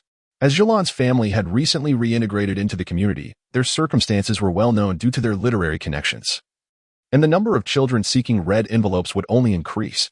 Zhulian donned his cotton-padded coat and assured her that she need not concern herself with the kitchen, as he would accompany her in folding the envelopes. Zhulian first set aside the red envelopes meant for her household, before continuing to fold more.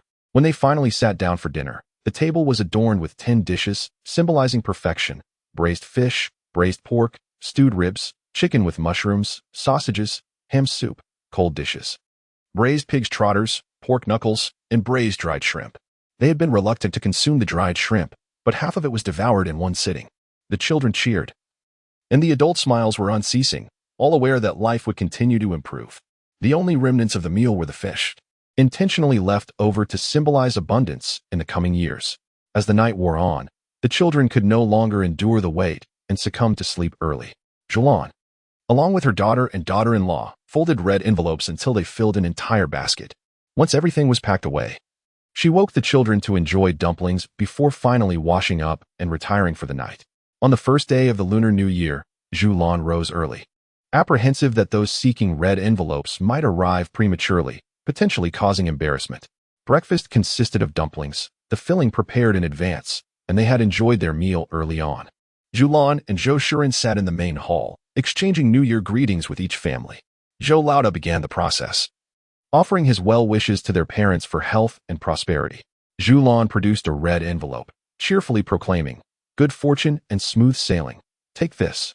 Li Shi was taken aback by the presence of her own red envelope, quickly grasping it with both hands, expressing gratitude to her parents, and bestowing wishes for longevity, health, peace, auspiciousness, and good fortune. Pondering what else to say, Mingyun felt a surge of emotion, realizing that his mother was reciting the very phrases he and his younger brother had rehearsed. "Oh, mother, please don't say any more." Zhulian wore a pale expression, clutching his heart, knowing that being the first to greet the parents often came with its burdens. Yet, he accepted his role, knowing that at least Zhou Laodao would not overindulge in words. A glance at his siblings momentarily restored his equilibrium, for there were more vexing matters at hand. Mingyun, fearing his mother might speak again, hurriedly urged his younger brother to kneel and offer their New Year-esque greetings, wishing their grandparents eternal youth, longevity, perpetual happiness, and the fulfillment of their desires. Ming Tong, displaying his cleverness, echoed his brother's sentiments, his previously furrowed brow now transformed into a radiant smile, thinking, "Brother is truly remarkable." Zhou Latter silently recited the three-character classic, whispering a few phrases in his daughter's ear. Once their parents had distributed the red envelopes, he promptly urged his wife forward to convey their New Year-esque greetings, wishing their parents abundant fortune and continuous good luck. Zhao repeatedly articulated his words, then exhaled deeply, having successfully passed the trial. Zhulian, observing the expressions of her family members after Li's remarks, nearly burst into laughter, wickedly awaiting the final greeting from her little daughter.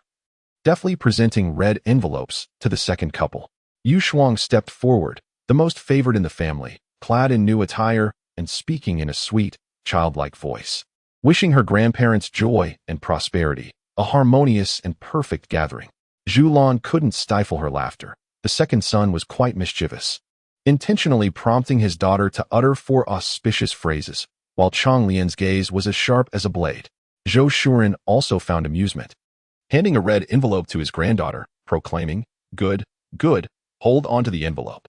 Zhou displayed a beaming smile as he regarded his elder sister and brother-in-law, feeling particularly jubilant. In previous years, he had not perceived the challenges of later visits, but this year he realized that the younger one was often at a disadvantage. Jiang Sheng's steps were somewhat awkward, though he recited numerous auspicious phrases such as "May wealth flow abundantly" and "May fortune gather like treasures," which felt inappropriate, for they were not merchants but cultivators of knowledge and agriculture. Sighing, he reflected on what he had just expressed, before bowing his head to whisper to his son, then ushering his wife to extend New Year greetings to his in-laws, wishing them abundant descendants and filial children, as well as prosperity for the Zhou family. Shui Mei exhaled with a red envelope in hand, acknowledging her husband's hard work. Jiang Du's cherubic face had filled out, and with a smile, he revealed a hint of mischief, wishing his grandparents happiness and fulfillment. Zhou Changlian silently rejoiced, thankful for the festive spirit, as he hurried forward to greet his parents, wishing them enduring health and the arrival of 5 blessings. Zhulian observed her daughter's pallid complexion and the relieved expression of her third son, smiling as she handed over a red envelope. Zhou Changlian stood beside them, gleefully reveling in the misfortunes of his younger siblings, feeling exceptionally content. Changji disregarded his unscrupulous brothers, remaining unperturbed as he confidently approached to pay New Year's greetings. He wished his father great success in the Imperial examinations and his mother eternal beauty. Zhou Erlang, Changyi, and Zhou Changlian had not anticipated that their thoughts were solely fixated on auspicious words for the new year. Zhou Shuren raised an eyebrow. Although he had only shared with the eldest, his other sons were surely aware of the good omens associated with the new year. Smiling, he said, "Very well. Take your red envelopes." Zhulian, too, delighted in such sentiments. What woman does not cherish beauty? Having already aged a decade, she was even more concerned with her appearance. Longchuan extended his New Year's wishes to his uncle and aunt, wishing his uncle smooth career advancements and his aunt esteemed recognition. It was truly a challenge for him. As he had only just begun his studies, he had expressed all the auspicious phrases he could muster, with the prompt of wishing for success in the examinations, which nonetheless stemmed from his heartfelt blessings. Zhulian and Zhou Shuren exchanged glances. This blessing was indeed commendable. However, Zhou Shuren cautioned, "Thank you for Longchuan's blessings. But such words should not be spoken outside." Longchuan's face flushed. He understood the need for discretion. Finally, it was Xuehan's turn. She noticed the attention of her brothers focused upon her face and wondered, was this how they truly cherished their sister? Zhulian cleared her throat, prompting Xuehan to step forward and extend her New Year's wishes to their parents, expressing hopes for their love to be as enduring as gold and for their hearts to be united forever with the addition of another sibling. Zhulian nearly choked on her own words, exclaiming, "This is not a wedding. What on earth is this girl saying?" Zhou Shuren, however, felt that his little daughter's blessing struck a chord, and with a cheerful demeanor, he produced a couple of silver coins from his purse to place into the red envelope he intended to give. Good, take the envelope." Xuehan grinned. Fully aware that her father's affection was exclusively for her mother, this assertion could not possibly be erroneous. The other brothers of the Zhou family regarded their younger sister as the most astute among them, observing the old man's delight as he bestowed the largest red envelope of the year. After a child completed their New Year's greetings, Zhulian presented a red envelope accompanied by a piece of candy. The little ones eagerly pinched the coins with their fingers, reveling in their joy, and they dashed off, bouncing energetically to continue their New Year's visits. Throughout the morning, the visitors were not limited to the children of their clan. Numerous children from the village also arrived, including those from the neighboring Zheng family. During this festive season, no distinctions could be made. All who came to pay their respects were generously rewarded.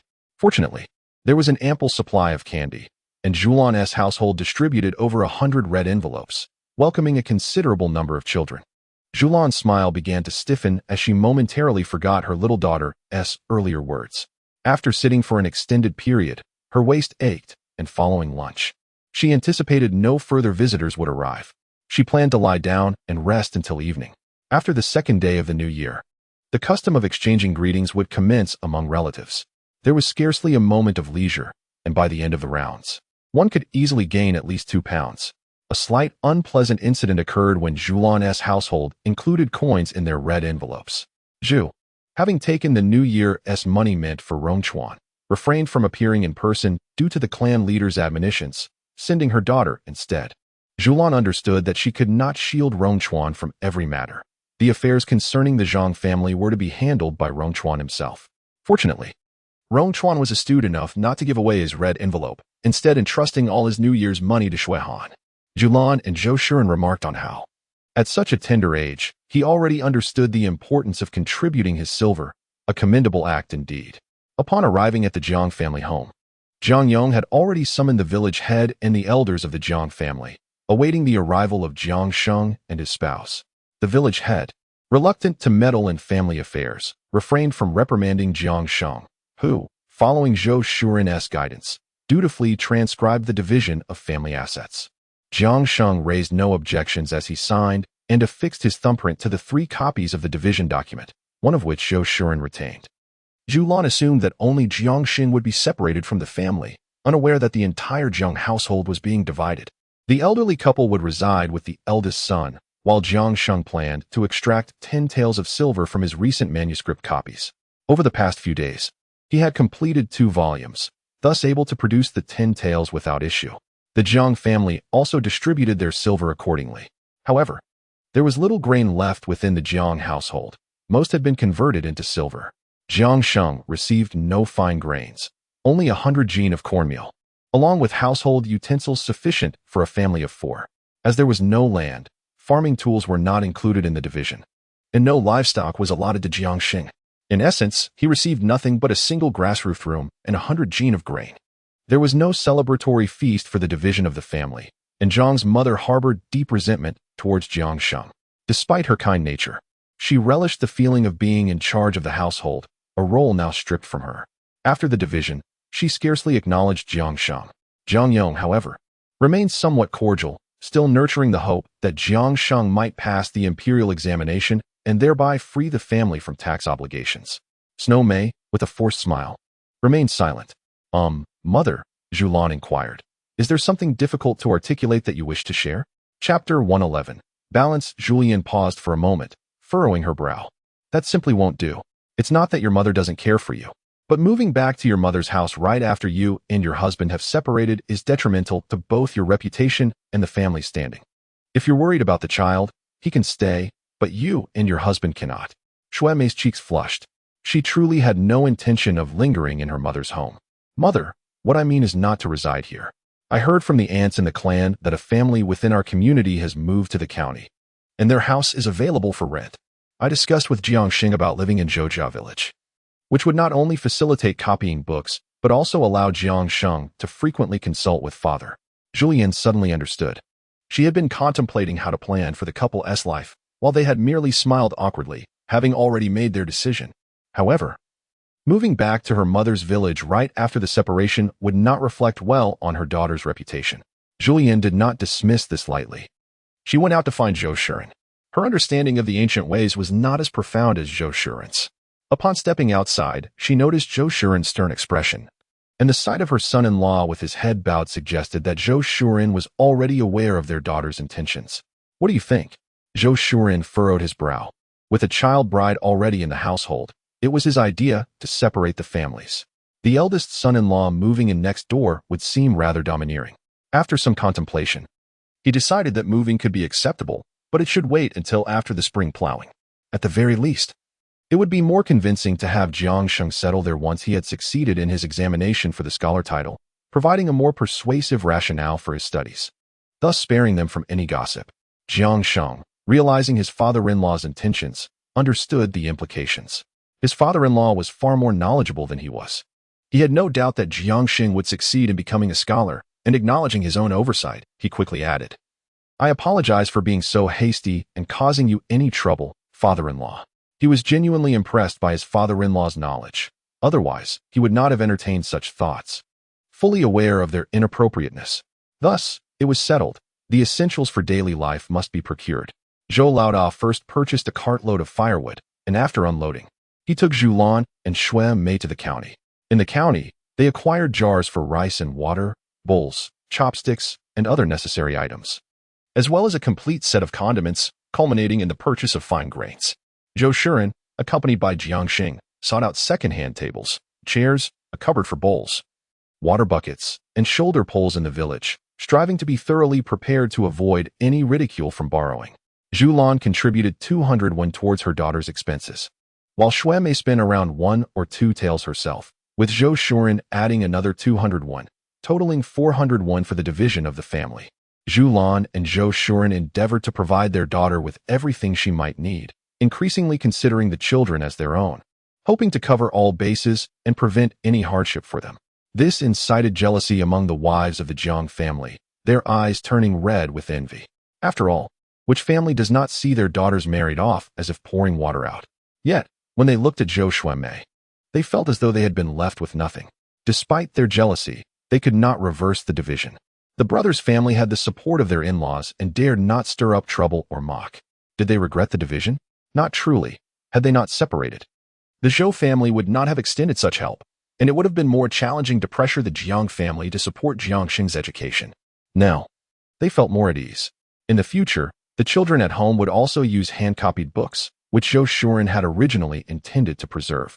The following morning, Zhulian packed items for her eldest daughter, a collection of family clothing, an old cotton quilt, spicy cabbage and sausages made by Li, and even a laying hen.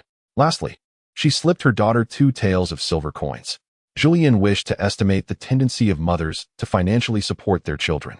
She particularly understood the Yang family's propensity to lavish resources upon their progeny.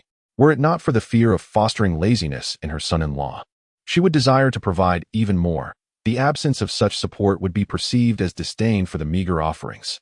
Shui Mei felt a pang of emotion, saying, Mother, you know that is not my intention. Zhulian smiled knowingly.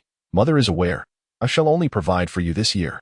Once Jiang Sheng successfully passes the Scholar S examination next year, my support shall cease. Is that agreeable? She lamented internally, acknowledging that unless Jiang Sheng attained the status of a jinshi, there would still be no monetary or grain aid forthcoming. Only each year would the court bestow funds and provisions upon the licentiates. Thus, assistance from Zhou Shuren remained necessary. Shui Mei, confident in her husband, recognized her mother's good intentions in accepting the financial aid, expressing her gratitude. When Zhou Shuren entered with a book, he noticed Zhulian's gaze lost in thought. He approached and sat down, saying, "Tomorrow, we shall prepare to pack. We are heading to Pingzhou." Zhulian was taken aback. "Isn't it still too early after the new year?" Zhou Shuren replied, "We cannot delay. After the new year, it becomes difficult to procure supplies." Zhulian grew somewhat anxious. The annual rent for the shop is quite substantial. One shop suffices for the family's yearly expenses. Money left idle yields no returns. Investing in a shop generates wealth. Let me make arrangements, and we shall depart tomorrow." Zhou Shuren chuckled. "I must first seek a carriage and a convoy. We shall set off within a day or two at the latest." Julian's urgency subsided. "On this journey, aside from ourselves, whom else do you intend to bring?" Zhou Shuren had long considered the situation. "With my absence, the elder brother must uphold the family responsibilities and also oversee the Li family. The second brother is capable of compensating for the elder brother's shortcomings. Changlian and Changji are not to be taken along for their studies. And Rongchuan is not suitable for special treatment. This time, we shall only bring Su Huan with us, guarding against any intentions Wang Ru may harbor towards our daughter in our absence." Zhulan and Zhou Shuren are pragmatic individuals. Early the next morning, Zhou Shuren set off to the county to secure a carriage and a convoy heading to Pingzhou, with plans to depart the following morning. Pingzhou is a transportation hub in the north, considerably more stable than the south, allowing us to travel with peace of mind concerning our safety. Zhulan prepared provisions for 8 days at home and set aside 100 copper coins as emergency funds.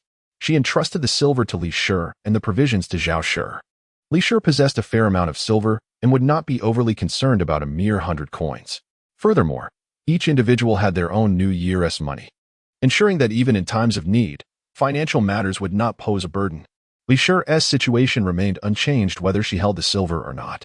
Zhao Shi, with her own calculations, took the provisions to balance Li Shi's influence.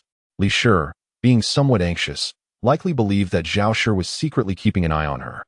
Zhulan secured a lock for Li Shi. In her absence, Li Shi would dare not act recklessly.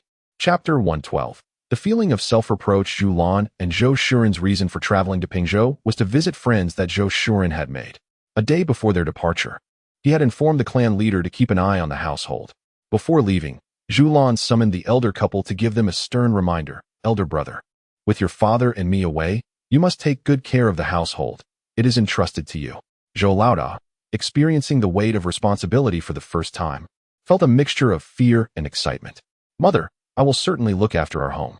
Li initially felt uncertain due to her siblings taking the grain, and with her mother pressuring her, she lacked the courage to act, promising, "Mother, I will be honest." Zhulan sent off the eldest couple and meticulously checked their luggage for any omissions. She and Zhou Shuren took with them a total of 1,200 taels of silver, along with a few extra taels of loose change. Fearing it might not be sufficient, she had even sewn an inner pocket into a piece of clothing, concealing a pearl necklace and a pair of jade bracelets within. Upon their arrival in Pingzhou, regardless of whether the silver was enough, it would all be exchanged. Zhou Shuren cast a sidelong glance at Zhulan, remarking, "When have you seen them suffer punishment? Do not be deceived by their small stature. They are quite discerning." Xue Han was overflowing with excitement. For it was her first journey away from home. She did not mind the cold as she leaned against the carriage window, gazing outside. The carriage first arrived at the county to await the convoy, which departed promptly. Pingzhou was not far from the county. It could be reached in 4 hours during winter and 3 hours in summer. Each day, many traveled to Pingzhou, mostly merchants, with the remainder visiting friends and family for the new year. Zhulan endured great discomfort, as the lack of shock-absorbing wheels made the journey jarring, leaving her feeling utterly defeated. Unbeknownst to her, she gradually shifted from leaning against Zhou Shuren to being cradled in his arms. Xue Han, no longer fascinated by the view, observed the endless snow. Due to the haste of their travel, they rarely stopped, leaving no opportunity for conversation, and the latter part of the journey rendered her drowsy. As dusk fell upon Pingzhou, Zhou Shuren inspected the travel permits at the city gate. After they passed through, they parted ways with the convoy and signaled the driver to take them to the inn. The ancient inns differ greatly from their portrayal in television dramas. Zhulian's choice was relatively commendable. She opted for a second-class room at 151 for a night's stay. Upon entering, however, she was met with the sight of filthy blankets. It was no wonder that affluent families traveled with their own bedding, often packing several carts full of luggage. Zhulian felt a sense of practicality in her choice and accepted the unclean blankets. She summoned the attendant and paid an additional 101 to exchange for 2 clean cotton quilts. When the quilts arrived, Zhulian was left speechless. The attendant lingered, having awaited the additional payment for the exchange.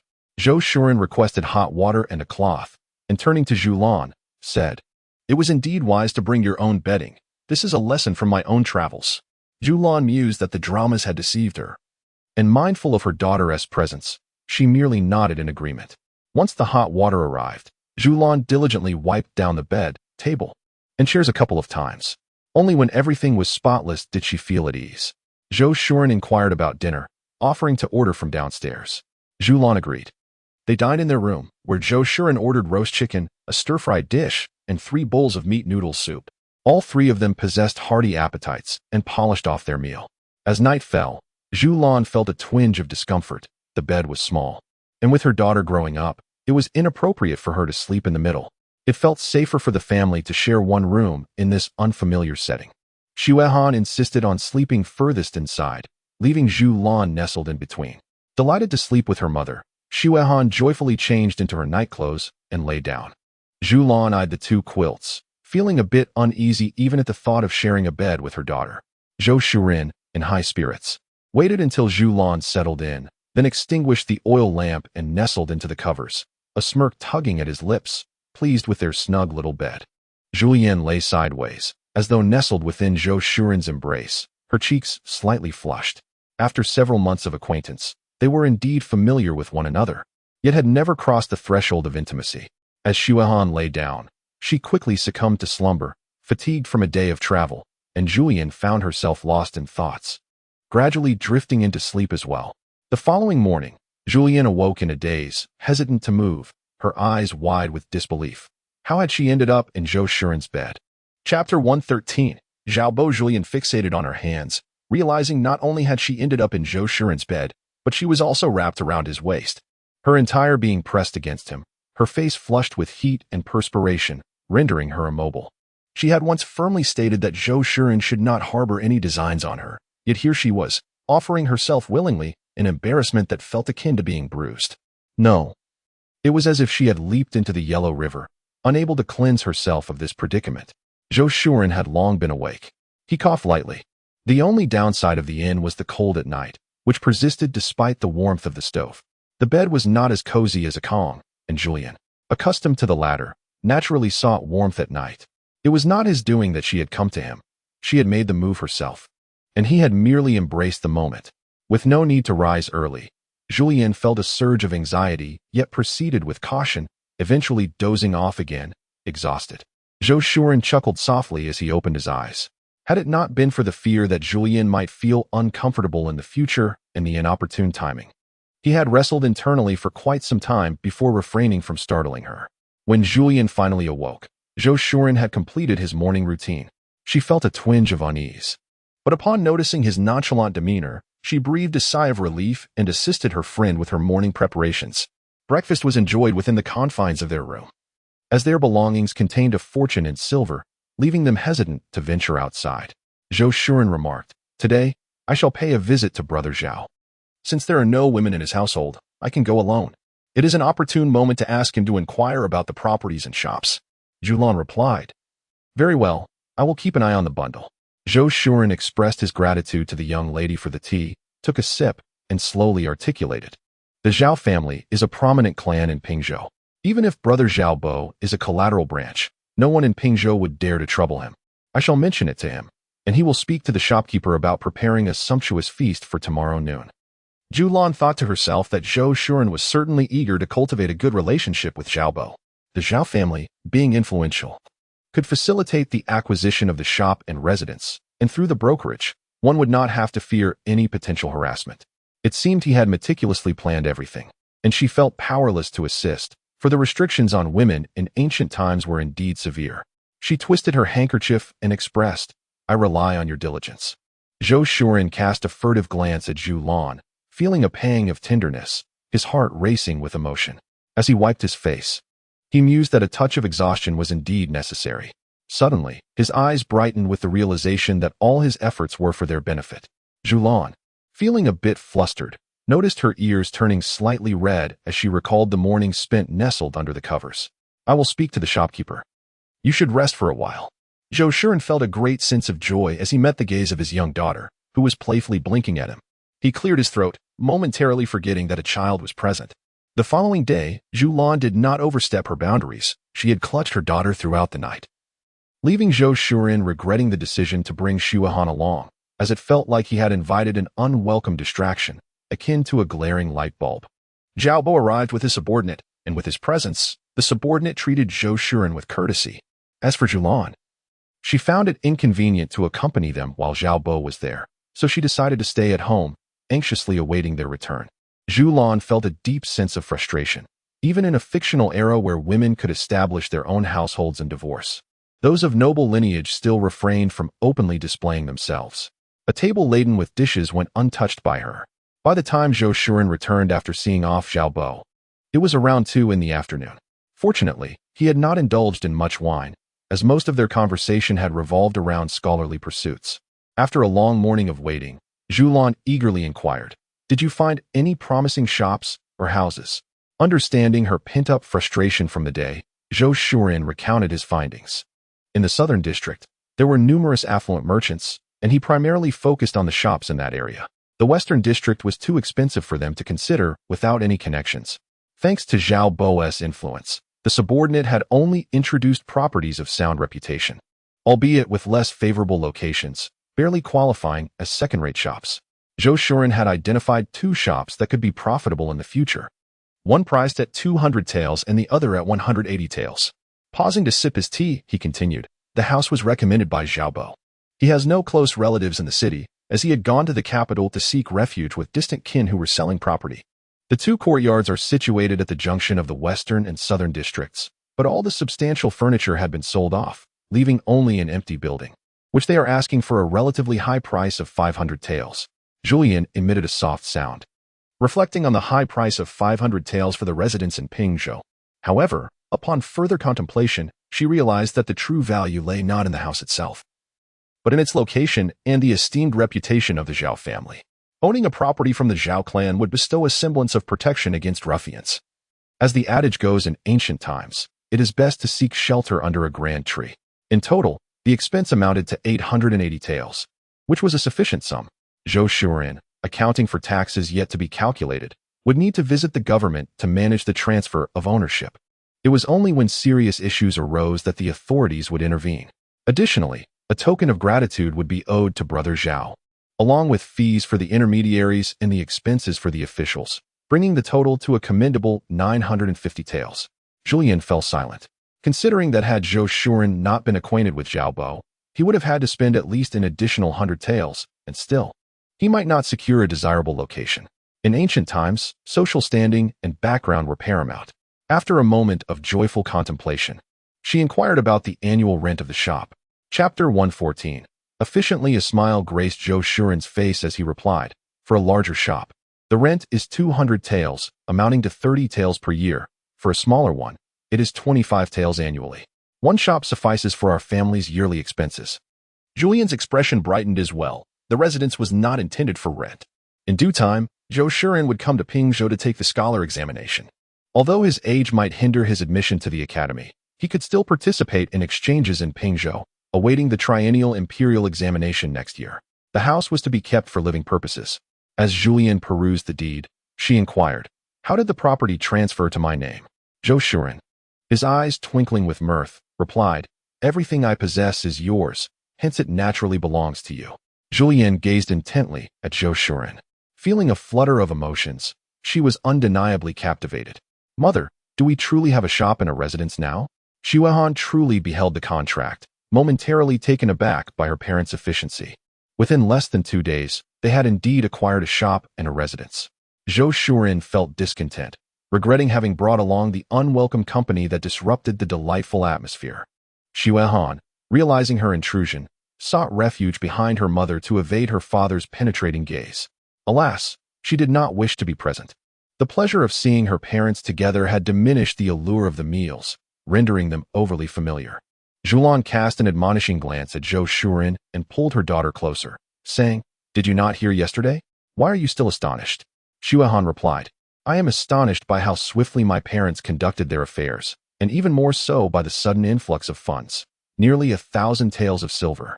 Previously, I regarded a few hundred won as a substantial sum, but after acquiring the jade pendant, I came to see even a tael of silver as trivial. Just as I began to accept our family's considerable wealth, I was confronted with this staggering amount. I wonder why my mother clings so tightly to her purse. It leaves me both startled and anxious to realize that our family possesses such a fortune." Zhulian sensed her daughter's shock and offered words of consolation, advising her to remain patient until she adjusted to the reality. "Just remember, you are aware of the shop and the residence. When the time comes to inform the family, your father and I will handle it. Xue Han, you will keep this secret, won't you?" Xue Han straightened her back, embracing her parents' trust. "I will certainly safeguard the secret and tell no one." Zhulian smiled, reassured by her daughter's commitment. Zhou Shuren then redirected the conversation. "I have entrusted a broker to sublease the shop, and we should receive news by tomorrow. Once everything is settled, we can explore Pingzhou together." Zhulian had not left her room since arriving in Pingzhou. By the way, she had not inquired about Zhao Bo's marital status. At 23, why had he not yet married? Zhulian understood that such concerns were tied to future prospects. With a gentle laugh, she reflected on the pedantry of scholars, acknowledging that while some may be foolish, the majority who succeeded in the Imperial examinations possessed a certain wisdom. That evening, after her daughter had fallen asleep, Zhulian handed a necklace and bracelet to Zhou Shuren. "Let us exchange these tomorrow." Zhou Shuren accepted them, pleased. He had no fondness for the jewelry left by Zhulian's former self. Once exchanged, he would procure new pieces in the future. Chapter 115. Disappointment. Zhou Shuren pointed to the coins. "The rent is 55 taels, and the jewelry is worth 250 taels. This time, the pearl necklace and bracelet are of superior quality compared to the last. And given that northern pearls are more expensive than those from the south, I managed to negotiate an additional 50 taels. I've directly exchanged it for 200 taels in banknotes, 10 taels in gold, and 5 taels in silver coins for change." Zhulian felt uneasy about the banknotes. She preferred tangible assets. "Let us exchange another 100 taels. We can keep 100 taels in banknotes for convenience when we travel."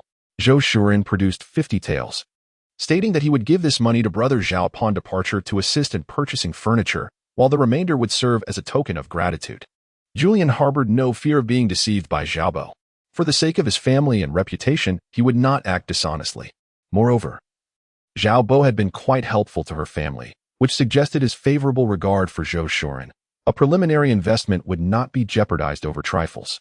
In ancient times, many noble families favored assisting scholars from humble beginnings, viewing it as an investment. Should these scholars achieve success, they would invariably offer support in return. And instances of ingratitude were exceedingly rare. The journey from home to Pingzhou was completed within 5 days, and Zhulian and Zhou Shuren planned to explore the city for 2 days. Pingzhou, being the largest prefecture city in the north, is unmatched in its splendor as one travels further north, where the military encampments are stationed, and the surrounding areas are merely places of exile, with county towns serving as mere garrisons, lacking in vibrancy. On the following morning, Zhulian gathered her silver and, carrying her bundle, finally beheld her own residence. The property featured a courtyard with 2 entrances and a total of over 10 rooms, with 2 kitchens, one in the front yard and one in the back. Zhulian was particularly delighted to discover a well in the courtyard, which, upon careful inspection, left her thoroughly satisfied. After surveying her new home, they took a horse-drawn carriage to visit the shops. In the southern part of the city, where shops abound, Zhulian, accompanied by her daughter, meandered through numerous establishments. The furs of Pingzhou were renowned, and unable to resist, Zhulian entered one such shop. The establishment was bustling with patrons, and the staff appeared quite occupied. Zhulian did not inquire, but listened attentively as the attendants extolled the virtues of their wares to other customers. The finest firefox pelts priced at 30 taels each. The rare white fox pelts at 80 taels, while bear skins commanded even higher prices, often exceeding 100 taels. The lesser quality minks varied from a few taels to 20 for the more exquisite pieces. Zhulian lamented. What a pity. The price differences are substantial. Zhou Shuren replied thoughtfully. You are not the only one with such insight. Everyone is aware of the significant price disparities, yet no one dares to covet them. For behind every enormous profit lies the protection of royal kin and nobles. Zhulian chose to remain silent, recognizing the necessity of caution in the outside world. When the carriage arrived at the jewelry shop, Zhulian, who had always harbored a fondness for jewelry in modern times, found herself even more enamored with the adornments of antiquity. Previously limited by financial constraints, she now found herself with ample spare coins, and thus, it was essential to indulge in a visit to the jewelry store while strolling through the marketplace. The jewelry store in the capital city is far more upscale than that in the county, featuring not only gold and silver ornaments, but also exquisite pieces adorned with agate and gemstones. Zhulian's eyes sparkled with delight at the sight of the gold earrings set with fragments of ruby, the intricately designed silver hairpin inlaid with agate, and the beautiful bracelets. Each piece was captivating in its own right. Zhou Shuren finally grasped the sentiment behind his friend's willingness to spend lavishly on his girlfriend. When one is enamored, no expense is too great, and if it pleases the heart, one should simply indulge. Zhulian, feeling a surge of excitement, grinned broadly and pointed at the hairpin and bracelet. Excuse me, what are the prices for these? The shop assistant, discerning and astute, could gauge the intentions of customers with remarkable accuracy. Sensing her genuine interest, he enthusiastically remarked, Madam, your taste is impeccable. These two pieces are part of a set, designed with delicate openwork, and the ruby embellishments add an air of opulence. Together with the earrings beside them, the entire ensemble would be priced at 15 taels of silver. However, Zhulian was not easily swayed by the assistant's sales pitch. Although the pieces were adorned with rubies, they were crafted from leftover scraps, and their quality was lacking. Instead of committing to a purchase, she requested, Please show me the jewelry suitable for a girl aged 8 or 9. The assistant, unfazed by her request, knew from experience that those who appeared indifferent to haggling were often the most inclined to buy. He promptly opened the cabinet to reveal an array of children's jewelry, including bracelets and earrings, all perfectly suited for young girls, featuring sapphires and agate. Zhulian was instantly enamored. Adult jewelry often exuded grandeur, while the jewelry for young girls was characterized by its playful variety, embellished with small gemstones that would not appear shabby even at social gatherings. Inquiring about the prices, she asked, How are these priced? My dear friend, the children's adornments are quite affordable. A pair of gem-encrusted bracelets costs merely 1 tael of silver, while a pair of earrings is half a tael. Zhulian selected 4 sets of bracelets and earrings, then chose some previously admired jewelry, followed by 3 silver hairpins embellished with gemstones, totaling 28 taels. Despite her reluctance, Zhulian paid the silver, knowing she must make these purchases to properly entertain guests when Zhou Shuren visits Pingzhou. Zhou Shuren opened a small box containing scraps of gemstones. Upstairs, there were custom jewelry options, and I picked a few pieces that caught my eye, spending a total of 20 taels. Zhulian counted the colorful scraps of gemstones and inquired, Are you planning to find someone to design custom pieces with these gemstones? Zhou Shuren replied with a smile. The styles of our gold and silver jewelry have long become outdated. It is better to melt them down and create something new. As for the design, I leave that to you, for I do not possess such knowledge. Zhulian accepted the box and remarked, Wait until you achieve some distinction, otherwise, even the finest jewelry cannot be worn. Just as she cherished her exquisite jeweled hairpin, which is forbidden to commoners. She had observed several noble women adorned with splendid pieces at the jewelry shop, exuding an air of haughtiness, yet possessing undeniable beauty. Regrettably, before she could voice her thoughts, the shopkeeper educated her on the social hierarchy governing jewelry ownership and wearability, underscoring the inherent superiority complex associated with class distinctions. Zhou Shuren, lacking knowledge of jewelry, was entirely unaware of the extensive etiquette surrounding such adornments. He merely believed one should avoid dragon and phoenix engravings. Subsequently, she visited the ready-made clothing shop. With an abundance of fabric at home, Zhulian primarily sought to admire the styles of garments. Her gaze was immediately drawn to a yellow cloak, and she mused to herself that it was fortunate the emperor did not don yellow, as the fictional dynasty imposed no restrictions against it. The following day, she ventured to the temple in Pingzhou, hoping to encounter a venerable monk who might offer her enlightenment. However, to her disappointment, the temple was teeming with officials and their entourages, with attendants stationed everywhere. Not only did she fail to spot a high monk, but even the few monks present were summoned away to chant scriptures. Upon returning to Zhulian village, while daylight still lingered, Zhulian surveyed the surroundings and inquired of the eldest, "Where is Li?" Chapter 116. Outburst Zhulian, filled with silent mourning for his wife, lamented her ill fortune at being caught by her mother. Faced with his mother's stern expression, he dared not conceal the truth. She had gone to Wang Laoxi's house to partake in the festivities. Zhulian promptly rose and departed swiftly. Zhao Shi, aware of the underlying context, understood that her mother-in-law was inquiring about her sister-in-law.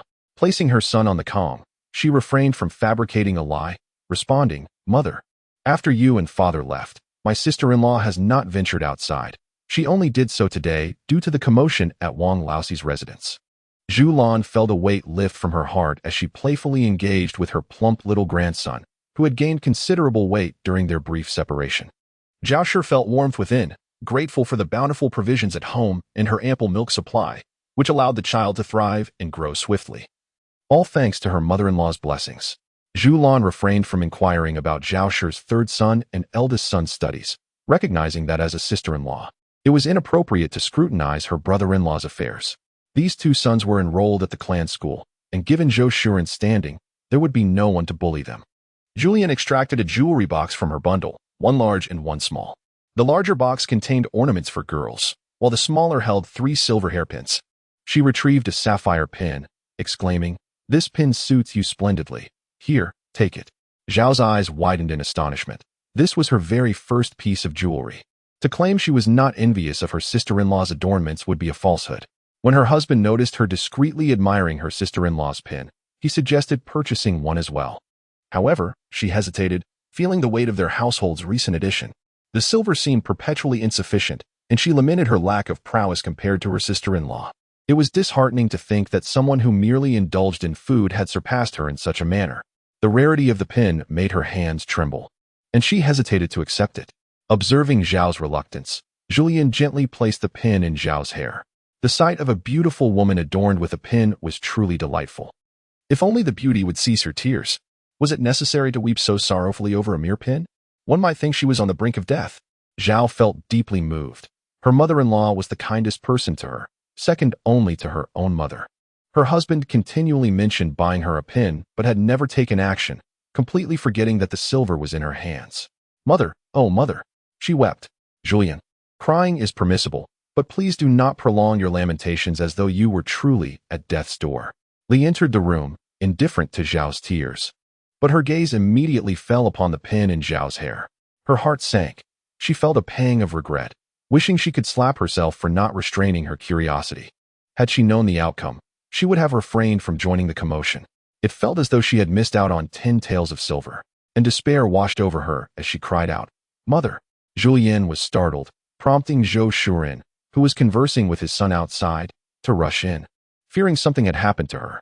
Upon finding Zhulian unharmed, his face turned pale with anger. What are these 2 troublesome daughters-in-law shouting about? Cursing their mother?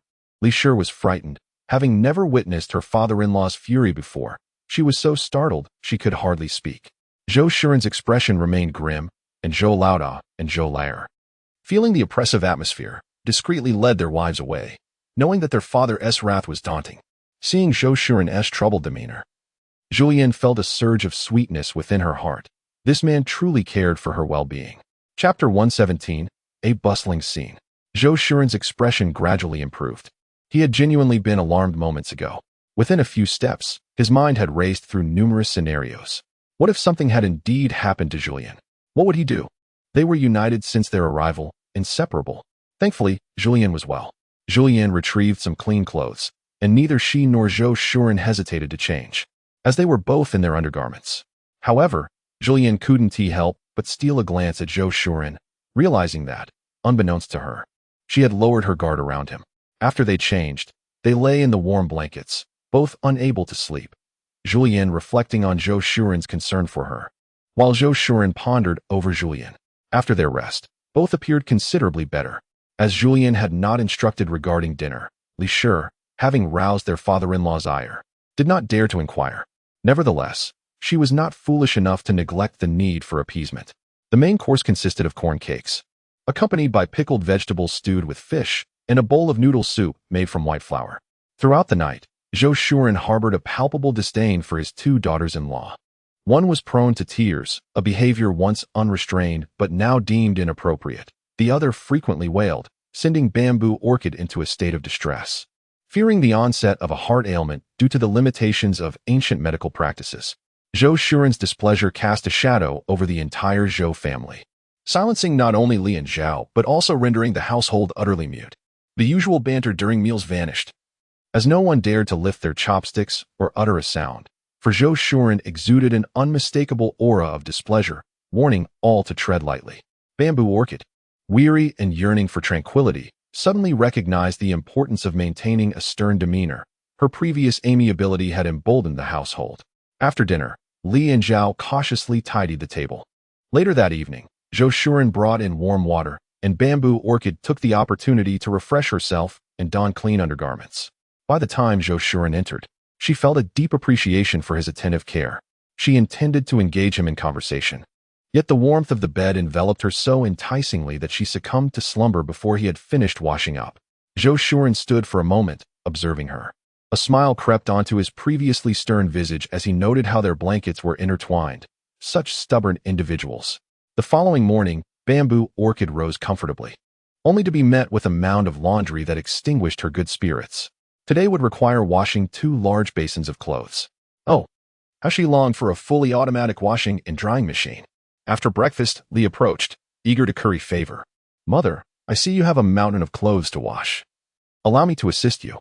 Li had long noticed the 2 chests but had refrained from mentioning them out of respect for her father-in-law, content to merely observe. "Very well, my dear." Zhulian was unaware of the contents within, so she decided to open the box. Inside, she discovered 2 capes crafted from rabbit fur, clearly intended for both herself and Zhulian. Rabbit fur was not particularly expensive, and the 2 garments could be valued at approximately 3 taels of silver. Additionally, the box contained some fabric.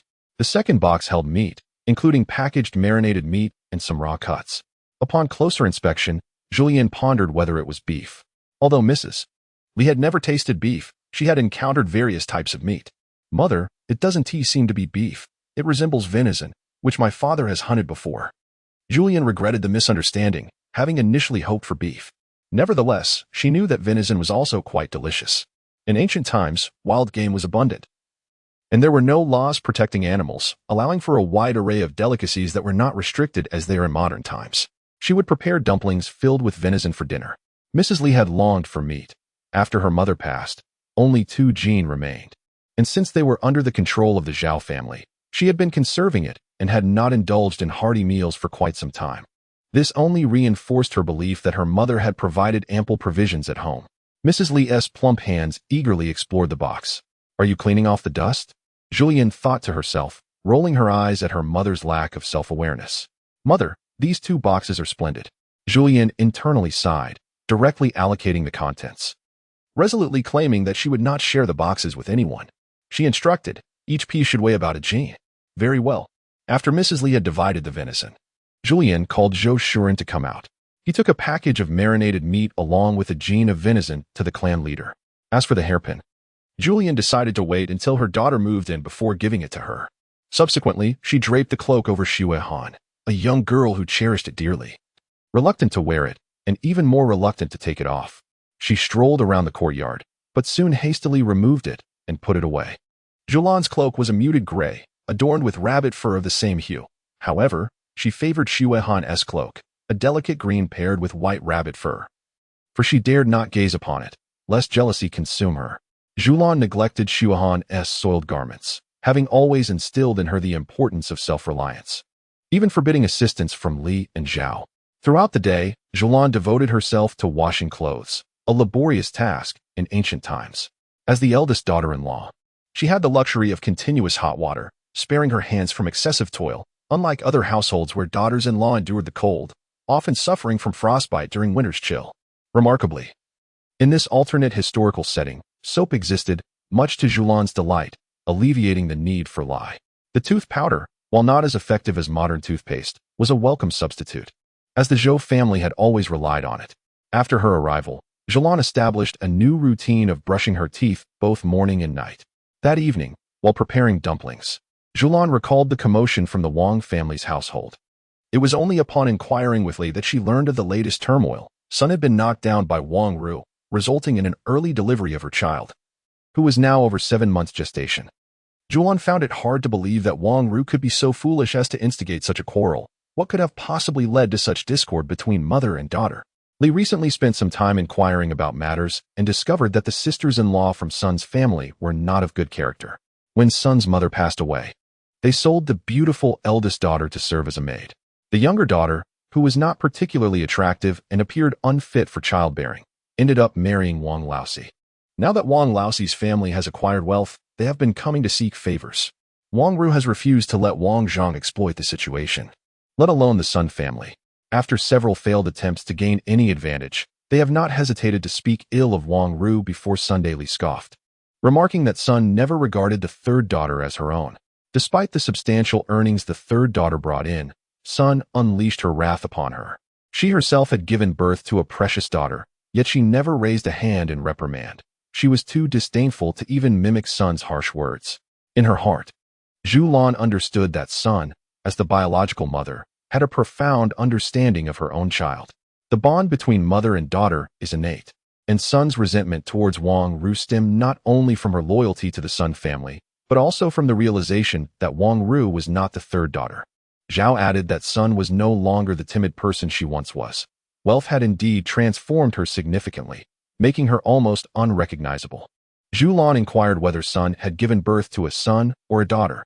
Li confirmed that the head of the household had indeed informed her. As the timing coincided with a recent birth, Wang Laosi was overjoyed, almost delirious with excitement. Had she lingered a little longer, she might have received some silver. It was a son, born just days before August, likely to survive.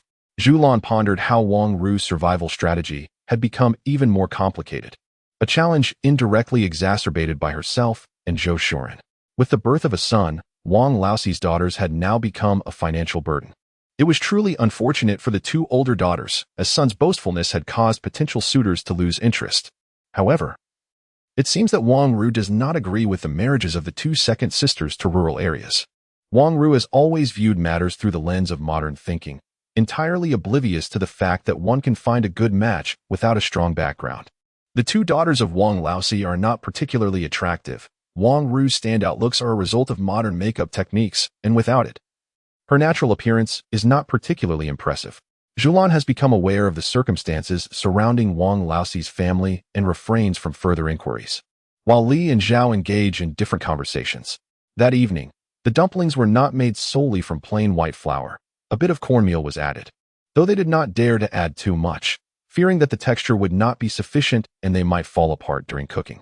Thankfully, Li managed to control the process well, and the dumplings remained intact. As the meat-filled dumplings were consumed, several children gathered around Zhulian, with Mingting playfully saying, "Grandma, please don't go anywhere and just stay at home." Zhulian pinched Mingting's nose, teasing, "You're only thinking of Grandma because of the delicious food at home, aren't you?" Mingting, caught in his own thoughts, felt embarrassed and blinked his large eyes, quickly retorting, "No, I just miss Grandma." He pondered, his eyes wide open. "Why can't one have both fish and bear's paw?" Zhulian laughed. "So you are aware that one cannot have both fish and bear's paw, huh? Quite insightful." Mingting beamed with pride, stating, "I learned that from my brother. I'm fortunate to resemble him and not inherit my parents' foolishness." Mingyun interjected, "Brother, you've dug a pit for me.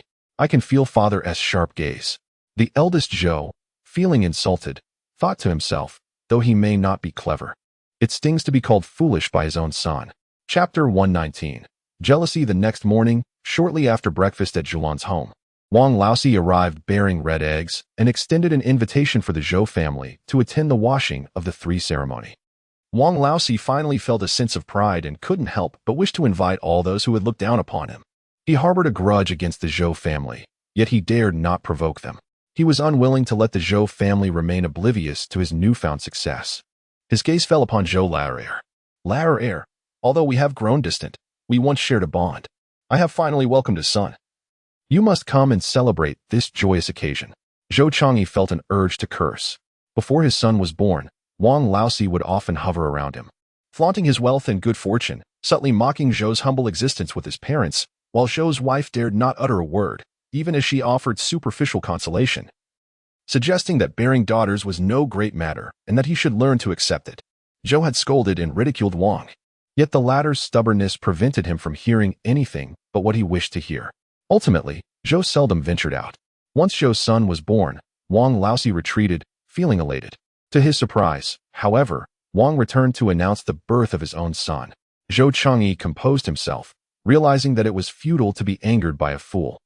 Maintaining a cold demeanor as he stood by the door, holding an egg without offering it, Wang Laosi, undeterred by the rejection, felt a surge of joy. Convinced that Zhou Laer was envious of him. Laer, are you perhaps envious of my good fortune? If you wish to separate from the family, you are free to do so. Zhou Laer felt a wave of frustration, exclaiming inwardly, who in the world wishes to split the family? If only my father gains some recognition, I would prefer we never part ways. Wang Laosi, you are truly foolish. The doctors in the county are quite competent. Since your family is not short of funds, you should visit them more often. Zhou Laer's irritation was palpable. He openly criticized Wang Laosi, who seemed impervious to reason, yet managed to do so without uttering a single curse. Perhaps there was still hope for him to learn. Wang Laosi's face turned crimson.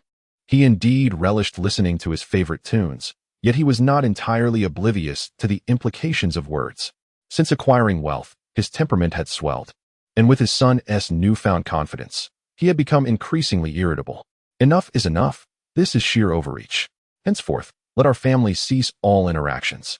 Zhulian gazed skyward in silence, perplexed, and inquired of Zhou Shuren, when have our families ever mingled? Have we not consistently rebuffed the Wang family? Wang Laosi's face drained of color, utterly devoid of dignity, yet he dared not raise a commotion.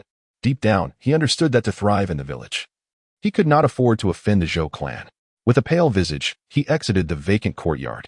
Zhao's family gasped in astonishment. Indeed, Wang Laosi was quite extravagant. Li, I have learned that on the day son gave birth, Wang Laosi doled out celebratory money, and with the gifts for the midwife included. He has already spent over 2 taels in these past few days. Zhulian remarked, this does not even account for the child's 3 washes tomorrow. Li placed her hand over her heart. Distressed at such lavish expenditures so soon after the birth of a son, what would the future hold as the child grew? Zhulian pondered. Perhaps Wang Ru was also contemplating the burdens of raising a child. Chapter 120. Thoughts. Zhulian's conjectures proved accurate. Wang Ru, having been slapped for son's premature delivery, harbored an intense hatred.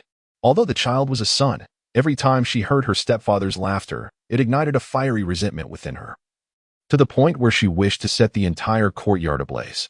Had she not ventured out and gained a deeper understanding of the past, she would have earnestly desired to assume a new identity. Regrettably, it is impossible. She cannot bring harm to the Wang family, nor can she inflict damage upon the entire Zhou village. Her foundation would remain tainted, and she harbors no trust in Shiqing. Even if Shiqing assists her in acquiring a new identity, she is unfamiliar with the officials, who can ascertain the authenticity of the household registration. The more Shiqing relies on her, the more she fears losing her registration, as Shiqing holds her life and death in her hands.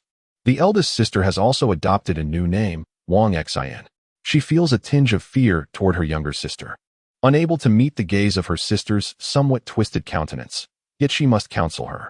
Little sister, do not be stubborn, apologize to father. He is in good spirits, and this matter will soon pass. Wang Xin is delighted to have a brother. The existence of a brother affirms that their mother can bear sons, which may enhance her reputation, dispelling the previous whispers that she and their mother could only produce daughters.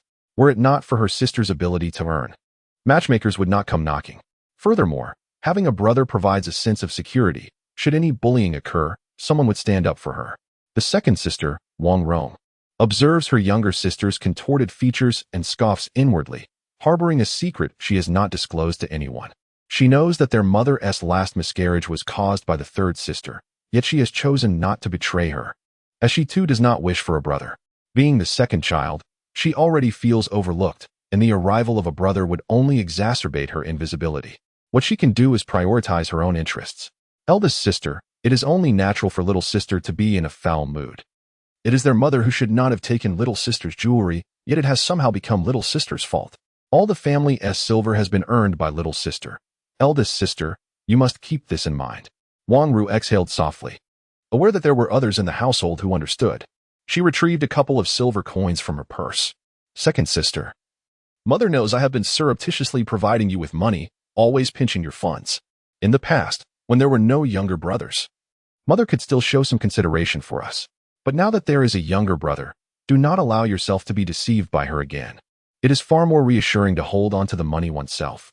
Wang Rong joyfully accepted the coins, for she was not foolish. Mother always provided only half of what she asked for, and in her mother's eyes, she was far from favored. She believed she could not win the affection of her younger sister, unlike the elder sister who naively gave everything away. Thank you for the reminder, younger sister. I shall remember it. Wang Xin, noticing that her younger sister had not given her any money, realized her words had displeased her sibling and bowed her head in silence. Wang Ru observed this and huffed softly. She desired obedient individuals around her. As for the Wang family's legal matters, Zhulian was neither aware nor interested. She was preoccupied with preparing the 6 ceremonial gifts for her eldest grandson and Rongchuan's school enrollment. In ancient times, most enrollments occurred in the first month or during the winter, deliberately avoiding the spring plowing and autumn harvest periods. The clan school followed the same pattern. Zhulian had specifically inquired about this year's batch of students, which consisted of 20 children, 10 of whom were from the Zhou family. The remaining 10 were split evenly between their village and neighboring ones, all having passed the entrance examination in advance. Even with Zhou Shuren, Mingyun, and Rongchuan, Zhulian recognized that they still needed to undergo an evaluation. Although large families possessed lands to support their clan schools, the Zhou family lacked individuals capable of providing dedicated funds for the school. Hence, even clan members were required to pay the enrollment fees. In ancient times, the initial enrollment was of great significance. Zhou Shuren had explained that families of considerable means would prepare the 6 ceremonial gifts for the commencement of studies, which included auspicious items: longan, lotus seeds, red dates, red beans, dried meat strips, and celery. Everything carries a meaning. Celery symbolizes diligence. Lotus seeds represent the arduous pursuit of education. Red beans signify good fortune. Jujubes indicate early success in examinations. Longan represents the fulfillment of merits. And meat strips convey the heartfelt intentions of students. Of course, alternatives may exist, yet these items are the most commonly utilized. In small places like Zhujiakan, where the majority of farming families are impoverished, the significance of the admission gifts lies in the sentiment behind them, predominantly revolving around meat strips. Zhulian inquired of Zhou Shuren about the customary admission gifts for their 2 children. Shall we follow tradition and offer 10 strips of meat this year? Zhou Shuren replied, let us indeed present 10 strips of meat. The following day marked the commencement of the school term, a momentous occasion for the children, who donned new garments and stood spiritedly in the courtyard, poised to attend the clan school. Zhulian felt a surge of excitement, but as time passed, her countenance darkened. Li, are you not ready yet? What is causing the delay? Chapter 121. Confidently was preoccupied and replied, Mother, I shall be out shortly. Zhulian, hearing her voice but not seeing her, grew increasingly displeased. Had Li not been the mother of her eldest grandson, Zhulian would have insisted that she remain behind. Zhou Shuren cast a fleeting glance at his eldest son and declared, let us depart. Zhou Laoda, suppressing his frustration with his wife, wore a smile. He knew his father was displeased, and his mother was most afraid of the cold. He had just witnessed several shivers escape her.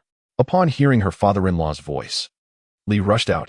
Noticing her mother staring intently at her, Li, being inherently confident, twirled around and exclaimed, Mother, do you not think this outfit is splendid? I noticed Wang Ru dressed similarly, so I made it a point to replicate her style. Zhulian clutched her chest, pondering why the attire seemed so familiar, her expression darkening. How old is Wang Ru, and how old are you? Are you truly oblivious to your own figure? Li lowered her head, feeling particularly pleased with herself. She looked quite attractive. Zhulian, weary of debating over attire, pointed to the 2 hairpins adorning Li's head. Others wear 1 pin, yet you flaunt 2. Those who understand will see it as ostentation. Those who do not will mistake you for a show-off. Don't embarrass yourself, remove one of them. Reluctant to comply, Li thought to herself that she was among the few in the village who possessed such jewelry. Today, with many villagers gathering for the school enrollment, it was a splendid opportunity to showcase her adornments. Mother. Zhulian turned away, declaring, if you want to take it off, then stay home and be obedient. As Li witnessed her mother chasing after her father, she gazed expectantly at her husband, the head of the family. Zhou Laoda shot her a fierce glare, muttering, you are such a nuisance. The clan school was not far from Zhulian's home, approximately an 8-minute walk. Upon arriving at the school, a crowd had already gathered. Entertainment was scarce in ancient times, and people flocked to any event, especially one as significant as school enrollment. Zhulian entered and glanced at the enrollment gifts displayed, predominantly strips of meat, with a few chickens and eggs. Those who could afford to send their children to school were certainly well off enough to provide decent gifts. Zhulian was not vain. She sensed Zhou Shuren's unwavering attention upon her, and her spirits soared. Zhou Shuren cast a sidelong glance at his eldest son, feeling the weight of his father's disapproval. Who else would stand outside in the biting cold? Zhulian, walking ahead, was oblivious to this dynamic. She had no further thoughts on the matter. "Oh, and remind Li to prepare lunch on time," she added. "Understood," Zhou Laodao replied. In ancient winters, beyond the chill, there existed certain advantages. The air was remarkably pure. Zhulian trod upon the freshly fallen snow, the soft crunching sound echoing beneath her feet, while Zhou Shuren's footsteps resonated more loudly. The two exchanged no words, savoring the comfort of companionship. They did not hurry along their path, meandering leisurely until they turned onto the road leading to their home, where they immediately spotted a horse-drawn carriage. "Zhulian, that must be headed to Wang Laoxi's residence," she remarked. It was evident that such an opulent carriage was a rarity in the county, especially given that the Wang family resided on this very street, unmistakably indicating it belonged to the Shi family. The carriage outpaced the two. Before Zhulian even reached Wang Laoxi's doorstep, the carriage had already come to a halt. As she approached, gifts were being unloaded into the courtyard, while Wang Ru was warmly bidding farewell to the steward. The carriage obstructed the road, prompting Zhulian and Zhou Shuren to pause until it turned around and departed, allowing them to continue on their way. Unlike Wang Ru, who shunned interactions with the village maidens, Wang Xian, blessed with better circumstances, had several acquaintances. This year marked the enrollment ceremony for the Zhou clan's academy. Wang Ru's gaze grew pensive. Since Zhou Xuahan's engagement, she had paid little heed to the Zhou family. With the mischief wrought by her stepmother coinciding with the New Year festivities, she had nearly forgotten about the Zhou household and Zhou Changji. Noticing her sister's troubled expression, Wang Xian felt uncertain about what had caused her siblings distress and quickly fell silent, trailing behind her step by step. Despite Wang Ru's reassurance regarding Zhou Xuahan, she remained reluctant to allow Zhou Xuahan to leave Zhoujia village. Only by ensuring that Zhou Changji was not a man of authority could she prevent Zhou Xuahan from gaining undue favor, thereby entirely eliminating any potential connection between Zhou Xuahan and the male lead. This would also serve as a means of avenging Sanya by stepping on Zhou Xuahan. In the days that followed, the most boisterous eldest grandson began his studies, while the second grandson, Ming Tong, who lacked a guiding figure, became considerably quieter, bringing a sense of tranquility to the household. The winters of antiquity were both colder and longer than those of modern times. With the children now attending school, Zhou Shuren transitioned his daily exercises from indoors to outdoors. Zhulian, being averse to the cold, accompanied Zhou Shuren outside each day to engage in physical activity, primarily to acclimatize to the outdoor temperatures in preparation for the scholar examination. Each day, Zhulian accompanied Zhou Shuren as they circled the village, completing 2 laps morning and evening. The results were remarkable. After just a week, Zhulian had significantly improved her cold resistance, not to mention Zhou Shuren's progress. In truth, Zhulian contemplated crafting some warm coverings for Zhou Shuren to shield him from the chill during the exams. However, her suggestion was promptly dismissed by Zhou Shuren, who preferred to have thicker cotton clothing instead. Items brought for the examination were subject to regulations, and it was wiser to conform to common practices to avoid complications. As Zhou Shuren prepared for the scholar examination, only a few elders and those taking the exam alongside him were privy to this information. Given Zhou Shuren's considerable age, there was a concern about the potential embarrassment of failing in front of the younger generation, leading to a mutual decision to keep the matter discreet, resulting in no rumors circulating within the village. Whenever one observes Zhulian and Zhou Shuren strolling together, the villagers often remark on Zhou Shuren's genuine affection for Zhulian, as he accompanies her in her exercises. It is true that Zhulian has borne the brunt of misfortune. After all, her health was a concern last year, a fact well known to all. Even though she has made a recovery, the villagers still regard her condition with skepticism. In this fictional dynasty, it is mandated that the titles earned from the previous reign are rendered void. The new dynasty requires candidates to begin anew. The county office maintains a comprehensive list of all candidates from previous eras, making any form of deception impossible. Consequently, Zhou Shuren's qualification as a candidate is not recognized by the new official authorities, and it is only out of respect that the villagers continue to address him as such. He must still undertake 3 examinations. The examination process consists of 3 stages: the county, the prefecture, and the academy. The county examination occurs in February, and upon passing, candidates advance to the prefectural examination, presided over by officials such as the governor, which takes place in April. Following the completion of these 2 tests, candidates may then participate in the academy examination, supervised by provincial scholars, which is held at the end of April. The registration and procedures for the academy examination are quite similar to those of the county exam. Candidates are required to submit personal information, including familial connections and guarantees. The announcement of the county examination is made a month in advance, in the first month of the lunar calendar, and Zhou Shuren has registered. With Zhulian observing the details he filled out, she realized that although the ancient era lacked photographs, the requirements were rather stringent. Candidates must provide their name, age, place of origin, physical attributes, and distinctive characteristics in meticulous detail. Moreover, they are obligated to document the life and death of their parents and grandparents, extending even to adopted parents. The guarantee system mandates that 5 candidates must vouch for one another, with any act of cheating resulting in collective punishment for all 5. Zhou Shuren's guarantees are drawn from within his own clan, where trust and familiarity are significantly higher. Chapter 123.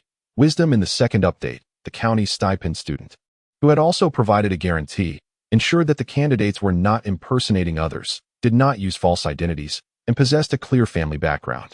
Zhou Shuren, accompanied by the clan leader, visited the stipend student's residence, carrying not only tea leaves and fabrics purchased from Jiangnan, but also a few taels of silver as a substantial gift.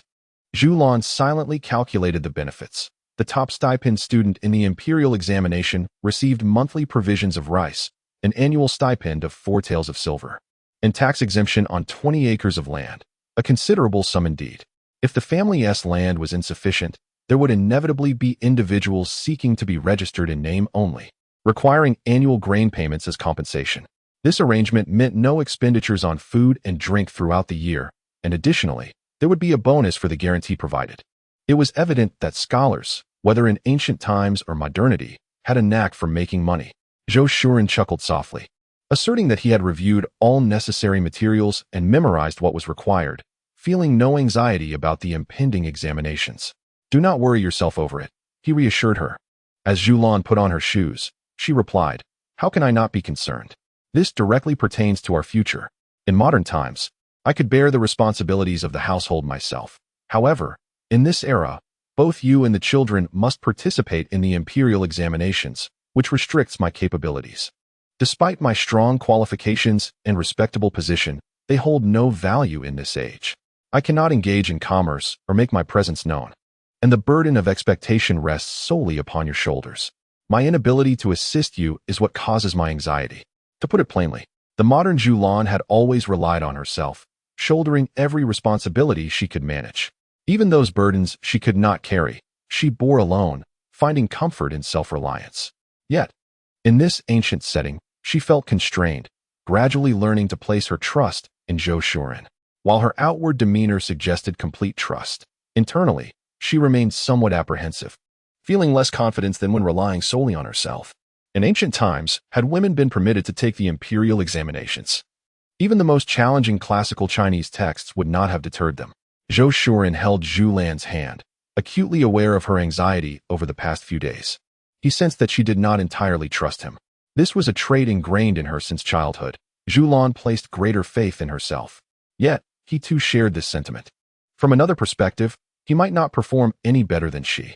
"Trust me, I shall not disappoint you," he reassured her.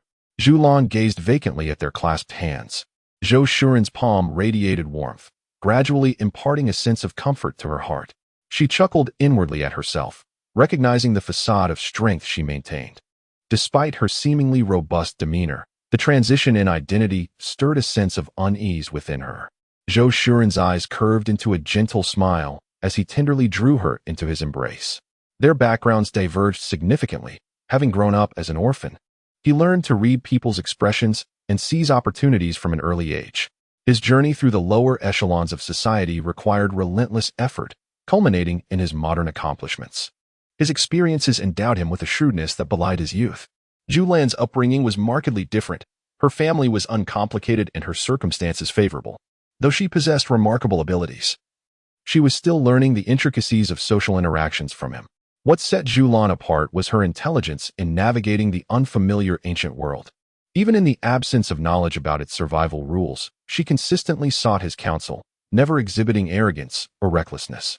Her approach was one of caution until she fully grasped the ancient norms. Even when constrained by the limitations of her era, Zhulian never voiced complaints. Instead, she diligently endeavored to adapt.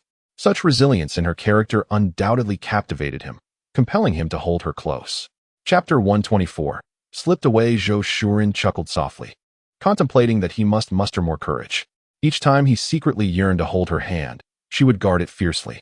Today presented a rare opportunity to break through. Missing it would surely torment him. Zhulian rolled her eyes, noticing that as he spoke, he tightened his embrace. Don't think I'm unaware. These past few nights, you've been taking my hand while I sleep. Did he truly believe she was oblivious? Zhulian smirked. So you knew all along. Why didn't you push me away? Zhulian, suddenly taken aback, exclaimed, Mother? Startled, she pushed Zhulian away, sensing the atmosphere had become a tad too comfortable. Time had slipped away, and Li Shi was waiting to prepare breakfast. The children needed to eat before heading to the clan school. As Zhulian exited, Zhulian quietly folded the blankets, squinting as he considered that a week's worth of grain might suffice. Today was a rare idle day, allowing him ample time to educate the eldest on how to become an exemplary heir.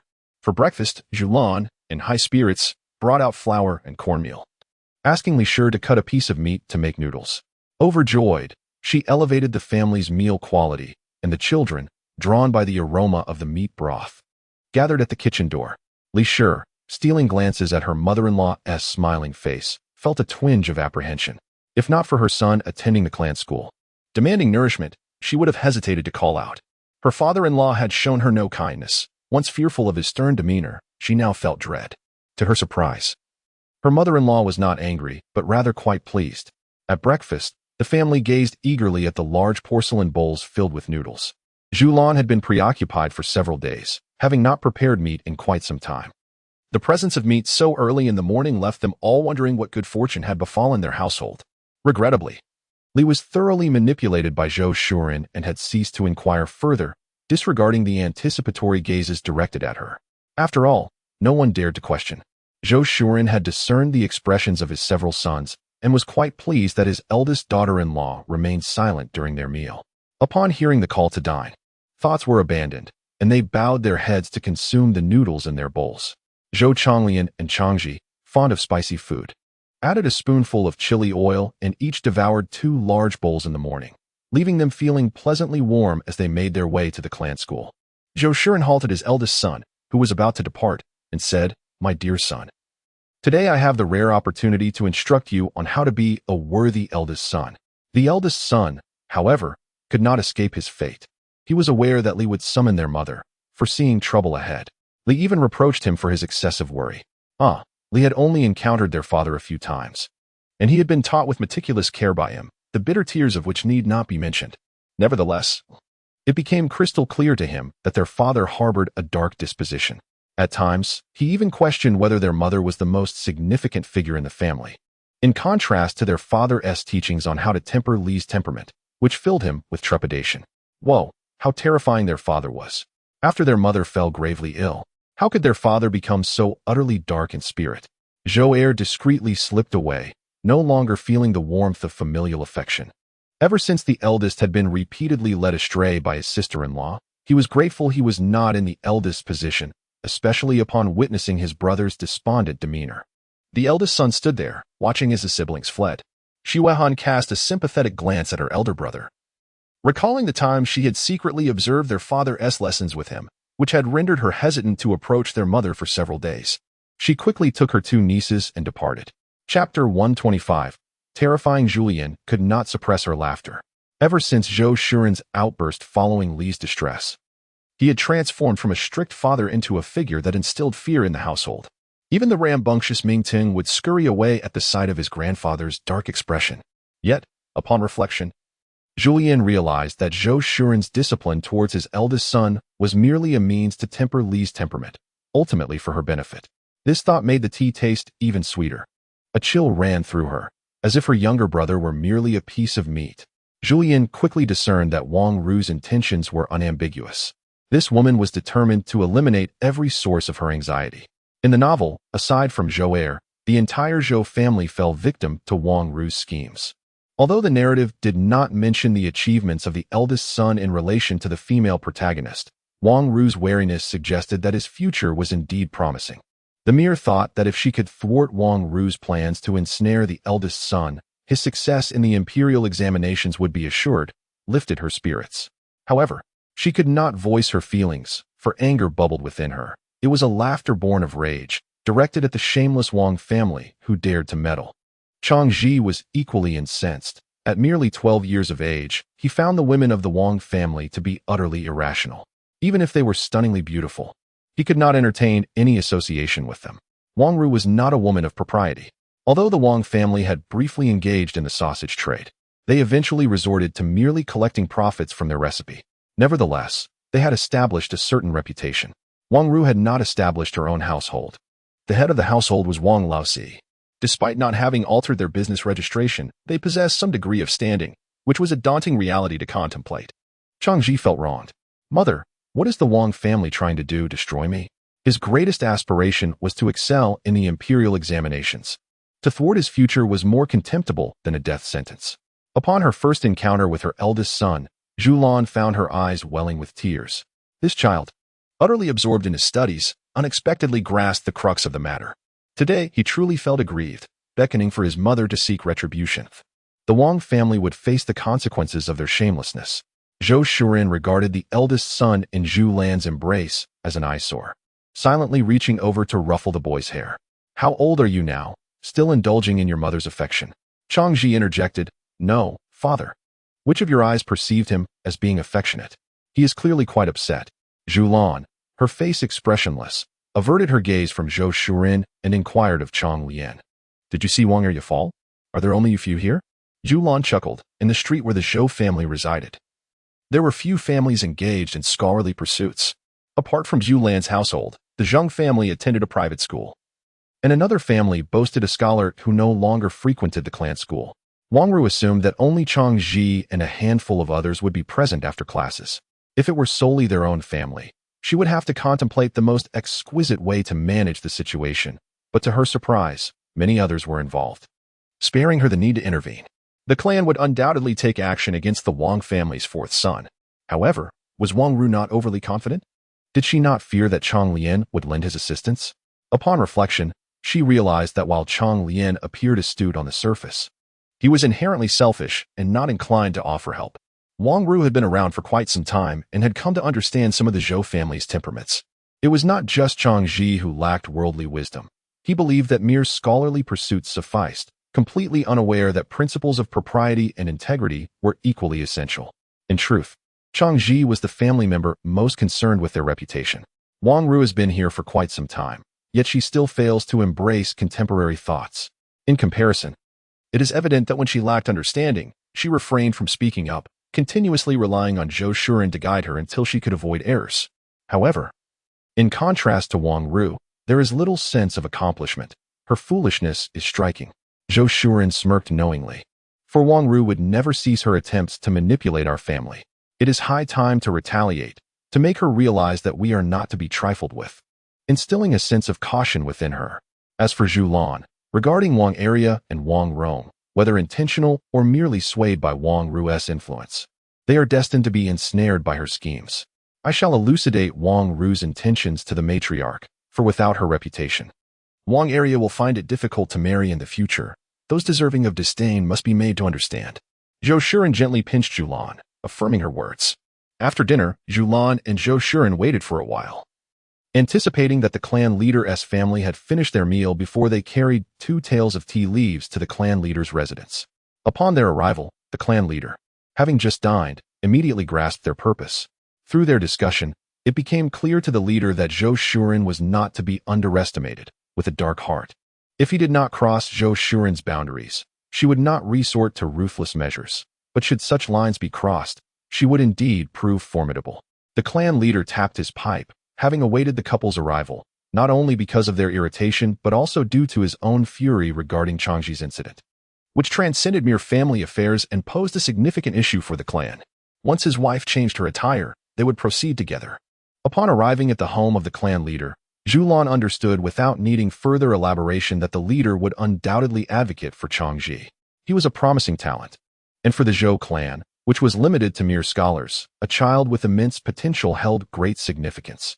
The ascendance of one could elevate the entire family, and having someone with the prospect of success was of paramount importance.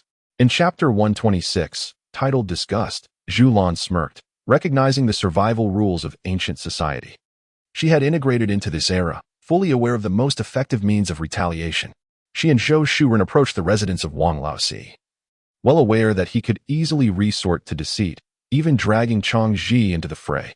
Even if an issue were resolved, it would likely be imperfect, as rumors and speculation were often favored. However, resolving matters within the clan held a different significance, as it would not implicate Changji. The Zhou clan donned pure black attire, their hair meticulously styled, and their expressions grave. Zhulian's eyes glimmered. The clan leader was not someone to be trifled with. Observing their arrival, it was evident that the leader had already devised a plan for addressing the situation. The four did not hasten to Wang Laoxi's home, as Wang Ru's schemes had not only incensed Zhulian and Zhou Shuren but had also angered the Zhou clan. Thus, the clan leader redirected their path to visit several other elders within the clan, swiftly transforming their party of 4 into a formidable group of 8, comprising the matriarch and Zhulian. The door to Wang Laoxi's home stood firmly shut, but light filtered through the cracks of the door. Zhou Shuren stepped forward to knock. Wang Laoxi emerged, calling from the entrance, "Who is it?" The Zhou clan leader coldly commanded, "Open the door." Wang Laoxi recognized the voice, trembling with urgency as he hurried to unlock the door. Upon opening it, he was taken aback, his legs quaking at the sight of several prominent figures from the village. "You, what brings you here? And with so many people? What has transpired?" The Wang family, particularly Wang Lao's, remained silent, overwhelmed with fear as the newcomers displayed an ominous demeanor, their hearts lodged firmly in their throats, and a sudden dampness gripped their backs. Chief Zhou regarded Wang Lao's with disdain. In his eyes, Wang was inferior even to Zhang Deidi, who at least did not feign civility. Wang's pretentiousness, draped in a facade of propriety, was utterly distasteful to him as he strode purposefully toward the main room.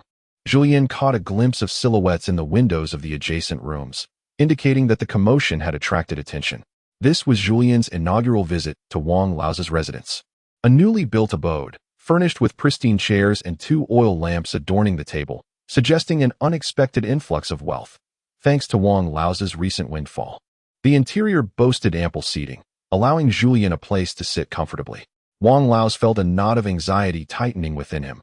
He dared not engage too closely, his lips trembling as he addressed Chief Zhou. "Is there a matter of significance that necessitates your esteemed elder's presence?" Chief Zhou, reluctant to converse with Wang, remained silent, while Zhulian yearned to speak but found herself overshadowed by the elders present. It was Zhou Shuren who broke the silence, instructing, "Call forth your 2nd and 3rd daughters. We shall discuss matters upon their arrival." A jolt of frustration coursed through Wang Lao's. His foreboding instincts had proven accurate. He knew it involved Wang Ru. The prominent Zhou family had gathered, signaling the gravity of the situation. "Very well, I shall summon those 2 wretches," he muttered under his breath. Zhulian, overhearing his derogatory remarks about the children, raised an eyebrow. Was he not similarly deserving of such a label?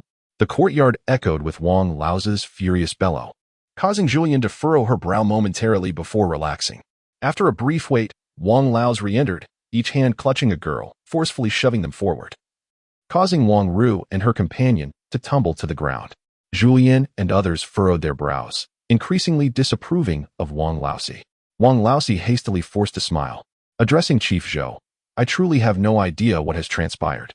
I brought these 2 here. You may scold or punish me as you see fit." Zhulian averted her gaze, feeling somewhat nauseated. Chief Zhou inwardly cursed, disregarding Wang Laoxi, as he focused on the frightened Wang area sitting on the ground, alongside the anxious Wang Ru. No matter how well Wang Ru attempted to conceal her emotions, she could not escape his discerning eyes. The root of this trouble was evident in her gaze, filled with resentment. He grasped his smoking pipe, his expression deepening. "Old woman, it is your turn to speak." Madame Zhou's expression was stern, her gaze icy. "It ought not to be my place to address this, yet you two have disregarded the reputation and moral integrity of a woman, thereby tarnishing the honor of our entire village. I find it necessary to deliver a moral lecture. Wang Ru, your selfishness in associating with men outside your family and your clandestine dealings have compromised your virtue. And you, Arya, exhibit a lack of decorum and understanding of propriety. I expect both of you to restrain yourselves moving forward, lest you find yourselves abandoned by your husbands due to your moral failings." Chapter 127. The ruthlessness of ancient people. Zhulian maintained a stony expression, feeling that she need not utter a word. Madame Zhou's reprimands were far more severe than anything she could have said. Madame Zhou laid down the accusations without hesitation, not only implicating Wang Arya, but also directly naming Wang Ru. With her high standing and authority, her words sought to encompass the entire village, effectively entwining them all in this matter. Should her words spread tonight, they would seal the fates of Wang Ru and Wang Arya, leaving little room for doubt regarding their propriety. In the eyes of the surrounding villages, no man would dare to marry them, even if one did. Any subsequent abandonment would be deemed the fault of Wang Ru and Wang Arya. The matriarch of the Zhou clan personally delivered a lesson, declaring that if Wang Ru and Wang Arya were to tarnish their reputations further, the Zhou family would be completely severed from them and would inflict severe damage upon the Wang family. The daughters of the Wang family lacked the ability to educate themselves, revealing a deeper issue within the character of the entire clan. Zhulian inhaled sharply, recognizing that the ancients were far more ruthless than modern individuals. It was evident that Wang Ru's schemes against Changji's future were no less destructive than the downfall of the Zhou family itself. Ultimately, it all boiled down to self-interest. If Changji succeeded, the entire Zhou clan would bask in his glory. The clan's educational resources would flourish, nurturing capable descendants. The implications of Changji's matters extended beyond a single family, representing immense stakes. Wang Rong suddenly knelt down, realizing that their machinations were trivial in the eyes of these old foxes. "It was better to be honest. I was wrong. I should not have harbored ulterior motives in my moment of downfall. I shall strictly restrain myself in the future and will not venture out again." Zhulian raised an eyebrow, acknowledging this as true wisdom. Observing Wang Ru's vexation and indignation, she scoffed lightly and addressed Wang Rong. "Do not blame us for our visit today. If you entertain thoughts of ruining others' futures, you must bear the consequences. Any resentment you feel should be directed at the true instigators." Wang Rong, being astute, felt an even greater sense of trepidation. She was genuinely unaware of the ramifications of destroying another's prospects. Her understanding was limited. She had been swayed by the desire for a good marriage, believing that marrying into the Zhou family, known to be one of the most esteemed in the village, would secure her future. Little did she realize that her actions would jeopardize Changji's future. It was no wonder that the Zhou family was so enraged, as her actions had directly sullied her own reputation and prospects. With trembling lips, she bowed her head, having mistakenly thought herself clever. Her limited understanding had led to her being outmaneuvered. Her palms clenched tightly as she felt the weight of her miscalculations. Wang Ru pursed her lips, staring intently at the Yang family. The entire Zhou family was in disarray. She was infuriated that her plans had backfired, leading to her humiliation at their hands. Yet, she dared not confront them head-on. Bound to her home, she was still too young to escape. Contemplating the purpose of the Shi family's visit, her gaze darkened further. Shi Qing's insatiable greed was evident, as he relentlessly exploited her. It had not been long since he sought to obtain the formula from her, believing that a mere gift would placate her. Zhulian remained indifferent to the growing animosity in Wang Ru's eyes. Their opposition had been apparent from the start. The absence of action from her and Zhou Shuren did not imply that they were amiable individuals. She preferred overt strategies, instilled in her since childhood, while Zhou Shuren, through half a year's acquaintance, had proven himself to be far from benevolent. He favored underhanded tactics. And once he became a scholar and participated in the Imperial examination the following year, the distance between them would widen, eliminating any fear of Wang Ru. Wang Ru had failed to recognize her own predicament, ultimately causing her own suffering. The Zhou clan leader, holding a smoking pipe, addressed Wang Laosi, who was leaning against the wall. "I hope you will act wisely and not blame me for my lack of mercy later. Today is both the first and the last time. Had it not been for the difficulty in expelling Wang Laosi's family immediately, you would have insisted on their removal today. Regrettably, with the birth of a son, Wang Laosi had secured his foundation and would not abandon his roots. Wang Laosi trembled slightly upon hearing these words. Although the Zhou clan leader's tone remained unchanged, this was the gravest warning. He understood well that the Zhou family was contemplating expelling them from the village. I will remember this and ensure that I keep a tight rein on the two girls in the future. He has a son now and must consider his well-being. The daughter pales in comparison to the son. Nevertheless, all the wealth in the household is earned by Wang Ru, and her eyes flickered. Wang Laosi felt a sense of reassurance, yet was pained at the thought. His heart sank again, but he refrained from inquiring further. However, the thought of his purse offered some solace. Once the visitors had departed, he closed the door with a scowl and made his way to the room of Sanya. Wang Ru was already aware of Wang Laosi's impending visit. She harbored resentment towards her self-serving and irresponsible father, who still wanted to maintain a presence in the household. Taking a deep breath, her expression soured as she fiddled with the bracelet on her wrist, waiting for her father to speak first. Wang Laosi clenched his fists behind his back. Despite everything, he was still the head of the family. Although Wang Ru repeatedly challenged him, he had to endure. His gaze lingered on the bracelet, knowing the girl had support he could not confront. Softening his tone, he said, "Ru, do not blame your father. Today's performance was solely for the Zhou family. If I do not take action, they will, and the consequences would be painful for both you and your mother."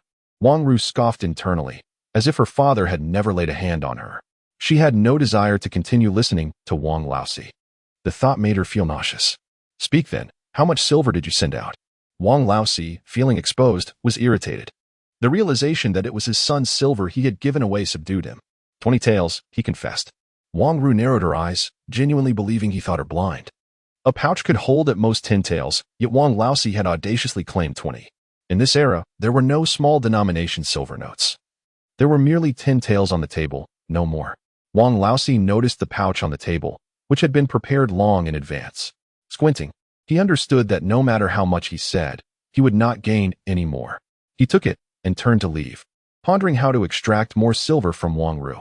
In chapter 128, titled Rejuvenation, the 4 elders of the clan furrowed their brows with a single gesture. They offered 10 taels, confirming that Wang Laosi's family had truly prospered. The clan leader looked at Zhou Shuren, stating that today's affair was concerning Changji, and thus the silver rightfully belonged to his family. Zhou Shuren smirked. "Elder brother, does this not leave me feeling uneasy? Today's resolution was entirely dependent on our clan, and it is only proper that this silver be offered in respect to you and the esteemed elders." The clan leader did not decline further. To do so would have been excessive and inappropriate. "Very well, we shall accept your goodwill, Shuren." The Zhulian family refused the offer. 10 taels divided among the 5 families meant each would receive 2 taels. For households without scholars, 2 taels would suffice to sustain them for half a year. An unexpected windfall that brought smiles all around. Zhou Shuren had no intention of intimidating Zhulian. Fear could be lethal. He grasped Zhulian's hand tightly and swiftly headed homeward. Zhou Shuren nodded in agreement. Zhulian glanced at the stove pit, where the fire still blazed. She added more firewood before entering the house to change her clothes. Zhou Shuren came in with hot water after walking a considerable distance, ready to soak his feet. Zhulian observed the busy Zhou Shuren. She had truly grown accustomed to him bringing hot water. Sometimes, habits could be remarkably unsettling. As she soaked her feet, she watched Zhou Shuren change, and after 6 months of dietary adjustments and training, he had transformed from a frail newcomer to someone with visible abdominal muscles. Zhulian gazed down at her hands. Ever since her arrival in ancient times, she had been diligently caring for herself. Each morning, she indulged in a cup of honey water. And when the honey ran out, she resorted to a concoction of jujubes and brown sugar, never allowing her routine to falter. Occasionally, she would apply egg whites as a facial mask, which greatly improved her complexion and skin. Sometimes, she even joined Zhou Shuren in indoor exercises, which helped tone her physique significantly. Despite not engaging in cooking, her hands remained remarkably fair, softened by daily soaks in warm water. If one were not aware of her age, they would scarcely believe those were the hands of a grandmother. While she could not avail herself of the modern array of skincare products, her self-care regimen proved effective. At the very least, she appeared considerably younger than when she first arrived in this era. Coupled with her fair complexion and beauty, her already lovely features had become even more delicate after a winter spent largely indoors. Although she could not revert to the youthful visage of her 20s, she managed to maintain an appearance akin to that of a woman in her 30s. As summer approached and cucumbers became plentiful and honey more affordable, she resolved to enhance her regimen further, certain that she could shed a few more years from her appearance. Zhulian cast a glance at Zhulian, who sported a beard. She could not help but smile. The facial hair suited him well, effectively obscuring his face while allowing her beauty to shine. Zhulian, having finished his washing, bore a smile that mirrored her own happiness, oblivious to her thoughts. The following morning, Zhulian rose early to prepare the items Zhulian needed for his upcoming examination. He was set to stay in the county, as the official roll call would occur before dawn on the day of the county examination. Staying at home would be inconvenient and disruptive to his rest, making the county accommodation a more practical choice. The advantage of belonging to a clan meant that Zhulian and his fellow examinees did not have to seek lodging independently. Relatives had already established residences in the county, and the arrangements had been made well in advance. All that remained was to pay for meals and lodging, ensuring safety and providing some income for the family, a mutually beneficial arrangement. Chapter 129. The pitfall. Zhulian packed all the essentials. The county's decision determined whether there would be 4 or 5 examination sessions, necessitating at least 5 nights of accommodation for Zhulian. He must bring a thick quilt, at least 3 sets of clothing, and sturdy shoes. The examinations in the north are particularly grueling. The weather remains frigid even in the second lunar month. The designated examination venue is not indoors. Although it lacks the infamous pigeonhole of the provincial exams, it is hardly more favorable. The seating arrangement faces south, with the northern courtyard serving as the Dragon Gate, while the residences behind await the call of names. The passage in the middle separates the examiners in the west from the roll call in the east, while simple rows of seats occupy the northern end, all contained within a rudimentary examination tent. This is where the candidates sit, thus it is quite drafty, and maintaining a clean answer sheet with neat handwriting is indeed a formidable challenge. The advantages of the south become apparent, at the very least. It does not suffer from the biting cold of the north, allowing for a somewhat more composed examination experience. Zhulian had acquired considerable knowledge and silently prayed for calm weather in the coming days. After breakfast, she meticulously reviewed her luggage once more. Zhulian checked his own writing supplies, ensuring he had brought sufficient silver. When the ox cart from the clan leader's family arrived, he shook Zhulian's hand and promised to bring good news. As Zhulian approached the examination, she felt a sense of calm wash over her. Do not be too hard on yourself. Indulge in whatever you wish to eat. I have brought you 20 taels, so do not hesitate to spend, she advised. Zhulian replied, yes, I will be away from home, so you should retire early. Observing the clan leader's grandson with wide eyes, Zhou's sons thought it peculiar. Everyone in the village knew how much their father cherished their mother. Zhulian would also discuss this with Chang'e. Whether or not she spoke to the Zhao family was of little consequence. However, as a woman, she possessed a deeper understanding of women's sentiments, and it was preferable to convey her thoughts directly to avoid any lingering resentment. Zhao nearly pricked her finger with the sewing needle. The child's grand ceremony was absent, as the child's paternal grandfather was away, and only the maternal grandmother attended. The full month coincided with the Grand New Year festivities, and the coldest season rendered the celebration unfeasible. With the 100-day mark also overlooked, it was natural for her to feel troubled. Yet, observing her in-laws, they did not appear to harbor any disdain for their family. Reflecting on the other impoverished families in the village, it was evident that such celebrations were rarely held aside from the full month and 100 days. Still, the discomfort lingered. Their family was not destitute, and both Mingyun and Mingting had celebrated their milestones. She kept her head down, adhering to her mother's wishes. Zhulian raised an eyebrow, prescient of her dissatisfaction, and explained, indeed, not holding a 100-day celebration does seem to slight Mingrue. However, your father's examination is approaching, and it is not the right time for ostentation. Our intention is for the family to enjoy a hearty meal together and create warmth at home, saving the grand celebration for the child's first birthday. Zhao became animated. Both she and her husband held faith in her father-in-law's chances of passing the scholar's examination. Once he achieved that status, a greater number of guests would come to celebrate. And Mingrue, being the first grandson after his grandfather became a scholar, would naturally attract more attention. If he were to grasp a meaningful object during the ceremony, it would surely enhance his position in his grandparents' hearts. Mother, Mingrue is not slighted. We have no objections. She could not afford to be careless. Her elder brother's 2 sons were considerably older and favored by their grandparents. The age gap between her son and the 2 older boys was substantial. and being the youngest grandson was a disadvantage in her eyes. Chonglian and Chongji were still unmarried. She only wished for her son to be cherished by his grandparents, just as her daughter was. Chapter 130. Cultivation. Li Shi understood that her mother and father would not spare the Wang family. She was taken aback by the severity of their actions. The more she witnessed, the more she feared her mother, such a formidable woman. Zhulian set aside her needlework. Indeed, she was embroidering. Out of sheer boredom, she had requested Zhao to teach her some simple patterns, which not only calmed her mind, but also honed her patience. To spare her eyesight, she embroidered for only a short while each day before tidying her sewing basket and slipping on her shoes to head to the granary. She rummaged through to find an empty sack. Zhou Shuren's advice rang true. Taking one meal at a time was indeed cumbersome. However, he suggested that providing 7 days' worth of supplies all at once was excessive. Even in nurturing Li Shi's managerial abilities, it required a gradual approach. Offering too much at once could overwhelm her.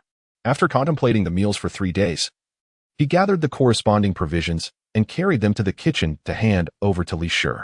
"This is your food for 3 days," he declared. "There are radishes and vegetables in the cellar, and here's a pound of meat along with 15 eggs. You'll manage these 9 meals yourself." Li Shi grew anxious. She had grown accustomed to following her mother-in-law's commands since her marriage. Regardless of her mother-in-law's absence in Pingzhou, Zhao had always overseen her. Previously, she had even thought of competing with Zhao, but now her only concern was to look after herself. The sudden responsibility made her panic. "Mother, what have I done wrong? Please don't punish me like this. Perhaps you could at least make me learn to read instead." Zhulian pondered. How could one possibly err in such a manner? This is clearly an indication of empowerment. After the new year, Li Shi had not slimmed down. Her face had grown rounder, resembling a bun with its many folds.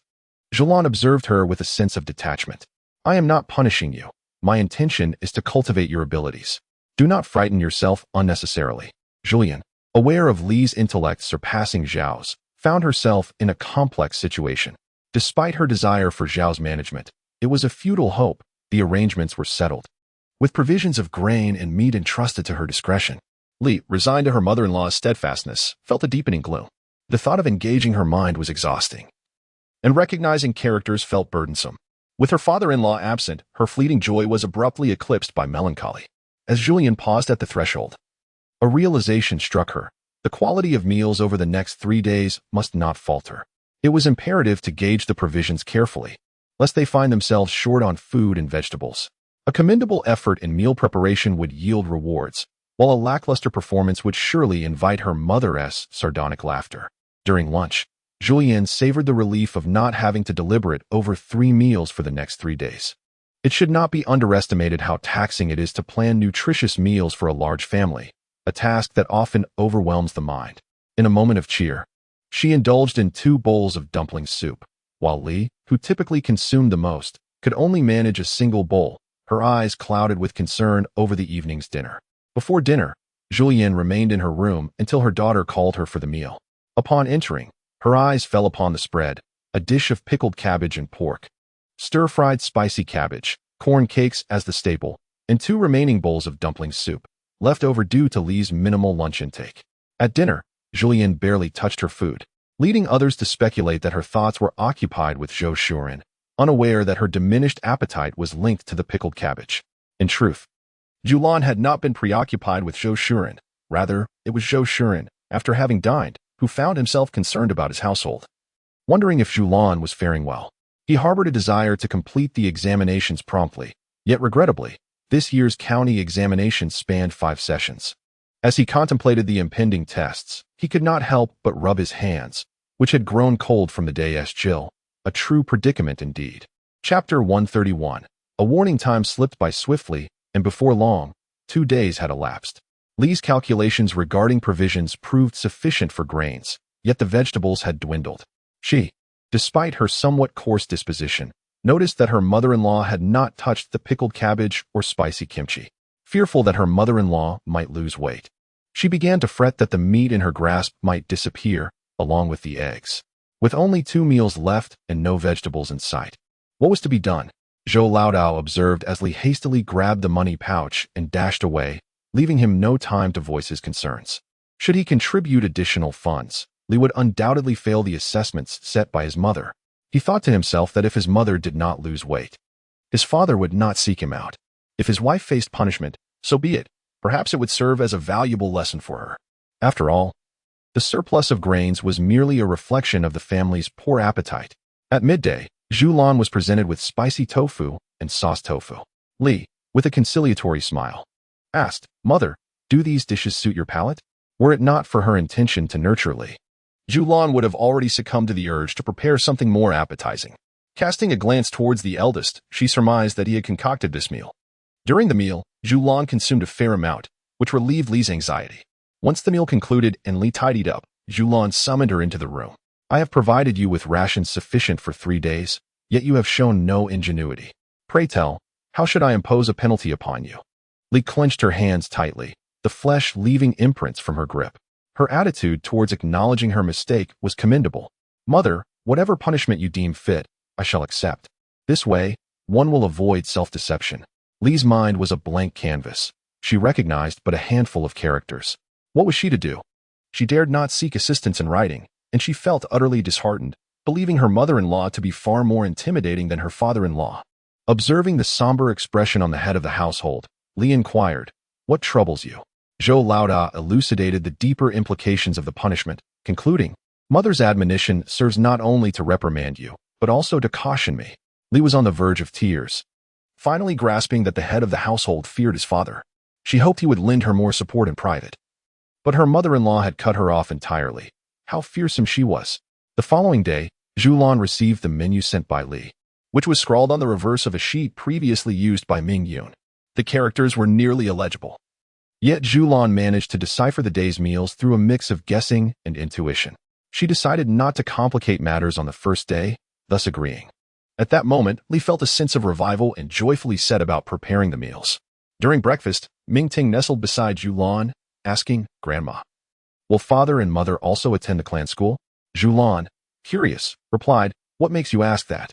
Mingtung blinked his big eyes and explained, "Because father and mother are diligent. When I wake from my slumber, they are always studying characters."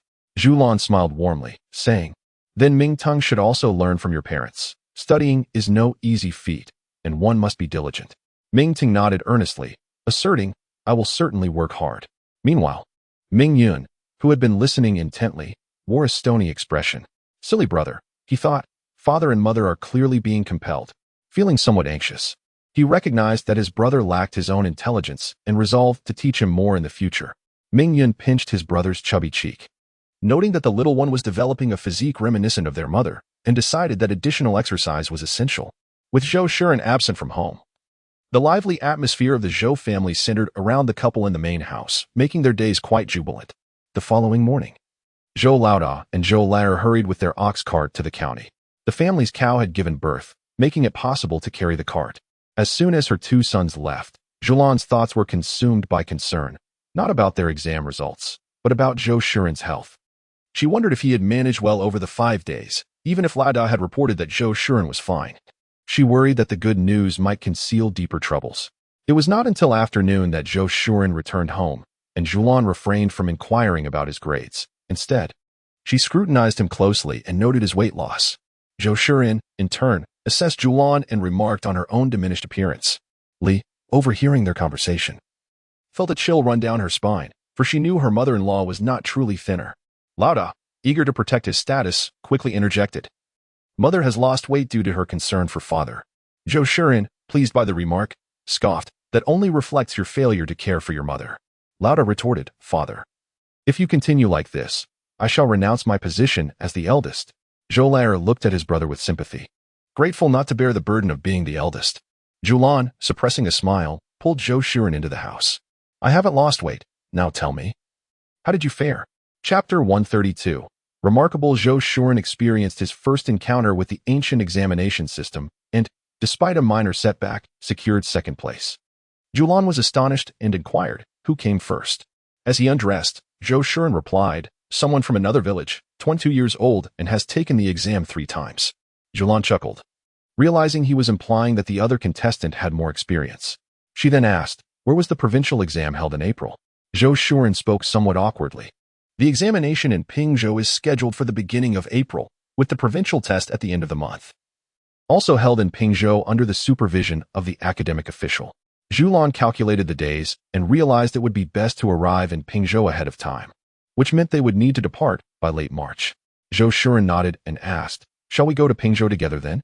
He recalled the matter concerning his son-in-law and mentioned, "I have arranged a position for him this time. He will be tasked with organizing the ancient documents at the county office and transcribing over a decade's worth of tax records, earning 500 coins a month. He can assist in the afternoons without interfering with his studies in the mornings." Zhulian, intrigued, inquired, "How did you manage to make acquaintances at the county office while still preparing for the examination?" The rarity of such an opportunity only heightened Zhulian's astonishment at Zhou Shuren's capabilities. Her mind raced. Antiques must be quite costly. If I recall correctly, you once mentioned that the county magistrate has been here for several years, and last year he received an excellent rating, indicating his likely promotion. He must have seized the opportunity to cultivate connections, aspiring for advancement, and perhaps the antiques are intended as gifts? Zhou Shuren smiled and nodded. "Indeed, you are perceptive. That is precisely why he is immensely grateful. If he were to purchase a gift, he would risk offending someone, jeopardizing the hard-won prospects before him. With mutual intentions, he is eager to express his gratitude, and I, in turn, have my requests, which he naturally agreed to. However, he did not specify when the organization of the documents would be completed. This hinges on whether I succeed in the examination. Should I pass, I could extend the organization for several months. If I do not, the utmost deadline would be May." Zhulian smirked. "The county magistrate is a Jiren. He has ceased further examinations, as such positions are typically attained through strategic maneuvering rather than the conventional path. Advancements beyond the 5th rank are exceedingly rare. Am I correct in this assertion?" Zhou Shuren affirmed. "You are not mistaken." Zhulian stroked her chin, observing that the county magistrate genuinely held great expectations for him, perhaps even investing in his future. Moreover, the old fox had cleverly left himself an escape route. Zhou Shuren gazed intently at Zhulian, and without uttering a word, she comprehended everything. This shared resonance felt exceptionally delightful. The lady's wisdom left her husband in admiration. Zhulian felt a blush creeping across her cheeks. Anyone would feel a tad uncomfortable under such direct and penetrating scrutiny. She managed to withstand it, merely flushing momentarily. "Well then, you should get some rest. I shall make it up to you this evening." Chapter 133. An eye for talent. Zhulian had long been craving roasted chicken. In ancient times, the chickens were free-range. Raised without drugs or hormones, their inherent flavor exquisite, and when roasted, they became even more aromatic. "All right, I will contemplate a few more dishes while you rest." For dinner, the staple was rice, accompanied by 8 dishes: roasted chicken, sausages, pig trotters, braised pork, stir-fried cabbage with vinegar, potato stew with ribs, scallion salad with tofu, and tofu soup. By the time Zhou Shuren awoke and the children returned from school, the table was laden with a feast akin to a New Year's celebration. There was no need to inquire about the children's academic performance. The spread of dishes spoke volumes of their success in the county examination. Zhou Chonglian and Zhou Chongji eagerly surrounded their father, inquiring about the examination questions. Zhulian smiled warmly at her 2 sons. Chonglian, having turned 15 after the new year, would be eligible to participate next year, while Chongji, naturally more gifted, was also preparing to join, practically wishing Zhou Shuren would recount every detail of the examination experience. As Li entered with the staple dish, Zhulian interjected, "Stop hovering around your father. Take your seats, and let us enjoy our meal." In this household, under the understanding cultivated over 6 months, the father's words may be challenged, whereas the mother's must be adhered to. Otherwise, the father may as well be a stranger. Zhou Shuren and the others settled themselves comfortably, pouring a glass of wine for each. Today marked a splendid occasion, celebrating a successful county exam. The family gathered to enjoy a fine meal, and the young men were encouraged to pour themselves some wine to join in the revelry. Seeing Rongchuan also pouring himself a drink, Zhulian did not intervene. Regardless of whether in ancient or modern times, gatherings over wine are inescapable. Those who cannot drink or possess a weak tolerance face a significant disadvantage. To avoid being taken advantage of, it is better to partake. Unless one's constitution is such that one sip leads to inebriation, otherwise, most can gradually build their tolerance. At the table of men, as they sipped wine and savored dishes, Zhou Shuren shared anecdotes from his experiences in the county. He imparted valuable insights on interpersonal communication, teaching how to read others' expressions, wisdom he had honed since childhood. The children at Zhulian's table were enjoying their meal heartily, and both Li and Zhao families indulged in the feast, relishing the flavors. Zhulian listened intently to Zhou Shuren's pearls of wisdom, knowing that half of what the boys learned would serve them well throughout their lives. Yet, Zhulian felt a twinge of sympathy for Zhou Shuren. The more experiences he recounted, the clearer it became that his childhood had been fraught with hardship. Conversations often drifted toward his time in the orphanage, where funds were scarce and he had to earn his own school fees, hesitating to buy clothes or shoes. As a child, he collected bottles to assist with crafts, and when he reached junior high, he dedicated himself to studies in hopes of earning rewards. While also working in a shop, his choice to pursue archaeology stemmed from a childhood experience of exchanging collected copper coins for money, leading him to realize the value of antiques and fostering a conscious curiosity that drew him to antique shops, allowing him to engage with the world of relics bit by bit. Zhou Shuren expressed his awareness of his status as an orphan, devoid of connections and resources, and the arduous journey ahead to achieve success. Contemplating the prospect of owning a home, he pondered how many years he would need to save. After careful consideration regarding his chosen profession, he diligently worked to earn money, assisted others with appraisals, participated in projects, and undertook his own inspections. Through relentless effort, he eventually acquired a house and a car, only to find himself unexpectedly transported to the ancient past, where his profession became an extraordinary asset. Upon hearing this, Zhulian felt a twinge of envy, yet her heart ached for Zhou Shuren. How much hardship had he endured to attain success? In comparison, despite her own not-so-close relationship with her parents, she had grown up in a nurturing environment, and her career path had been conveniently arranged. This realization deepened her sympathy for Zhou Shuren. Zhulian's empathy resonated with Zhou Shuren, who, despite having only consumed a modest amount of alcohol, felt as though he had indulged excessively. Was it truly Zhulian's gentle demeanor that encouraged him to be bolder? He suppressed his impulsive desires and allowed himself to be cared for by her, ultimately drifting into a blissful dream throughout the night. The following morning, Zhou Shuren advised several children heading to the clan school not to boast, for there were still 2 challenges to face. The children, understanding the gravity of his words, finished their meals and proceeded to the academy. Meanwhile, Zhou Shuren visited the clan leader's residence for a discussion. This time, there were few participants in the clan's county examination, totaling 3, including himself.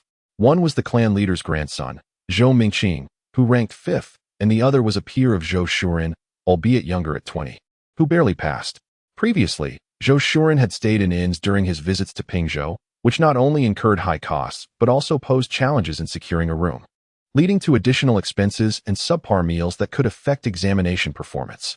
This time, Zhou Shuren did not conceal the fact that he owned a residence in Pingzhou, expressing his hope that the clan leader would keep this information confidential.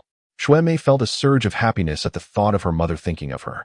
With a smile, she said, "Mother, you can see I've gained weight, which indicates I'm doing well. I assure you, I have not concealed any misfortunes." As for her in-laws' disregard for her and her husband, it was no concern of hers.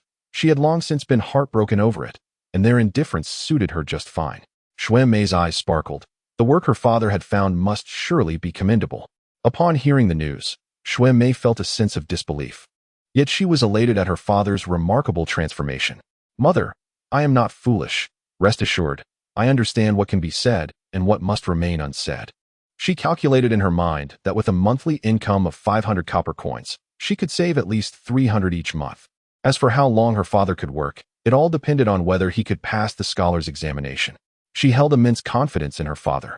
If he could handle such challenging tasks with ease, his stature in her eyes grew even more formidable. In the hall, Jiang Sheng was beginning to comprehend his responsibilities. He widened his eyes as if meeting his father-in-law for the first time, feeling a deeper sense of joy. The greater the prowess of his father-in-law, the more assistance he could provide. In contrast, Jiang's family lacked a clan and scholars, offering him little support for his future. If his father-in-law truly excelled, and with him guiding Jiang Sheng, even if he only achieved the status of a scholar, he could still secure a position. Should he remain a mere scholar for life? As long as his father-in-law was there, his family would not suffer unduly.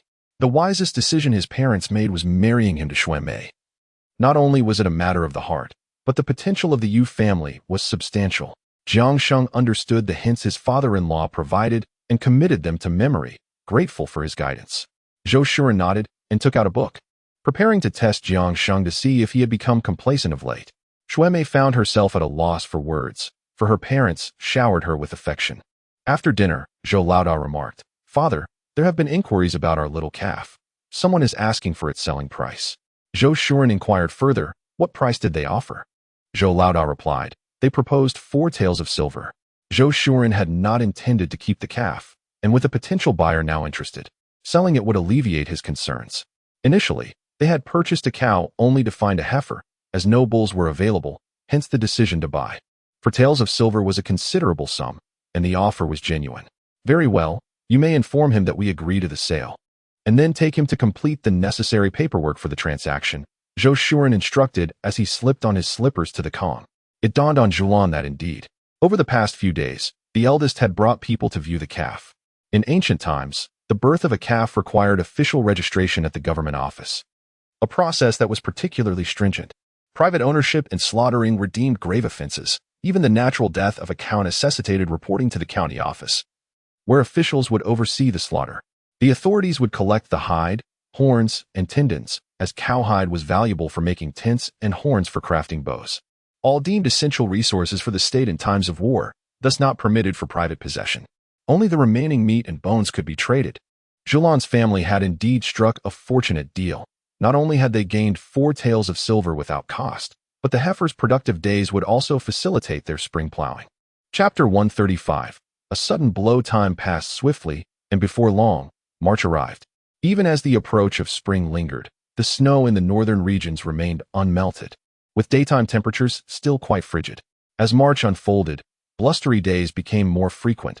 The biting spring winds were not mere expressions. A brief outing left one feeling thoroughly chilled, as if even the bones ached in response to the cold. Even with the advent of April, warmth was not forthcoming. Instead, as the earth began to thaw, the lingering chill grew more intense. In these final moments of winter, Zhulian felt an even deeper sympathy for Zhou Shuren, as his painstakingly nurtured hands were once again subjected to suffering. Time flew by, and soon it was late March. The carriage and team for the journey to Pingzhou had been arranged, and departure was set for the following day. For this trip, Zhulian brought along Mingting, Yushuang, and Shui Han, as staying in Pingzhou for at least a month and a half would be too solitary for her alone. With 2 grandsons, it was fitting to take one from each branch of the family, striking a perfect balance. After more than a month of Zhulian's guidance, Li Shi had learned to recognize characters, especially those related to culinary terms, and had begun to devise her own strategies. She was engrossed in her studies, and her once gossipy tendencies had diminished considerably. On the eve of their departure, Zhulian summoned Li Shi and Zhao Shi. Observing the look of surprise in Li Shi's eyes, it was clear that she could hardly contain her excitement. Practically soaring with joy at the thought of Zhulian's imminent journey, Zhulian toyed with her fingers, anticipating the moment when Li Shi would inevitably shed tears. Such a sight was truly something to look forward to. Zhao Shi, on the other hand, wished she could cover her eyes, for her sister-in-law was once again acting foolishly. Did she not notice their mother's beaming smile? That smile was a signal. Every time their mother intended to trick someone, it was always accompanied by that cheerful expression. Li felt as if she had been struck by lightning, harboring a sense that her mother was deliberately testing her. For the past few days, there had been no mention of writing the menu, and she had assumed that with her mother gone, such responsibilities would no longer apply to her. She had secretly reveled in this notion, only to be caught off guard as her mother left her with a heavy burden. "Mother, your actions may cost you a daughter-in-law." Zhao, with a flick of her fingertip, reflected on the fact that she had never disclosed her ability to read. When had her mother-in-law discovered this? Even her clandestine exchanges with her husband regarding literacy had been unnoticed until now. The realization deepened her sense of her mother-in-law's inscrutable nature. Bowing her head respectfully, she accepted the purse, declaring, "Mother, I shall keep the accounts clear." Zhulian acknowledged with a hum, aware that Zhao's literacy had been a mere coincidence. For the sake of Mingrue, Zhao would come to accompany her whenever Zhou Shuren was absent. Occasionally, as Zhao practiced writing, she would catch glimpses of her mother-in-law observing her. Over time, she noted the subtle signs of Zhao's fingers, which bore the marks of holding a pen.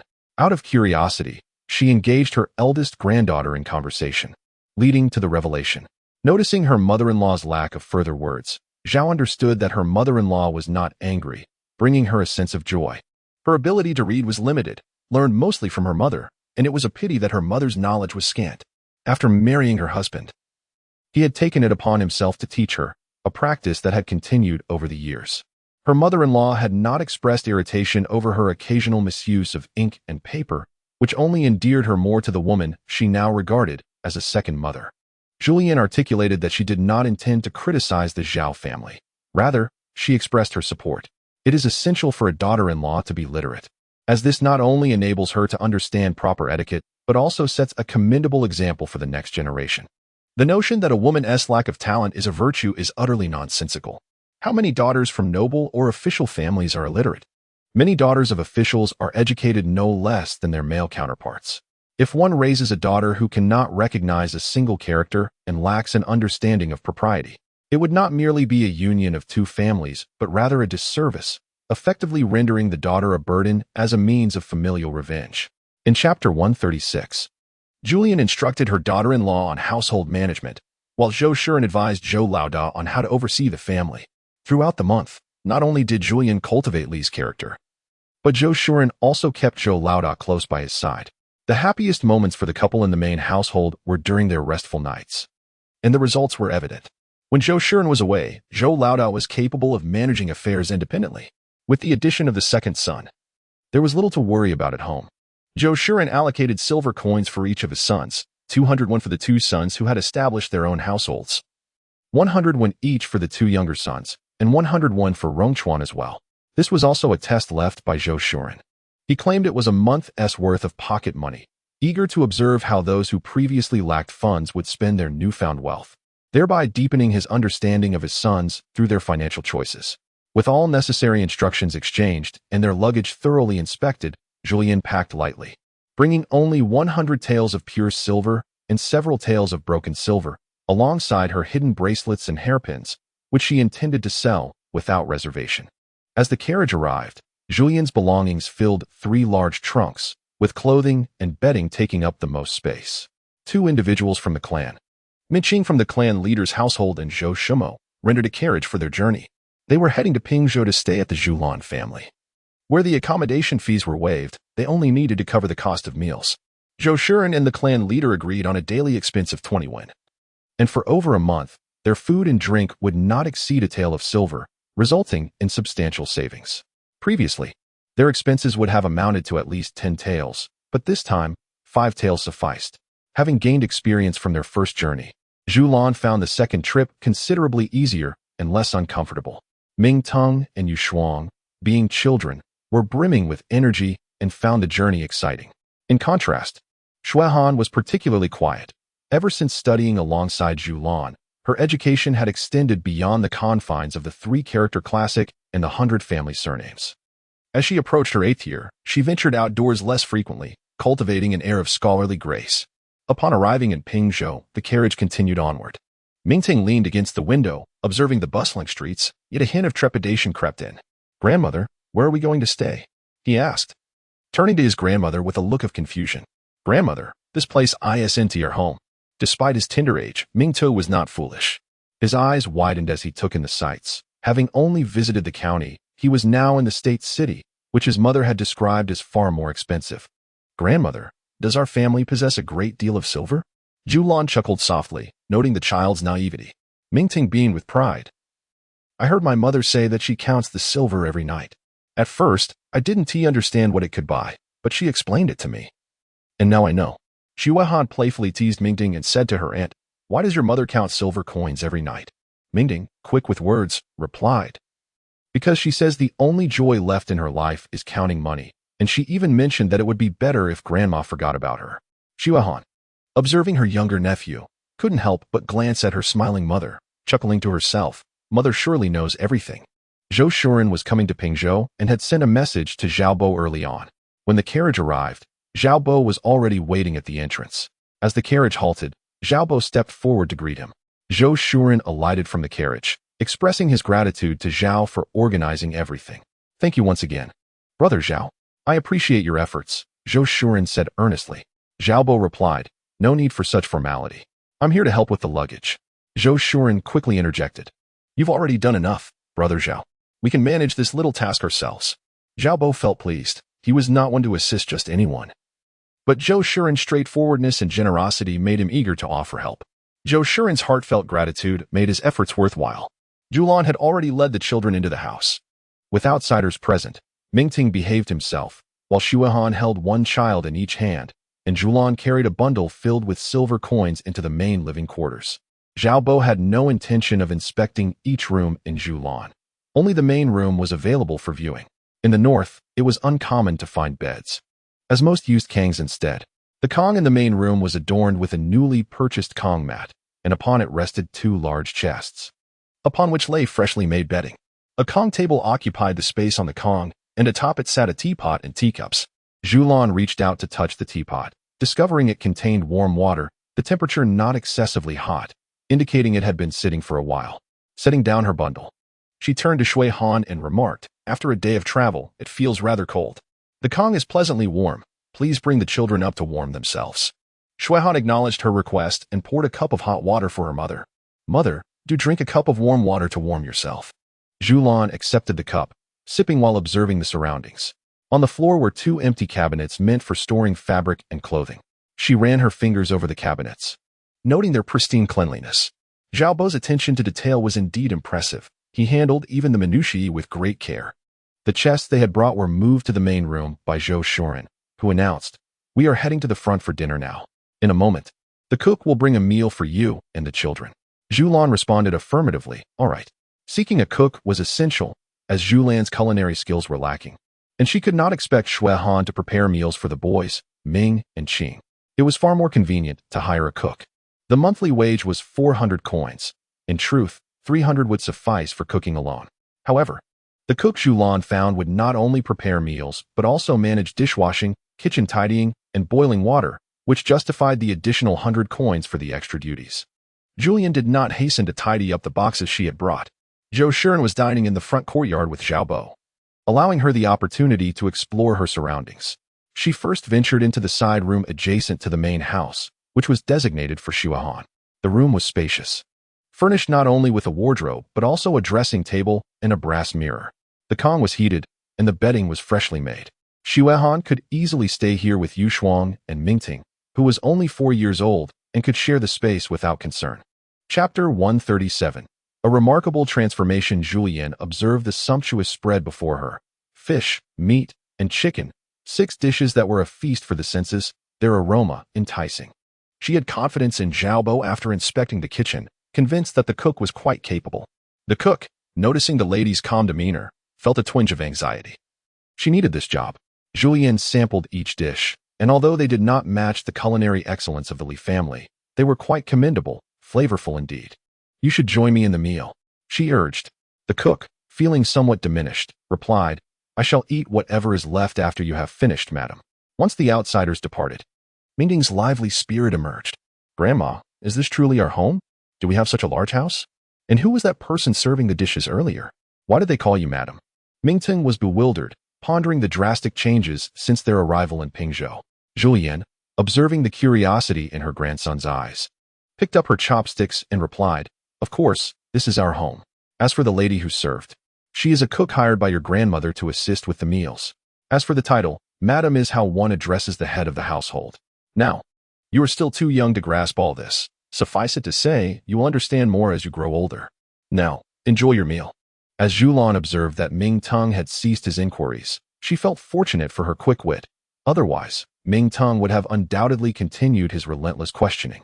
This time, he did not bring his daughter-in-law, or else she would have had to be referred to as the old lady in front of his wife. Ming Tung, though not tall, was at an age where he delighted in food, and soon his attention was entirely captivated by the meal before him. Shui Han, now 8 years old and visiting Pingzhou for the second time, since that the household had undergone a complete transformation. Once her father became a scholar, she would be known as the scholar's daughter. Should he advance further, she would be the young lady of a Jinshi family. With a cook now assisting at home, she found herself adapting splendidly. Zhulian accompanied the cook, Mrs. Wu Li, to the kitchen in the backyard, where they prepared the meal. The kitchen was bustling with activity. Water was boiling in the pot, the rice and flour bins were filled to the brim, and baskets contained fresh radishes and cabbages. The cupboard was stocked with numerous plates and bowls, and all necessary utensils were in place. Zhulian mentally calculated the expenses, realizing that these provisions had been financed by Xiaobo, and she would need to repay him in due course. Mrs. Wu Li, being kind-hearted and diligent, worked even harder for Zhulian, and after completing the kitchen tasks, she also cleared the snow from the courtyard. Zhulian felt a sense of embarrassment as she noticed the time. Despite the meal being ready, the guests in the front courtyard showed no signs of dispersing anytime soon. Chapter 138, Gaining Courage from her earlier conversation with Mrs. Wu Li. Zhulian learned that the latter's family owned no land and struggled to make ends meet due to her grandson's education. The couple had spent years working as laborers. Zhulian discovered that Mrs. Wu Li had 2 sons. However, following the untimely passing of her younger son's family, Mrs.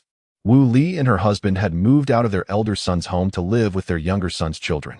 Zhulian holds a deep admiration for Wu Lisher, who forsook a peaceful retirement for the sake of a few grandchildren. From Wu Lisher's earlier tone, tinged with melancholy when mentioning her eldest son, it is evident that he is reluctant to care for his nieces and nephews, leading to a profound estrangement between him and his parents. Zhulian remarked, "The matters in the front yard cannot be resolved in a moment. You may tidy it up tomorrow morning." Zhulian had no intention of cleaning. She had just glanced at the front yard, where 10 dishes, all meaty and greasy, awaited her, difficult to wash, indeed. After Wu Lisher left with her bowl, Zhulian headed to the side room, where Shuahan was guiding the 2 younger ones in tracing characters. "Daughter," she said, "there is hot water in the kitchen. We shall wash their feet shortly. Tonight, we shall change our location, and there is no need to extinguish the oil lamp." Noticing her mother's weary expression, Shuahan gently suggested, "Mother, I can take good care of them. You should rest early." Zhulian felt warmth in her heart from her daughter's concern. The saying that daughters are like little cotton-padded jackets rings true. Upon returning to the main room, Zhulian washed herself with hot water and soaked her feet. Preparing 10 taels of silver for Xiaobo. The furniture had already been compensated for, and the 10 taels were meant for the cost of utensils and bedding. Though it was less than that, she rounded it up for the sake of appearance, with the remainder serving as Xiaobo's reward for his hard work. Her own quilt was in disarray, and only then did she uncover it, feeling a gentle embrace around her waist, drawing her into a warm hold. If one were to inquire about the sensation, it was exhilarating, a breakthrough indeed. And she closed her eyes in satisfied slumber. The following morning, Zhulian awoke first, her memory lingering on the fact that Li would arrive early to open the door. Yet, the current situation bewildered her. She found herself nestled within Zhou Shuren's embrace, his strong arm encircling her waist, leaving her hesitant to move. She ground her teeth together, unable to believe that Zhou Shuren was intoxicated.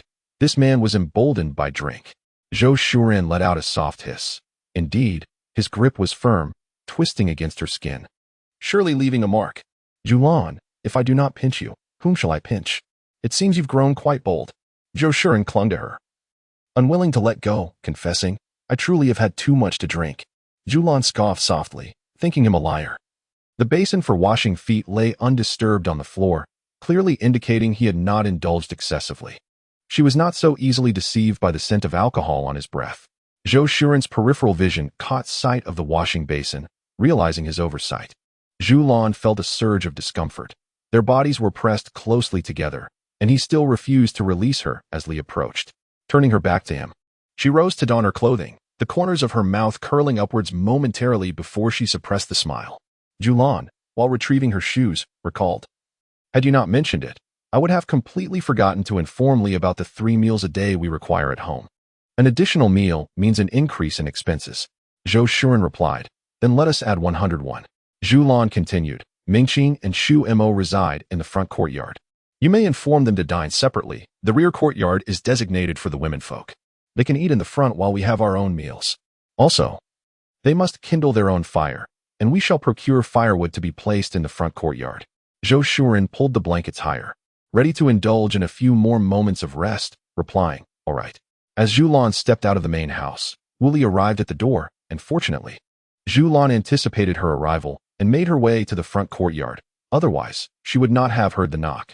After a while, she intended to discuss with Zhou Shuren, suggesting that Mingqing and Shumo pay attention to the main entrance to avoid any confusion with visitors. For breakfast, they had pickled vegetables accompanied by rice porridge and vegetarian buns, with a steamed egg cake prepared for the children.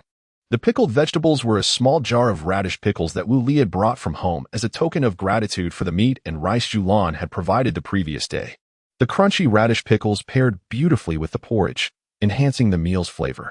After the meal, Zhulian informed Wu Li about the possibility of preparing an additional meal each day, which would earn her an extra 100 per month. Wu Li had only worked at wealthy households where 3 meals were prepared, so she was pleasantly surprised to learn that this household maintained the same practice. Without further inquiry, she welcomed the prospect of earning more silver. Once they finished eating, Zhulian departed with silver in hand. The location of the purchased property was quite favorable, as no one dared to cause trouble in that area, and beggars were a rarity. He first visited the general store, where grain prices matched those in the county. Although some spices were slightly more expensive, but the difference was negligible. There were numerous fabric shops nearby, and several pastry shops as well, one of which had a line of customers. As they approached, the delightful aroma of pastries wafted through the air. Ming Tung held his aunt's hand, his eyes fixated on the pastry shop, his little mouth licking in anticipation. Zhulian and Zhulian had instilled good manners in him, for he did not voice his desires. Shuehan, with her free hand, touched her pouch. She had brought over a substantial amount of silver, more than a couple of taels. Seeing Ming Tang's yearning expression, she felt a pang of sympathy. "Mother, there is a long line at the pastry shop ahead. Surely there must be a good reason for it. I wish to buy some pastries to taste." Zhulian, upon observing the excited countenance of Ming Tang, retrieved a couple of silver coins from her pouch. "Dear, go and purchase some treats. You, along with Yu Shuang and Ming Tang, shall follow closely behind me." Xuehan felt a twinge of embarrassment. It was not solely Ming Tang who yearned for a taste, for she too harbored a desire to indulge. "Mother, I possess silver coins," she declared. Zhulian chuckled. "What use is your meager amount of silver? Keep it for yourself. I also intend to procure something for your father to savor." Xuehan relinquished her pouch, realizing that should she pay, her father would not perceive her act as filial piety. She felt no doubt that he would regard it as meddlesome. As the throng before Zhulian thinned, the aroma of cream grew ever more enticing. The name of the pastry shop, Rui Pastries, lacked creativity, yet the delicacies within held great allure. Zhulian understood why Wang Ru had come to Pingzhou. It was indeed a treasure trove of recipes.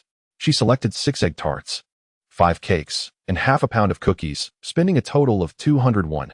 Quite an extravagant sum for pastries that, when calculated, cost less than 60 to produce. Were she in the position of Master Shi, she would not have overlooked Wang Ru's actions. However, Wang Ru was indeed courting disaster. The more she acquired, the less she possessed, and once her value diminished, there would be little reason to retain her. Ming Ting, observing his grandmother carrying several paper bags, was seeing such a sight for the first time. He dashed forward, exclaiming, "Grandmother, what delightful treats have you purchased? They smell so wonderful." Extending his chubby little hand, he offered, "Grandmother, your hands must be cold. Mine are robust against the chill. Allow me to carry the pastries for you." Zhulian pinched the little one's plump hand, assuring him, "In no time, we shall be home. I can manage just fine." She gently patted her grandson's round belly. "Let us wait until you awaken from your nap to digest before indulging further." Ming Tang's eyes twinkled as he accompanied his grandmother for a nap. "I felt warm and cozy. My father adored holding me while sleeping, often likening me to a little furnace." Zhulian, with a glint in her eyes, remarked that it was wonderful for Ming Tang to keep her grandmother company. In her heart, she reflected on her 3 grandsons. The eldest, being the firstborn, was not particularly bright, and Zhulian pondered the future reliance on him, Ming Yun, to support the family. After 6 months of guidance from Zhulian, Ming Yun had matured, resembling a small adult, leaving Zhulian at a loss for words when she wished to bond with him. Ming Tang, though not exceptionally clever, was not dull either. He possessed a lively spirit akin to that of the Li family, and his youthful exuberance, coupled with his cherubic roundness, made him truly cherished. As for the youngest grandson, he was too small to articulate his thoughts. Thus, among the 3 grandsons, Zhulian and Zhulian held a special fondness for the cheerful Ming Tang. Regarding the granddaughters, the eldest was strikingly beautiful and naturally drew admiration, while the youngest, though charming in her innocent babble, could not quite compare to her sister. When Zhulian awoke, Ming Tang was still asleep, his plump belly rising and falling rhythmically like a little piglet. Chapter 140. 1 step forward is 10 steps ahead. She was entirely unaware of Zhulian sitting nearby. Upon entering, he beheld the tender scene of Zhulian cradling Ming Tang's head against her own. The sight of the sleeping Zhulian was extraordinarily gentle, striking a deep chord within his heart, igniting a profound yearning for a child of their own, regardless of gender, as long as it belonged to them both. As soon as Zhulian stirred, Ming Tung awakened, rubbing his chubby little hands over his eyes, instantly recalling the thought of a snack. "Grandma, I'm hungry," he declared. Zhulian chuckled softly. "All right, dear, Grandma will fetch you a treat." Zhou Shuren rose from his seat, declaring that he would fetch it from the cabinet. Zhulian had already begun indulging in the cake. The ancient confectionery was not on par with modern delicacies, lacking the exquisite taste of contemporary pastries. Yet it was still quite delightful. "Do give it a try. It's rather good," he urged. Zhulian inquired about the situation at the academy today. Zhou Shuren, removing his shoes and settling onto the heated bed, remarked that he had visited several academies, all of which appeared commendable. Next year, Mingyun, Mingting, and Rongchuan would be arriving to commence their studies. Zhulian then asked about Chonglian and Changji. Zhou Shuren replied, "Aren't they planning to take their examinations next year? We shall await the results of their trials before proceeding further." The decision for the children to attend the academy had been a well-thought-out plan by Zhou Shuren and Zhulian. This year, Zhou Shuren had attained the status of a Xiuzai, and next year, when Chonglian, Changji, and Jiangshan completed their preliminary examinations, the family would relocate to Pingzhou. The children's enrollment in the academy was not solely for the purpose of forging friendships and receiving superior education. It was also a transitional phase, aiding them in better adjusting to social interactions and mitigating any potential shyness in a new environment. Both Zhulian and Zhou Shuren were individuals who preferred to contemplate the long-term implications of their decisions. When they considered purchasing a residence, they had meticulously planned for the future. Zhulian felt a pang of sorrow as she reflected on her circumstances. In truth, when compared, her status was quite favorable. She had no concerns regarding sustenance, possessed savings and a private residence, and was fortunate to have Zhou Shuren by her side. Now, they had acquired a two-entry house and a shop, placing them at the pinnacle of their household's food chain. They were indeed extraordinarily fortunate. One must learn to be content. And Zhulian felt a profound sense of satisfaction in her current life. Chapter 141. Wu Ming having spent a week in Pingzhou, Zhulian became well acquainted with her surroundings. While Zhou Shuren busied himself with his studies or socializing with Xiaobo, she often ventured out for strolls or entertained the children at home. The neighbors around them exuded a certain arrogance. To their left resided a scholar, and to their right, a family with a relative in a minor official position, who took it upon themselves to investigate Zhulian's household thoroughly. Zhou Shuren's pursuit of scholarly distinction at his age invited scorn, as they deemed him of little worth for association. Zhulian, adhering to the customs of etiquette, paid visits to both families, but their responses were tepid at best. All the while she maintained a pleasant demeanor. Upon her return, Zhulian diligently inquired about their circumstances, realizing that the neighbors viewed the Zhou family as lacking in social value. She contemplated conducting further inquiries, but hesitated to trouble Xiaobo. Had it not been for that concern, she would have sought information upon her arrival in Pingzhou. After her investigations, Zhulian discerned the nature of her neighbors. The scholar's family embodied the pride of pure intellectualism, while the family to the right displayed an outright contempt for others, albeit lacking any malicious intent. Feeling reassured, Zhulian concluded that as long as the etiquette was observed, it sufficed. Thus, her only meaningful conversation could be with the Wu family. Mrs. Wu spoke of the hardships of life, lamenting how the common folk in the state capital fared worse than those in rural areas. Everything required silver, unlike the countryside where one possessed their own land. Although taxes consumed much of the yield, with frugality, one would not succumb to starvation. At least grain was free, and a vegetable garden could provide sustenance, ensuring self-sufficiency was attainable. Zhulian concurred, acknowledging the difficulties of urban living, particularly in the face of natural disasters, which would exacerbate their plight. Wu Lixi shuddered slightly, reflecting on the severe drought 4 years prior, which, before it could even be deemed a full-blown disaster, had already caused food prices to soar to double their former rates.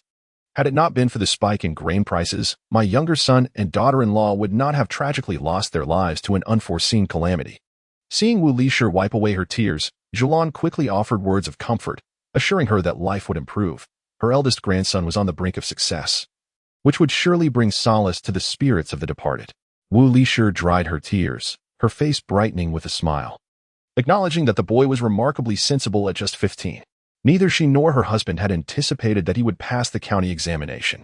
She fervently wished to pray daily, hoping for the blessings of the Buddha to ensure that Wu Ming successfully passed and became a scholar. Zhulian echoed her sentiments, affirming that it would indeed come to pass. Everyone enjoys hearing kind words, and Wu Lisher's spirits were lifted, thanking her for the auspicious words. The next day marked the day of the provincial examination.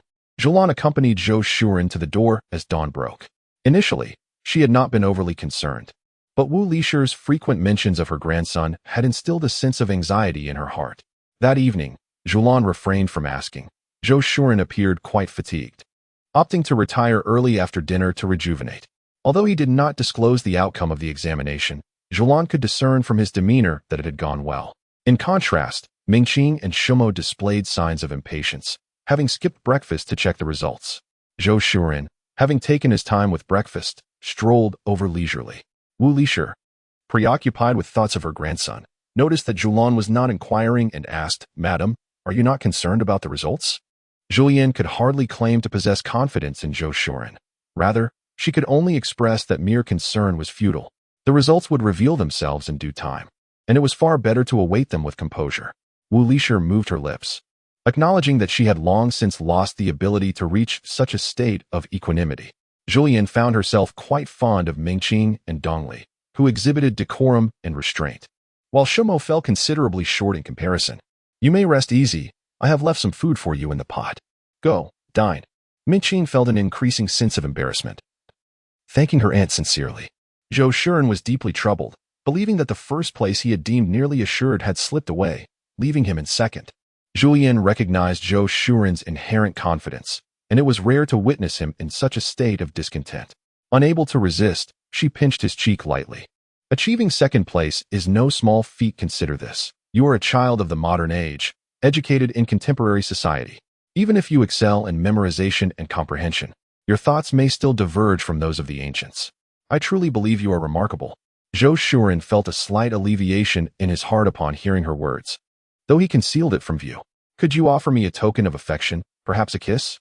Zhulian immediately sensed that Zhou Shuren was not genuinely troubled.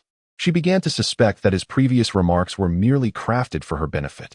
Zhou Shuren gazed at her with earnest eyes, genuinely not intending to feign distress. As he truly felt disheartened, realizing he had yet to fully assimilate into the ancient world, Zhulian's heart softened. She recognized that his efforts were for her sake and for their family. Feeling somewhat helpless, she lowered her head and, under Zhou Shuren's gaze, gently kissed the corner of his mouth. Initially shy, she found a sense of accomplishment at seeing the astute Zhou Shuren momentarily stunned. Seizing the opportunity while he remained dazed, she swiftly turned and exited. During dinner, Mrs. Wu Li arrived with great joy, and Zhulian quickly discerned who had achieved the highest honor. With a smile, she remarked, "This is indeed a joyous occasion. Let us prepare an abundance of dishes. Just look at how deeply entwined the fates of our families have become with your husband securing second place and Wu Ming's success. We must gather to celebrate this momentous event. Such potential must not be overlooked." Zhulian continued, "The evening is drawing near, and there is no need for you to cook at home. Call everyone over. Since my arrival in Pingzhou, I have had no one to converse with, and you are my only companion. The children at home lack friends as well, so let us invite them all for a lively meal together." Mrs. Wu Li, accustomed to the ways of the world and skilled in discerning intentions, understood that Zhulian wished to foster connections through her grandson. Naturally, she was pleased and replied, "I shall summon them all, as you suggest." Zhulian nodded with a smile, observing the transformation in Mrs. Wu Li. Her grandson's achievement of the top position had instilled a newfound confidence in her demeanor and speech, which was entirely natural, reflecting the sentiments of humanity. Zhulian contemplated the dishes: braised pork ribs, sauerkraut fish, braised rabbit, stir-fried pork slices with scallions, tofu and cabbage soup, and scrambled eggs with chives, 6 delightful dishes in total. As for whether the scholar Imo would be comfortable, Zhulian had little concern. They could not forego the celebration simply because of someone else's discomfort. The children of the Wu family all bore names that included the character for mouth. Zhulian observed several children.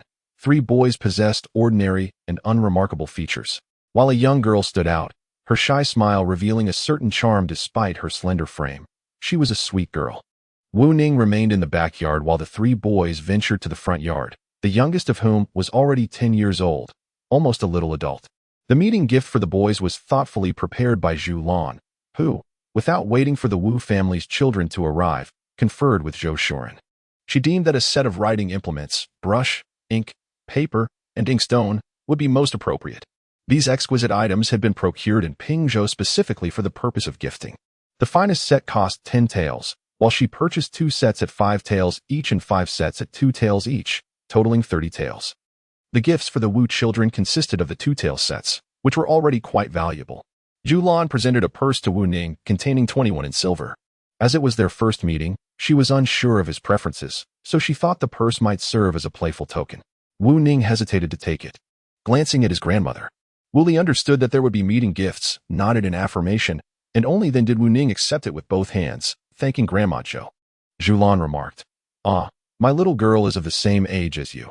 You shall have the pleasure of playing together. You are a month older than Xuehan, who will take you to the side room to play." Obeying her mother's instructions, Xuehan stepped forward to grasp Wu Ning's hand, saying, "I have heard that you can read as well. Let us practice tracing characters." Yu Shuang and Mingding quickly followed suit, joining them. Chapter 143. Knowing one's place, Zhulian smiled, remarking that it was getting late and offered to assist in preparing the meal. Wu Li, however, waved her hand in protest. While she felt a sense of pride in her grandson's accomplishments, she was also keenly aware that work was work, and she could manage on her own. Satisfied with her response, Zhulian, who was also testing the waters, deepened her smile and said, "I find it rather dull to be alone. Let me at least help with the fire while we converse." Wu Li sighed. Wu Li sure worked efficiently in the kitchen, utilizing 2 pots to prepare 2 dishes simultaneously. While the stew simmered, she prepared the remaining ingredients, and within a little over half an hour, the meal was ready, awaiting the steaming buns to be served. In a cheerful mood, Wu Lisher's dishes were more fragrant than usual. Zhulian called the children to wash their hands, while Wu Lisher set the dishes in the front yard and Zhulian arranged the food in the backyard. Winter fish were a rare treat, and this was only the second meal since Zhulian had come to Pingzhou. The children from the Zhou family gazed longingly at the scrambled eggs with chives and the fish. Despite having chicken soup and meat at every meal, they were not particularly craving meat. Mingting eagerly devoured the chives, exclaiming, "Grandma, these chives are delicious. Can we grow them at home?" With a look of disbelief, he pointed at the chives, questioning how Grandma managed to procure them if they could not grow them. Wu Lisher chuckled, explaining that these chives were roots left by some farmers, intended to earn extra silver during winter, although they were labor-intensive to cultivate and yielded little. The price was high. She had once considered growing them herself, but alas, she had no space and the firewood required was costly. Thus, she dismissed the idea after realizing the limited harvest. Zhulian, having never encountered chives, was oblivious to the practice of cultivating them indoors during winter and marveled at the wisdom of the ancients, which should not be underestimated. She encouraged wanting to eat, as the young girl had grown more familiar with Xuehan, yet she still hesitated to take food. Zhulian signaled to her daughter, prompting Xuehan to help Wanning with some ribs, urging her to enjoy the meal and to feel at home. Wanning had beautiful eyes and a soft voice, thanking her sister sweetly. She truly cherishes her younger sister, holding no contempt for her, nor does she pry into her life or criticize her attire. With a gentle grasp of her hand, she perceives the sincerity in their bond. Her sister genuinely adores her. She feels no envy towards her sister's fashionable clothing or jewelry. Ever since the passing of their parents, she has learned to appreciate and find contentment in life. Her sister is her very first friend. Xuehan feels a surge of joy, believing that there is a unique connection between people. She is particularly fond of Wanning. The eyes, as they say, are the windows to the soul, and although Wanning may not possess the same advantages as she does, her kindness shines through. With a gentle demeanor, Wanning's smile resonates deeply, reminiscent of the sister Xuehan has always envisioned, rather than the more aloof nature of her own elder sister. Zhulian observes her daughter as she continuously serves Wanning with food, recognizing the admirable qualities of the young girl, who has clearly gained her daughter's approval. In the front courtyard, due to Wu Ming being merely 15, Zhou Shuren refrained from excessive drinking. Not long after Zhulian concluded her meal in the back courtyard, the gathering in the front also came to an end. After assisting her grandmother with the tidying up, the Wu family prepared to leave. Later that evening, after washing up, Zhulian inquired of Zhou Shuren, "What do you think of Wu Ming?" Zhou Shuren praised, "If it weren't for my 2 lifetimes of experience, I would not measure up to him. This child, in both intellect and social understanding, is exceptional. While Changji is indeed talented, he pales in comparison to Wu Ming, who exhibits a maturity beyond his years." Zhulian gazed down at Zhou Shuren, whose head rested on her lap, acknowledging his remarkable ability to navigate social situations as he effortlessly reclined while conversing. Chapter 144, Aspirations. After Shumo's departure, Zhou Shuren and Mingqing dedicated themselves to their studies, successfully passing both examinations, with only the final test remaining. Zhulian repeatedly invited Wanting to visit, and Wooly, feeling that her granddaughter ought not to be confined indoors, often brought Wanting along while preparing meals. During these culinary endeavors, Wanting would assist her grandmother, and with Wanting's presence, Xuehan also ventured into the kitchen. With a newfound companion, Xuehan began to emulate the art of cooking. Zhulian, not only motivated by Zhou Shuren's admiration for Wu Ming, aimed to forge closer ties with the Wu family, but she also held a genuine fondness for Wanting. Over time, Zhulian took it upon herself to create a lovely outfit for the young girl using fabric she had unearthed. The following day, after breakfast, Zhulian presented the finished garment to Wooly. However, Wooly hurriedly declined, expressing her gratitude and insisting they could not accept such a precious gift. They had already accepted Wanting at their table, and she felt it inappropriate to accept the clothing as well. Zhulian insisted, stating, "I tailored this dress according to Wanting's measurements. If you refuse it, Xuehan cannot wear it. I truly care for this child, and this is my heartfelt intention." Wooly clutched the garment, her heart heavy with mixed emotions. It pained her to think that, despite their modest means, they could not even afford fabric to make clothes for their children. She and her husband were not particularly prosperous, her work was not consistent, and he did not always earn a steady income from driving carts. Their meager earnings had to cover the tuition for their 3 grandsons. If not for her position as a cook in the Zhou household, they would not have been able to send their second grandson to the academy. Wanting secretly squeezed her grandmother's hand, sensing her sorrow. After seeing off the elderly couple, Zhulian reclined on the Kong, idly flipping through the book in her hands. Though her mind was far from its pages, thoughts of her modern grandparents suddenly flooded her mind, a notion she had long avoided. Now it gripped her heart with anguish. Their passing would surely be unbearable for her grandparents. Sighing deeply, she was interrupted by Zhou Shuren's entrance. "What troubles you?" he inquired. Zhulian closed the book, her gaze lingering on the affection Wu Lisher showed her grandchildren. "I cannot help but think of my grandparents," she confessed. Zhou Shuren felt a pang of guilt. Had it not been for him, Zhulian would not have found herself in this ancient realm. It was his fault. Yet, Zhulian had long since found peace with her fate. "It is all predestined," she mused. "You cannot evade what is meant to be." A slight smile tugged at her lips as she added, "You are merely my neighbor, whom I have never met. If not for the property management's mention of a resident, I would have assumed this place was uninhabited." Zhou Shuren chuckled. "Indeed, it seems we are fated to cross paths." He often pondered that even if they had not traversed time, their lives would still intertwine, bound by a debt of gratitude. "I've had my fill of meat and chicken. Honestly, I crave nothing in particular. How about you?" Zhulian, however, had a specific desire. "I long for boiled fish. Or perhaps sour fish. The market's catch has been meager lately, so I hope for something substantial today." Zhou Shuren, ever attentive, accompanied her to the market, assuring her that they would soon find out. "I hope to encounter chives again. Ever since our last meeting, they have eluded me," she prayed earnestly. Zhou Shuren laughed. "Last time, you took them all. Chives require time to grow. They do not sprout overnight."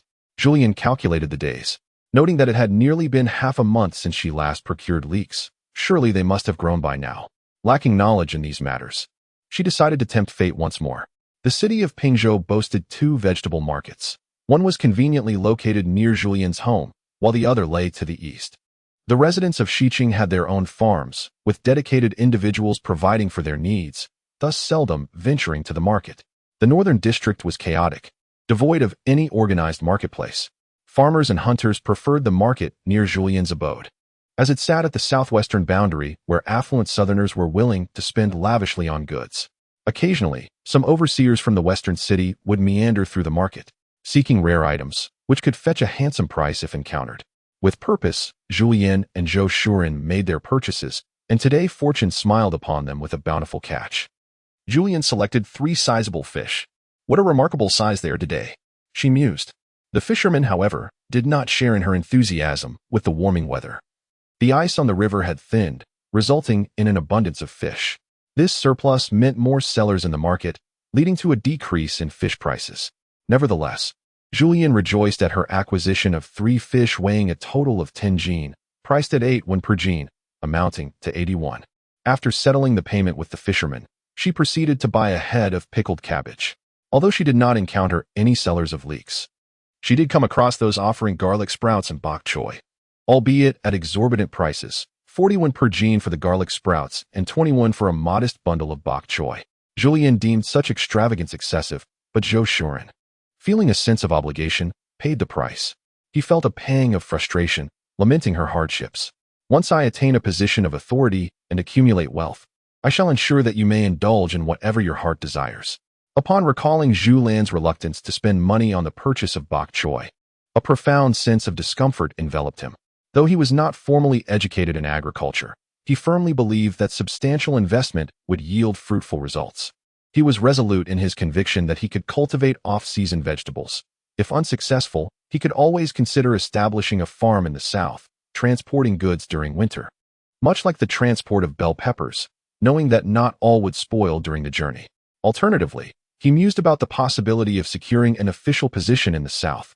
Zhulian increasingly found contentment in his circumstances, no longer perceiving his life as arduous. In the past, he seldom frequented markets or supermarkets in the modern world, yet now, immersed in the vibrant chaos of life, he discovered a certain richness in his existence. He felt genuine hardship was reserved for those who truly endured suffering. Zhulian, as a husband, was committed to ensuring his wife lived well. It was the duty of a man.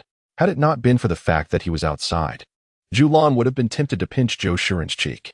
Ever since he had mustered the courage to approach her, despite her vigilant defenses, she found herself unable to resist the comfort of his embrace, awakening in his arms each day, with his words consistently laced with flirtation. Zhulian lifted her chin and strode forward briskly, while Zhulian, with a smile illuminating his face, hastily followed.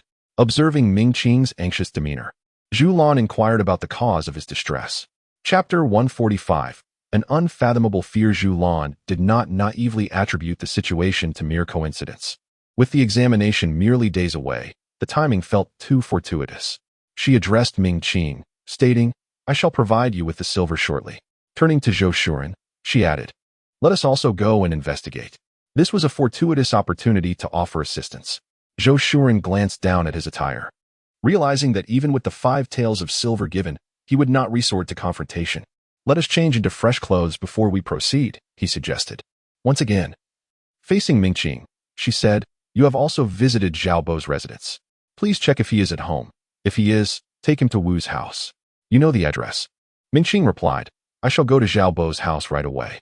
Zhulian and Zhulian donned their finest attire, with Zhulian adorning herself with a hairpin, bracelet, and earrings she had never worn before. Zhulian, seated beside her, watched with astonishment in his eyes. Had the timing been more opportune, he would have approached to enhance her brows. The two of them also brought along 20 taels of silver. Wu's residence was a fair distance from Zhulian's home. Upon their arrival, the crowd gathered to witness the spectacle had dispersed, yet the family that engaged in deceit remained. At the entrance, Zhulian gazed at the carriage and exclaimed, for it seemed somewhat familiar. Zhulian scrutinized it closely. He recognized it immediately. Zhulian's eyes widened in disbelief. "Isn't this the carriage that went to Wang Laoxi's house?" She pondered. "What is it doing here?"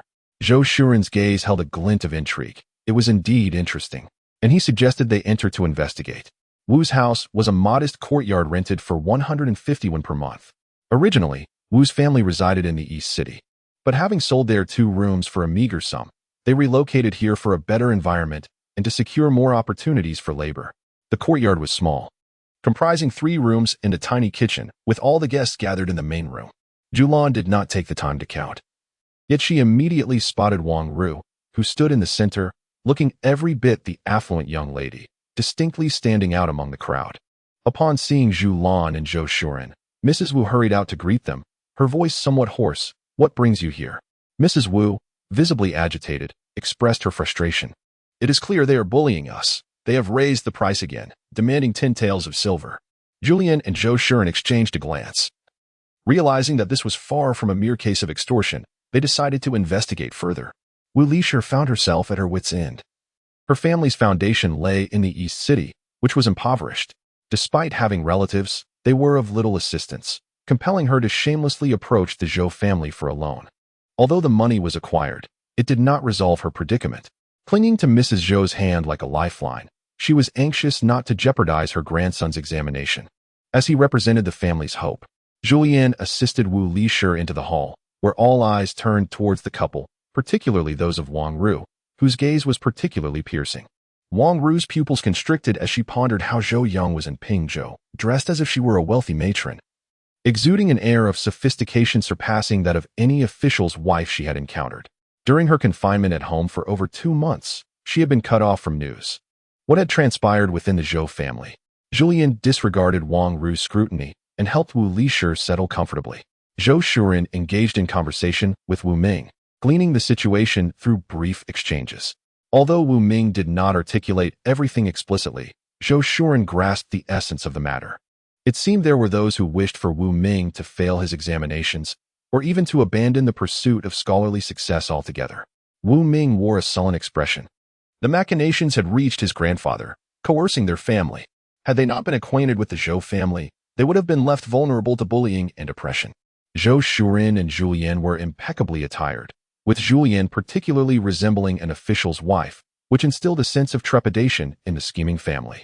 Zhulian observed keenly, her understanding deepening. If their background were truly formidable, they would not resort to such lowly tactics. A sense of assurance washed over her. This matter would be easily resolved. Chapter 146. Dark hearts and ruthless hands. Zhulian and Zhou Shuren found a place to sit, remaining silent as they settled in. Wang Ru had regained her composure. Her mind was racing with calculations about why the Zhou couple was in Pingzhou. She could not allow the Zhou family to assist Wu Ming in resolving his issues. For her purpose in coming to Pingzhou must not be thwarted by them. In her recollections, Wu Ming had endured a tumultuous youth, facing the misfortune of his grandfather's scandal, which caused him to miss the Imperial examination, followed by the death of his grandmother. Yet, he persevered against adversity and rose to prominence. Zhou Xiuehan's marriage to the male protagonist, which seemed to promise a life of ease, was largely facilitated by her bond with Wu Ming, who later provided her with protection and support. Wang Ru had no intention of provoking Wu Ming, for she was well aware of his ruthless nature. However, Shi Qing's incessant pressure had turned her into a mere possession, forcing her to take risks. She had arrived in Pingzhou some time ago, having been compelled by Shi Qing to relinquish several valuable recipes. While she struggled to recall the timeline, she vaguely remembered that Wu Ming had not participated in the Imperial examination and had easily traced his residence after discovering his top ranking in the provincial examination. In her quest to offer him timely assistance, hoping to make Wu Ming her ally and finally rid herself of Shi Qing, she had followed Wu Ming's grandfather closely, to the point of exasperation, until an unfortunate incident occurred. Yet, as Wang Ru gazed at Wu Ming's impassive expression, she realized that when she suggested resolving matters with silver, he only became more wary of her. However, the very fact of Wang Ru's appearance, coupled with Zhou Shuren's admiration for Wu Ming, led Zhulian to a startling revelation. Wu Ming was destined to become a formidable figure in the future. Wang Ru, disregarding any potential suspicions from Wu Ming, could not allow the Zhou family an opportunity. Stepping forward with her purse, she addressed the extorting family. Here are 20 taels of silver. Take it and leave swiftly. Zhulian and Zhou Shuren, along with Wu Ming, were left pondering. Who is this woman? What are her intentions?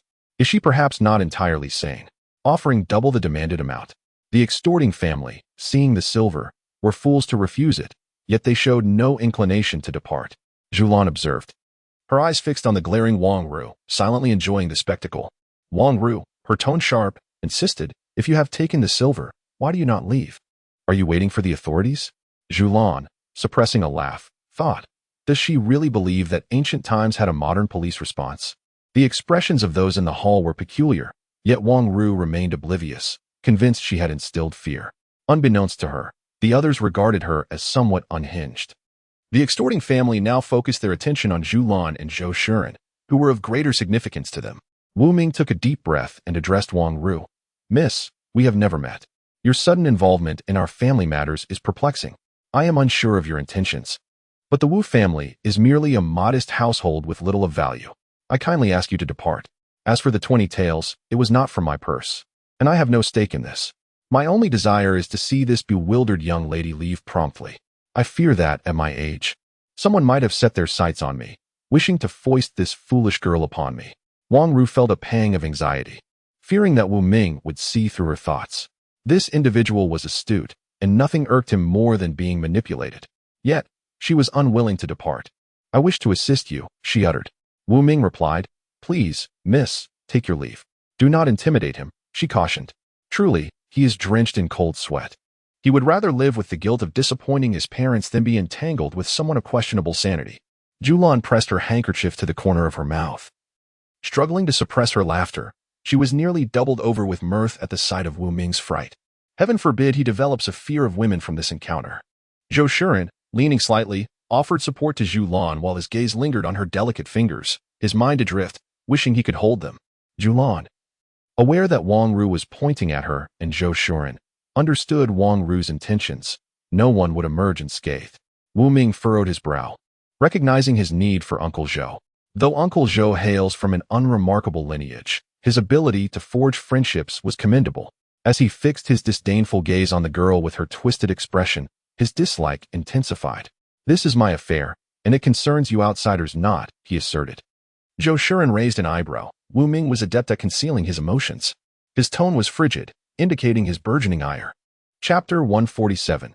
Another dilemma. Wang Ru was apprehensive of Zhou Xuahan, never anticipating that her presence would alter so much.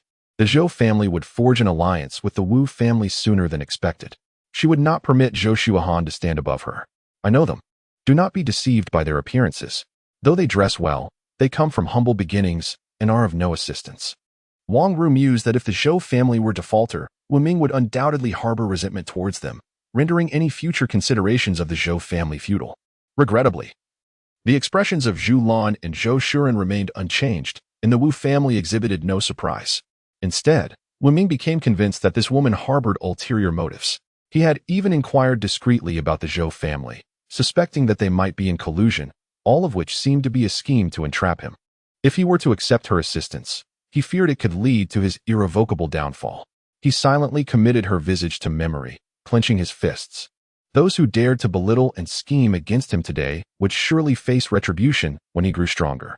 The family of swindlers initially rejoiced, believing that the Wu family's connections would ensure their plans could proceed. However, upon seeing the couple exposed yet remaining unfazed, uncertainty crept into their hearts, and their boisterous bravado waned. The hall fell into an unusual silence. Wang Ru finally sensed something amiss, as the Wu family cast furious glares in her direction. While the elderly couple from the Zhou family maintained their indifferent demeanor, they realized that these two families were not mere strangers. Their faces paled, and panic surged within. She had miscalculated the Zhou family and inadvertently positioned herself as the disruptor, now under the scrutiny of a future powerhouse. A tremor ran through her as she regretted provoking such a formidable figure. Zhao Bo, having grasped the situation, was pleased to extend his assistance, offering his support to the bowing Zhou brother. Indeed, Zhou brother proved to be a true ally, seizing every opportunity to show kindness. Following the provincial examination, Wu Ming had garnered considerable fame, and many were placing bets on whether he would achieve minor accolades. Zhao Bo recognized Zhou brother's capabilities, having accompanied him in social engagements.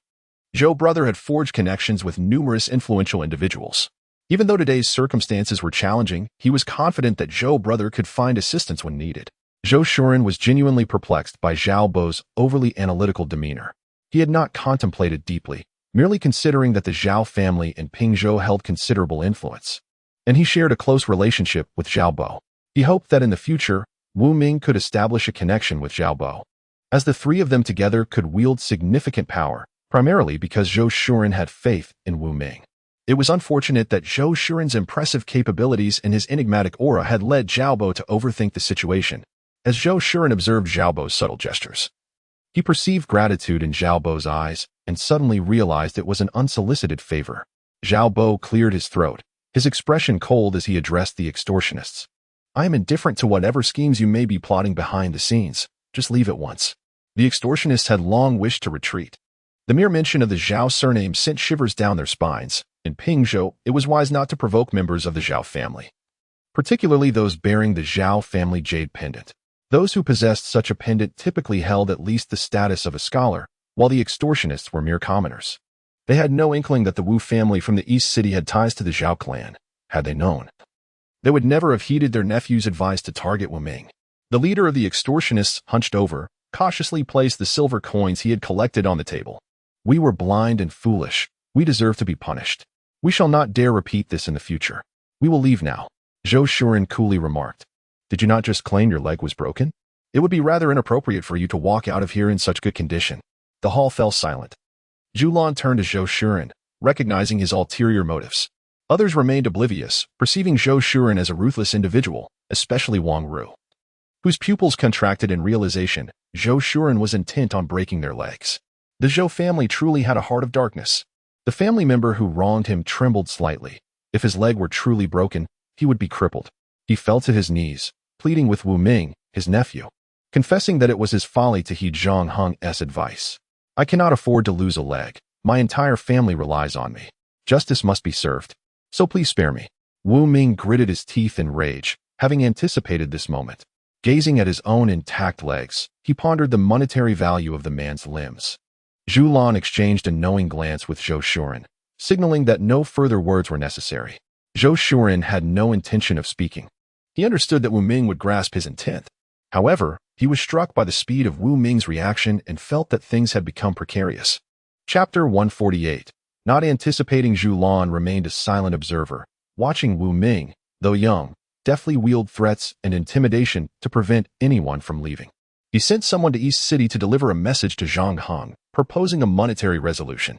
The extortionist family, desperate to avoid a broken leg, accepted 10 taels of silver, while Zhang Heng, without appearing in person, received 20 taels. Within half an hour, they had amassed 30 taels. Zhulian observed Wu Ming, merely 15 years old, yet remarkably mature for his age, skillfully leveraging the situation. She recognized his ruthlessness. Had the timing been more favorable, he would have genuinely considered breaking the man's leg. With the money secured, Wu Ming allowed the man to depart hastily.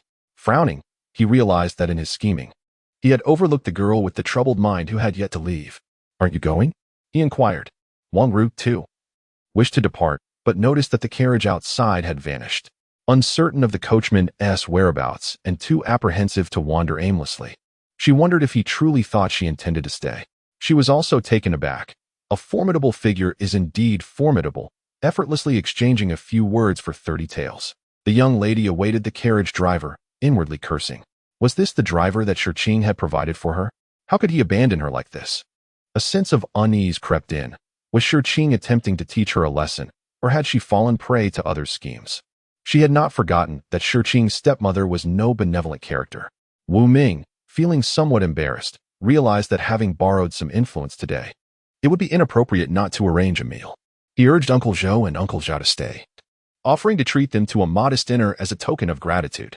Although the favor owed today was not merely a meal, he acknowledged his current limitations and vowed to repay it in the future, as he was a man of clear principles regarding gratitude and grievances. Zhulian was reluctant to remain for dinner. He was far more inclined to enjoy a whole fish banquet with Zhulian. Today, the family had been through a fright and required proper consolation. Dining could wait. Why not celebrate together after the courtyard examination, achieving two objectives at once? Zhaobo interjected, remarking that they would eagerly await Wu Ming's small third-place victory, insisting he would be obligated to treat them then. Zhulian, he did not wish for Wu Ming to merely settle for third place. He truly doubted it would end up that way, feeling he would surely achieve second. Zhulian observed Zhulian's indifferent demeanor and couldn't help but smile inwardly. He too harbored aspirations of securing first place. Wu Ming turned to glance at his weary grandfather and his grandmother with swollen eyes. His younger brother and sister had also been startled. Indeed, it was not an opportune moment for gratitude, so he resolved to heed his uncle's counsel. With a firm determination, he vowed to secure first place, lest he disappoint the assistance of his two uncles. Wang Rumen's face flushed as she watched the Zhou family and the future magnate grow increasingly intimate. Yet she dared not make a move. The coldness in the magnate's gaze sent chills down her spine. Her jealousy was almost palpable, and fear gripped her heart. Was it truly the case that one must inevitably encounter their destined path? She dreaded the thought that even if Zhou Xuehan were to become engaged, she might still wed the male protagonist. The more she pondered, the more anxiety consumed her.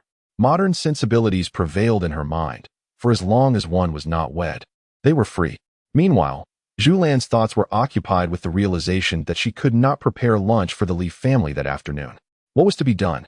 Her daughter had learned some culinary skills, but they were only rudimentary. As Zhulian and her companions stepped outside, they were met by the approach of a young man, accompanied by a servant.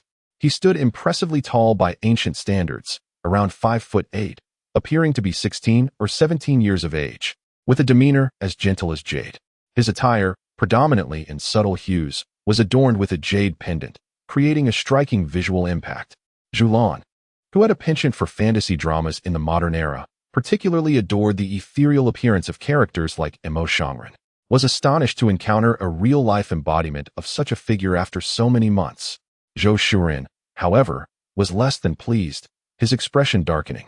Unable to suppress his irritation, he touched his own face, lamenting why he did not resemble his modern self. Even without his glasses, his attractiveness could rival that of the young man before him. Silently, he obstructed Zhulian's view. Zhulian, gazing at Zhou Shuren's retreating figure, discerned his sulky demeanor despite not seeing his face, which only elicited a stifled laugh from her. He was certainly exhibiting the traits of jealousy. She merely admired the sight before her, knowing that her intrigue would soon dissipate. Wu Ming, the host, stepped forward and inquired, "May I ask, young sir, what brings you to the residence of Wu?" Chapter 149, A Noble Person. Wu Ming was well aware of his family's humble origins. The eastern city was filled with the impoverished, and they had no affluent relatives to speak of. Shirqing furrowed his brow, astonished to discover that the coachman was affiliated with his stepmother. He was even more taken aback by the fact that Wang Ru, a mere peasant girl, had caused him such embarrassment, almost revealing her true worth. Initially, he had intended to exploit Wang Ru to extract more advantageous gains for himself while using her humble background to placate his stepmother. However, now he felt a growing sense of indignation as Wang Ru seemed to betray him. Wu Ming, after contemplating the situation, realized he had overthought. She was not allied with Zhang Heng, yet he found himself puzzled. This peculiar girl was aware of Uncle Zhou's circumstances and sought to extend kindness towards him. Who could this enigmatic girl be? Observing Uncle Zhou's indifferent demeanor, Wu Ming was certain he held the answers and resolved to inquire further when the opportunity arose. Ultimately, he kindly offered a reminder. Shirqing maintained his composure, fully aware that Wang Ru occasionally spoke nonsense, further contributing to his humiliation. Anger simmered within him. He decided that the items in question would serve as an apology. He expressed gratitude for the reminder and promised to discipline her more rigorously in the future. As his words settled, a servant ushered Wang Ru into the room. Zhulian, initially charmed by his looks, lost all interest upon realizing he was young Master Shi. Observing Wang Ru's pale complexion, she suspected that Shirqing's seemingly unchanged expression belied a deeper fury. Her experience told her that those who expertly controlled their facial expressions often harbored profound schemes. Now, with Uncle Zhou's assistance encountering Zhang Heng's machinations, Shirqing had also secured 30 taels. The contents of the wooden box were unknown but certainly valuable, prompting her to reflect that the Zhou family had become his benefactors. Wu Ming glanced at Uncle Zhou, who subtly nodded, indicating that there were no issues with the transaction and suggesting a silence regarding the matter. "I shall take my leave, young Master Shi," Zhulian observed as Shirqing departed with Wang Ru, gently caressing her bracelet. Shirqing's term of endearment was rather amusing. Girl. A title even a concubine would hesitate to bestow. The Zhou and Zhao families diverged at the street corner. With a playful smile, Zhulian took a couple of steps closer and swiftly planted a kiss on Zhou Shuren's cheek. Would it not be delightful if he reciprocated with a smile? Zhou Shuren weighed the pros and cons. Should he maintain his aloof demeanor, Zhulian would not indulge him further. Yet, his eyes sparkled with mirth as he said, "To spare you undue difficulty, I shall permit your kiss." Zhulian gritted her teeth. He was being quite proud. She lowered her head and bestowed another kiss, declaring, "All right. Now come help me with the fish." Zhou Shuren felt a surge of joy, sensing that they had grown closer once more. He set aside his book, clearing his throat. "I possess a modern appearance that surpasses that of Shirqing's delicate face." Zhulian believed Zhou Shuren's assertion, even with glasses. He had appeared quite handsome when she had rescued him.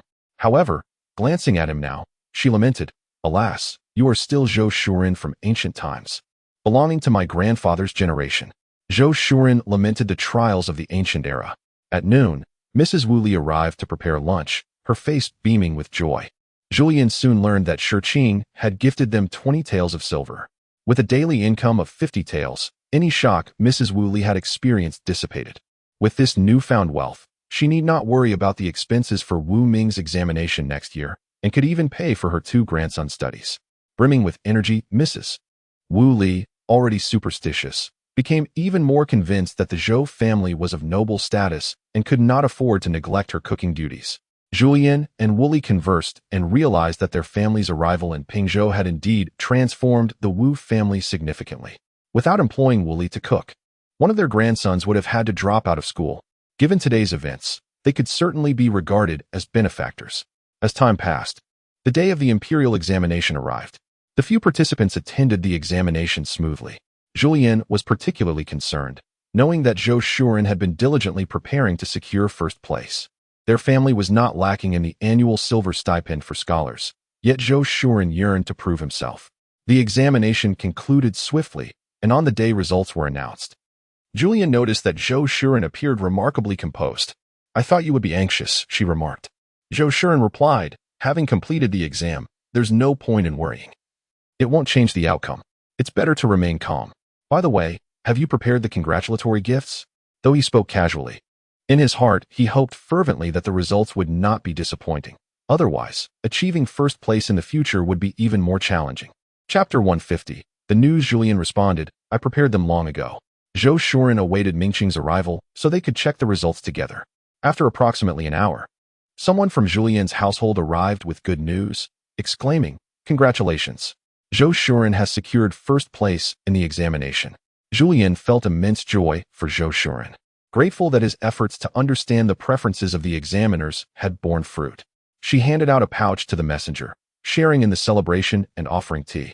Each pouch contained a substantial amount of silver, 2 taels each, a generous token indeed. Noticing the messenger was about to depart, Zhulian hastily inquired, "We have 2 candidates. May I ask how Zhou Mingqing fared?" The messenger exchanged glances with others, realizing they had been so focused on delivering the news of the first-place achievement that they had overlooked this detail. "Please be patient. Someone will arrive shortly with that information," they replied. Zhulian bid farewell to the messenger of good news, subsequently igniting firecrackers. Regardless of whether in ancient or modern times, Zhulian harbored a deep-seated fear of firecrackers. Today, she mustered her courage to light them for Zhou Shuren. The sound of firecrackers at the entrance alerted the neighbors, yet due to Zhou Shuren's advanced age, even with his success in the Imperial examination, the neighbors deemed him of little worth for interaction, as not a single visitor arrived to offer their congratulations. Zhulian remained unfazed, patiently awaiting any further tidings of joy. The clan leader's family had the highest educational attainment during the Ming and Qing dynasties, but even they had faced several unsuccessful attempts. This time, they held great hope, and Zhulian sincerely wished for Mingqing's success. As half an hour passed, the long-awaited bearer of good news finally arrived. Zhulian learned of Mingqing's results. This year, only the top 30 were selected, a reduction of 10 from previous years, and Mingqing barely secured the 29th place. After bidding farewell to the messenger, Zhulian felt a sense of relief. She counted out 20 coins for the attendant, acknowledging the effort of the journey, and invited him to enjoy a cup of warm wine. The attendant gratefully accepted and expressed his appreciation, stating he would also share in the joy. Zhulian eagerly inquired, "What position did your elder brother attain?" Wu Ting felt a twinge of regret that her brother had not achieved the rank of the 3rd scholar. Yet passing the examination was still a cause for celebration. He secured 2nd place. "Though he cannot compare to Uncle Zhou, I will certainly seek his guidance in the future." Zhulian humbly remarked, "Your brother is indeed impressive." "Excellent. Our family shall certainly celebrate together this evening," Wu Ting exclaimed joyfully before dashing away. With newfound financial stability and her brother's success as a scholar, their lives were destined to improve. Zhou Shuren, half intoxicated, had not anticipated his first-place victory. He exuberantly poured wine for Zhulian. Had she not pretended to be inebriated, she would have found it difficult to escape his exuberance. Zhulian gently twisted a cloth to wipe Zhou Shuren's face, her heart aching for him, surrounded as he was by those proud and arrogant individuals. Zhou Shuren, having regained some sobriety, reflected on the recent examination, noting the prevalence of aristocratic offspring. As a man of advancing years from a rural background, he naturally felt a sense of indignation. These individuals, despite their lofty airs, would not trouble him after a bout of drinking. Zhulian sighed, lamenting the stark class distinctions of their era, and could not help but embrace Zhou Shuren's neck, expressing her appreciation for his hard work within their household. Zhou Shuren, accustomed to modern times, did not perceive his situation as oppressive. He understood that regardless of social standing, some degree of discomfort was inescapable. Even if he were to attain high office in the future, he would still encounter challenges. Yet, he found solace in Zhulian's comforting presence, releasing her embrace. Zhulian seated herself beside him, cradling his head upon her lap, gently massaging his temples. Zhulian, having no heavy burdens in his heart, felt a lightness wash over him. Zhulian advised, "Tonight, we shall dine at the Wu household. Do refrain from excessive drinking. Your body is no longer youthful, and do not take your good tolerance for granted. Rest assured, I am mindful of my limits. I intend to accompany you to a long and prosperous life." Zhulian replied, his eyes reflecting warmth. "Today, it came to my attention that the new dynasty has been established for 12 years, with the child examinations held annually. The latest announcement from the educational authorities has revealed that starting next year, they will occur biannually. This does not concern you directly, but it is pertinent to the children. If Chonglian and Chongji do not succeed next year, they shall have to wait another year," he continued. Zhulian nodded in agreement, acknowledging the need for adjustments to their plans. Zhulian then inquired, "How many have passed the scholar examinations in our county?" Chapter 151. The one with looks. Zhulian extended 3 fingers, proclaiming himself the top scorer of the county examination. "Myself, Mingqing, and we 3 have succeeded. I am still a stipend student, receiving grain monthly, equating to 4 taels of silver annually." Zhulian chuckled. "You are remarkable." Zhulian relished the praise from Zhulian. Yet he sighed, pondering the difficulty of securing the top position in the future. It wasn't merely a matter of grades. Fortune and the examiner's favor played crucial roles as well. Zhulian scrutinized Zhulian's expression and remarked, "So, you must strive diligently to become the champion. The second place holds no allure. The second place is often merely a pretty face, leaving no chance for the third." Zhulian felt disheartened. "I've inquired and found that the previous 2 champions were quite handsome. With age on his side, safety was assured." Zhulian's eager hand had already grasped Zhulian's, his heart reveling in the moment. That evening, the entire family visited the Wu residence. Mingqing radiated joy, her smile wide as she celebrated their success. This time, they had passed on the first attempt. Previously, they had failed the provincial examinations. Now, as a scholar, the pressure was lifted. And they even enjoyed the benefit of tax exemption on their family land. Mingqing remained in a state of exuberance. The Wu family had also invited Zhaobo, who had arrived earlier. Zhulian led several children into the house, where the women's table was set with a heated surface, and an array of dishes awaited. The Wu family, not only celebrating but also expressing gratitude, had prepared 10 exquisite dishes, all specialties of Wu leisure. Knowing Zhulian and the children's preferences, Wu leisure included 2 fish dishes, and to Zhulian's surprise, she spotted lamb. "Is lamb available in the market today?" she wondered. Wu leisure wiped her hands, as she had brought some sheep from her relatives to sell at the tavern. Knowing that Wu Ming had passed the examination and become a scholar, she had taken the trouble to deliver some gifts. Zhulian understood the situation. The Wu family owned no land, but Wu Ming had 20 acres exempt from taxation. His aunt's family would no longer have to spend money on grains in the future. Wu leisure beamed with joy. Although it was regrettable that her grandson had not achieved the status of a jinsher, the practical benefits were still considerable. Today, she had met numerous relatives, and the distribution of the 20 acres would allow them to save significantly on food and vegetables this year. "What about your family?" she inquired. Zhulian replied, "Our family also has exactly 20 acres, with no surplus. That year, they could earn a substantial amount of silver." Zhulian nodded in agreement. Indeed, grain prices had never decreased in recent years. The agricultural yield in ancient times was already low, and when the weather turned unfavorable, it was the common people who suffered the most. Whether in times of prosperity or turmoil, the lives of ordinary citizens were always fraught with hardship. This child bore a tremendous burden, and after overcoming a significant hurdle, he finally broke down in tears. Zhulian wrapped his arm around Zhulian, saying they would have to wait a little longer. He had made many acquaintances since arriving in Pingzhou, and now that he was a scholar, he had established a stepping stone. He couldn't leave just yet, but expenses would certainly increase. Zhulian recognized the necessity of socializing. It was no longer merely a matter of financial concern. Coming from a scholarly background, Zhulian had no influential connections above him. It was imperative to selectively cultivate relationships for future considerations, while also maintaining a sense of balance in these interactions.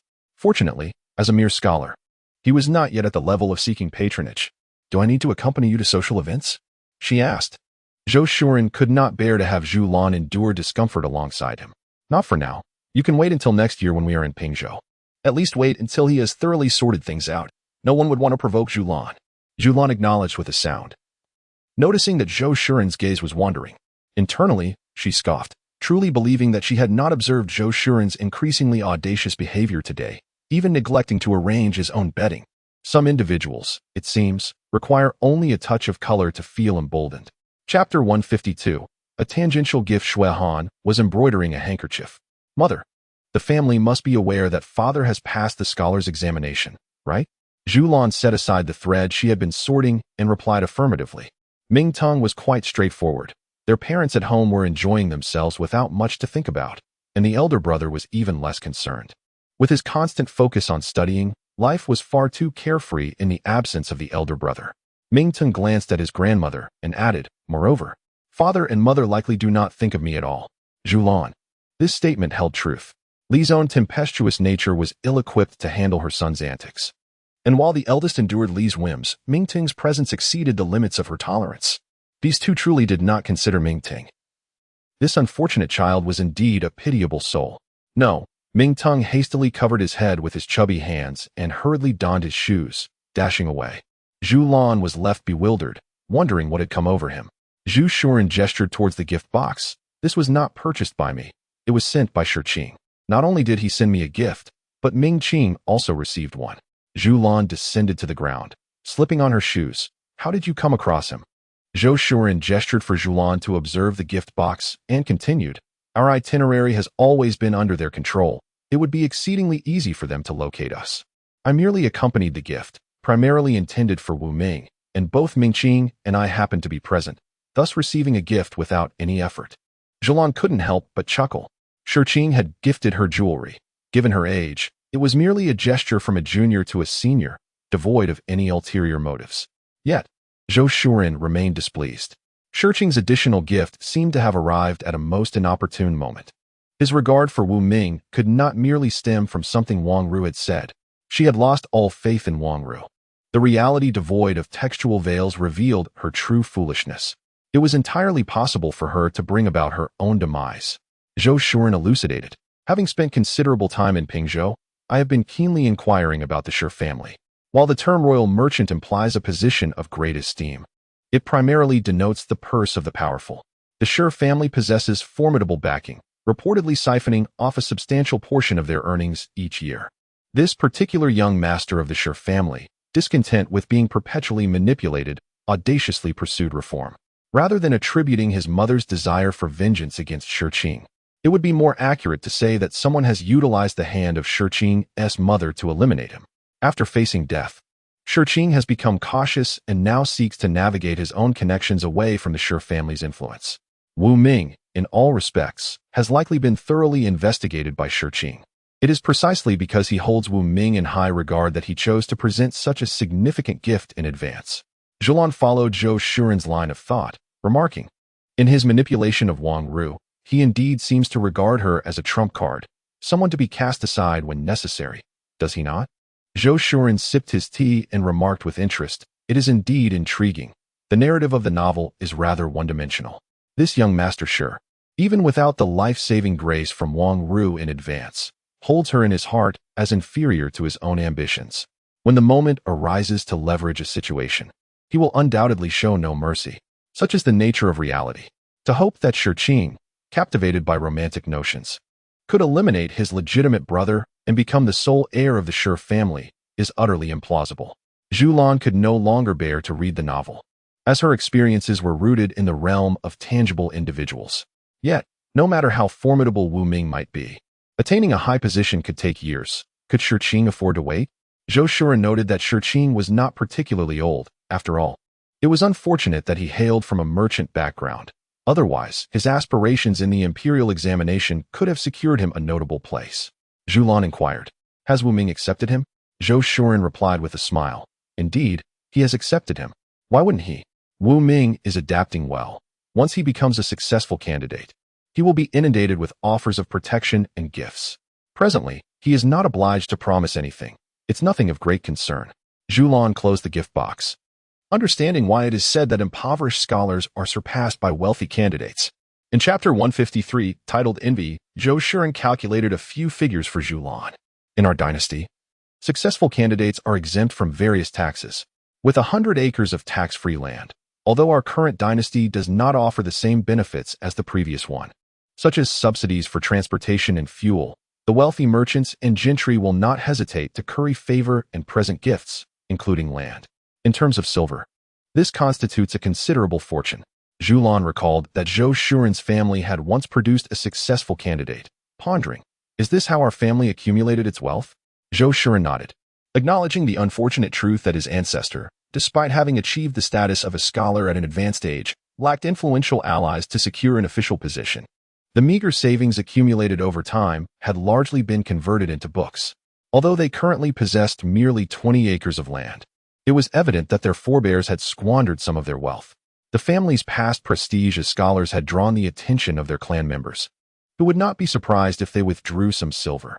Rather, they would assume that the family was merely adept at concealing their riches. Zhulian furrowed her brow, recalling that Shurqing had been embroiled in a struggle for succession. Presently, Shurqing had eliminated his elder brother, and it remained uncertain whether he had now engaged in the contest for power himself. Would it be prudent for us to accept his gifts? Zhou Shuren's gaze deepened with contemplation. There is no cause for concern. We are but humble scholars, far removed from the upper echelons of society. Moreover, the Shur family routinely bestows gifts upon promising scholars and candidates for the Imperial examination. Our acceptance would not raise any eyebrows. In fact, to decline could invite unwanted scrutiny. However, regarding the struggle for succession that you mentioned, I have been pondering over Shurqing's character. It seems more accurate to say that the Shur family, buoyed by its connections, has engaged in this contest and suffered defeat, leaving Shurqing to inherit an entangled legacy. He is ensnared in a predicament from which escape appears impossible. He can only tread the path of darkness. Seated beside Zhou Shuren, Zhulian reflected on the fate of Shurqing as it had been foretold for the original heroine, Xuehan. With Wang Ru now involved, uncertainty loomed over the potential for unforeseen developments. Yet, given Wang Ru's growing animosity towards Shurqing, it seemed unlikely that she would offer any warnings. In the realm of the Bamboo Orchid Gate, Wang Ru, upon her initial encounter with Shurqing, harbored ulterior motives, seeking to alter Shurqing's fate and compel her to submit to her whims, believing she could don the mantle of a Mary Sue protagonist.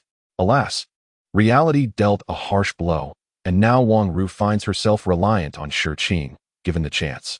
She would not hesitate to cast Shurqing aside to avoid being ensnared. Suddenly, Zhou Shuren narrowed his eyes. No, Wang Ru had indeed transformed Shurqing. Without Wang Ru, Shurqing would lack the confidence to navigate her own ambitions. In a world devoid of Wang Ru, Shurqing would surely meet a tragic end, unable to escape the clutches of the Shur family. Yet now, due to the advantageous position granted by Wang Ru's resources, Shurqing possesses leverage to break free. If my deductions are correct, the dim sum shop operates under Wang Ru's name. Zhulian comprehended that Wang Ru was leveraging her life-saving favor, while Shurqing was equally scheming under the guise of gratitude. She couldn't help but reflect on her own youth at 15 or 16. What did she engage in? Attending classes and solving problems, utterly devoid of machinations or brushes with mortality. Had it not been for her extensive experiences, her youth would have rendered her vulnerable to being crushed. Compared to the modern era of peace and equality, the ancient world was far more ruthless. Oh, this precisely compensates for the expenses incurred in Pingzhou. Zhulian inquired about the benefits gained by Mingqing, and Zhou Shuren did not leave her to speculate.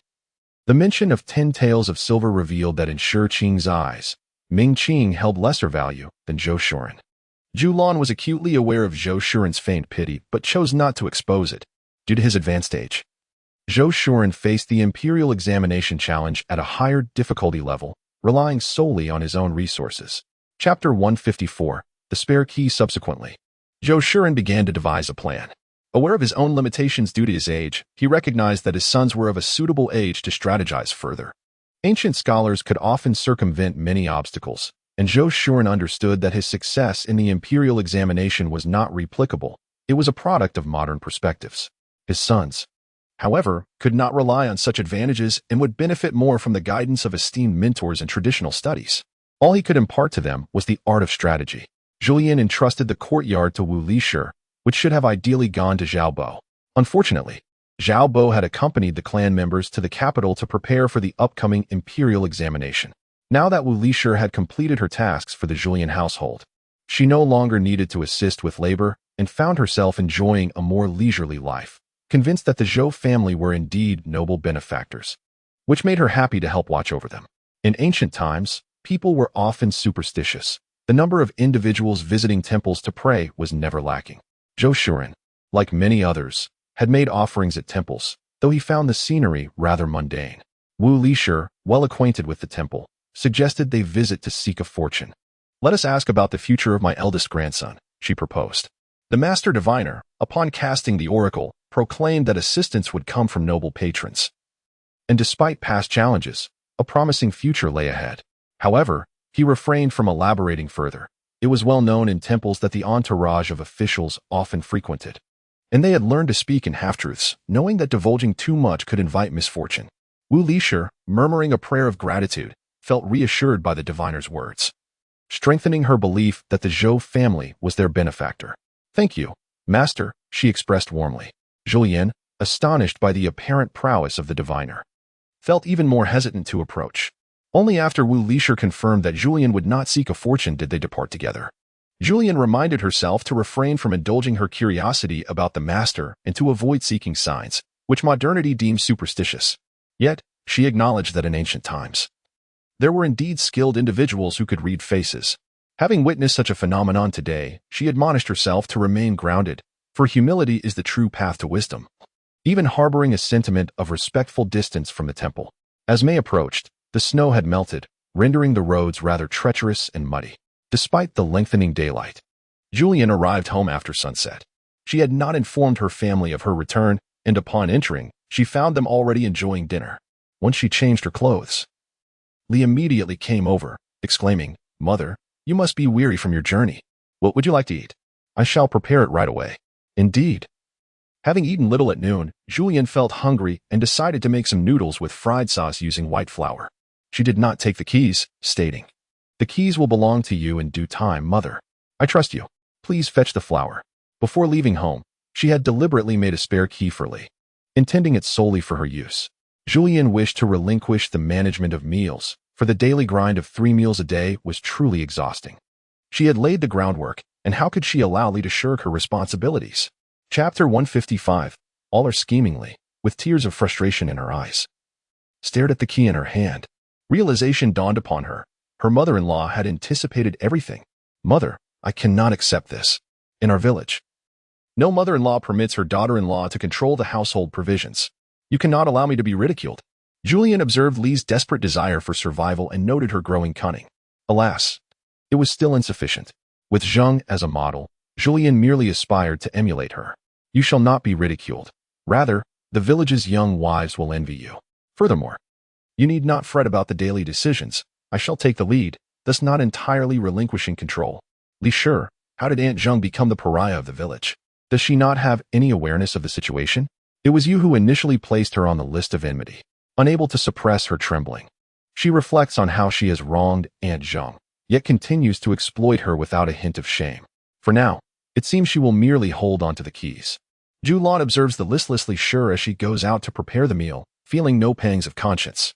She has long grown weary of managing the entire household. Initially, she struggled to integrate and fully grasp the intricacies of the Zhou family, but circumstances have shifted. With her and Zhou Shuren's combined efforts, the Zhou family is now firmly in their grasp. Zhulian picks up the account book, noting that she has never instructed Zhao Shi on bookkeeping. The records are quite clear, and her handwriting is commendable. Her writing reflects her character. Zhao Shi is not only intelligent, but also possesses a resilient disposition. The second son has indeed struck a significant bargain. He has accurately calculated the finances. Has she studied bookkeeping? Zhao Shi shakes her head, stating that she is unfamiliar with it. The head of the household used the money given by her father to purchase gifts and also acquired some fabric to learn from Uncle Shujie. Within the Zhou clan, those skilled in bookkeeping hold considerable status, and many younger members aspire to learn this craft. Unfortunately, they only teach their own. Currently, they have only instructed Chang'e, which occurred when Zhou Shuren had not yet passed the examination for scholars. It seems they all have high hopes for him. Zhulian has no intention of teaching Zhao Shi modern bookkeeping methods. She remembers the persona of her original self well, She can claim to have learned to read. But she must not mention any new methods of accounting.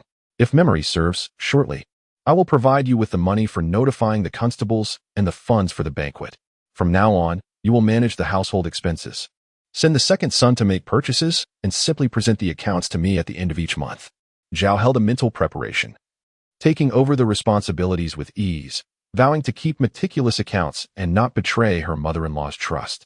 Upon entering, Li heard this remark, a palpable sense of crisis enveloping her.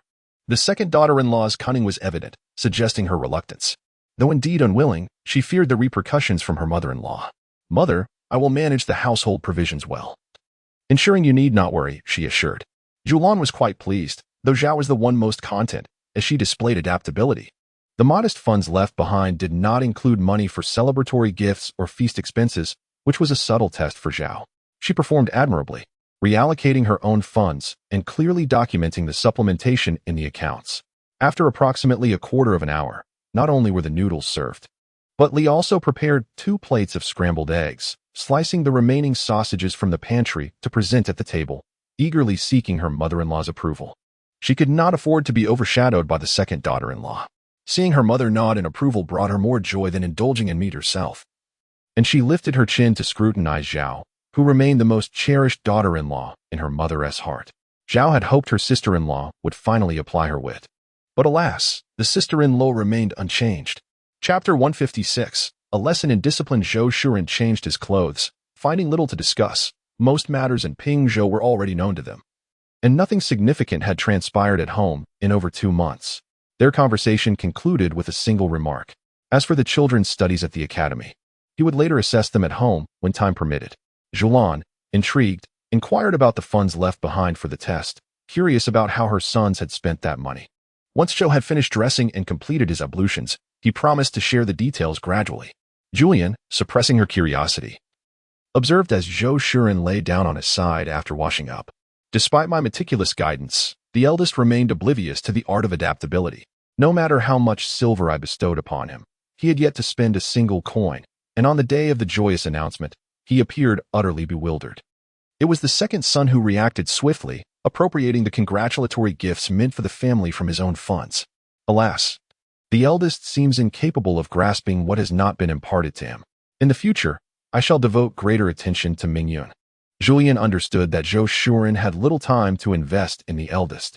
At most, he could provide a year of hands-on teaching, after which Zhou Shuren would find himself entirely preoccupied.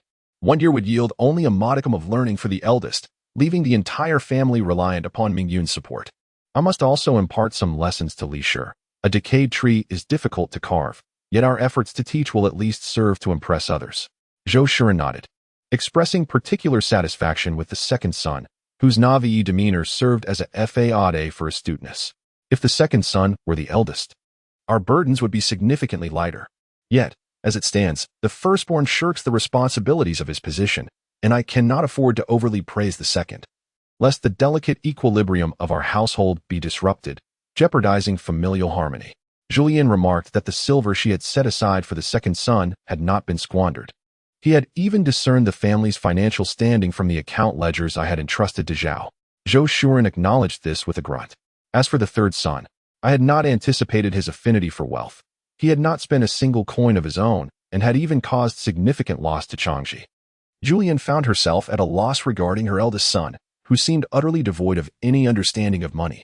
He was inherently unconcerned with finances and appeared incapable of safeguarding any wealth. It seems that such traits are ingrained and difficult to alter. Thus, when the time comes to find him a wife, she must be one who can manage finances effectively. She certainly does not wish to be burdened with her eldest son's financial matters for a lifetime. Zhou Shuren twitched his lips. Indeed. Zhulian inquired further. What about Rongchuan? A smile graced Zhou Shuren's face as he responded. This lad possesses a knack for turning money into more. He has utilized the funds I provided to acquire some quality paper, upon which he meticulously records the examination questions I pose to him. Each piece is priced at 5 and those in need may seek him out. Remarkably, he has amassed 301. Zhulian chuckled. I suppose after you became a scholar, many sought him out for examination questions. Zhou Shuren nodded. Indeed, numerous individuals did, yet once he ascended to the rank of scholar, he ceased this endeavor. This clever boy fears the misconception that purchasing questions guarantees success. He wishes to avoid any undue responsibility or trouble, thus he discontinued his service, clarifying that the questions derive from his own academic progress and bear no relation to the Imperial examination. Zhulian felt satisfied with Rong Chuan's discretion. She, having had less interaction with him than Zhou Shuren, inquired curiously, "Do you believe Rong Chuan can rival Wu Ming?" She was not inclined to compare her eldest son. While he possessed a natural talent for learning, he also bore inherent shortcomings, lacking in practical affairs. Such individuals are destined for limited journeys, often shining brightly only in the realm of literature. Zhou Shuren stroked his chin thoughtfully. In terms of intellect, Rong Chuan has endured trials not unlike those of Wu Ming. However, one has grown up in a village, while the other in a bustling town. Wu Ming has encountered far more malevolent individuals. Zhou family village remains relatively untainted, and Rong Chuan's struggles are confined to his parents. Apart from his academic prowess, he falls short in other aspects compared to Wu Ming. Environment shapes a person, and Wu Ming's success is a product of his surroundings. Zhulian turned over, confessing that she held a greater fondness for Rong Chuan. Despite enduring hardships, Rong Chuan retained an essence of kindness within, unlike Wu Ming, whose temperament was marred by a profound bitterness and a propensity for vengeance. Engaging with him required a keen understanding of his heart, rendering interactions quite burdensome. Conversely, Zhou Shuren possessed commendable traits, demonstrating gratitude and an understanding of reciprocity. One could only hope that such gratitude would endure throughout his life, rather than being contingent upon shared interests in the future. In the present, when innocence prevailed, the complexities of power could later ensnare one in a daunting web. Self-interest is paramount, as enemies can be formidable. Even if Wu Ming attained a prominent position in the future, his environment would inevitably alter his demeanor and dealings. Zhou Shuren clasped Zhulian's hand, pondering that Wu Ming's ascent to power essentially rendered him a tool in the hands of the emperor, a potential threat whose downfall could be perilous, especially amidst the treacherous shifts of authority. Zhulian, though unacquainted with the circles of power, had navigated the dynamics of a smaller realm effectively, employing similar tactics with finesse. Chapter 157. Reaction. Zhulian scoffed inwardly, recognizing the audacity of this individual. He had grown increasingly bold. Despite her ability to twist at an angle of 514 degrees, she could not deter Zhou Shuren's resolve. She contemplated whether a change in approach might yield different results, pondering if Zhou Shuren had become accustomed to the discomfort of such maneuvers. As his fingers traversed upward along his waist, they halted at the side of his ribcage. Was he attempting to seize upon tender flesh? Regret washed over her for not waiting until Zhulian had succumbed to slumber. After 2 months away from home, the eldest and second sons of the Zhou family were naturally curious about the well-being of their children, as well as the circumstances of their parents. To their astonishment, they found themselves utterly bewildered by the state of their residence in Pingzhou. Li exclaimed, "Oh, this truly hurts. Did I hear correctly? We possess a house in Pingzhou, and it's a grand one at that." The eldest son mentioned that the front and back courtyards were filled with rooms, which suggested it was a substantial estate. Pingzhou, the capital of the province.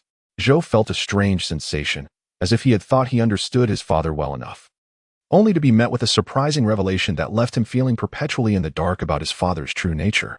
The old man and woman were adept at concealing matters. Such significant news had remained undisclosed. Ming Tung blinked, asking, "Father, mother, what is the matter?" Li clutched her chest, needing a moment to compose herself. After years of marriage into the Zhou family, she had only learned last year of their considerable wealth, and now they possessed a grand estate. How much silver must that entail? Their family was the wealthiest in the village. Reflecting on her father-in-law's scholarly achievements and her son's remarks about life in Pingzhou, she wondered if they too should relocate there. In an instant, she felt as though she was no longer a mere villager. With fervent enthusiasm, Li grasped her husband, exclaiming, "We must honor our parents. We cannot divide the family. We must remain with them for a lifetime." Zhou, at a loss for words, gazed at his wife, wishing to convey that should a division occur, it would likely be due to their more astute younger brothers. Though reluctant to admit it, the two of them were not particularly clever, and their parents harbored reservations about them. In the second household, after an exchange of words between Zhou Lauer and the Zhao family, a sense of acceptance settled in. Zhao, having lulled her daughter and son to sleep, turned to her contemplative husband and remarked, "Father has been contemplating the examination for the scholar's degree for quite some time. From our daughter's words, it seems the residence must have been newly acquired." Zhou Lauer responded, Indeed. The acquisition of the residence likely occurred during the early part of the year when our parents traveled to Pingzhou. I estimate that by next summer at the latest, our family shall be relocating. Zhao, filled with excitement, grasped her husband's hand, inquiring, "Does this mean I may seek news of my mother? She was sold in Pingzhou. Is there a chance of finding her?" Chapter 158. Stockpiling grain. Zhou Lauer, reluctant to dampen his wife's hopes yet wary of her excessive optimism, pondered the harsh realities of their situation. After so many years, it was uncertain whether she remained in Pingzhou. As a bonded servant, one's fate lay entirely in the hands of their master, and no one could predict the circumstances. Zhao, who had resigned herself to a life within Zhoujia village, now found a glimmer of hope in the prospect of reaching Pingzhou. "I understand, I truly do," she affirmed, observing his wife's expression. Zhou Lao felt a twinge of concern. Fortunately, he was not preparing for examinations, and his wife was spared from social obligations, remaining in the safety of their backyard. This thought alleviated some of his worries. In the morning, Zhulian sensed the fervent hospitality emanating from Li. She was served with chopsticks during breakfast, almost as if Li were to feed her directly. "Li," Zhulian remarked, "what has come over you this early? Your excessive attentiveness is somewhat unsettling." Mengting swallowed the morsel of bread and interjected, "Grandmother, I understand. Mother, knowing that there is a house in Pingzhou, has vowed to double her filial piety towards grandpa and grandma, insisting that we shall never be separated." Li's thoughts were revealed by his son, but fortunately, his thick skin allowed him to endure the moment. However, the elder Zhou could not maintain his composure, his face flushed with embarrassment as his younger brothers looked on, as if he were dutifully caring for their parents solely for the sake of the estate. "Zhulian," Chong Lian exclaimed, "Father, do we truly possess a residence in Pingzhou?" Zhou Shuren regarded Chong Lian with a calm expression. "What do you think, true or false?" Changxi's attention was primarily focused on Mingting, pondering how this boisterous child had received such lenient education from Mingyun. Rongchuan contemplated the reasons behind Uncle Zhou and Aunt Zhou's decision to support his education. Their family background was evidently substantial. The sense of urgency became more pronounced as he wondered how he could provide Xu Weihan with a superior living environment. He wished to shield Xu Weihan from gossip and aspired to demonstrate through his own capabilities that marrying him would bring her happiness. Last year, the Zhou family had not sold much grain. Even with 3 meals a day, there was still a considerable surplus in the grain storage. This was largely due to the prevalence of mice in rural areas. Zhulian was determined not to find mouse droppings in the rice bags again. Upon the arrival of the new grain, she procured a set of water tanks specifically for storing food. The Zhou family's grain primarily consisted of cornmeal, with one tank capable of holding 200 pounds, and there were 3 additional tanks of cornmeal in the storage. One tank contained rice, as Zhulian had a preference for white flour, which was consumed more frequently during the winter, leaving around 100 pounds remaining. There were a few dozen pounds of millet and approximately a pound of red dates, while other grains were dwindling. Zhao's calculations were quite accurate. "Mother, if we were to rely on these provisions for 3 meals a day, it would not suffice until the new grain arrives." Zhulian was acutely aware that last year's decision to reserve grain unexpectedly resulted in an excess, as an additional mouth to feed, an adolescent, required a significant amount of sustenance. She, recalling the consumption patterns from her previous life, had overestimated the necessary provisions. Pointing at the 3 large, empty barrels, she instructed, "I will provide you with silver. You must send the second son to procure grain in batches to replenish our storages. Acquire 300 pounds of cornmeal, 100 pounds of rice, 100 pounds of flour, and 50 pounds of millet. Do not purchase from a single vendor. Even if the journey is lengthy, it is imperative to avoid drawing attention." The memory of how Wu Li's son met his demise weighed heavily upon her. During times of disaster, procuring food became an arduous task. Failing to fill the granary would leave her in a state of unease, especially considering her newfound appreciation for life. She had resolved to forego taxes on the family's fields this year, intending to retain all harvested grain and transport it in stages to the cellar in Pingzhou. The calamities of ancient times were terrifying, and she wished to avoid hunger. Life for ordinary people in the city was even more challenging than in the countryside, making it essential to stockpile provisions. Zhao, the matriarch, noted down the grains her mother had instructed her to purchase. "Mother, I have recorded everything." Li, feeling despondent, believed her mother-in-law was burdening her with excessive tasks, thinking that now she was not only responsible for the household provisions, but also for accounting. She felt a profound sense of melancholy, remarking, "Mother, I am not adept at remembering. I often make mistakes in calculations.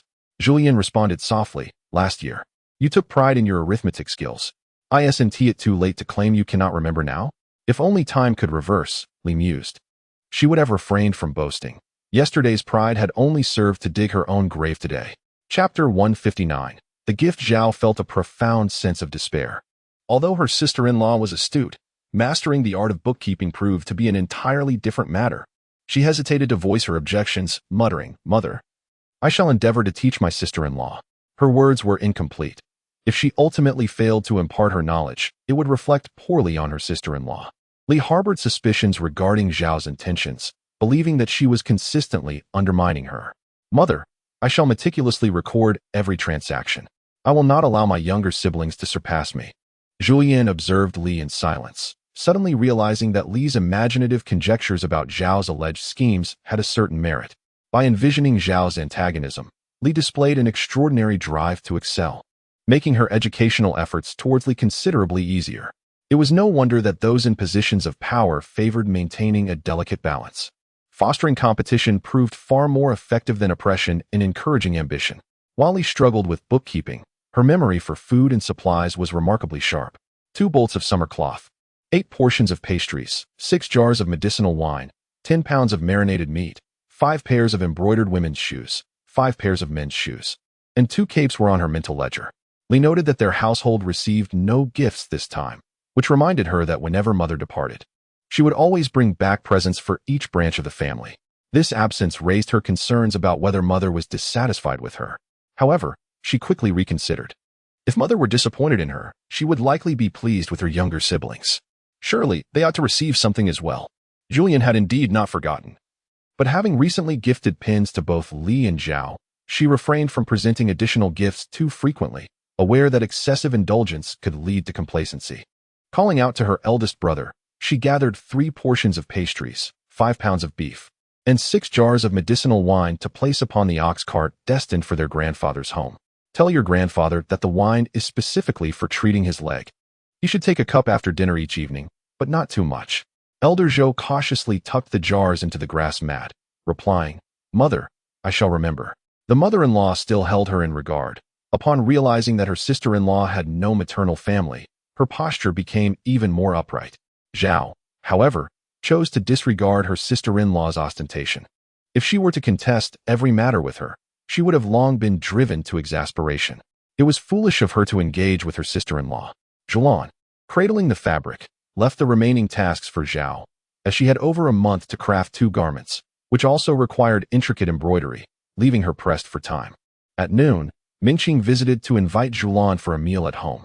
"Aunt, the family has prepared a feast, and I am here to escort you for lunch." "Very well."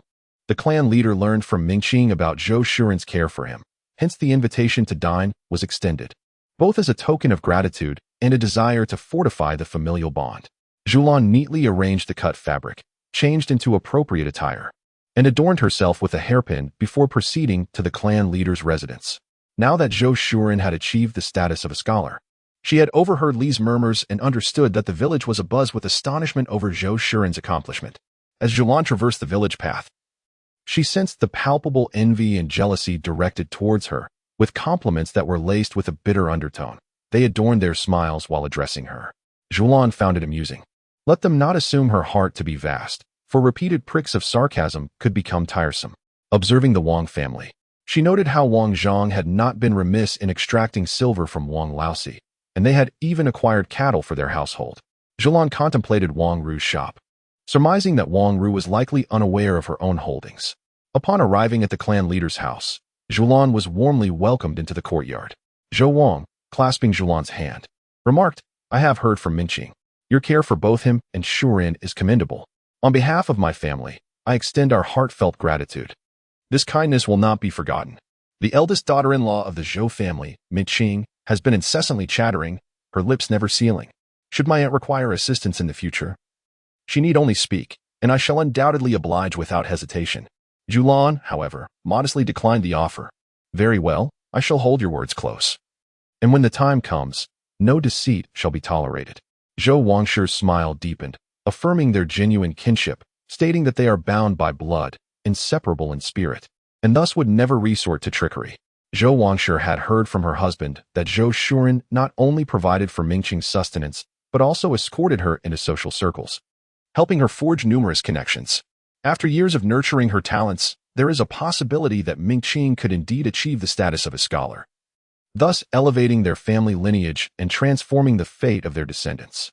Chapter 160. Grievances. The patriarch's household initiated the first banquet, which sparked a wave of hospitality within the clan over the following days.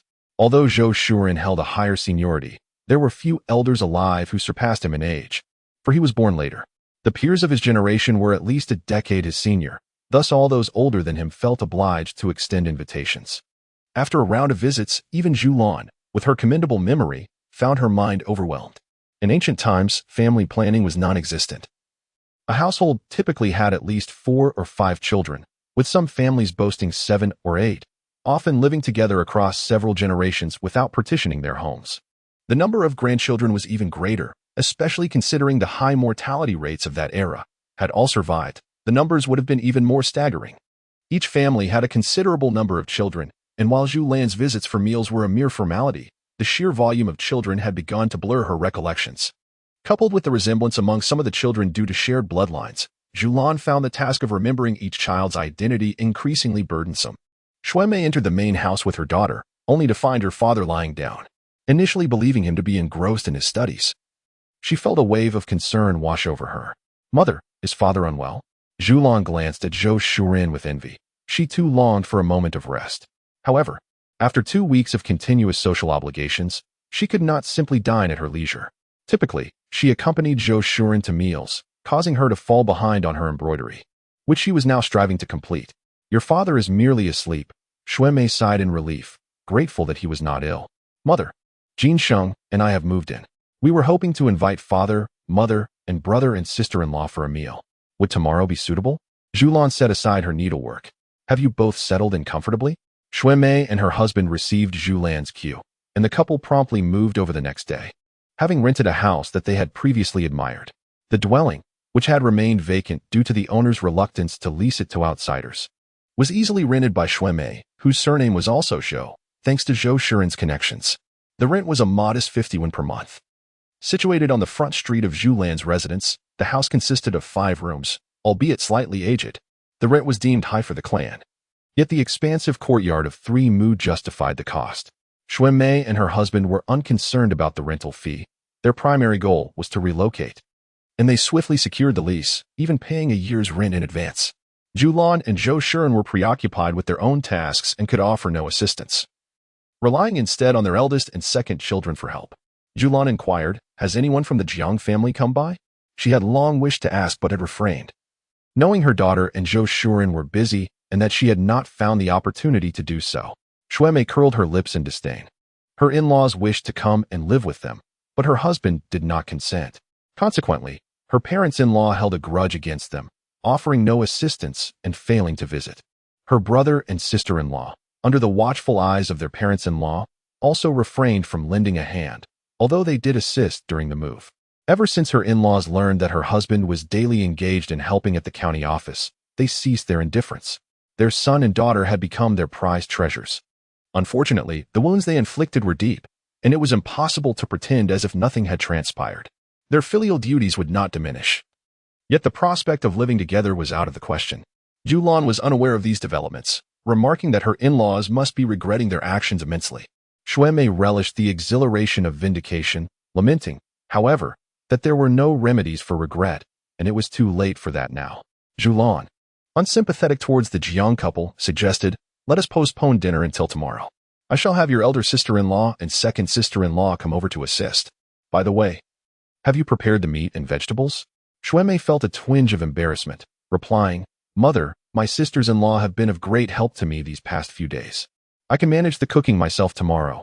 2 tables of dishes are not too demanding." It took Xuanmei several days of seeing her sisters-in-law to accept the changes in them. Her elder sister-in-law now orchestrated tasks with remarkable ease, no longer flustered or haphazard in her actions, but exhibiting a calm confidence. The transformation in her second sister-in-law was even more pronounced. Though she still styled her hair to obscure her face, she no longer slumped in despair, but instead carried an aura of control, seemingly mastering everything around her. Over these days, her two sisters-in-law had indeed assisted her tremendously, and she did not wish to overstep her bounds and burden them, for she was ultimately a married woman. Zhulian did not ponder as much as Xuanmei. Her perspective was rooted in self-interest. The culinary skills of Li's family were indeed delightful. And although her eldest daughter's cooking was not unpalatable, she had little inclination to experiment. After spending over 10 days dining out, she had grown weary of her eldest daughter's style of cooking, anticipating little variation in the dishes. The thought of enduring another round of stews, primarily consisting of chicken and meat, with her husband for yet another day was quite tiresome. She mused that it would be far less troublesome if her daughter could prepare simpler, more convenient meals, ideally ready-made, to save her the effort.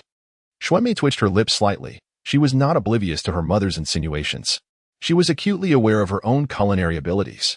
Her mother's comments were nothing short of a subtle suggestion that the roasted chicken and braised pig's trotters from the county's restaurants were both excellent and convenient options, eliminating the need for her to cook. "Mother, I've devised a menu to discuss with you," Xuanmei declared. Zhulian recognized her eldest daughter's intelligence and was confident she understood the hints. "Indeed," Xuanmei continued, "I suggest the roasted chicken and braised pig's trotters from Dai restaurant, along with the red braised rabbit and stir-fried pork intestines from Chijia restaurant, tofu soup, scrambled eggs, and assorted steamed buns as the staple." Zhulian felt no embarrassment whatsoever. "That sounds splendid. No need for you to come and fetch it. We shall simply bring it over ourselves." "Very well," Xuanmei responded. Zhou Shuren chuckled as soon as the eldest daughter departed. "Did you catch the hint of resentment in Xuanmei's voice?" Zhulian replied, "Resentment? My own is far deeper." She and Zhou Shuren went to visit, and at every meal, someone would serve her dishes. The fare was largely the same across a dozen households, with the most succulent being the sauerkraut stew with the richest cuts of meat. Due to the significance placed on her and Zhou Shuren, she was warmly invited to partake in the choicest portions. Even when she felt nauseated by the repetitive meals, she forced herself to smile and eat. For their intentions were pure. They offered her what they deemed the best out of respect for her. This time, dining at her daughter's home, she felt justified in indulging a little as an elder. Zhou Shuren, moved by her plight, genuinely admired Zhulian. Despite dining among relatives, she managed to conceal her distaste, finishing her meal and engaging in conversation afterward, a feat he found challenging. After enduring the same dishes for 10 consecutive days, he felt queasy. Yet the men at the table could drink, making the food merely a formality. He reached out to grasp Zhulian's hand, half-jokingly suggesting that he should not smile, as it was all due to him, and playfully asked if she wished to vent her frustrations on him. Accustomed to the ways of the modern world, where social engagement seldom satisfied one's desires, Zhulian found herself in a familiar struggle. Zhou Shuren, growing bolder, shifted his arm to encircle her waist, feeling a pang of sympathy for her. In ancient times, they had worked together to understand and support one another, their mutual care evident. Zhulian's hand rested on Zhou Shuren's waist, not squeezing the tender flesh, but simply holding on. For today, she decided to let things be. Zhou Shuren, distracted by the stillness of Zhulian, felt invigorated and pulled her into his embrace. Zhulian rolled her eyes internally, but did not resist. The following day, after breakfast, they waited over an hour before heading to their eldest daughter's home, where Zhulian accompanied her grandchildren in play, only emerging from the bedroom when it was time to eat. The newly added dishes, both exquisite lamb preparations, are rather costly. Xuanmei cast a glance at her father, who appeared thoroughly pleased with the fare before him. Who would have thought that he had come out at this late hour solely to order food? Observing her mother's beaming expression, it was evident that his intentions were for her sake. Her father truly cherished her mother to the core. Unable to resist, she reached into her pocket, feeling the silver coin her father had given her, a gesture made especially for this late-night outing. Did her mother truly enjoy these 2 dishes? Initially, she had felt elated that her father had generously bestowed silver upon her, but the realization struck her swiftly. It was all for her mother. She should have known by now that in this household, her mother occupied every bit of her father's heart, leaving the children to occupy only the peripheries. That silver coin was not a mere gift, it carried significance.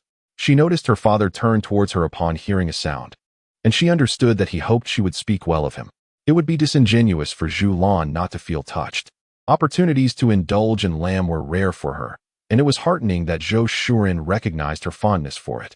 Xuanmei comprehended her mother's emotions. "Mother, in our family, you hold the foremost place in father's heart. Though he may not voice it, you were ever on his mind? Zhulian. Zhou Shuren furrowed his brow. His eldest daughter was not articulate. He wished she would express her feelings daily. If only he had known the worth of 200 when instead of a single tale. The meal was satisfactory for the entire family. For the renowned dishes from the Lu Dao restaurant were indistinguishable from dining at the establishment itself. Zhou Laoda and Zhou Lair felt content, appreciating their sister and brother-in-law's thoughtfulness, even if they had benefited from their mother's influence. Zhulian gazed skyward, observing how her family had been shaped by Zhou Shuren's training, with just a glance. He commanded their attention. Zhulian thought the proposal was commendable, as the two individuals made their way towards the village entrance. Zhulian's gaze fell upon a horse-drawn carriage with its curtains drawn back. Within, she spotted Wang Ru, who, in turn, noticed her presence. Zhulian was taken aback by Wang Ru's decision to halt. In Chapter 162, titled Speculation, it became evident that Wang Ru had no intention of disembarking. Gripping the curtain, she scrutinized the elderly Zhou couple, her heart increasingly convinced that her assumptions were indeed correct. "Grandma Zhou, are you familiar with the Monkey King?" This inquiry encapsulated the culmination of her contemplations over the past 2 months. She believed her influence was insufficient to elevate the old Zhou to the status of a scholar, deducing that someone must have traversed into this realm just as she had. Moreover, she had heard from the Li family that a notorious scoundrel from the village was loitering near Wang Laoxi's doorstep, poised to seize any opportunity. Wang Ru suppressed her rising indignation, locking her gaze with Yang Shi. Having endured her own share of domestic strife, she considered her cunning far superior to that of Yang Shi. Yet, all she perceived in Yang Shi's eyes was disdain and contempt, which only fueled her frustration further. She inwardly chastised Yang Shi for placing such high value on reputation, concluding that she must certainly be of ancient lineage. Indeed, it appeared she had overthought the situation. Her arrival had undoubtedly introduced an element of unpredictability. Nevertheless, she was genuinely startled by the news of the old Zhou passing the scholar's examination.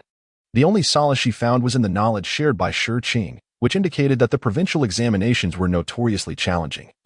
Not everyone could achieve the status of a Jinshi, given that the old Zhou was already of advanced age and in frail health. The prospect of enduring another decade or two of rigorous study seemed implausible. With this reflection, she felt a measure of comfort regarding the old Zhou's situation. With a huff, she addressed the coachman, "Let us be on our way." As Zhulian and Zhou Shuren watched the carriage fade into the distance, they turned to continue their stroll, arriving at a secluded riverside where the view was unobstructed and devoid of onlookers. Zhulian remarked, "Wang Ru's thoughts are solely directed towards me." She was not particularly concerned